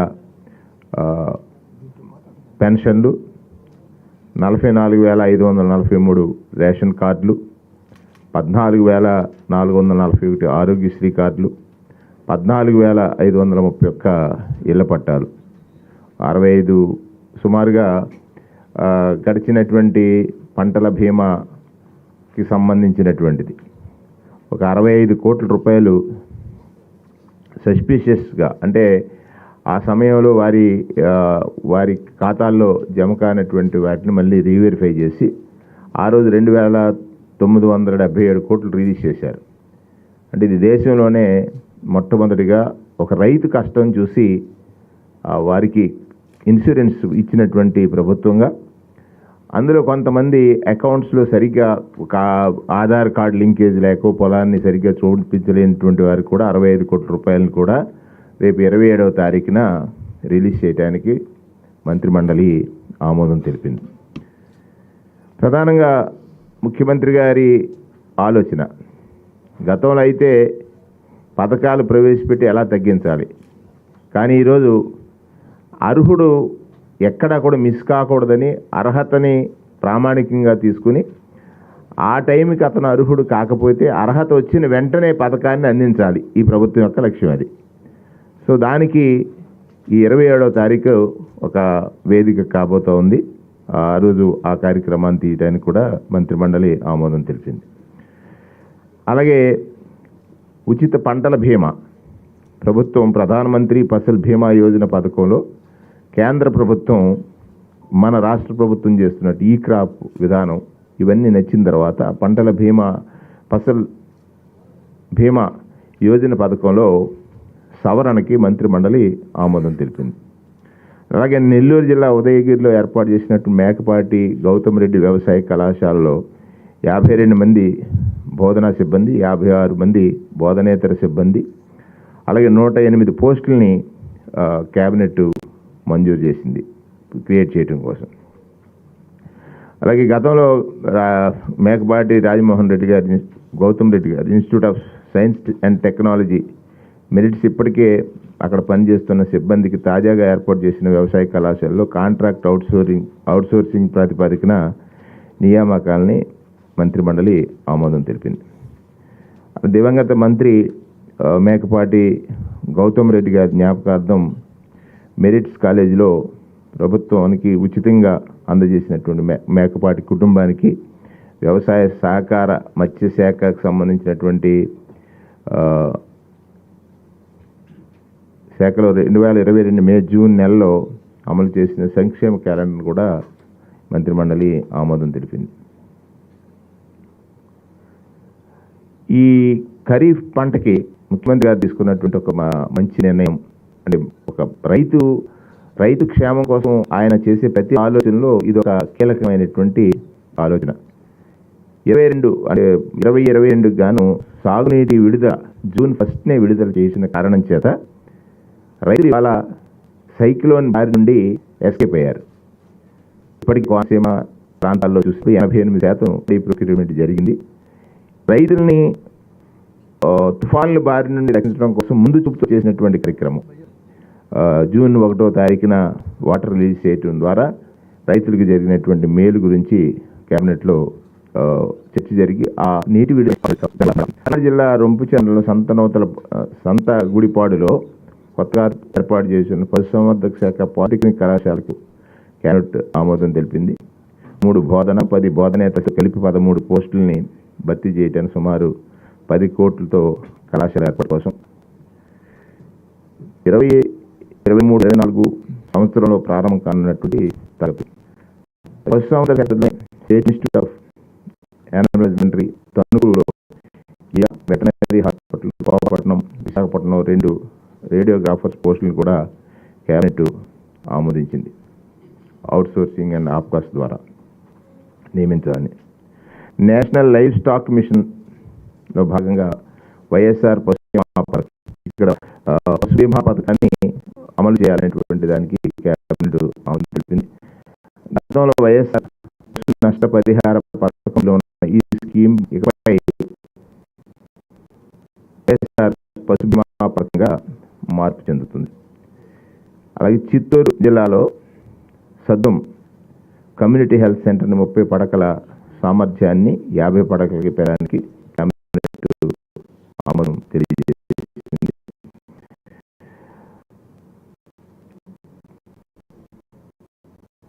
ఇందులో 9 పోస్టులు కూడా గ్రీన్ సిగ్నల్ని కేబినెట్ ఆమోదం తెలియజేసింది.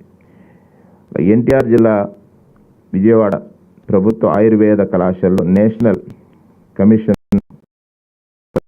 ఇండియన్ సిస్టమ్ ఆఫ్ గైడెన్స్ అత్యుత్తమ బోధన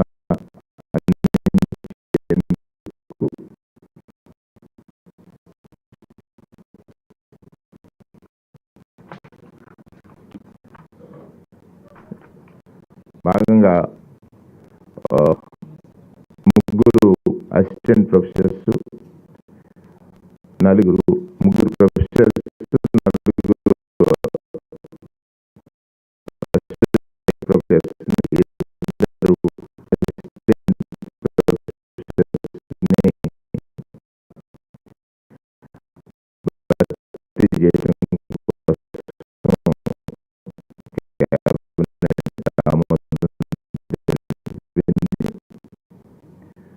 వైద్య ఆరోగ్య శాఖలో నాడు నేడులో భాగంగా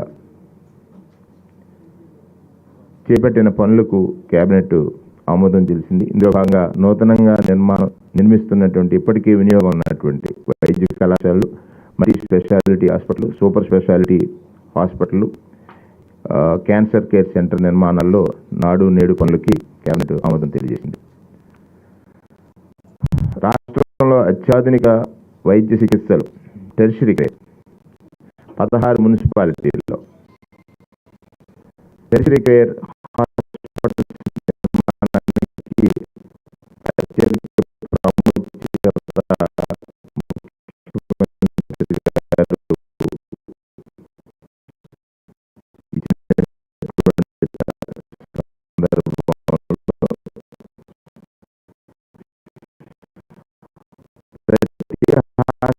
హాస్పిటల్లో మినిమం 100 కోట్లు పెట్టుబడి పెట్టి అందులో 50% పడకలు ఆరోగ్యశ్రీలో కేటాయించి ఎవరైతే ముందుకు వచ్చేవారున్నారో వారికి కర్నూలు జిల్లా ఆధ్వర్యంలోనూ అన్నమయ్య జిల్లా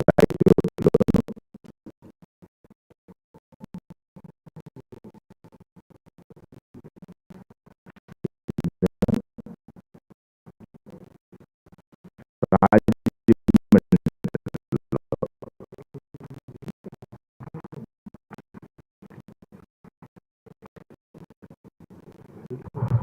దీనికి ఆరోగ్యశ్రీ కేటాయించడానికి ఆమోదం తెలియజేయడం జరిగింది.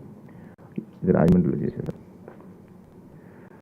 కర్నూలు జిల్లా ఆదోని, అన్నమయ్య జిల్లా ఐదులో మైనారిటీ గవర్నమెంట్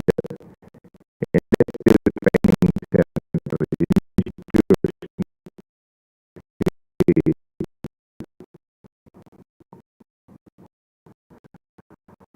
అందులో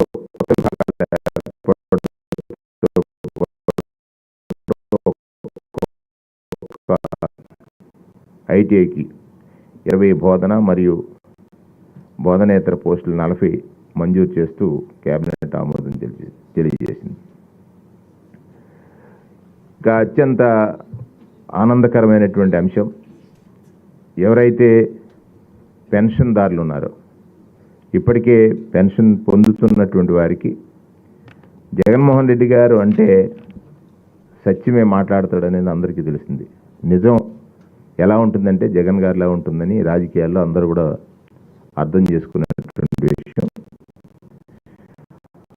సుమారుగా ఆ రోజు మేనిఫెస్టోలో చెప్పినటువంటిది పెన్షన్ని 2000 నుంచి 3000కు పెంచుతారని ఏదైతే వారు మాట చెప్పారో దానిలో భాగం ఇవాళ 2250 రూపాయలు పెన్షన్ 2500 చేశాం. 1వ తారీఖు నుండి సామాజిక పెన్షన్లు 2750 రూపాయలకి పెంచడానికి కేబినెట్ ఆమోదం తెలియజేసింది. సుమారుగా 1/2023 1వ తారీఖు నుండి పెన్షన్ల పండగ ఈ రాష్ట్రంలో జరగబోతూ ఉంది. పెద్దలకు 2750 రూపాయలు చెప్పిన దీనికి సుమారుగా 130.44 కోట్ల అదనంగా నెలకి ఖర్చు అవుతున్నటువంటి విషయాన్ని కేబినెట్ దృష్టికి తీసుకొస్తే అది ఆమోదం తెలియజేసినటువంటి విషయం. సుమారుగా నెలకి 1720 కోట్లు పైగా ఖర్చు చేసి సుమారు 62 లక్షల మంది ఇప్పటి వరకు పెన్షన్ పొందుతూ ఉంటే ఇంకొక 2,43,000 మందికి అదనంగా పెన్షన్లు మంజూరు చేస్తూ అంటే 64,74,000 మందికి 64,74,000 మందికి ప్రతి నెల పెన్షన్లు పంచేటువంటి కార్యక్రమం. సో దీనికి మొత్తంగా 1786 కోట్లు వ్యయం అవుతుంది. 1786 86 కోట్లు నెలకి, ఒక మాసానికి 1786 కోట్లు వ్యయం అవుతుంది. గతంలో చంద్రబాబు నాయుడు గారి ప్రభుత్వంలో ఇది కేవలం 400 కోట్లు ఉండేది. 400 కోట్లు పెన్షన్ నుంచి ఇవాళ 1786 కోట్ల రూపాయల పెన్షన్ ప్రతి నెల అందజేయడానికి కేబినెట్ ఆమోదం తెలియజేసింది. ఇది జగన్ గారి ప్రభుత్వంలో ఇచ్చినటువంటి ప్రతి మాట అమలు చేస్తున్నటువంటి భాగంలో ఇది ప్రధానమైనటువంటి అంశం. 1వ తారీఖు నుంచి 7వ తారీఖు వరకు పెన్షన్లు పండుగ. అంటే ప్రతి గ్రామంలోనూ ఎవరైతే పెన్షన్దారులు ఉన్నారో వారందరికీ కూడా పెన్షన్లు మంజూరు చేసేటువంటి కార్యక్రమం. గతంలో 39 లక్షలు ఉన్నటువంటి పెన్షన్లు ఇవాళ 64 లక్షలకు పెరిగాయి. అంటే సుమారు 25 లక్షల పెన్షన్లు అదనంగా ప్రభుత్వం మంజూరు చేసింది. అంటే సంక్షేమంలో అర్హత ఉన్న ఏ వ్యక్తి కూడా అది పొందకుండా ఉండకూడదనేటువంటి ప్రధానమైనటువంటి ఆకాంక్ష ప్రభుత్వం జగన్మోహన్ రెడ్డి గారిది అనేటువంటి మాట ఈ సందర్భంగా మనం చేస్తాం. అలాగే సాంప్రదాయేతర ఇంధన వనరుల వినియోగంలో భాగంగా రాష్ట్రంలో పంప్డ్ స్టోరేజ్ హైడ్రో ప్రాజెక్ట్స్ని ప్రోత్సహించేందుకు సుమారుగా పవర్ ప్రమోషన్ పాలసీ 2022కి కేబినెట్ ఆమోదం తెలియజేసింది. 1 మెగావాట్కి 2 లక్షలు చెప్పిన రాష్ట్ర ప్రభుత్వానికి ఆదాయం, రైతు నుంచి భూమి లీజు తీసుకుంటే ఎకరాకు 30,000 చెప్పిన ఆ రైతుకు ఇచ్చేటువంటిది. ఎక్కడైతే మెట్ట ప్రాంతాల్లో పనికిరానటువంటి లేకపోతే పంటకి యోగ్యం లేనటువంటి భూముల్ని ఇవన్నిటిని వినియోగించుకుని సుమారుగా మరి దాంట్లో 30,000 రూపాయలు లీజుతో పాటు 2 ఏళ్ళకి ఒకసారి 5% లీజ్ ఎన్హాన్స్ చేసేటువంటి విధానాన్ని కూడా తెలియజేస్తుంది. అలా ఈ రాష్ట్రంలో ఒక విద్యుత్ విప్లవమే 43,000 మెగావాట్లకి మనకు వనరులు వచ్చినటువంటి పరిస్థితి. దీనిలో ఈ ప్రభుత్వం కీలకమైనటువంటి నిర్ణయం తీసుకుంది ఈరోజు కేబినెట్. అల్లూరు సీతారామరాజు జిల్లాలో పెద్దకోట, విజయనగరం, రైవాడ ప్రాజెక్టు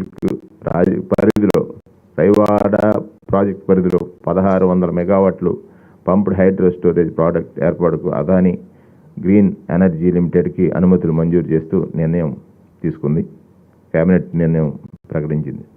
వైఎస్ఆర్ జిల్లా సోమశిలలో 900 మెగావాట్లకి, సీతారామరాజు జిల్లా ఎర్రవరం దగ్గర 1200 మెగావాట్ల సామర్థ్యం గల హైడ్రో ప్రాజెక్ట్కి షిరిడి సాయి ఎలక్ట్రికల్స్ లిమిటెడ్కి అనుమతులు మంజూరు చేస్తూ కేబినెట్ ఆమోదం తెలియజేసింది.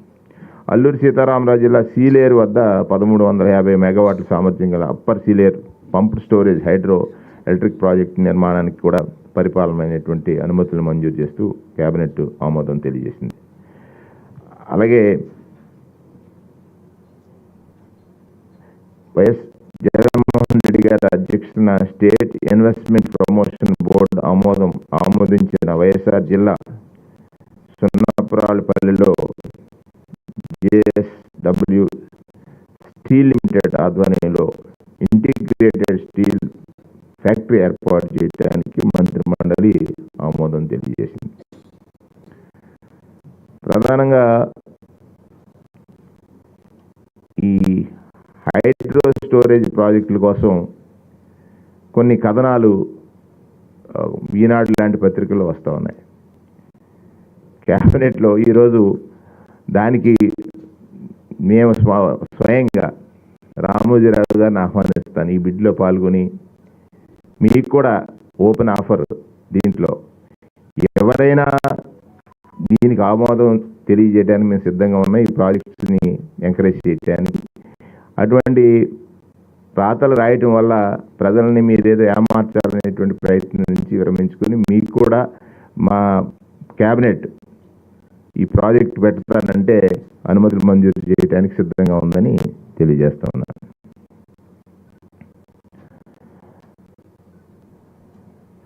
సుమారుగా 2 మిలియన్ టన్నుల ఉత్పత్తి స్టీల్ ప్రాజెక్టుకు సంబంధించినటువంటిది. 2 మిలియన్ టన్నుల ఉత్పత్తిని, అంటే చాలా ఇక్కడ రాష్ట్రంలో ఉక్కు పరిశ్రమ గురించి అనేకమైనటువంటి రాతలు వచ్చాయి. ఆ రాతలకి ఫుల్ స్టాప్ అయ్యి, అంటే నిజం నిలకడగా తెలుస్తుంది.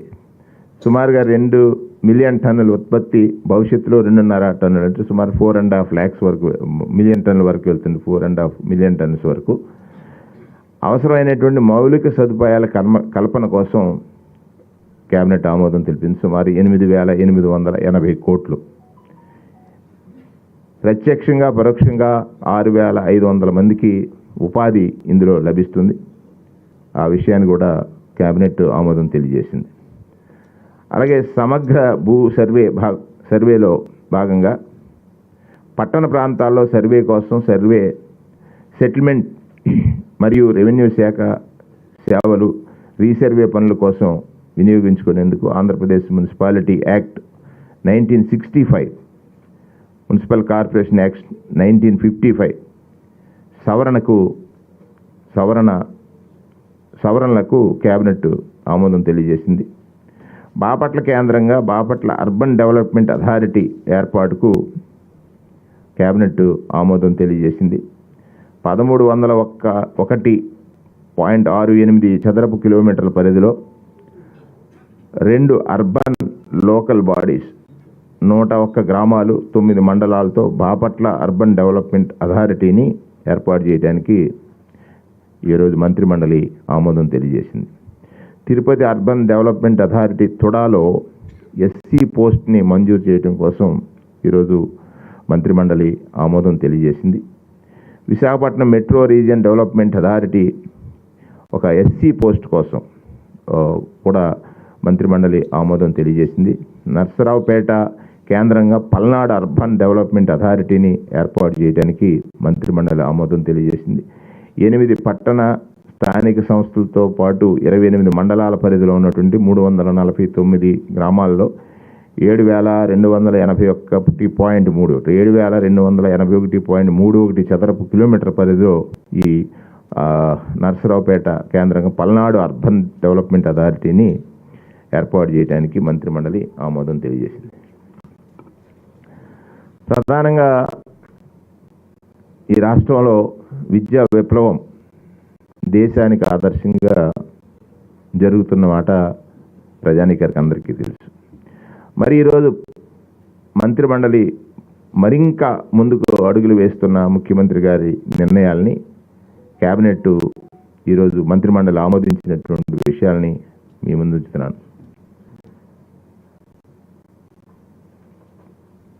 పాఠశాల విద్యాశాఖ పరిధిలో ప్రభుత్వ పాఠశాలలో నాడు నేడు ఫేజ్ 1 పనులు పూర్తయి స్కూళ్లలో అత్యాధునిక బోధన ఉపకరణాల ఏర్పాటుకు మంత్రిమండలి ఆమోదం తెలియజేసింది.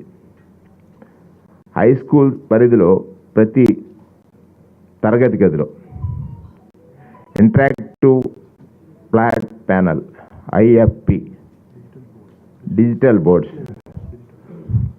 ఫౌండేషన్ అండ్ ఫౌండేషన్ ప్లస్ స్కూల్స్లో smart TV, foundation and foundation plus స్కూల్స్లో స్మార్ట్ టీవీ ఏర్పాటు చేయడానికి మంత్రిమండలి ఆమోదం తెలియజేసింది. 6వ తరగతి నుంచి 10వ తరగతి వరకు ప్రతి తరగతి గదిలోనూ దాదాపుగా 15,694 స్కూళ్లలో 30,230 తరగతి గదుల్లో 30,230 తరగతి గదుల్లో ఐఎఫ్పీలు, ఇప్పుడే నేను చెప్పినటువంటి ఐఎఫ్ఈల్ని ఏర్పాటు చేయడానికి మంత్రిమండలి ఆమోదం తెలియజేసింది. దీనికోసం సుమారుగా 300 కోట్ల రూపాయలు ఖర్చు చేస్తున్నాం. అలాగే 1వ తరగతి నుంచి 5వ తరగతి వరకు ఉన్నటువంటి స్కూళ్ళల్లో స్మార్ట్ టీవీలు ఏర్పాటు చేయడం కోసం సుమారు 50 కోట్లు ఖర్చు చేయడానికి మంత్రిమండలి ఆమోదం తెలియజేసింది. ఇది దేశంలో అత్యంత ప్రతిష్టాత్మకమైనటువంటి Scindia, Saint Xavier's, Bombay Scottish, Delhi public school లాంటి, అంటే ఇప్పటి వరకు ఏ స్కూల్స్తో మన ప్రభుత్వ పాఠశాలలు పోటీ పడుతున్నాయని అంటే ఢిల్లీ పబ్లిక్ స్కూలు, అలాగే Scindia schools, Saint Xavier's schools, Bombay Scottish schools, అంటే ఎక్కడో పెద్ద పెద్ద పట్టణాల్లో ఉన్నటువంటి పాఠశాలల్ని ధీటుగా ఒక సామాన్యుడు చదివే స్కూల్ను కూడా తయారు చేయటం అంటే ముఖ్యమంత్రి గారి అసలు వారి యొక్క దార్శనికత. దీన్ని బట్టి అర్థం చేసుకోవాల్సినటువంటి అవసరం ఉంది. అలాగే ఈ సంవత్సరం ఇప్పటికే చెప్పారు, రేపు 21వ తారీఖున ముఖ్యమంత్రి గారి జన్మదినాన్ని జరుపుకుంటూ బాలబాలికల్లో ఎవరైతే ప్రభుత్వ పాఠశాలల్లో 8వ తరగతి చదువుతున్నటువంటి పిల్లలకు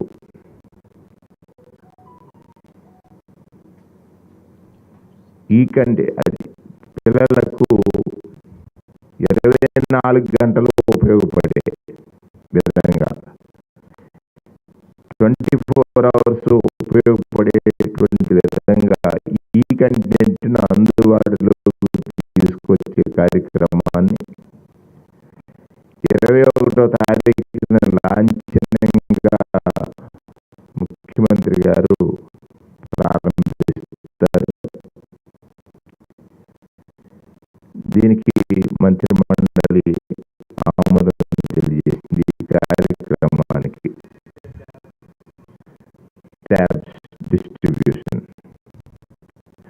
4.6 లక్షల మంది 8వ తరగతి చదువుతున్న విద్యార్థులతో పాటు 60,000 మంది 8వ తరగతి బోధించేటువంటి అంటే 60,000 టీచర్స్ కూడా ఉచితంగా శాంసంగ్ ట్యాబ్లు పంపిణీ,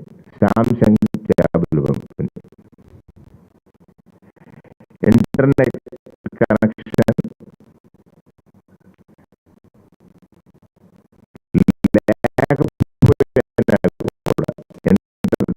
కనెక్షన్ లేకపోయినా కూడా ఈ ట్యాబ్లు ఇంట్లో కూడా వినియోగించుకునేలాగా ఆఫ్లైన్లో కూడా కంటెంట్ అందుబాటులో ఉండేటట్టుగా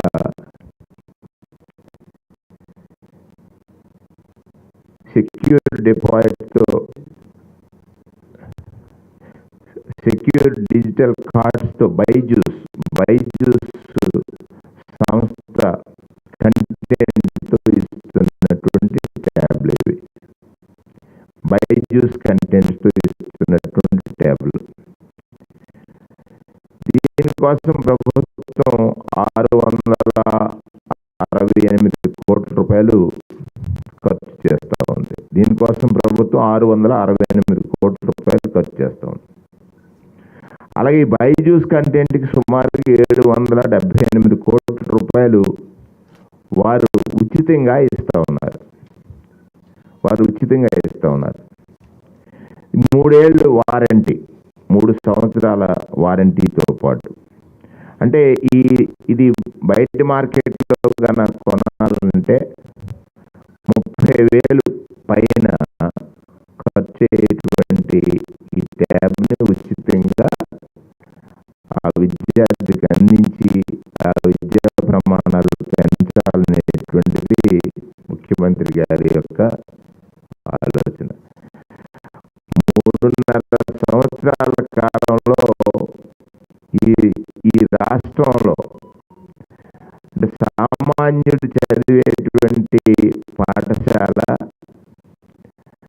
అత్యంత ఉన్నతుడు చదివేటువంటి పాఠశాలకి ధీటుగా తయారు చేయటువంటిది కేవలం ముఖ్యమంత్రి జగన్మోహన్ రెడ్డి గారికి సాధ్యం తప్ప వేరే వారికి కాదని ఆయన చెప్పినటువంటి ప్రతిదీ అమలు చేయడంలో భాగమే ఈ కార్యక్రమం తీసుకున్నారు.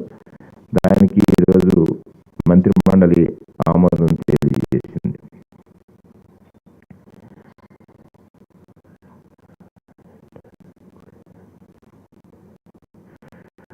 పాఠశాల విద్యా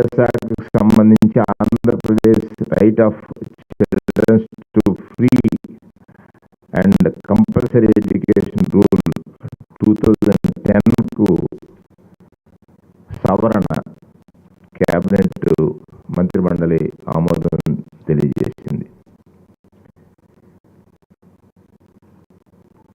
అలాగే Andhra Pradesh right of children's to free and compulsory education rule number 210 rule number 30ను జత చేస్తూ తీసుకున్న నిర్ణయానికి మంత్రిమండలి ఆమోదం తెలియజేసింది. రూల్ నెంబర్ 30 ప్రకారం అకాడమిక్ వ్యవహారాలకు తప్పక బోధనేతర పనులకు ఉపాధ్యాయులను ఉపయోగించటం నిషేధం. బోధనేతర పనులకు ఉపాధ్యాయులను ఉపయోగించటం నిషేధం. ఇది ఎంతో కాలంగా ఉపాధ్యాయ సంఘాలు కానీ వారు చేస్తున్నటువంటి వినతులు ఉన్నాయి. ఉపాధ్యాయులను బోధనా పనులకు మాత్రమే వినియోగించడం వల్ల పిల్లలకు మెరుగైనటువంటి బోధనను అందించగలుగుతామన్న విద్యావేత్తల అభిప్రాయానికి ఈరోజు ఆంధ్రప్రదేశ్ రాష్ట్ర ప్రభుత్వం తీసుకున్న నిర్ణయం ఇవాళ మంత్రి మండలి ఆమోదం పొందింది.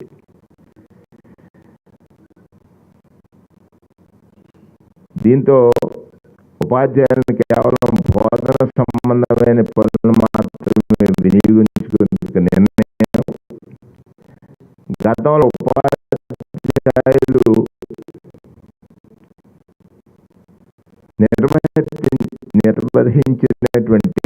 నిర్వర్తిస్తున్న బోధనేతర పనుల కోసం ఆంధ్రప్రదేశ్ రాష్ట్రంలో ముఖ్యమంత్రి గారు తీసుకున్న సెక్రటేరియట్ సిస్టమ్ ఏదైతే కొత్తగా అందుబాటులోకి వచ్చిన 1,30,000 మంది సచివాలయ సిబ్బంది ఉన్నారు. దాని ద్వారా ఆ పనులకి ఉపయోగించుకుంటూ ఉపాధ్యాయులకి కేవలం బోధన కోసమే వారిని వినియోగించాలనేటువంటి విషయానికి ఇవాళ మంత్రి మండలి ఆమోదం తెలియజేసింది. ఇవాళ దేశవ్యాప్తంగా కాకుండా ప్రపంచవ్యాప్తంగా ఉన్నటువంటి విద్యావేత్తలు కానీ విద్యా నిపుణులు కానీ దీన్ని హర్షిస్తున్నారు, స్వాగతిస్తున్నారు. ఆంధ్రప్రదేశ్ రాష్ట్ర ప్రభుత్వం తీసుకున్నటువంటి ఈ నిర్ణయాన్ని హర్షించి ప్రశంసించేటువంటి స్థితికి, అంటే విద్యా విధానంలో ఆంధ్రప్రదేశ్ రాష్ట్రానికి మరి ఏ రాష్ట్రం కూడా సాటి రాదు అనేటువంటిది. ఇవాళ ఆర్బీకేస్ తీసుకోండి, దేశంలో ప్రశంసలు పొందాం. సచివాలయ వ్యవస్థ తీసుకోండి, దేశంలో ప్రశంసలు పొందాం. ఇవాళ విద్యా విధానంలో తీసుకోండి, దేశంలో ప్రశంసలు పొందాం. ఇవన్నీ ముఖ్యమంత్రి గారి దూరదృష్టి, అంటే ఆయన అంకిత భావం, దీనికి ఇవన్నిటికీ కూడా ఒక నిదర్శనమని ఈ సందర్భంగా నేను మనవి చేస్తూ ఉన్నాను.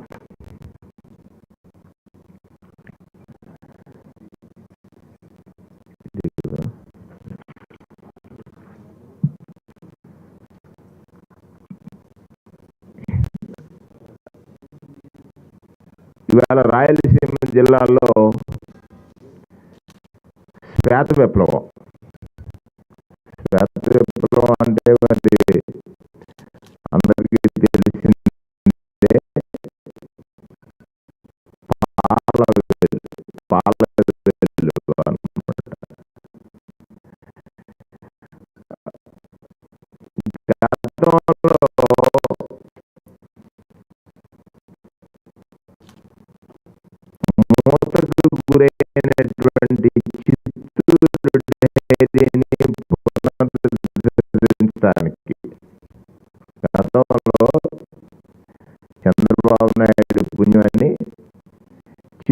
చిత్తూరు డైరీ అంటే దేశంలోనే దక్షిణ భారతదేశంలో అత్యుత్తమమైనటువంటి డైరీగా పేరుగాంచినటువంటి చిత్తూరు డైరీని ఆయన మూతపడటానికి కారకుడయ్యాడు. స్టేట్లో నెంబర్ 1, దక్షిణ భారతదేశంలో కూడా నెంబర్ 1గా ఉన్నటువంటి ఈ డైరీని మళ్ళీ పునరుద్ధరించడానికి ప్రభుత్వం ఇవాళ మంత్రి మండలి ఆమోదం తెలియజేసింది. అమూల్ సంస్థ ద్వారా ఈ డైరీ కార్యక్రమాలు నిర్వహించడం కోసం చిత్తూరుతో పాటు రాయలసీమ జిల్లాల్లో పాడి రైతులందరికీ కూడా అది పెద్ద సహకార సంస్థ అయినటువంటి అమూల్ ద్వారా పాలు సుమారు 5 రూపాయల నుంచి 20 రూపాయల వరకు వారికి అధిక ధర లభించడానికి ఆస్కారం ఉంది కనుక సుమారుగా 99 ఏళ్ల లీజ్ కోసం అమూల్కి ఇస్తూ మంత్రి మండలి ఆమోదం తెలియజేసింది. అలాగే ఏటా 1 కోటి రూపాయలు ప్రభుత్వానికి వారు లీజ్ ద్వారా చెల్లించేటువంటి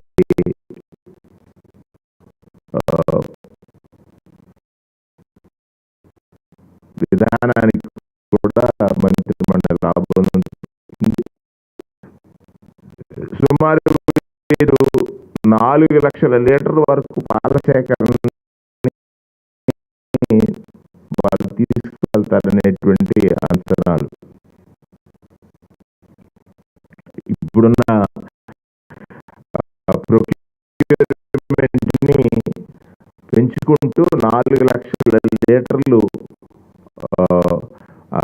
ప్రొక్యూర్మెంట్ వరకు వాళ్ళు అమలు ద్వారా చేయాలనేటువంటి దానికి కూడా మంత్రి మండలి ఆమోదం తెలియజేసింది.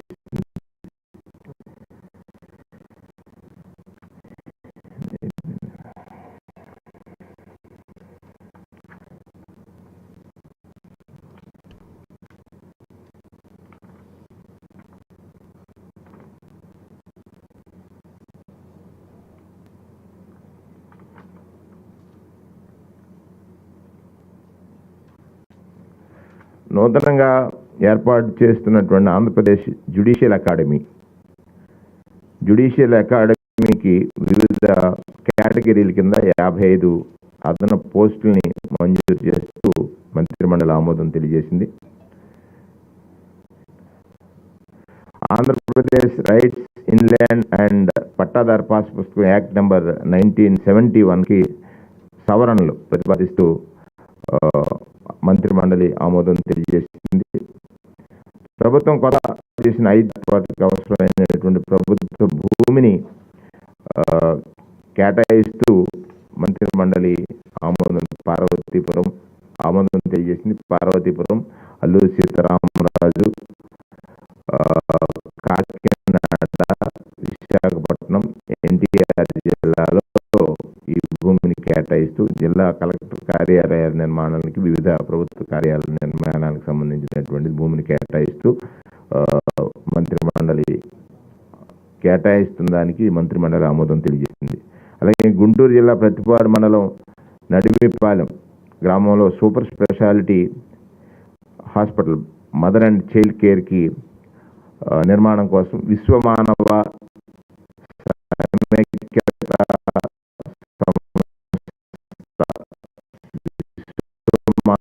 సమైక్యత సంస్థకి 7.45 ఎకరాల భూమిని కేటాయిస్తూ మంత్రి మండలి ఆమోదం తెలియజేసింది. అనంతపురంలో ప్రభుత్వ వైద్య కళాశాల, ప్రభుత్వ వైద్యశాల ఉన్నతీకరణకు అవసరమైన 8.32 ఎకరాల భూమిని ఉచితంగా కేటాయించాలన్న ప్రతిపాదనకు మంత్రి మండలి ఆమోదం తెలియజేసింది. ప్రభుత్వం కొత్తగా ఏర్పాటు చేసిన జిల్లాల్లో వివిధ ప్రభుత్వ కార్యాలయాల ఏర్పాటు అవసరమైనటువంటి ప్రభుత్వ భూమిని కేటాయించాలన్న నిర్ణయానికి కేబినెట్ ఈరోజు ఆమోదం తెలియజేసింది. చిత్తూరు, తిరుపతి జిల్లాల్లో ఈ భూమిని కేటాయింపులకు మంత్రి మండలి ఆమోదం తెలియజేసింది.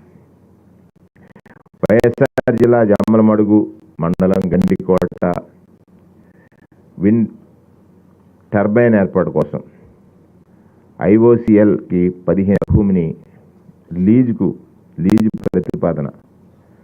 ప్రాతిపదికన కేటాయించాలని ప్రతిపాదనలకు మంత్రిమండలి ఆమోదం తెలియజేసింది. కదా చిత్తూరు డైరీ చెప్పాను. స్థూలంగా ఇవి ఈరోజు మంత్రిమండలి ఆమోదం పొందినటువంటి అంశాలు.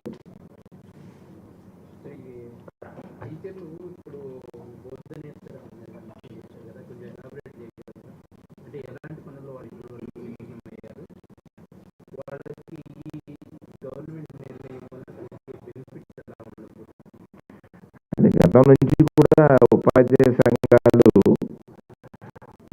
మమ్మల్ని వివిధ కార్యకలాపాలకు ప్రభుత్వం వాడుకుంటుందనేటువంటి ఆరోపణలు మీరందరూ విన్నవే.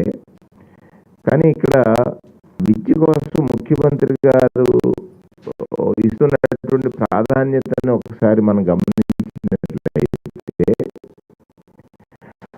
బాల్యం నుంచి కూడా పిల్లవాడిలో చదవాలనే తృష్ణ పెరగడం కోసం ఆయన చేసే ప్రతి అడుగు పాఠశాలలో అమ్మఒడి దగ్గర నుంచి అమ్మఒడి, గోరుముద్ద, విద్యా కానుక, తర్వాత విద్యా దీవెన, వసతి దీవెన, దాంతోపాటు ఎన్విరాన్మెంట్ని గొప్పగా చూడటం కోసం సంబంధించిన పాఠశాలల ఆధునీకరణ నాడు నేడు.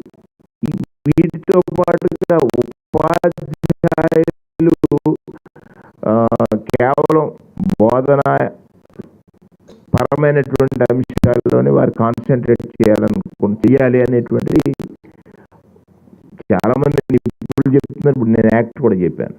సో దాన్ని పూర్తిగా అమలు చేశారు. ఇవాళ వారు కేవలం బోధనకే పరిమితం అవుతారు. బోధనేతర పనులంటే గతంలో ఓటర్ లిస్ట్ వెరిఫికేషన్స్ కానీ, లేకపోతే కొన్ని సెన్సస్కి వాళ్ళని వినియోగించుకోవడం కానీ, రకరకాల ఎలక్షన్ వీటిలో రకరకాల చాలా పనులు వారు చేసేవారు కదా. మీ అందరికీ తెలిసిన వాటన్నిటిని కూడా మినహాయిస్తూ ఉపాధ్యాయుల యొక్క కోరిక, దాంతోపాటు విద్యా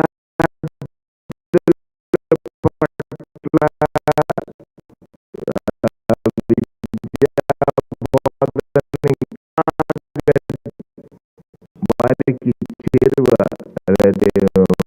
బాగా అందించాలనేటువంటి తపన. దీనివల్ల అర్థమైంది ఇక్కడ భారతదేశంలో ఇవాళ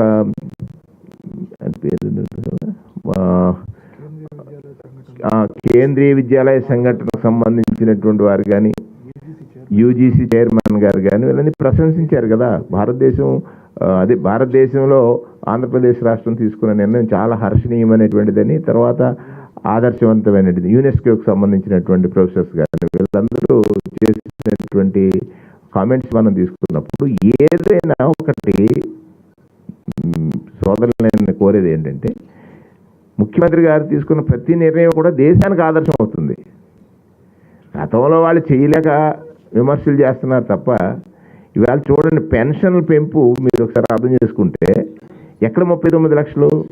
గతంలో పెన్షన్ పొందాలంటే నా రాజకీయ జీవితం ప్రారంభమైనప్పుడు నేను చూశాను, పెన్షన్ పొందాలంటే ఖాళీ కావాలి, ఆ ఊర్లో ఎవరో ఒకరు పోవాలి. అటువంటి స్థితిలో అసలు నీకు అర్హత నిన్నటికి అతనికి 60 సంవత్సరాలు రాలేదు, ఈ 6 మాసాలు 60 సంవత్సరాలు వచ్చింది, మళ్ళీ వాళ్ళ 2,45,000 మంది కొత్తగా పెన్షన్ మంజూరు అవుతున్నాయి కదా.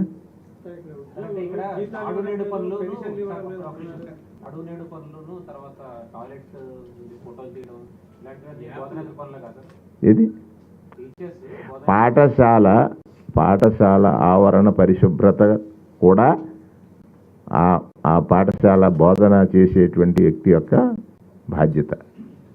నేనేమంటే బోధనేతరమైనటువంటి పనులంటే మేము అవి అక్కడ క్లీన్గా లేదా ఉండాలి చూడాల్సినటువంటి బాధ్యత ఎవరు తీసుకుంటారు? యజమాని ఎవరు? ఉపాధ్యాయుడే కదా. ఉపాధ్యాయులు మేమంటున్నాం ఎన్విరాన్మెంట్ని గొప్పగా చూసుకోవాల్సినటువంటి బాధ్యత ఆ పిల్లల్లో ఒక ఆ అవగాహన ఆనాటి నుంచి కలగాలి. ఇంతకుముందు మనకి టాయిలెట్స్ లేవు, చూసాం కదా ఏ స్కూల్కి వెళ్ళినా. ఇక్కడ వాళ్ళు చూడండి ఎంత కాస్ట్లీ టాయిలెట్స్ నిర్మాణం చేస్తాం. వాటి మెయింటెనెన్స్ కోసం మేము మళ్ళీ దానికి సంబంధించిన ఫండ్ ఒకటి ఏర్పాటు చేసి దాన్ని ఇచ్చేటువంటి పరిస్థితి వచ్చింది. ఒకటి మీరు ఆ పాజిటివ్ కోణంలో చూడాలి. ఇవాళ వారిని ఎక్కడెక్కడికో ఎలక్షన్ వచ్చిందనుకో టీచర్స్ ఎక్కడెక్కడికి వెళ్ళేవారు, లేకపోతే ఎన్యూమరేషన్లో సెన్సస్ చేయాలి, టీచర్స్ ఎక్కువ సమయం దానికి కేటాయించాల్సి వచ్చేది. ఇవాళ అటువంటి లేవు కదా. బోధనేతర పనుల గురించి వివిధ ప్రముఖులు చెప్తున్న అభిప్రాయం చెప్తే వాళ్ళకి ఇంకా బెటర్గా పెట్టండి ఇది ఒకటి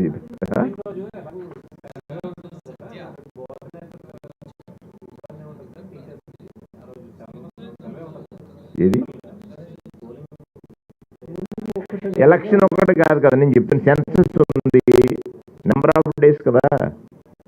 వాళ్ళు ఆ సంఘాలన్నీ చాలాసార్లు ప్రతిపాదించిన ఏమిటి, మాకు విద్యా బోధన తప్ప మీరు మమ్మల్ని వాడుతున్నారు.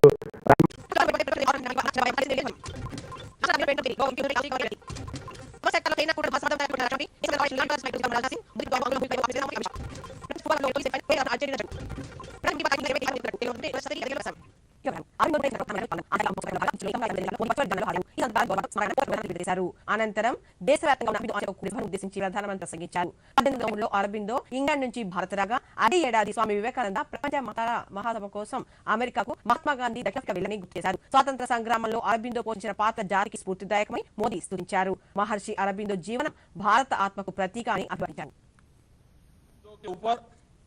एक स्मृति कॉइन और पोस्टल स्टैम्प भी रिलीज किया गया है.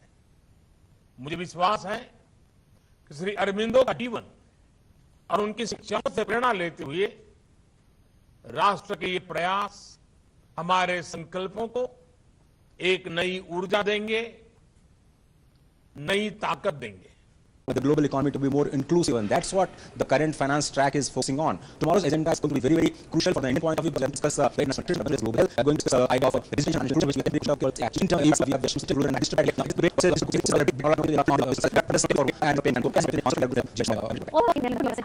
and